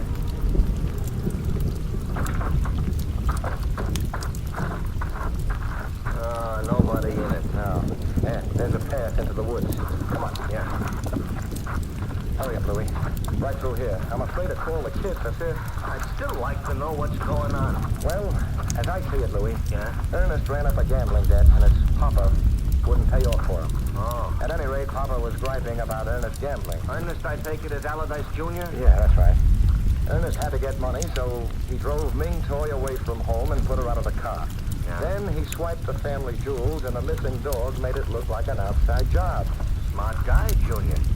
What makes you think he's going to knock off the kid? He's already knocked off the butler. Oh, yeah. How do you know it was Ernest which knocked off the butler? Because when I told Allardyce, he fainted. And he didn't faint out of great feeling for the butler. Uh-huh. Fellow'd only been with him a couple of weeks. He fainted because he knew his son was guilty of the robbery, and he realized his son was also a murderer. Oh. Temple? Stevie! Where'd you come from? Stevie, you all right? Well, sure I'm all right. But Ernest don't feel so good. Mr. Temple, look. Ernest is out cold. What do you Yeah. You know something? Ernest should have his mouth washed out with soap. Why, Stevie? He doesn't tell the truth. Well, what do you mean? Well, last night, I seen him driving away with Ming Toy. Uh-huh. And when I asked where he was taking her, he says, shh, it's a big secret. Spies have tattooed a secret message on her skin. He found out, and he's taking her to the FBI. And I mustn't tell nobody, because it's FBI top secret. I see. So I find out now he was just trying to shut me up. Hey, I gotta remember that. Next time my nephew gets in my hair, FBI top secret. Hey, Louis, then that explains the shaving. Huh? The butler must have overheard Ernest telling this young man about the secret message on Ming Toy. And he figured if it was true, the dog would be worth money. So he looked for the message. Sure, when the butler shaves the pooch, Ernest gets wise. The butler is wise, so he shuts the butler up. And he tried to shut me up, too. He said we were going to meet an FBI man out here. Instead, he gets me in, and then he pulls out a knife. And what happened? Judo. Judo? Sure. My brother was in the Marines. He taught me. Oh. Ernest is waking up. And you were worried about the kid, Mr. Templar. Like I told you, when them little hyenas is around, all you gotta protect is yourself. Hey, Mr. Templar, you want me to teach you some falls? As a matter of fact, Stevie, I know It's easy. Look, I'll show you. Well, Stevie, First, you take your guy's arm like this. Now, just a minute, Then Stevie. Let's talk this over. you see, leverage we're is friends. the important part of this. Let's keep it that way, Now, shall we? I just pull back real hard. Louis, help!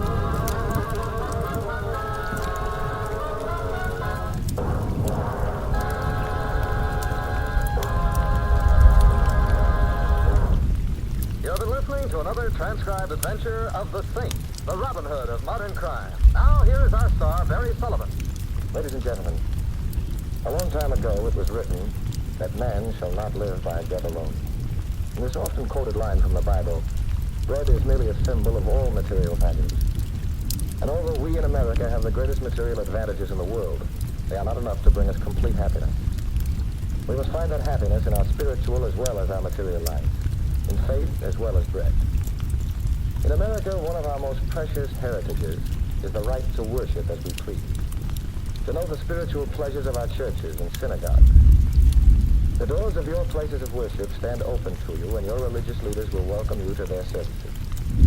They also offer you personal and family guidance and the opportunity to become a firm part of your community. Through our churches and synagogues, that community and the families within it can find stability. And as an individual, you can find the peace that only religion can bring. Thus, the religious organizations of America invite you to find yourself through faith and come to church this week. This is Barry Sullivan inviting you to join us again next week at the same time for another exciting adventure of the saint. Good night.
Returns to the air with more laughs on Tuesday, October 3rd.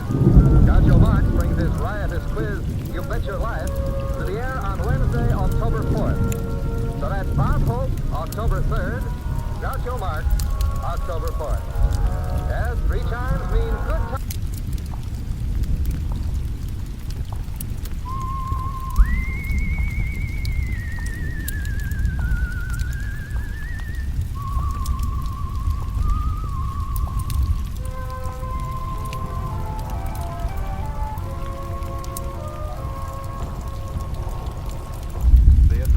Of the Saint, starring Vincent Price.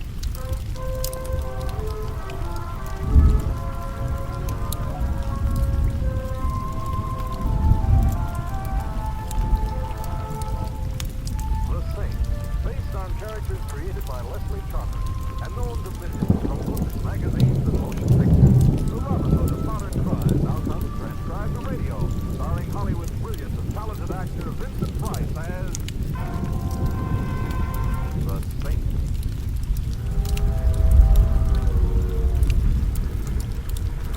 Snow sports. Who likes ski trips? I'd rather have an old-fashioned mountain. I should have stood. Hello. On the other hand, perhaps not. Hello. Me next to you, isn't it? I admire intelligent women. Sit down. Hi. But I'm not intelligent. Oh, you're being modest. I am not. Oh, I'm sorry. You are beautiful, though. I bet you say that to all the beautiful girls you meet. Do you like to ski? No, Why are you on the ski trip? because of the telegram you sent me. Then you are Simon Simpson. I kind of thought you looked like one. Thank you. Your telegram sounded desperate. What do you want me to do? A very small thing. Yes? I'd like you to be my husband. What? Are you married? No, but I... Well, then nobody will mind if you're my husband. nobody will mind. Look, Peggy. I said only for a while. None of my husbands was ever able to say I ought to save my welcome. None of your... Peggy, how many husbands have you had? I have a terrible memory. I do remember as Vincent and Joe, so of course they're easy names. Yeah. Look, may I ask you why you want me to be your husband? So nobody will murder me. If Charlie thinks I'm married to Saint, he'll think twice before beating my brains out, which will be the neatest trick of the year, he said, on account of I don't have any brains. I'm quoting Charlie. Who is Charlie? He's in the car up ahead. Oh, okay. He's a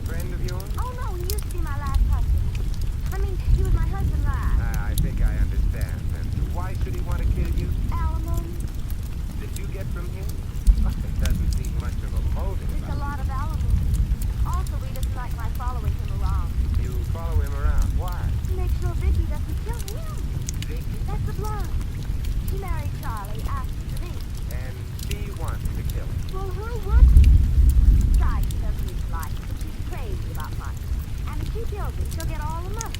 And I won't get any alimony. So, I know a girl isn't supposed to be forward enough for a man to be her husband. Anyway, not the first time they meet. After all, this is a matter of life and death. So, Simon, will you?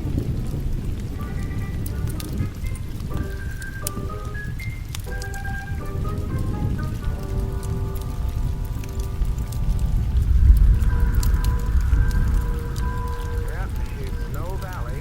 Out we go. Oh, Simon, look. All the taxi cabs are slaves. So they are. I'm right in, folks. Oh, thank you. Where to? We're going to, The Snow Top. Snow Top Hotel. Yep.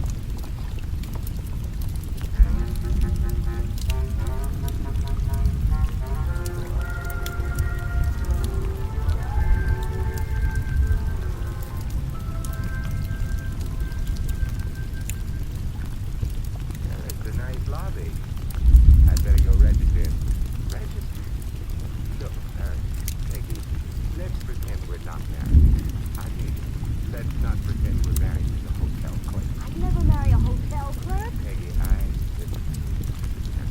Charlie and Victor must have gone upstairs already. You think they were on a honeymoon? I'm going to register. I'll get you that room. Oh, but Simon, is that friendly? It's fine.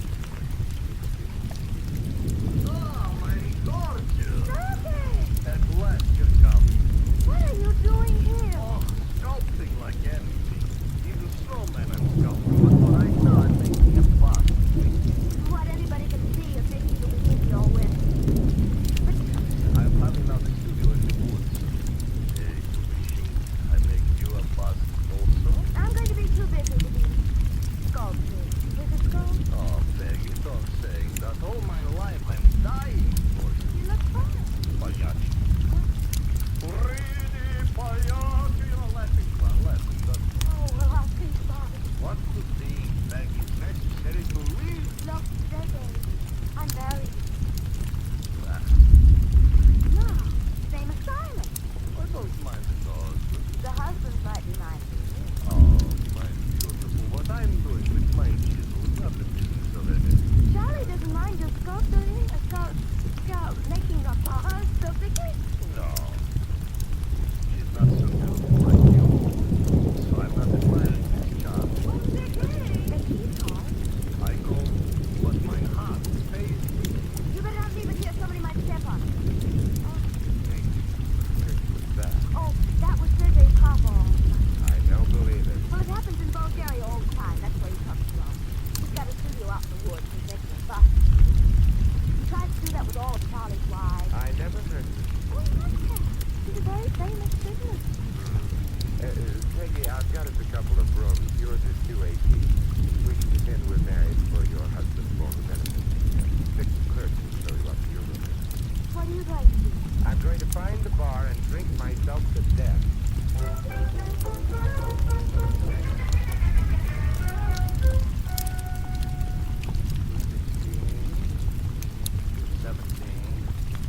Here we are. 218. Thank you. Which room did the Tom keep? Room right next to yours, ma'am. If you need anything, you're very welcome.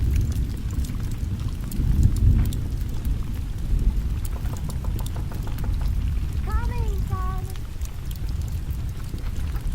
Simon,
you trying to fatten me up?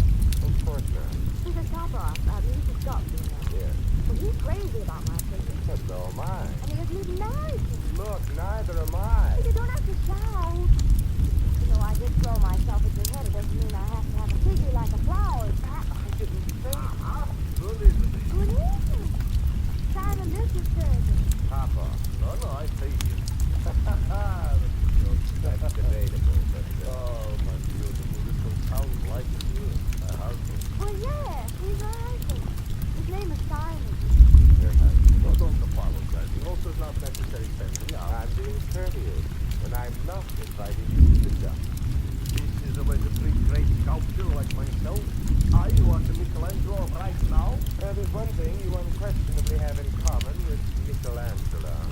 Like the king. You're living. The name is sculptor. Oh, I see Vicky coming. Vicky? Oh, Vicky, yes. That's me. Where's your husband? Oh, he's coming. No, why not? Yes. Maybe perhaps he's suffering from little pressure. Really doesn't feel that suffering from little pressure. Something is no doubt, you know? Oh, Vicky's coming. Yes, I bet that. Well, that is right. Sergey, my love, you've been waiting long. And who is this lovely man? These lovely people you're with. Well, she's Becky. She's a husband. How do you do? My name is Jeffrey. I'm Vincent Price. You've lost something, haven't you, darling? Oh, have I? Yeah? What is it? I've seen you someplace before. Where? In Charlie's photograph. You're not. I am, darling. Charlie's got a lot. And I know all about the long winter evenings when Charlie shows his photograph album to his daughter. Sergey, I don't think we better bother these nice people any longer. Let's go have our dinner. But Vicky... Have you seen Charlie? No. I see. Well, come along, Sergey. Why not? What are you about to husband? I've seen you sooner, huh? Not if I'm seeing you too. Oh. Did you notice it? Yes, Jack, you got our number to turn pale as soon as I make him talk. Reminds me, where is Charlie?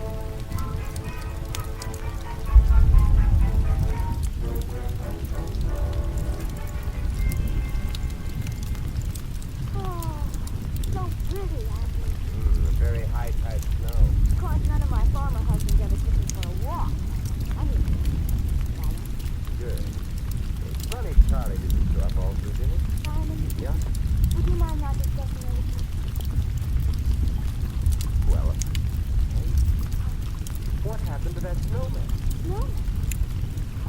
oh, no. He was right there, on the side of the road. He didn't melt, maybe because it gets cold and not warm in the nighttime. I wouldn't say that. Hey, be still. What's this? No, did you stop where the snowman was? Raymond, right? I'm cold, Simon. Why are you more interested in that snowman than you are? Sorry, anytime. Hey, let's go back to the hotel and get warm.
want to give that snowman a hot foot.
Red berries. Now you go right out and get me what I want. I'm sorry about the berries being green. I guess they aren't ripe yet. I'll go right now.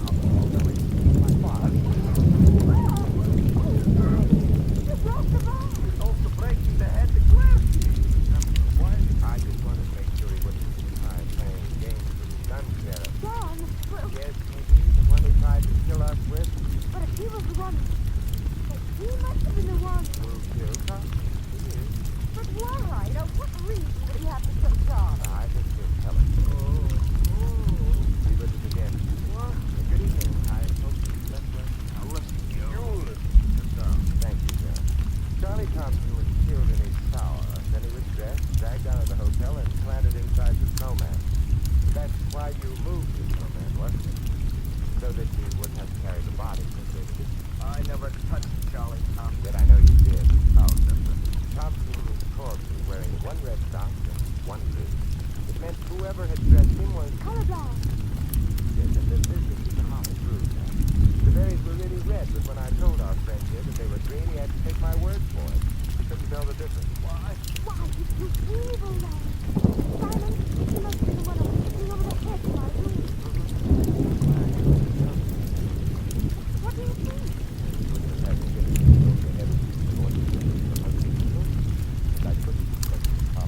Why not? Some of my best friends are sick. Because you would never have left Thompson's empty wallet in your own studio. It was the clerk, Peggy and I surprised planted him there. After, of course, he had taken all the money out of it. But that's why Thompson was killed in Pablo. He always carried lots and lots of money in his wallet. If Peggy supplied that information. You mean this clerk tries to frame me so I am looking like a murderer? That's it. What he was down. A man who tries to chisel on a chisel.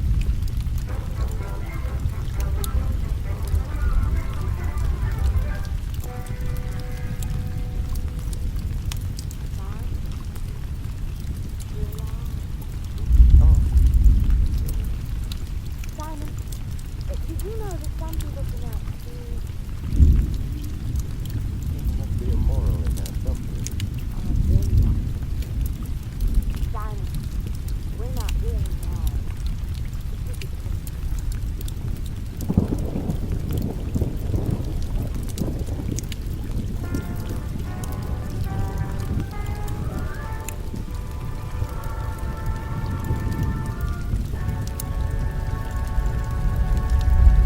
You've been listening to another transcribed adventure of the Saint, the Robin Hood of modern crime. Now here's our star. Ladies and gentlemen, this is Vincent Price, inviting you to join us again next week at the same time for another exciting adventure of the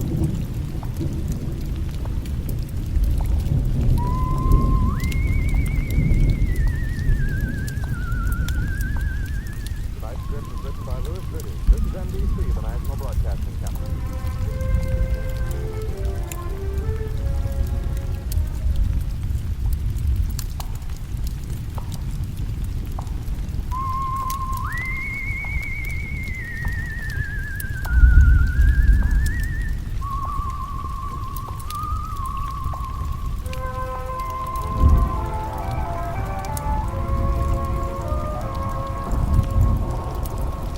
The Adventures of the Saint, starring Vincent Price.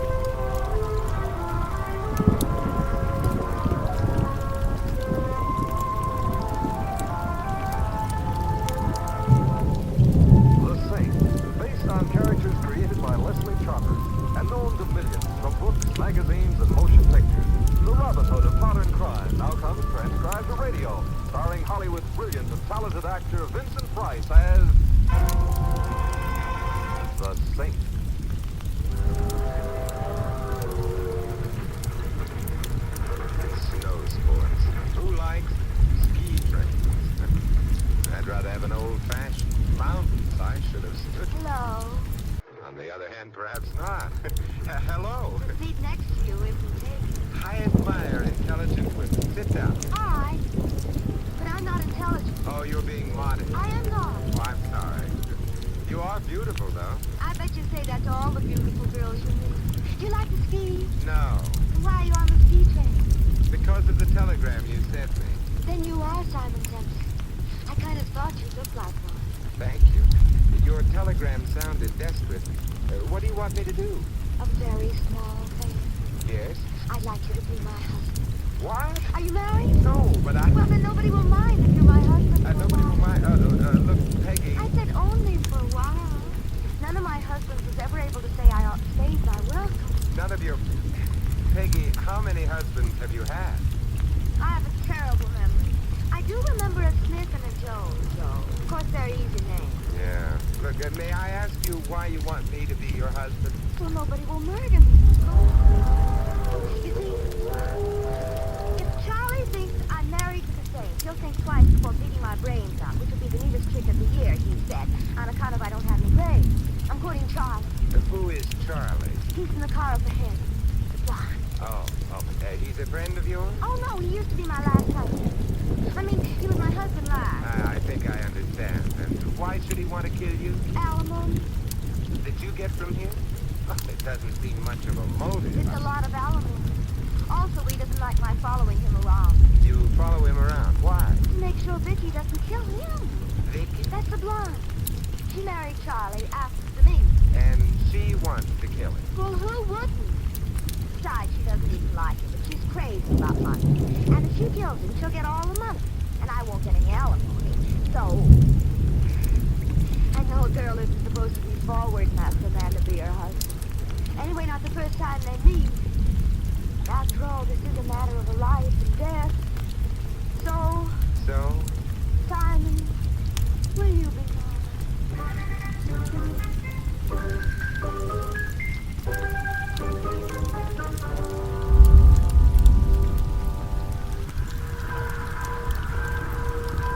Yep, here's Snow Valley. Out we go. Oh, Simon, look. All the taxi cabs are sleighs. So they are. Climb right in, folks. Oh, thank you. Come on, Peggy. Thank you. Where to? We're going to The Snowtop. Snowtop Hotel. Yep.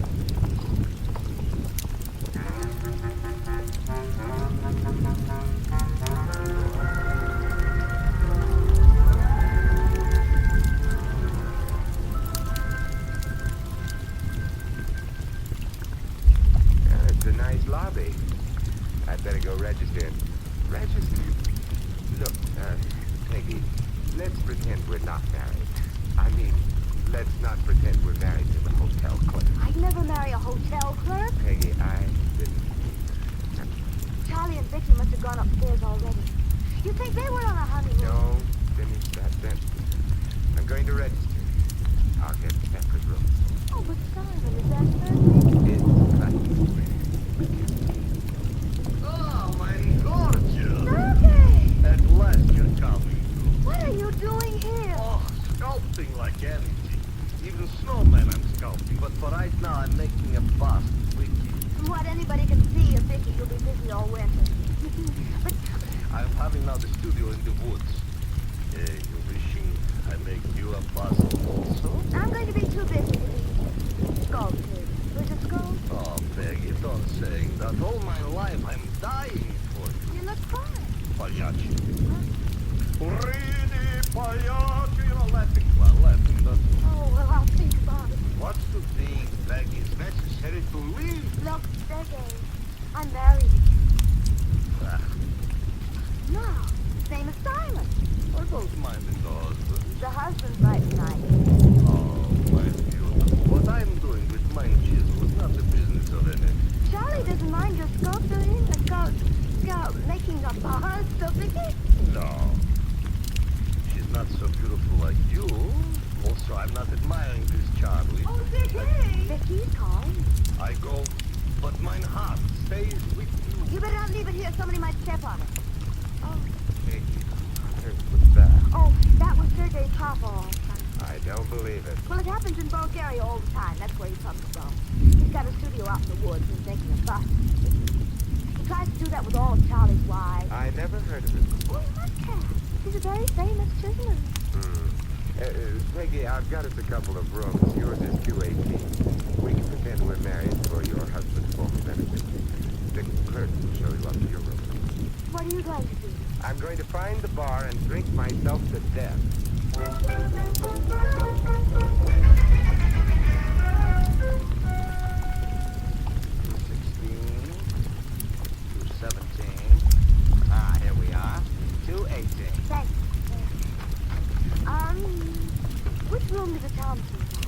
right next to yours, ma'am.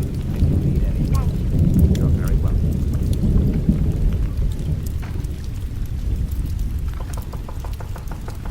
Coming, Simon. Simon, where are you? Hiding behind the door?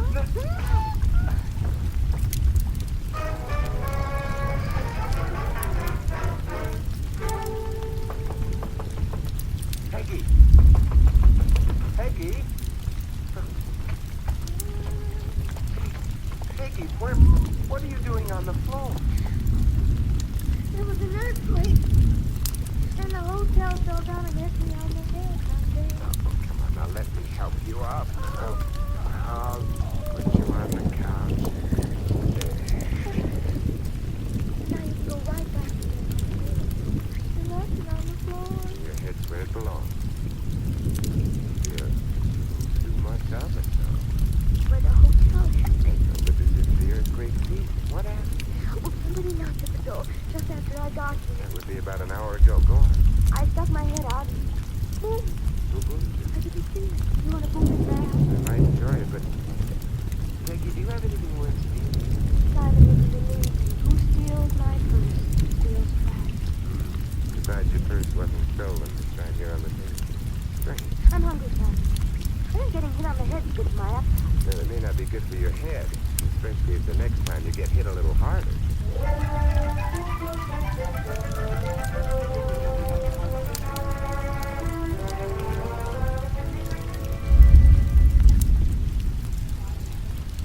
How does your head feel now? Like it's beginning to belong to me. Eat some more steaks. Simon, are you trying to fatten me up? Of course not. Because Papa, he's a sculptor, you know. Yeah.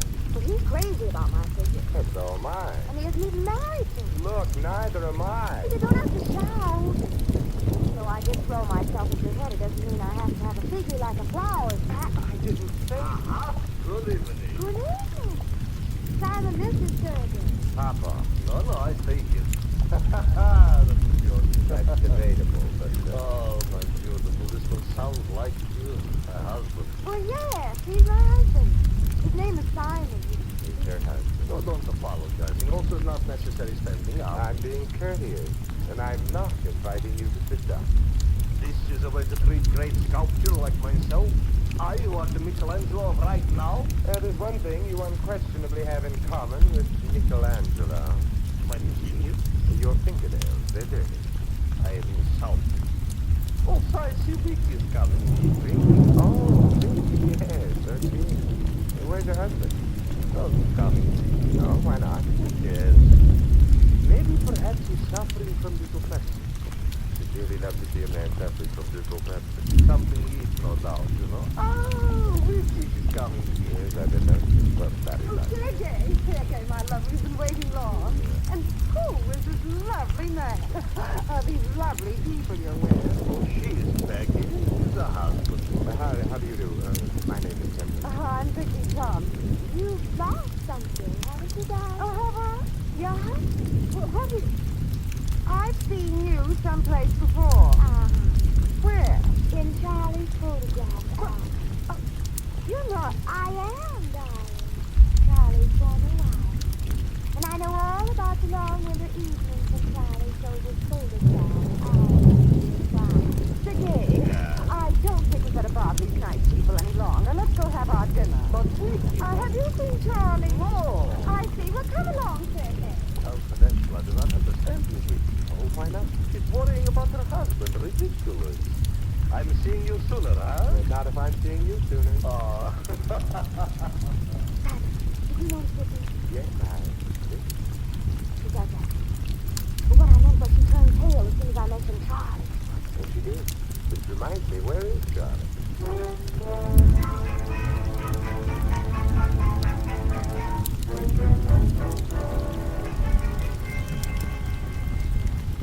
Oh, so pretty.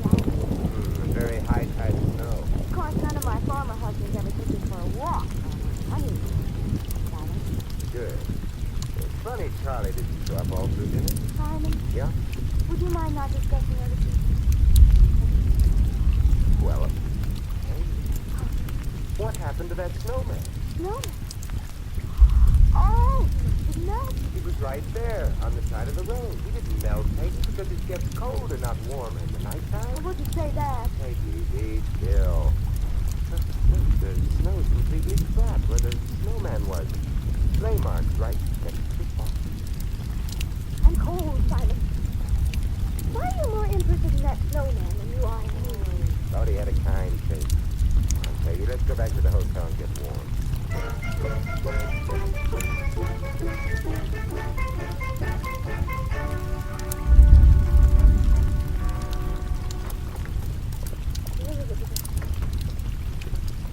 I'm going back to my room. I'll take you.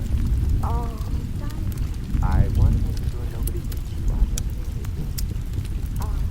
But before I do, I'm a little worried about Charlie. Is that... Bert. Yes, sir. Have you seen Mr. Thompson around? Mr. Thompson, oh, yes. Oh, no.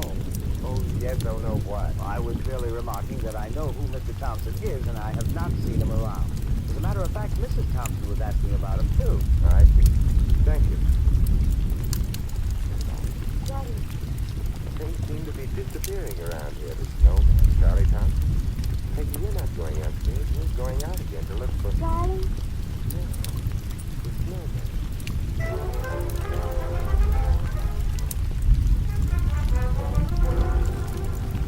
Simon, any resemblance between me and an Eskimo is no coincidence. It's alive. I'm freezing. We've been all over town looking for that darn thing. It's only a little more ground to cover. We're working our way around to the back of the hotel. I know, but Simon, finding a snowman in the middle of all this snow. It's like looking for a needle in a haystack. The difficulty of that has always been overrated. There's an easy way of finding a needle in a haystack. How? You just sit down on the haystack. That's the end. You know what I just said, Simon? It was a joke. Yeah, let's keep the conversation on a higher level. Simon, straight ahead, near those trees. Oh, there he is. He seems to have been damaged, right? Rose's gone. We're about 100 yards from the hotel. We have a wood pile here. This is just what we need, some nice dry wood. I need a nice hot bath. As good as wood. It burns. I'm going to build a fire. Oh, I appreciate your worrying about me, Simon, but it'll be easy warm with no hotel. I'm not building the fire for warmth. I'm building it because I want to give that snowman a hot foot.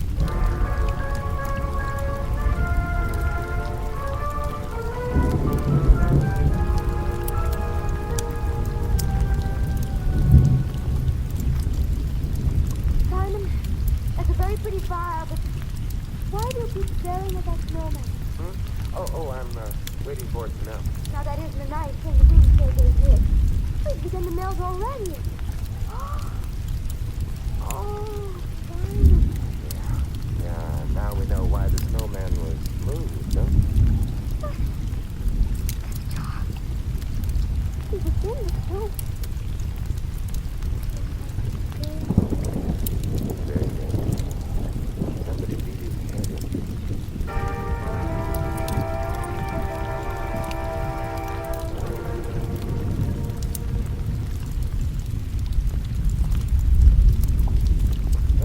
Sheriff will be over in a little while, Peggy. As soon as you get the losses done. Hate to think of Charlie lying out there in the snow. It was never not your man. Peggy, maybe you better run upstairs to your room. Simon, It's just that I wanted to get over to Sergei Studios before the sheriff gets there. you think Sergei killed Charlie and put him in the snow? Possible. Charlie's death makes Vicky a very rich widow. Sergei might approve of that. How about that? I'll go with you. No, Peggy. A wife's place is at her husband's side. Yeah, then still we're not. Another word, and I'll marry you right out here in the lobby. Never mind. Let's go get ourselves a sleigh.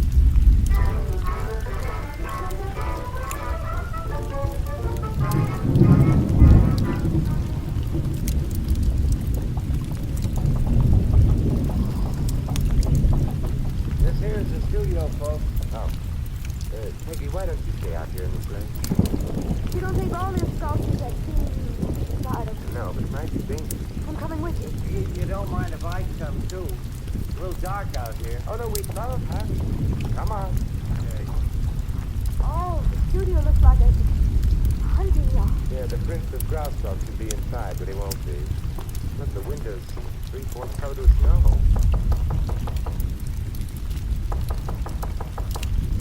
Can't answer it too quick. Come to the door's open. Come on. Oh, it's so dark. Wait a minute. Find the light. What? Hey, what's going on here? All right. Hey, that's my sleigh. That was your sleigh. Somebody please shut the door. It's so cold. All right. Now, what are we going to do? Oh, we'll phone town. There's a phone. Anyone see one? Oh, they don't have lines strung out in these woods. Oh, that's fine. Look what I found. Huh? Oh, it's the wallet. Not much help, no identification in it. Look, Simon, it's the kind Charlie always carries. With lots and lots of money in it. That's but it's empty now. It could just as well be dirty. Here they carry the purse, Simon.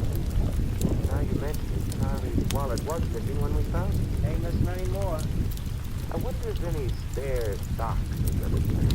There's Charlie Townsend was wearing one red sock and one green one. Somebody may have walked off with the mate to one of them. Well, come on, everybody, let's start walking. It's going to take us about a week to walk back to the hotel. Snow's kind of deep out there. Sergei may not be back for hours, a month. Simon, there are a couple of pairs of skis in the corner near the door. They're very decorative. People go from place to place on skis. Sure, people who can see. I once read a book, Simon, that said skiing is really very... Don't look at me. I ain't getting on them wooden jet straps. All right, you stay here. We'll send for you. You mind? Don't mind at all. You're taking out. Look, I'll help you get those skis strapped on. I hope it's downhill all the way.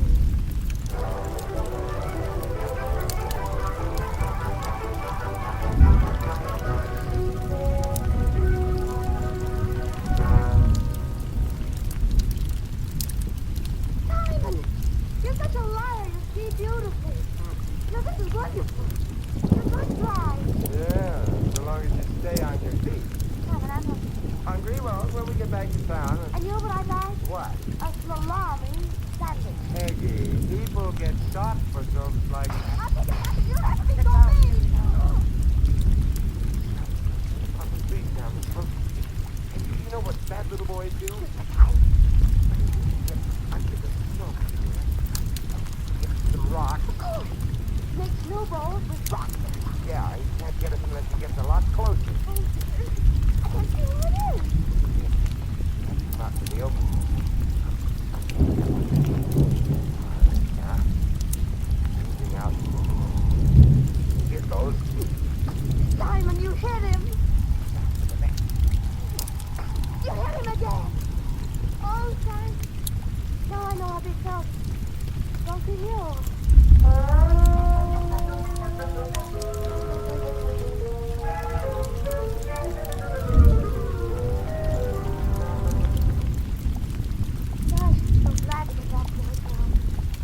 Mr. Templer. Oh, yeah? The sheriff said he wanted to see you as soon as you came in. He's in the manager's office. To your left. Thank you. Will you send someone out to Mr. Popov's studio? Let the slave driver stand here. I'll take care of it. Simon, do you know who killed Charlie Sardo? Well, I'm not sure, but I think it isn't going to take much longer to find out. Go in. Oh, hello, Sheriff. I'm Simon Templer. I know, Mr. Templer. The same. This is a great pleasure. Thank you. This is Peggy Smith, Jones, and so forth. Glad to meet you. My name's Hudson. Got statements from Mrs. Thompson, the sculptor's fellow, Mr. Templer. I thought you might have something to add. Yes, I have. It might be better if you got them in here, though, and cleaned up the whole thing at once. Oh, they're right in the next room. Hold on. Would you mind stepping in here, folks? Oh, I am disgusted.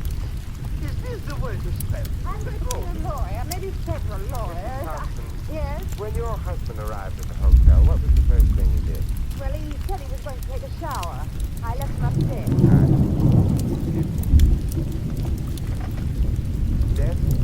Oh, clerk, will you get me a sprig of holly with berries on it? I noticed the florist shop in the lobby.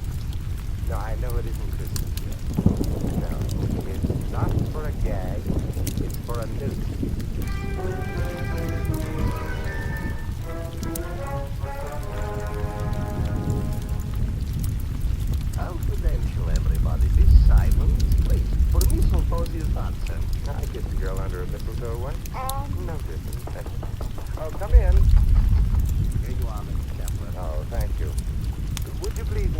vase on the table? Sure. Thank you again. Very nice brigade. The berries are green. Now why? Hello. Just a minute, Peggy. Look, when a man wants a sprig of holly with berries, he wants red berries. Now you go right out and get me what I want. I'm sorry about the berries being green. I guess they aren't ripe yet. I'll go right now. Oh, no, excuse my boss. Oh, Simon, you broke the ball. He's also breaking the head of Clarky. Why? I just wanted to make sure he wouldn't try playing games with his gun, Sheriff. Don, well... Yes, Peggy, the one he tried to kill us with. But if he was the one... But he must have been the one... Who killed Constance? He is. But why? Now, what reason would he have to kill Charles? I think he'll tell us. Be with us again. What? Good evening. I hope you slept well. Now listen, you listen. Sit down. Thank you, Sheriff. Charlie Thompson was killed in his shower. Then he was dressed, dragged out of the hotel, and planted inside the snowman. That's why you moved the snowman, wasn't it? So that you wouldn't have to carry the body so great a distance. I never touched Charlie Thompson. Yet I know you did. How simple. Thompson's corpse was wearing one red sock and one green. It meant whoever had dressed him was... Colorblind. Yes, and the business with the holly proved that. The berries were really red, but when I told our friend here that they were green, he had to take my word for it. He couldn't tell the difference. Why? Why, you evil man. Simon, he must have been the one who hit me over the head in my room. That's why I knew Mrs. Thompson. What do you mean? You wouldn't have had to hit Peggy over the head in order to get into your husband's room. And I couldn't suspect Papa. Why not? Some of my best friends are suspecting me. Because you would never have left Thompson's empty wallet in your own studio. It was the clerk Peggy and I surprised planting it there. After, of course, you'd taken all the money out of it. But that's why Thompson was killed, Mr. Papa. He always carried lots and lots of money in his wallet. Peggy supplied that in there. This Clarky tried to frame me so I am looking like a murderer? That he did. What he wants out? A man who tries to chisel on a chiseler?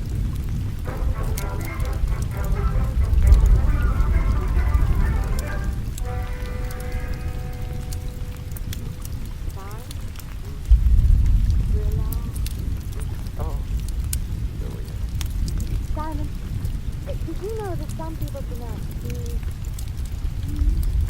There must be a moral in that somewhere. I've been one. Simon, we're not really married. If you could just...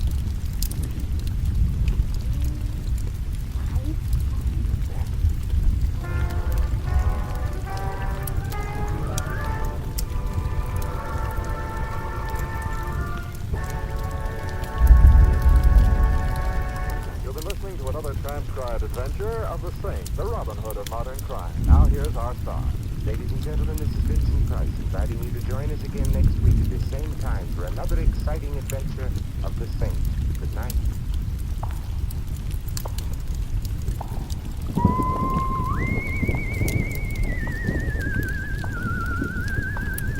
Tonight's script was written by Louis Vitti. This is NBC, the National Broadcasting Company.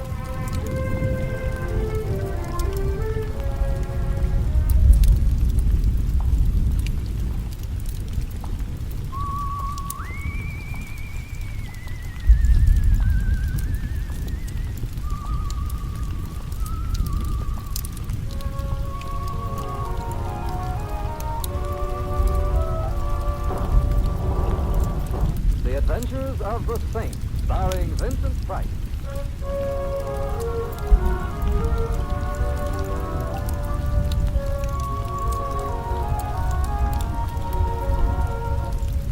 The Saint, based on characters created by Leslie Trotter and known to millions from books, magazines, and motion pictures. The Robin Hood of modern crime now comes transcribed to radio, starring Hollywood's brilliant and talented actor Vincent Price as the Saint. If the body meets the body coming through the old-fashioned, need a body. It should be kind of dry. I prefer old-fashioned. That's my doorstep you're on. I know. You like my doorstep? Oh, I think it's a very nice doorstep. Oh, thanks. Are you collecting doorsteps or merely homesteading them? Well, my idea was to wait until you got here and then go in. It's a very nice idea. To match my doorstep, I suppose.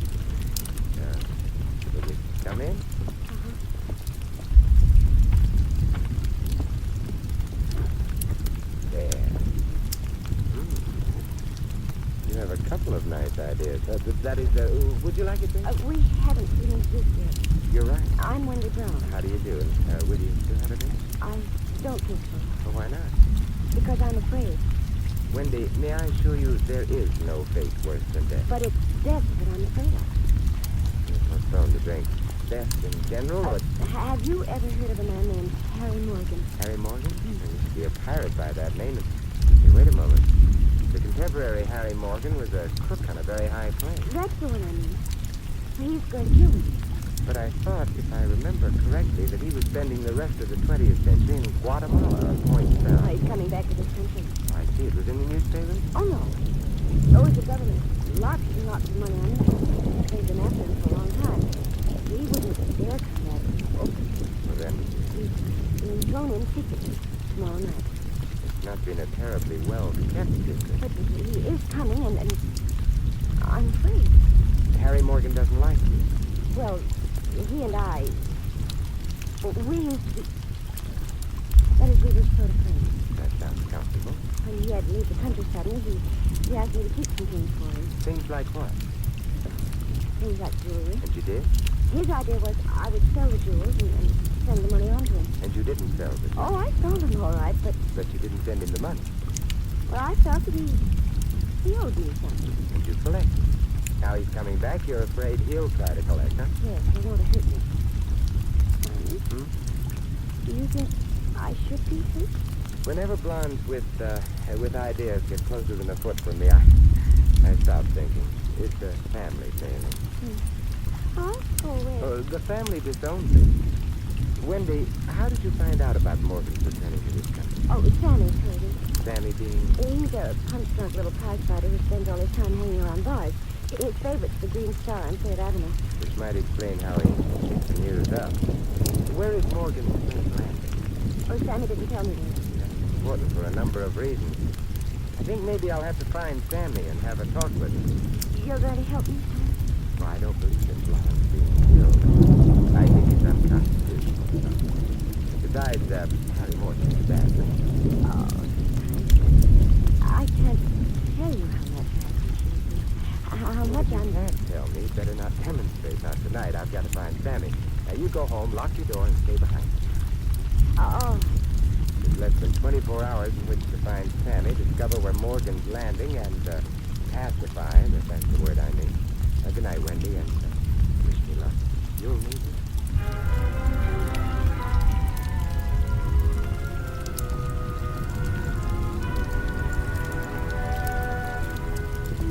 Taxi! Taxi! North to south, east to west, yell for Louis, he'll do the rest. Hello, Louis. Yeah, hello, Mr. Templar. I'm glad to see you. Likewise, I'm sure. Would it be too much trouble for you to drive me someplace? Where would you like to go? The Green Star Bar on 3rd Avenue. Okay. Hey, but that's a very low-type bar. Sawdust on the floor, sulfuric acid in the drink. Well, I'm not going there to drink, Louis. So you got a date there? Perhaps. Blonde? I don't know. The name is Sammy. Don't sound like a blonde. Relax, Louis. It's a business date. Sammy, I've been told, is a broken-down prize fighter. Oh, I know the guy you mean. He's a lush with cauliflower. Sounds like an accurate description. Also, he ain't very healthy. I'm sure he's not. However, I hope he lives until we get to him.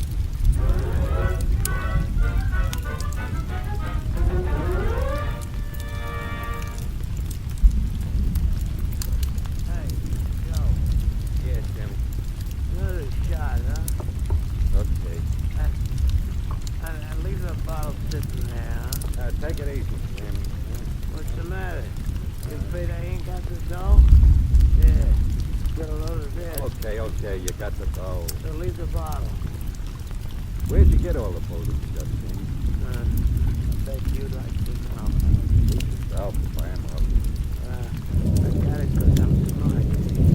I know things.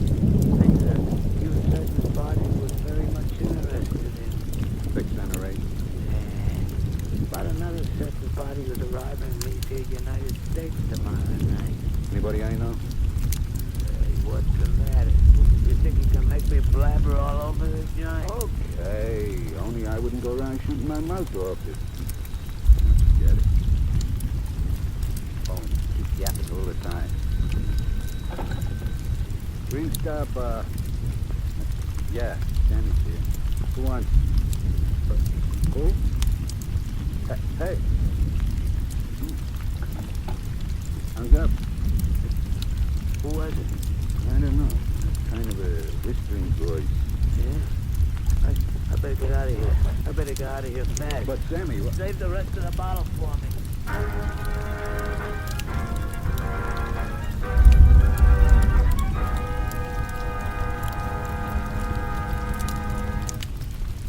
Well, that's the Green Star up ahead. Oh, Mr. Temple, you see that little guy just coming up? Yeah, I see him. That's Sam. Well, wait here, Louie. I want to talk to you. Okay. Mr. Temple, it's that car. That was Sammy. Come on, Louie. After him. Come on. But Sammy might need some help. I doubt it. Okay. Oh, come on, Louie. Faster. Are you a man or a mouse? I don't know. I squeak easy to never mind. The car ahead of us got blood on the license plate. I don't think by accident. Hey, they're shooting at us. I ain't insured. What'll happen to my wife and 6 kids? You don't have a wife and 6 kids. One thing I'll tell you for sure, if their aim gets any better, I'll never have a wife and 6 kids. I've been hit. What? Louis, where? In the left rear.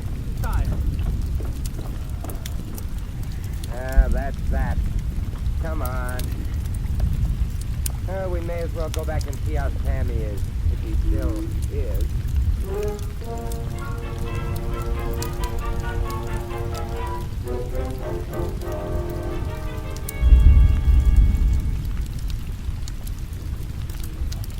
Ambulance ought to be here pretty soon, Mr. Temple. He don't look good, though. No. Sammy. Goodness, ain't who shot him. We didn't need him. Something else. Sammy, who were the people you told about Morgan? Sammy.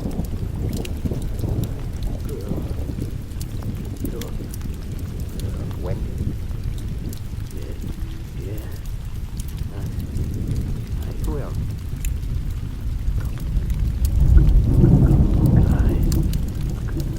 Who were they? Where is Morgan being landed? Where is his plane coming in? Don't.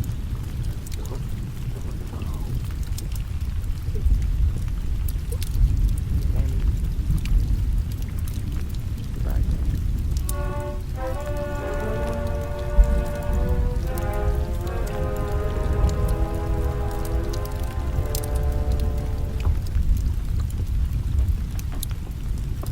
Bartender? Another cop. I beg your pardon. I said another cop, mine? No, except that I'm not a policeman. You're a bartender, then. That's it. My name is Simon Templar. Yes. I saw Sammy gunned to death outside this bar a couple of hours ago. I went down to the hospital with him. They did a quick autopsy. Oh? Sammy had a lot of money in his pocket. He only had 1 or 2 drinks before leaving this bar. I already told the cops that. Yeah, they're terribly grateful. He poured himself a bottle. And didn't finish it. That's why I came back here. You want to finish it?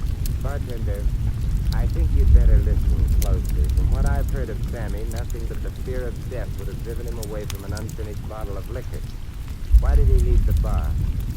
Somebody called up, Ed. Who? The guy didn't say. Hung up on him. Guy, meaning man? I don't know. It was a whisper. You can't tell much from the whisper. Who'd be worried about Harry Morgan's returning to this country? I don't know that neither. And I don't want no part of it. You've already bought yourself a part, Bartender. You didn't tell the police about that phone call. They didn't, Ed. Yeah, they'd be unhappy about your coin. You wouldn't want them to be unhappy. They could do things about your license and their sorrow. Who'd be worried about Morgan?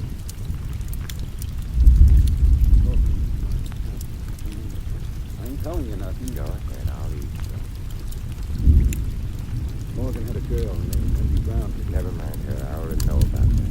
Also, he left the nightclub in charge of a couple of guys named Kerrigan and Marlowe. Talk's been going around that Kerrigan and Marlowe ain't been too regular, so he's been reduced to Morgan. Thank you, Bartender. You may have a drink on me? No. I'm standing.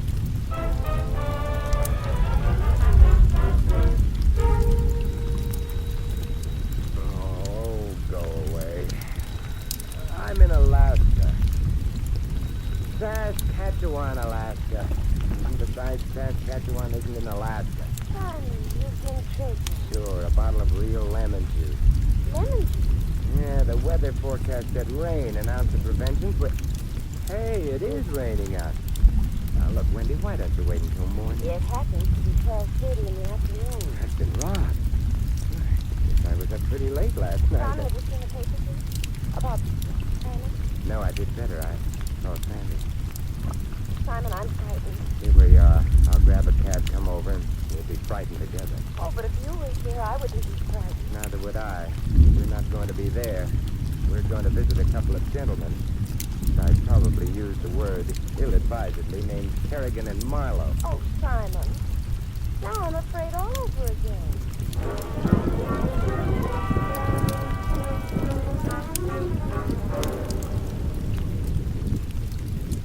Yeah, it's still raining, Wendy. Simon, do we have to? We have to. I don't get it. Louis, has anybody passed a law recently that you should? I still don't get it. Fella takes the girl to a nightclub. Fine, this I understand. Hooray! But not in the middle of the day. A nightclub is called a nightclub on account of... Louis! Yeah. We've arrived. Oh. I didn't recognize the joint in the daytime on account of... I know. It's a nightclub. Wendy? All right. I wait. You wait. You've been here before, Wendy? Yes, we have. He owned it. Tell me, is there any other entrance than this one? Yes, really are. Let's go that way, then. I like alleys. We meet interesting customers.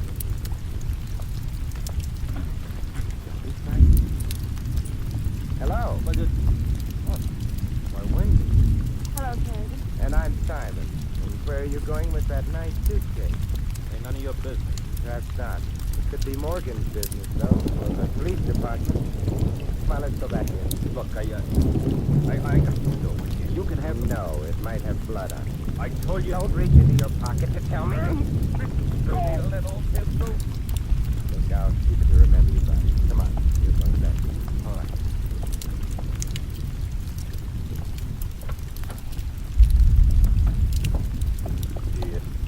The officers aren't here. I'll put the suitcase away. Tidy of you. Where's your partner? Marlowe? Well, he's around someplace. Uh-huh. Where's Morgan landing, Kerrigan? I don't know. Marlowe got the dough from Sammy. You're sure he didn't? Why not ask me? You would be Marlowe. All right, I will ask you. Where is Morgan landing? Yes. Sammy told you that? Funk was dead before I got here. Oh? Then you've been out looking for him that night. Kerrigan, you No, Kerrigan didn't tell me. Doesn't have to now, does he? I think maybe you want to take a walk. Oh, no, my feet. More than that. Sorry, I have a gun, too. True, it happens to be Kerrigan's, but then I did leave him his suitcase. Okay, don't pay any attention. What's in it, Kerrigan? Just some clothes. Open her up. Now, as a matter of fact... I said open her up. All right, Marlowe. Hey, wave that light. Simon?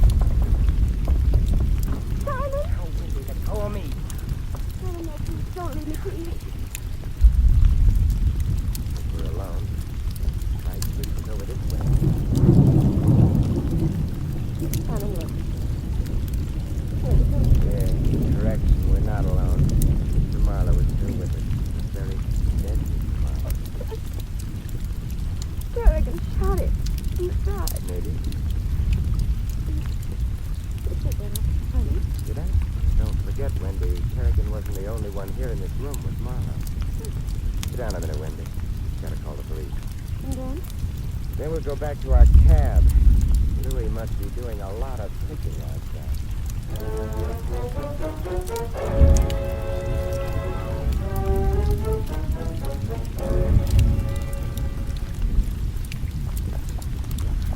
Oh, Simon, my poor hat. Just another couple of steps. Oh. Here we are, Wendy. Well, Louis, did you miss it? What else? Welcome home. Well, where to? I wish I knew. Who made with the firecrackers? Yeah, that happens to be the problem, Louis. I don't want to hear about it, because if those were firecrackers, I'm driving a truck. What's wrong with driving a truck? Who said something was wrong? Truck drivers happen to be among the most courteous drivers on the road. Yeah, well, look, Mr. Templar, I got nothing. They're always there to help a motorist in trouble. They'll Mr. go Templar, out stop already with the truck drivers. I know they're a wonderful class characters. All of them got PhDs. What happened back there in the club? A man got shot very dead because another man carrying a nice suitcase filled with money not belonging to him didn't want to open the suitcase and let the other man see it. That's a silly question. Simon, it's getting late, terribly late. Harry Morgan is on his way, and I'm... Stop worrying about Morgan. Maybe the whole thing was just a rumor. Oh, it was not. What? I said it was not a rumor about Morgan coming back. Oh? Furthermore, what's been bothering you is where his plane is going to be deposited, no? Yes. So ask me. Louis, I will probably assassinate It ain't a joke, ask me. All right. Where is Morgan's plane landing? A private landing. Doing up in bullshit. Want to know what time it's landing? Look, I don't believe any of this, but what time is it landing? It is midnight tonight. Okay, I didn't know in the morning, but tonight I've got to know. Louis, how did you find out? I listened to the radio.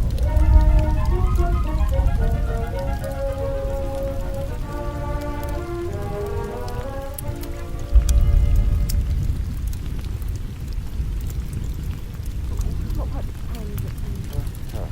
10. How much longer to Boonchester, Louis? Hour and a half, maybe. Well, we should be in time. Louis, repeat. Huh? The broadcast you listened to. Oh, yeah, sure. The man said Morgan, who has been spending the last couple of years in Guatemala, is returning via private plane to the United States. Sammy was right. When questioned by correspondents about his warrant for income tax evasion, Mr. Morgan replied he's been in communication with the United States Treasury Department. He's arranged to meet his obligations to them. Sammy was right, but in that case... Mr. Morgan's plane is due to land at Boonchester Airport midnight tonight. A bulletin from a women's college in the Midwest states that from now on, all women are. All women are what, Louis? How do I know? It's where I turned off the radio, because people started shooting guns in the nightclub. Simon, I don't understand. If Harry had told us, if it was even on the radio, why did Sammy make such a big secret of it? Well, he did have the news earlier than anyone else did. But not earlier enough to make any difference to him. Except Sammy. To him, it meant the difference between it's corny, but it's true, between life and death.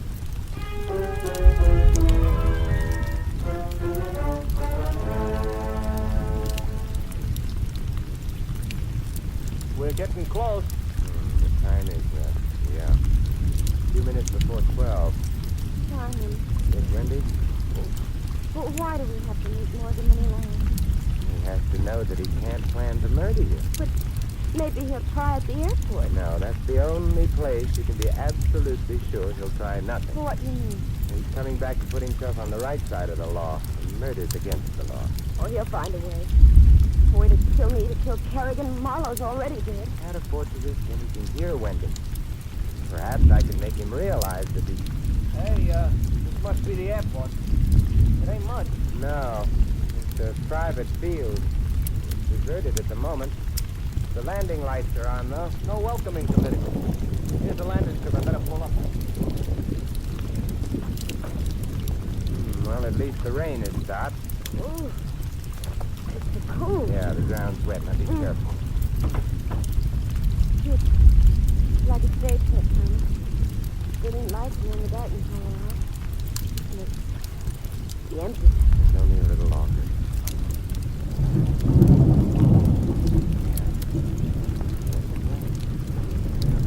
Close. The sky is overcast, but... I can see his lights.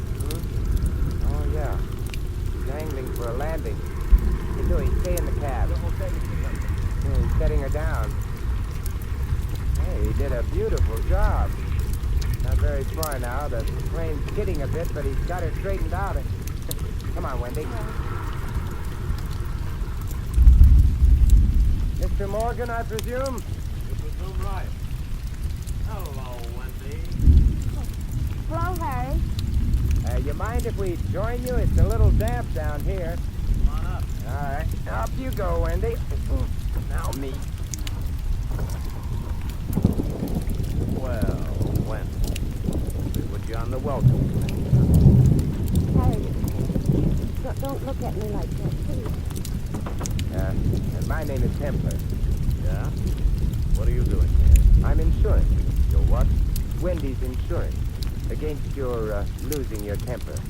I never lose my temper. I never lose anything. How was the weather back in Guatemala? Fine when I took off. Why? Nothing. Anything happen on the flight? No. Very nice plane. Happens to be the best twin motor job built. Yeah, I can believe that. Pilot seat nice and dry. Floor of the cabin. Nice and dry. Hey, what cooks with him, Wendy? Does he want to grow up and be a weatherman? Everything's nice and dry, Morgan. Except your shoes. What was that? Your shoes are wet. Hey. You're company. Let's see who it is. Well, vanishing Mr. Kerrigan. Come in. My, Kerrigan. Carrying a gun like a real big boy. Never mind the gag, Morgan. Sammy's dead, so's Marlowe. That's very sad news you're telling. Want me to break down and blubber? I'm on the spot for both killings, Morgan. That's very sad. Why'd you kill him? I didn't. You might as well save your breath on that one, too, Kerrigan. You see, Morgan's shoes are wet. What? It was fine weather in Guatemala when Morgan took off. The plane doesn't leak. He just landed it. Hasn't been off the plane yet. How did he get his shoes wet, huh? Look out! Very nice shooting, Morgan. You got his arm. Very nice shooting indeed. Yeah, even wearing wet shoes. I'll take your gun, Kerrigan. Thanks. You were saying something? There's only one way you could have got your shoes wet, Mr. Morgan. You must have been out in the rain. Yeah? Which means this is your second landing. Yeah, Mr. Morgan was around New York yesterday and today. Then he got back to his plane, flew around a bit, and landed it all over again. On the schedule he'd given the press. He would have made a nice alibi. Alibi for... The Sammy's murder in Marlowe. Too bad he got his shoes wet. Yes. Too bad for you, Templar. Sure, I landed here yesterday, went to town, and took care of a couple of things. In other words, Sammy and Marlowe got killed while I was officially flying into South America. A lovely alibi. One of the loveliest alibis I've ever met. Pity it had to be destroyed. It hasn't been. It's going to stand up after the three of you get yourselves mixed up in a gunfight and knock yourselves off. Think you could get away with it? I can try. What have I got to lose? Your pilot's license is legal. What?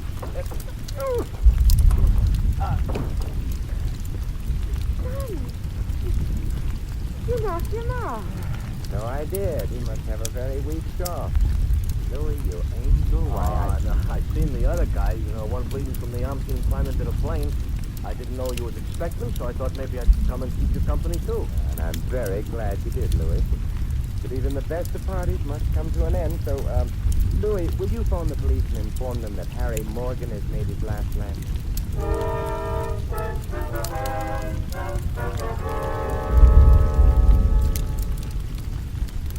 But, Simon... Yes, Wendy? You must have known that Morgan had killed Sammy and Marlowe before we even got to the airport. I did. The wet shoes helped me convince Morgan I knew, but... Wendy, why was Sammy killed? Well, I thought because he'd gone around telling people about Morgan. That's not right. No, because we know Morgan had openly announced his return. And Sammy's information would have bolstered Morgan's alibi. But how did Sammy find out about Morgan's return before the newscasters did? I suppose. Oh, Morgan himself. It had to be that way. Morgan told Sammy to spread the word around and then killed him before Sammy got too drunk and let the fact slip that he'd seen Morgan a day before Morgan was supposed to arrive. Sammy's only function was to help protect Morgan's alibi and get the three people he was after thoroughly jittery and on the run. Morgan's job was to temper them. It really was. But how did you know he killed Morgan? Well, you didn't. No gun. I didn't because it wouldn't be proper. And Kerrigan didn't because Marlowe had taken his gun, remember? Oh. Gosh, Simon, the way you say it all sounds suspicious. But it isn't. And I'm grateful. That's a nice gift, but fleeting. Oh, that's good. Let's take a little run. Mr. Templar.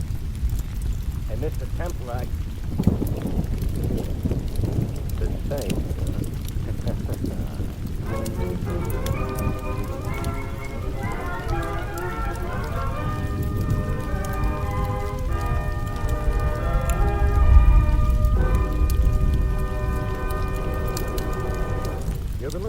another transcribed adventure of the Saint, the Robin Hood of modern crime. Now here's our star, Vincent Price. Ladies and gentlemen, in tonight's cast, you heard Joan Banks as Wendy, and Larry Dodson as Louis. Paul Frees played Sammy, and Ed Max, the bartender. Barney Phillips was Kerrigan, and Tony Barrett, Marlowe. This is Vincent Price inviting you to join us again next week at the same time for another exciting adventure of the Saint. Good night.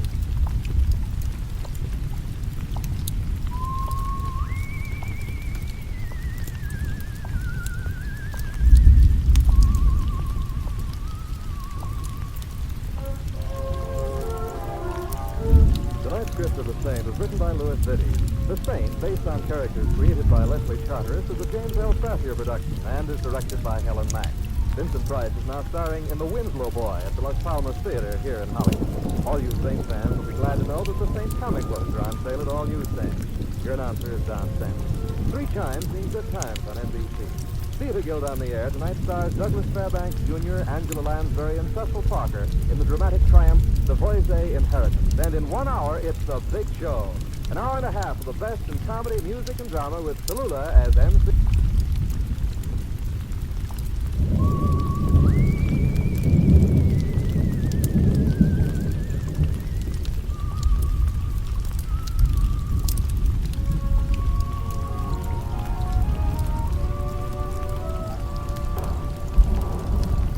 The Adventures of the Saint, starring Vincent Price.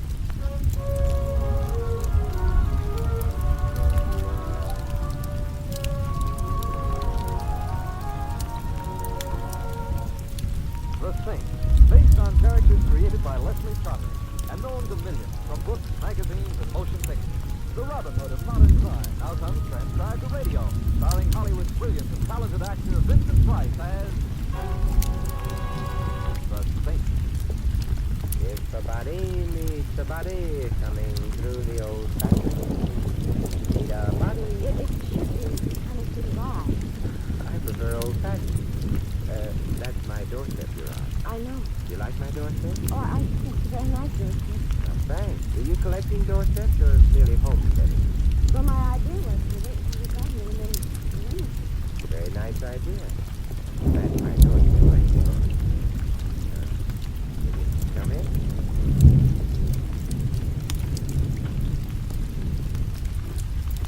There. You have a couple of nice ideas.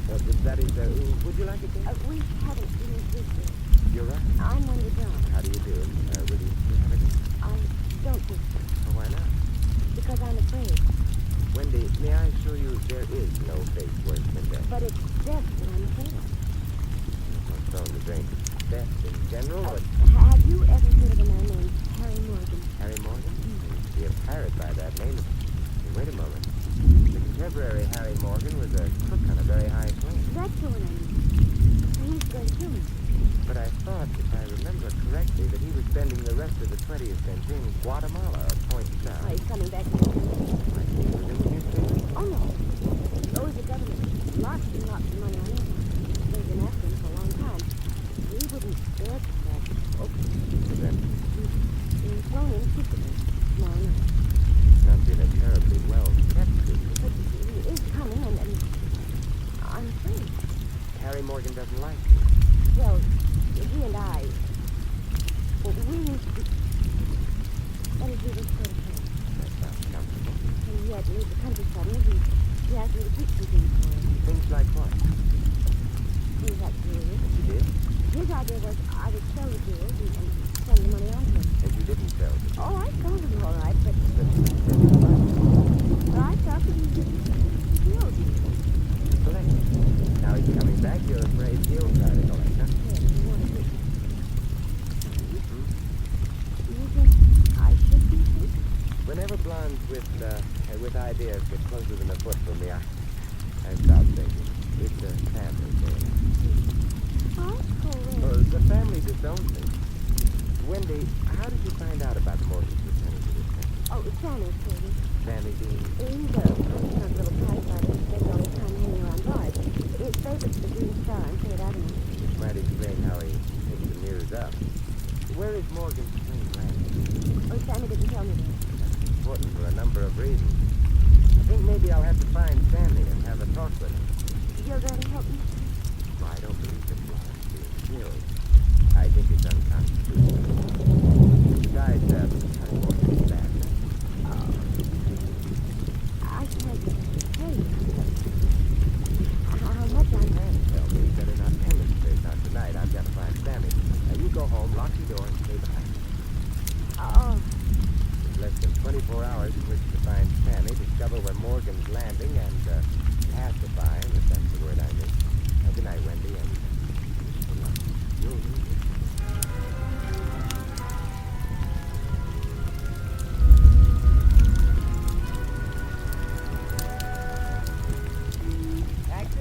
Taxi!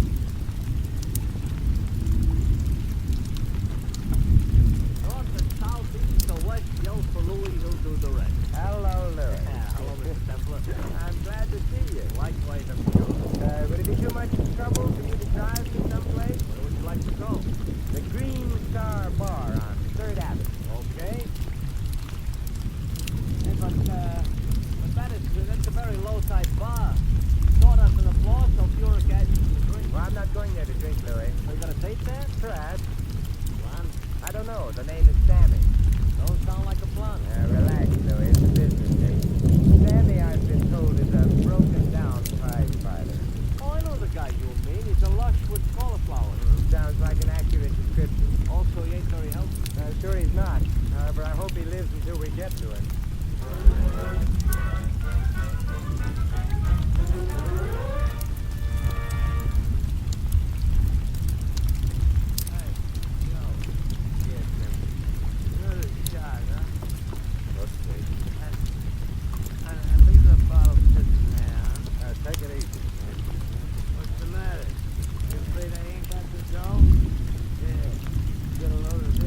Okay, you got the phone. Where'd you get all the photos? Thank you, Dr. Oh, man. I know, sir. I think you said your body was very much interested in 6 and 8. but another said your body was arriving in the United States tomorrow night. Anybody I know? What's the matter? You think you can make me blabber all over the joint? Hey, only I wouldn't go around shooting my mouth off. Yeah, all the time. Green Star Bar. Yeah, can. Who wants? Who? Hey. How's up? Who was it? I don't know. Kind of a whispering voice. Yeah? I better get out of here. I better get out of here fast. But Sammy, what? Save the rest of the bottle for me.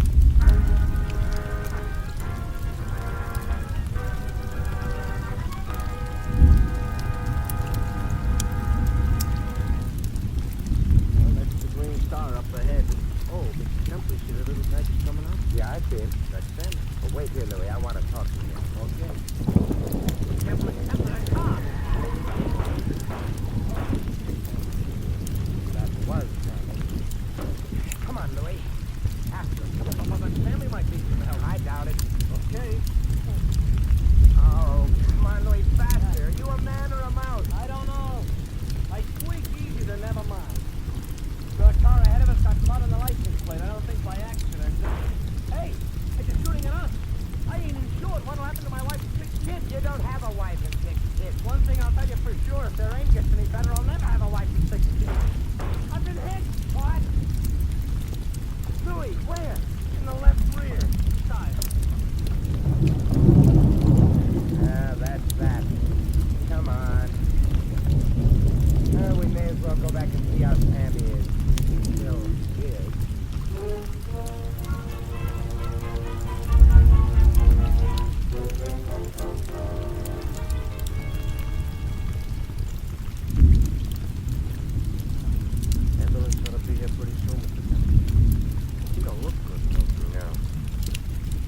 a bartender, then.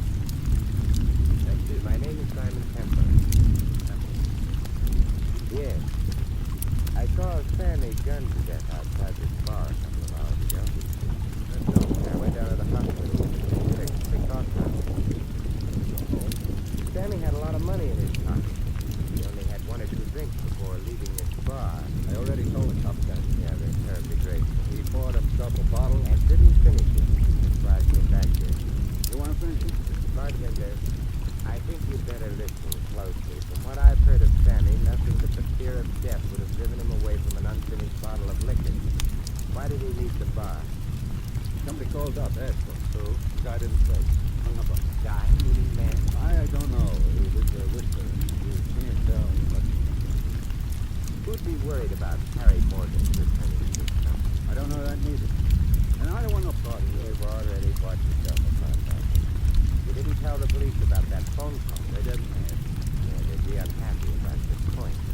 You wouldn't want them to be unhappy. They could do things about your life. Sorry. Who'd be worried about Morgan?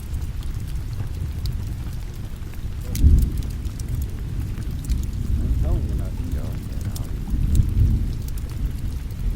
Morgan had a girl named Brown. Never mind her. I already know about her. Also, he left the nightclub and charged a couple of times. He carried him around, and carried him around, and he could be regulated in the gambling to Morgan.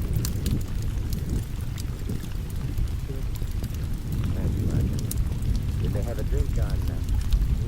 No. Outstanding.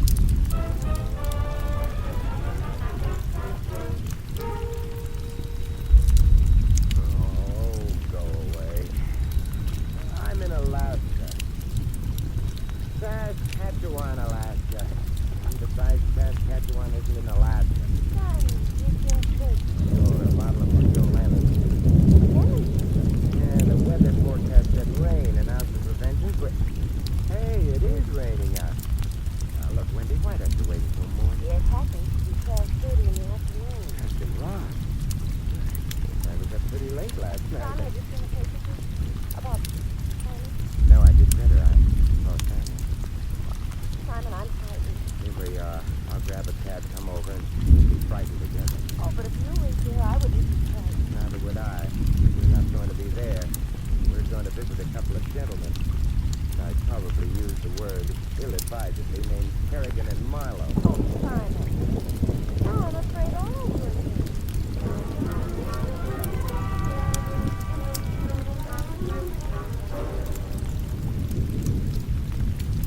It's still raining, Wendy. Simon, do we have to? We have to. I don't get it. Louis, has anybody passed a law recently that you should? I still don't get it. Fella takes the girl to a nightclub. Fine. This I understand. Hooray! But not in the middle of the day. A nightclub is called a nightclub on account of... Louis! Yes. We've arrived. Oh. I can recognize this joint in the daytime on account of... I know. It's a nightclub. Wendy. I wait. You wait.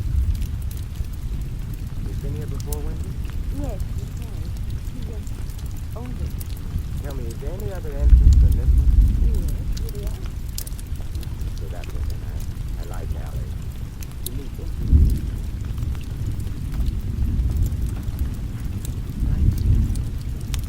Hello. Was it...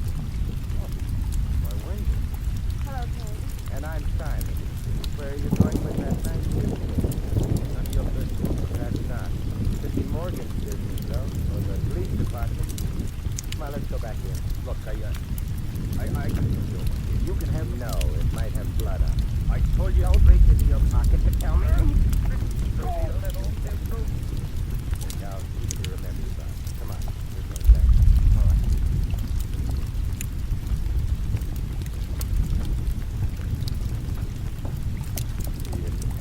The officer's gone here. I'll put the suit in. Tidy of you. Where's your partner? Marlowe? What's around someplace? Where's Morgan landed, Kerrigan? I don't know. Marlowe got the dope from Sammy. You're sure he didn't? Why not ask me? He would be Marlowe. All right, I will ask you. Where is Morgan landed? Yes. Sammy told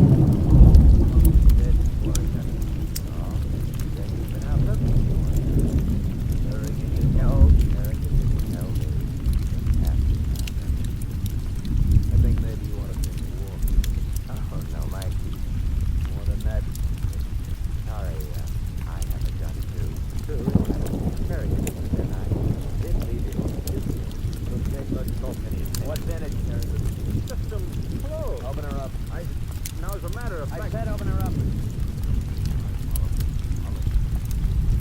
They're waiting at light.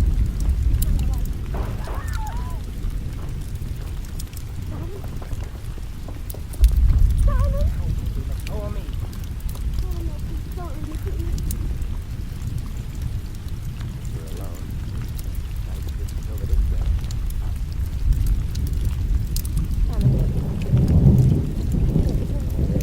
Correct. We're not alone.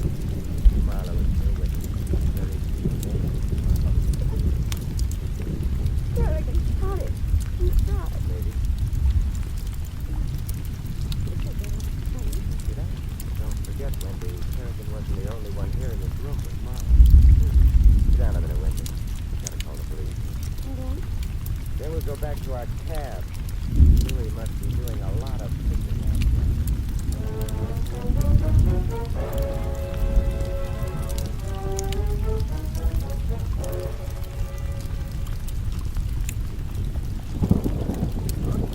Just another couple of steps.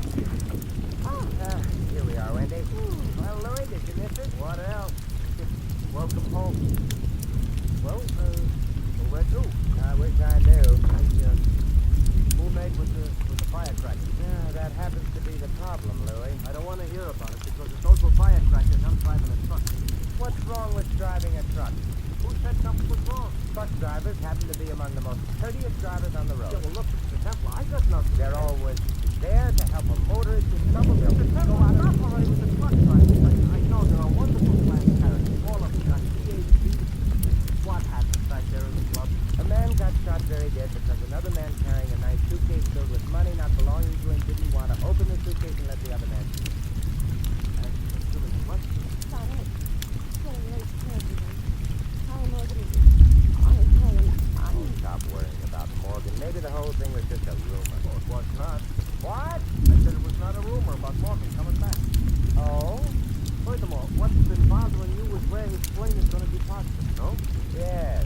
So ask Louis, I will probably assassinate him. It ain't a joke, ask him. All right. Where is Morgan's plane landing? The private landing. Want to know what time it's landing? Look, I don't believe any of this. What time is it landing? Midnight tonight. Oh, hey, in the morning, but tonight I've got to know. Louis, how did you find out? I listened to the radio.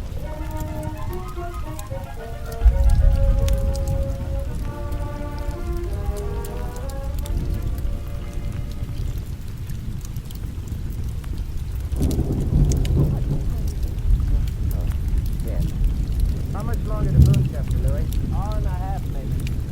Be in time. Louis, repeat. Huh? The broadcast you listened to. Oh, yeah, sure. The man said Morgan, who has been spending the last couple of years in Guatemala, is returning via private plane to the United States.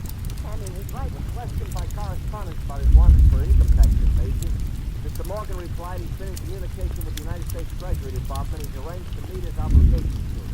Sammy was right, but in that case... Mr. Morgan's plane is due to land at Boonchester Airport midnight tonight.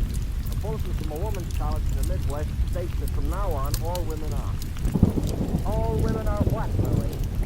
How do I know? That's why I turned off the radio, because people started shooting guns in the nightclub. Simon, I don't understand. If Harry had told us what he was doing, if it was even on the radio, why did Simon make the test? And he did have the news earlier than anyone else did. But not earlier enough to make any difference to you. Except Sammy. To him, it meant the difference between it's corny, but it's true, between life and death.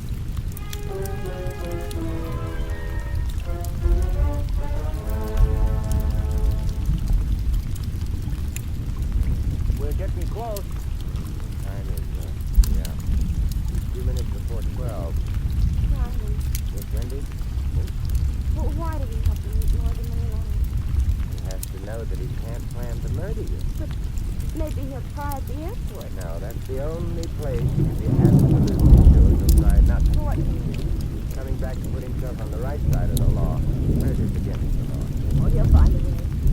A way to kill me, to kill Kerrigan. Marlowe's already dead. Not unfortunately for here, Wendy. Perhaps I can make him realize that he... Hey, this must be the airport. It ain't much. No, it's a private field.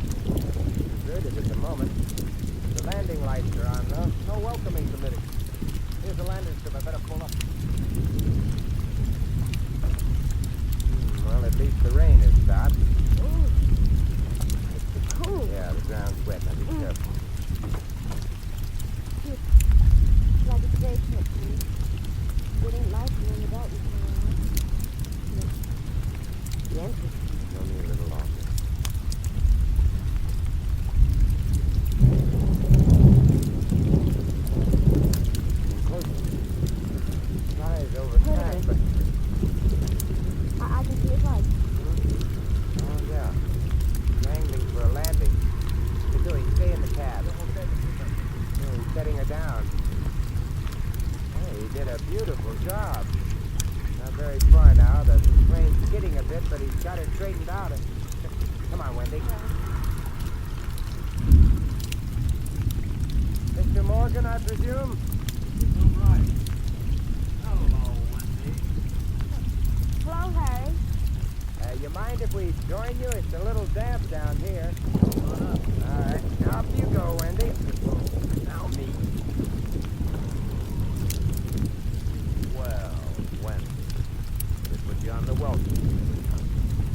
Harry, don't look at me like that, please. My name is Templar. Yeah? What are you doing here? I'm insurance. Your what? Wendy's insurance. Against your losing your temper. I never lose my temper. I never lose anything. How was the weather back in Guatemala? Fine when I took off. Why? Nothing. Anything happen on the flight? No. Very nice plane. Happens to be the best twin motor job built. Yeah, I can believe that. Pilot seat is nice and dry. Only the cabin. Nice and dry. Hey, what's cooked with him, Wendy? You want to grow up and be a weatherman? Everything's nice and dry, Morgan. Except your shoes. What was that? Your shoes are wet. Hey, company. Let's see who it is. Well, vanishing Mr. Kerrigan. Come in. My, Kerrigan. Carrying a gun like a real big boy. Never mind the gag, Morgan. Sammy's dead, so's Marlowe. Very sad news, you tell me. Want me to break down and blubber? I'm on the spot for both killings, Morgan. That's very sad. Why'd you kill him? I did. You might as well save your breath on that one, too, Kerrigan. Morgan's shoes are wet. What? It was fine weather in Guatemala when Morgan took off. The plane doesn't leak. He just landed it. Hasn't been off the plane yet. How did he get his shoes wet, huh? Very nice shooting, Morgan. You got his arm. Very nice shooting indeed. Yeah, even wearing wet shoes. I'll take your gun, Kerrigan. Thanks. You were saying something?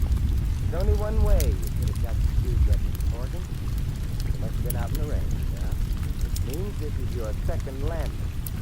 Yeah, Mr. Morgan was around New York yesterday and today.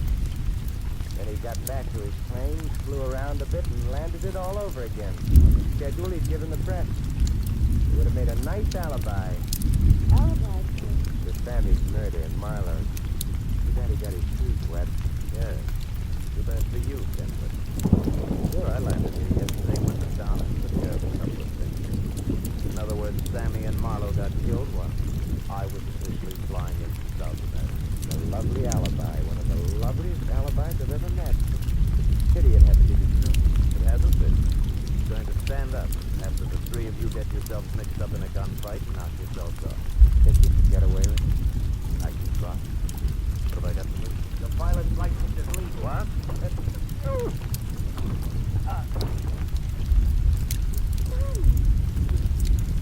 You knocked him off.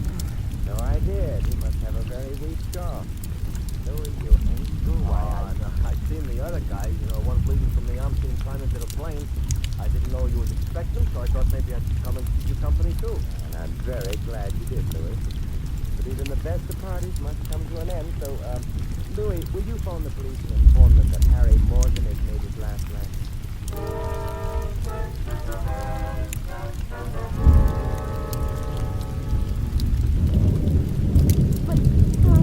Yes, Wendy.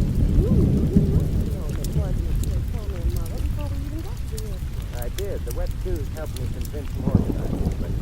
But Wendy, why would Sandy?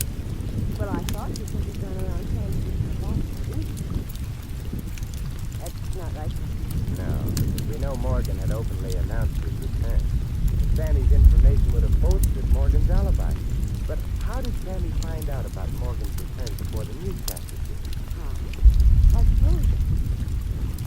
Oh. Morgan himself. Had to be that way.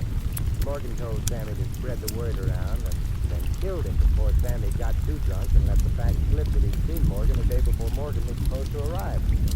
Sammy's only function was to help protect Morgan's alibi and get the three people he was after thoroughly jittery and on the run. Morgan's job would be simpler then. It really was. But how did you know he said yes? Well, you didn't. No, John. I didn't because, well, it was too front. And Kerrigan didn't because Marlowe had taken his gun, remember? Oh. Guys, you know the way you say about something. But it is. And I do. Nice kiss, but fleeting. I'm not sure.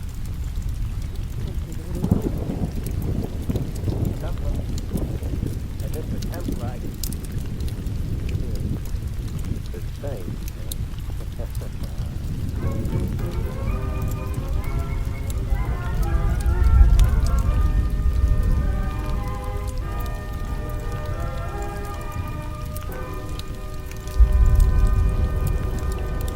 You've been listening to another transcribed adventure of the Saint, the Robin Hood of modern crime. Now here's our star, Vincent Price.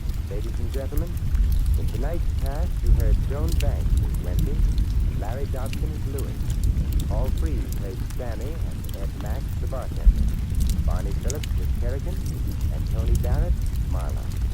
This is Vincent Price inviting you to join us again next week at the same time for another exciting adventure of the Saint.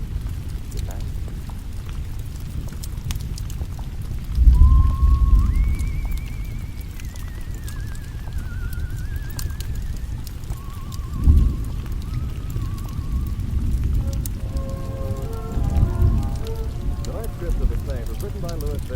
The Saint, based on characters created by Leslie Charteris, is a James L. Safier production and is directed by Helen Mack. Vincent Price is now starring in The Winslow Boy at the Las Palmas Theater here in Hollywood. All you Saint fans will be glad to know that the Saint comic books are on sale at all your stands. Your announcer is Don Saint. 3 chimes means good times on NBC. Theater Guild on the Air tonight stars Douglas Fairbanks Jr., Angela Lansbury, and Cecil Parker in the dramatic triumph, The Voisin Inheritance. And in 1 hour, it's a big show.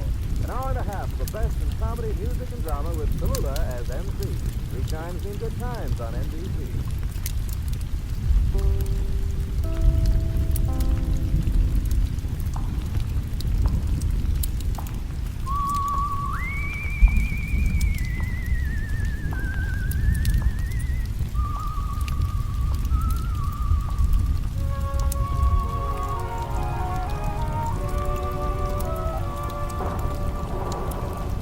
The Adventures of the Saint, starring Vincent Price.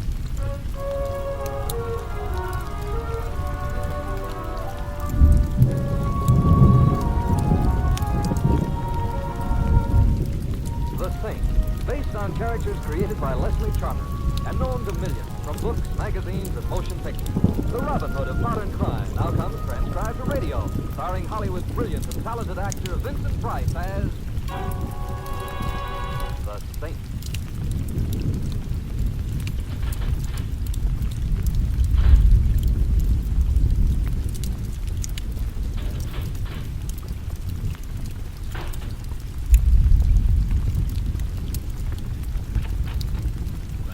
No, thank you. Come in, Mr. Templar. Oh, Warden, how are you? Just as gloomy as ever. Tom, haven't seen you for a long time. I do my best to keep out of jail. And you do your best to get a lot of people in. What can I do for you? And I wanted permission to see one of your prisoners. Oh? It's Tommy Patchett. Can't be done, even for you. Patchek's in the prison hospital. No visitors allowed there. Oh, I see. You know Tommy? He did some work for me years ago, Warden, that's all. I didn't even know he was here in prison until I got his letter. Letter? Wonder how he got a letter out of here. I don't know. He couldn't very well have put it in the mailbox at the corner. Mind if I take a look at it? No, of course not. Here it is.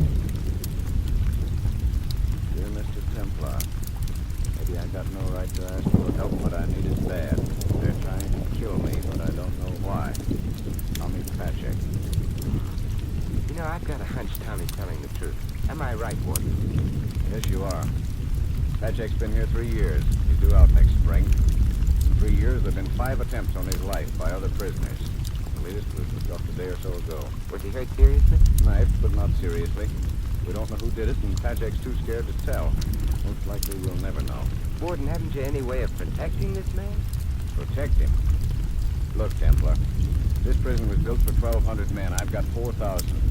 The guards are overworked and underpaid. The food's bad. There's no recreation facility. And every year, society sends me 1,000 more men and says, keep them in your crowded cage for a few years and send them back good citizens. Protect Patrick? Why, I can't even... Hey, what's that? There's been a break. Hello? Evans, where is it? How many? I see. Be right over. What is it, Warden? Your friend Patrick, Templar. He couldn't wait for you. He's gone.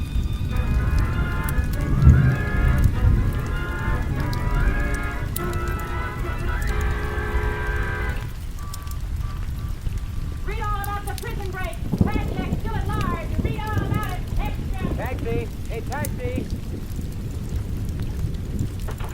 Oh, good afternoon, Louis. Afternoon, Mr. Templar. Ain't it a heavenly day?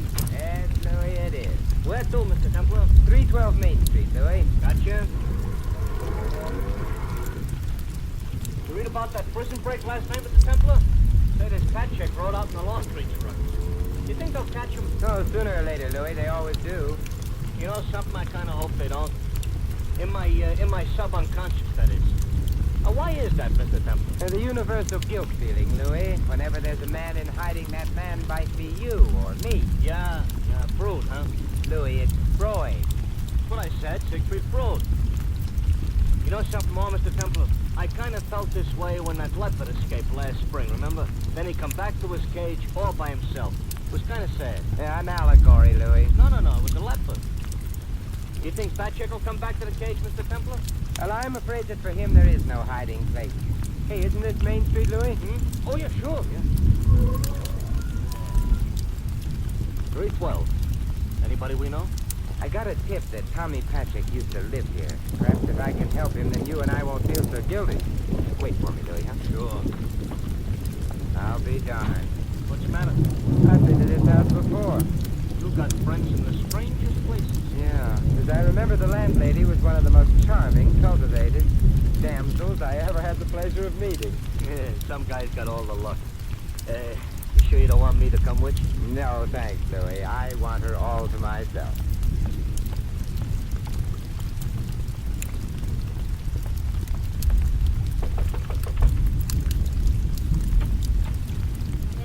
What do you want? Dear heart and gentle person, don't you remember me? My memory is so good. Well, I'm a friend of Tommy Patrick. Oh, you are? Know who I am? Shirley Temple. You're a cop, that's what.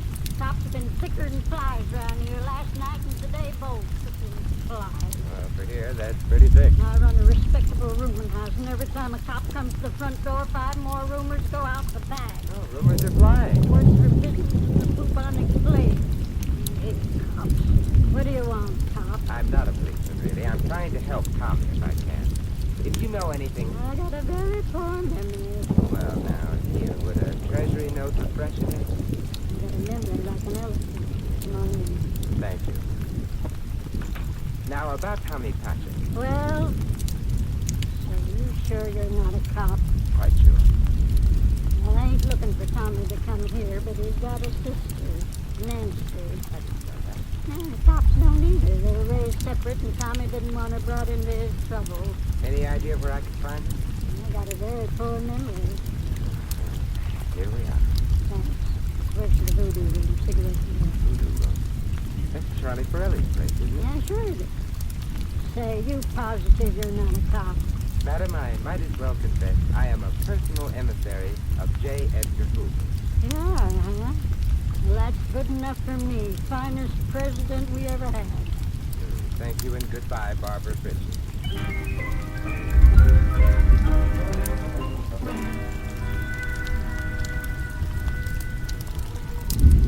Bartender, who do you think you're talking to? Well, you're standing behind the bar. I presumed you were the bartender. Well, I'm not. Joe is. I'm a big shot around here. Oh, I beg your pardon. I'll wait for Joe, the small shot. Well, he'll have a long wait. He went out to get a drink, which means he won't be back for several drinks. One of these. Scotch over ice, please. Have enough. Thank you. Yeah. Nancy around? Nancy around. Who wants to know? A guy wears a necktie, drinks scotch in the afternoon, thinks all the girls should fall down dying dead when he waves his little finger. look, all I asked was, is Nancy... Big man drinks scotch in the afternoon. Thinks he's got a right to. Real big operator here. Drinks scotch in the I afternoon, said you go know. away, please. You talk too much and you don't say anything. Just go polish your glasses. Okay. Real big pinstripe white shirt, necktie type up. Well, you want to see me or what? I was down at the state prison last night. I had a letter from a man who wanted to see me, but he couldn't wait. Thomas, Yes. I'm Simon Templer. I used to know your brother. what do you want? I want to help if I can. It'll say that. Yes. I remember Tommy talked about it. Just come to my place later. I live at the Sheldon. The back apartment on the second floor. What time? 9:11. I'll take off early. I'll be there, Nancy. Do you think there's any chance Tommy might come? I don't. What is it, Jack? Borelli just said that he wants to see you in his office. Keep out of this, Frank. Forelli doesn't even know he's here. I said that Mr. Pirelli wants to see Mr. Man of Distinction here, and if I have to persuade him, then I'll persuade him. Now stop flexing your muscles, Frank. You need your strength for the cocktail hour. I said that Mr. Pirelli wants to see you. Not a practiced gun. Matches your face. Listen, Mac, Lead on, Jack. I'll be right behind you just to make sure that you get it. You stay here, Nancy. Big deal is scotch in the afternoon. Thinks right away all the girls should fall down dying dead when he... Guy to see you, Mr. Pirelli. He was bashful, so I brought him. Oh, come in, Mr. Simon Templer. Yeah, welcome to the Voodoo Room, Mr. Templer. Let us see more of you. Cigar? Thank you. It's our own brand. And a vial of perfume for the lady of your choice. Voodoo from the Voodoo Room. That's a little trick I picked up from Sherman Village. Thank you. And where did you pick up this little trick, Mr. Pirelli? Right? Yeah. It's rather fast conscious. But a hard worker. I was asking about Tommy Patrick, Mr. Pirelli. I heard him. Indeed. Well, you're a friend of Tommy, Templer? Possibly. Possibly. And you might possibly be in touch with him, too? I couldn't say. You couldn't say. But you could tell us the basis of your interest in Tommy. I could, but I see no reason to. You see no reason to. Mr. Templer, showing interest in other people's affairs is not always helpful. Some people know this instinctively, and others have to be taught. Teaching, right? Sure. Not such a big operator now. That's enough, Frank. That's enough. I'm out the back way. Okay, Mr. Pirelli. Hey, Mr. Pirelli, I think I broke the bottle of perfume you gave me. I heard something crack. Well, let's look on the bright side, Frank. Might have been. Yeah, might have. Yeah, serves them right. Scotch in the afternoon with a neck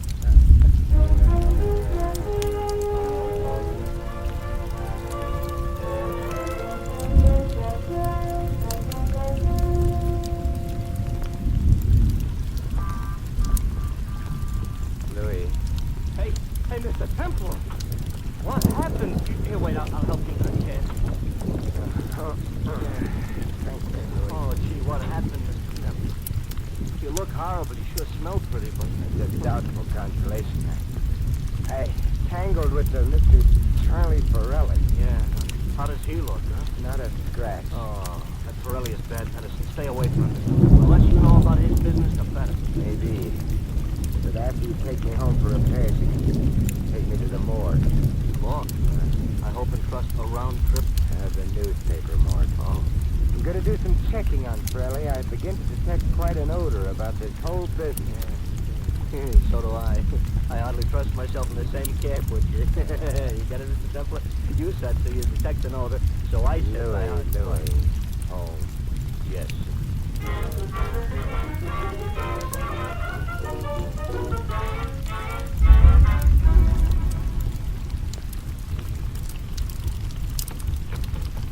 Hello, Sam. Well, Simon Templer, the Robin Hood of modern crime.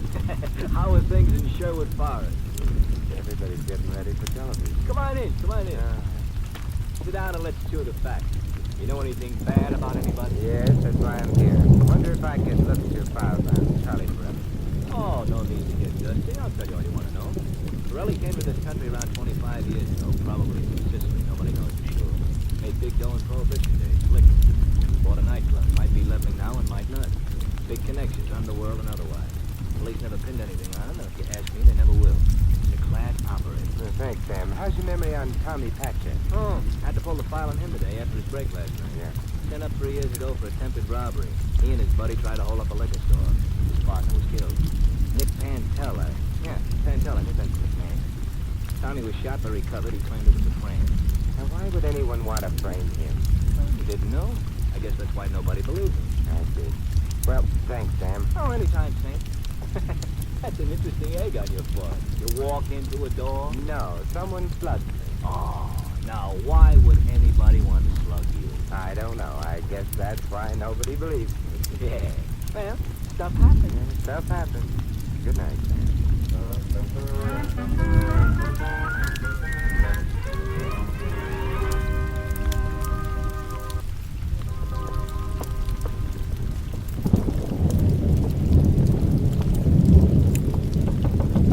Time and temperature, Nancy. Anybody watching now? I don't know. I don't think so. I'm not sure. You should see the rest of it. Well, I mean, What happened at Becky's house? well, he beat me up some, but I'm the durable type, pre-war construction. Oh, I despise. He's always hanging around with the own haters. I'm afraid of him, too. Well, what about Borelli? I don't know. You know, I get the feeling he's watching me all the time. I almost feel sometimes like that's why he's hired me, so he could watch me. Does he know Tommy Patrick's your brother? I don't know, but he knows everything. Maybe he does.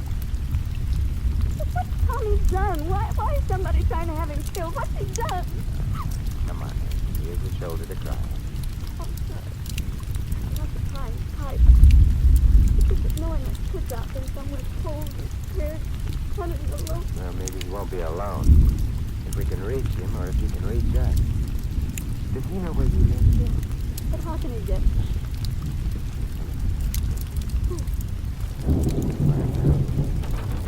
Frank. Hey, you're quite an accomplished man, Frank. You tend bar, beat up the customers, listen at keyholes. What else do you do?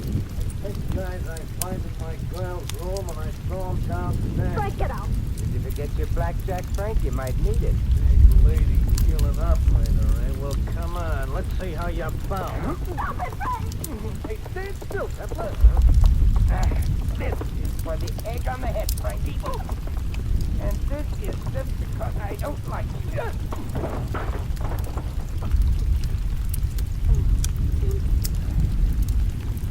hope your neighbors don't object to noisy parties, Nancy. No, I'm not hurt. I don't think I'll have Frankie mix me any more drinks. You were pretty good. Was I? Oh, well, no, well, you know best. Good night, Nancy. You leaving? Oh, no, indeed. Frankie might be back. I'll sit up and you take the bedroom. Now, get some rest. Did you sleep at all last night? No. I'm just waiting for Tommy. Get some rest. I'll stretch out on the couch. But If Tommy comes, I'll awake you. all right. Nancy, Yes. if I'm going to spend the night on your couch, you'd better call me tonight.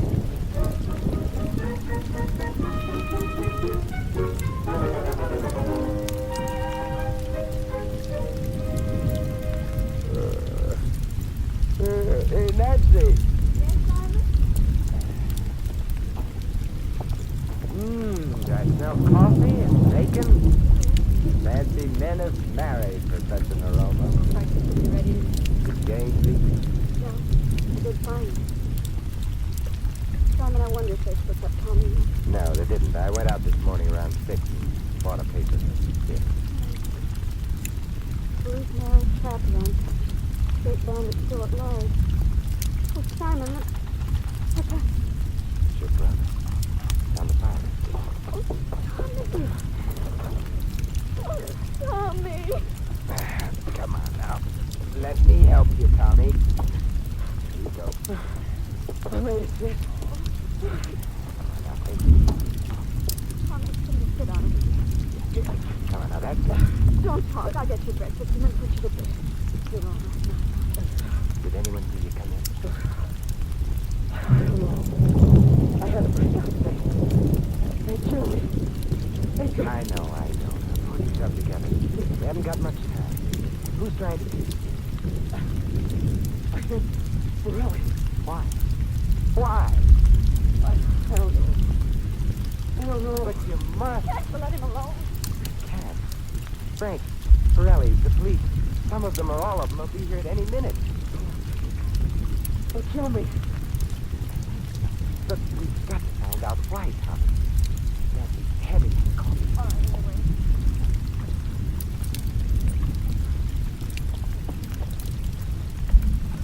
Now, you say Pirelli is trying to have you killed. That means you know something, or you think you do. What is it? I don't know. I don't know. Don't you think I've been trying to figure it out for 3 years? Please let him alone. I can't. You say the holdup was a prank, right? We didn't even have guns. Nick and I just went in for some beer and the owner started shooting. He got me. He was to get me too. When I came through, there was a gun from the house. One on Nick too. Did Nick know Pirelli? Well, can't I rest for a while? No, you've got that.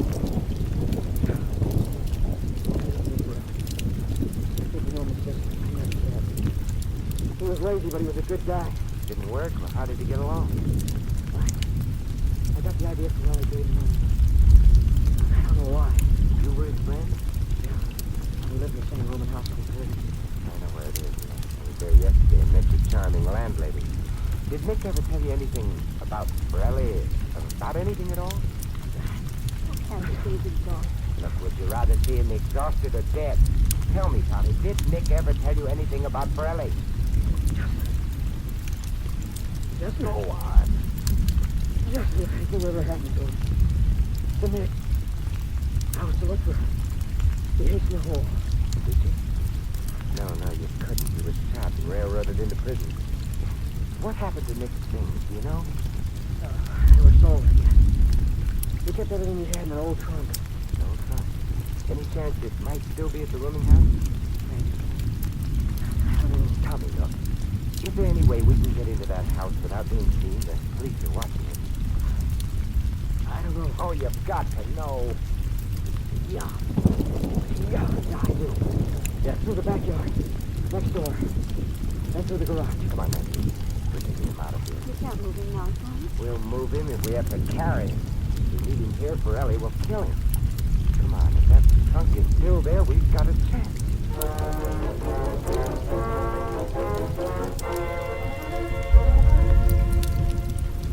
Louis, listen very carefully. Go ahead, Mr. Temple. It's your nickel. Are you feeling particularly reckless today? Wait, what do you mean? How would you like to take somebody for a ride? Well, Mr. Temple, there ain't nothing I wouldn't do for you, you know that. But take somebody for a ride. My wife wouldn't like that. You haven't got a wife. Yeah, but if I had one, she wouldn't like it. No, honest, Mr. Temple, I never bumped off nobody my whole life. I know that, and I wouldn't expect you to start now. I just want you to take somebody for a ride in your cab. Oh! Yeah, that somebody is somebody the police want.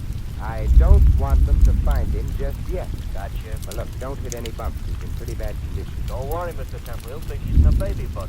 Louis, I'd like you. Oh, Mr. Temple, I bet you say that to all the cab drivers. Hey,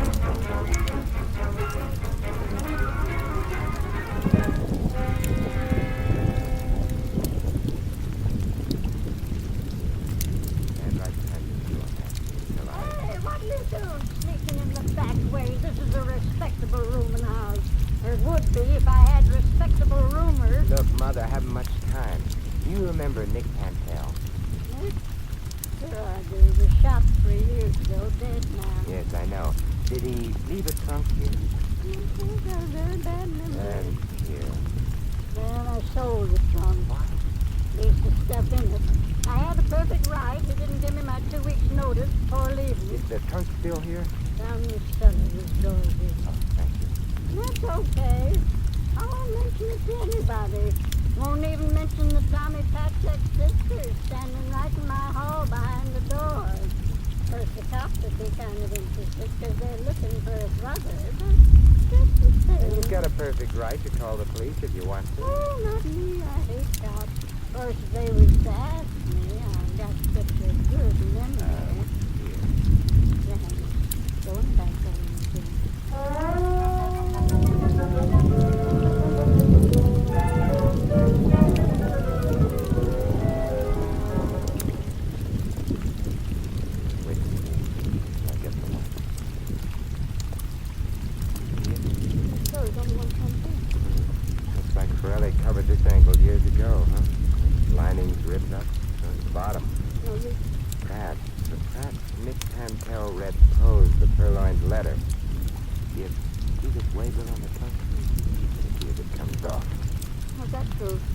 best hiding place is sometimes the most obvious. Look, newspaper clipping on the other side. It's in Italian. Do you translate it? No, but I'll find someone who can, and when I Save do... yourself the trouble, Mr. Templar. Well, hello, Pirelli. I'm Mac. Hi. I'll take that clipping. Keep him covered, Frank. Thank you. What do you propose to do now? What do I propose to do now? What would you do? Nothing. You're licked, Pirelli. You can destroy that clipping, but I can guess what it says. You committed a crime in Sicily years ago and had to flee the country. Probably you killed a man. Nick Pantel knew it and was blackmailing you. You had him killed. You tried to have Tommy killed at the same time. Just because he might. Just because he might? No. And if I committed this crime, Mr. Templar, why didn't they extradite me? Because Mussolini was making trains run on time and accepting bribes whenever they came along. Since then, you haven't been too sure, Pirelli. Everything is for sale, Mr. Templar. You got the money. Where's Tommy Nancy? She doesn't know, Pirelli. Do you? I think I'll just let you brood about that one. What do you think we should do, Frank? Well, it looks like him or you, Mr. Pirelli. How about the girl, Frank? I don't know her. Frank. You heard what he said, kid. Well, Frank? No. It won't work, Pirelli. It won't work. Well, difference of opinion is what makes horse racing. Hey, get back, you. Oh, Dr. John, enough holes in the floor already. There's cops all over the house and outside. Who called them? I did. My, you hated cops. I did, but I remembered there was a reward out for Tommy, and I figured Nancy knew where he was. Urged me to go back on my principles, so I forced myself. So what do we do, boss? Mr. Pirelli's a sensible man, Frank. He'll go back to the old country. That's better than facing a murder rap here, isn't it? Yes, much better. Put up the gun, Frank. Well, not before I... Give me that, Frankie. Give me that before I break your martini arm. Very impetuous young man, Frank. We might have killed him. Yeah, but he didn't. Shall we go, Pirelli? Yes, we'll go. But it's only a question of time for me, Mr. Templar. I'll be back. Any sensible society money can buy anything. And when you return to, shall I say, sensible basis, I'll be back. And if you come back, I won't keep you. In the meantime, I'll read up on Paul. He might have saved me a lot of trouble.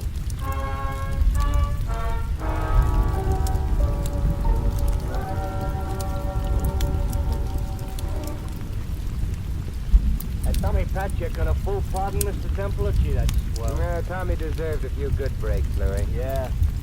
There's just two things about that case that bother me, Mr. Templar. Oh, what are they, Louis? You think a guy like Pirelli would ever come back to this country like you said? He'll be trying, Louis. So it's up to you and me. Yeah. And what's the other thing? Well, you know that day you had me drive Tommy Patchett all over town this cab when the cops were looking for him? Yeah? Well, all he talked about was his sister. What a wonderful girl she was. And, how pretty. Yes?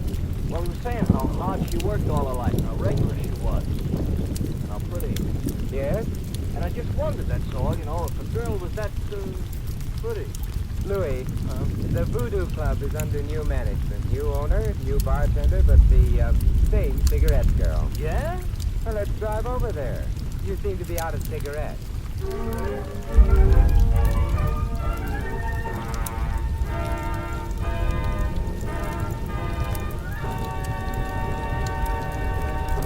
You've been listening to another transcribed adventure of the Saint, the Robin Hood of modern crime. Now here is our star, Vincent Price.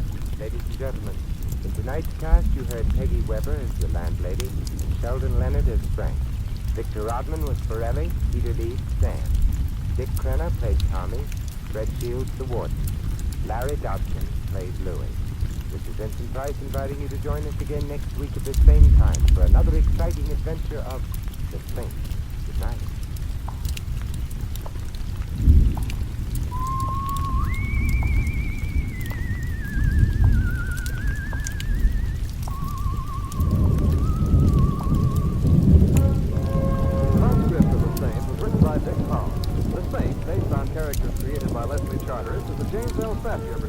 And is directed by Helen Mack. Vincent Price is now starring in The Winslow Boy at the Las Palmas Theater here in Hollywood. Your announcer is Don Sampson. 3 chimes mean good times on NBC. Tonight it's the big show once again. There'll be music with Meredith Wilson, Mindy Carson, Perry Como, and many more. Comedy with Bob Hope, Jimmy Durante, and Eddie Cantor. Drama with Jose Ferrer. In fact, it has everything, including Tallulah. And tonight, Theater Guild on the Air presents another outstanding drama, Dr. Jekyll and Mr. Hyde, starring Frederick March and Barbara Bel Geddes. So remember, visit the big show today.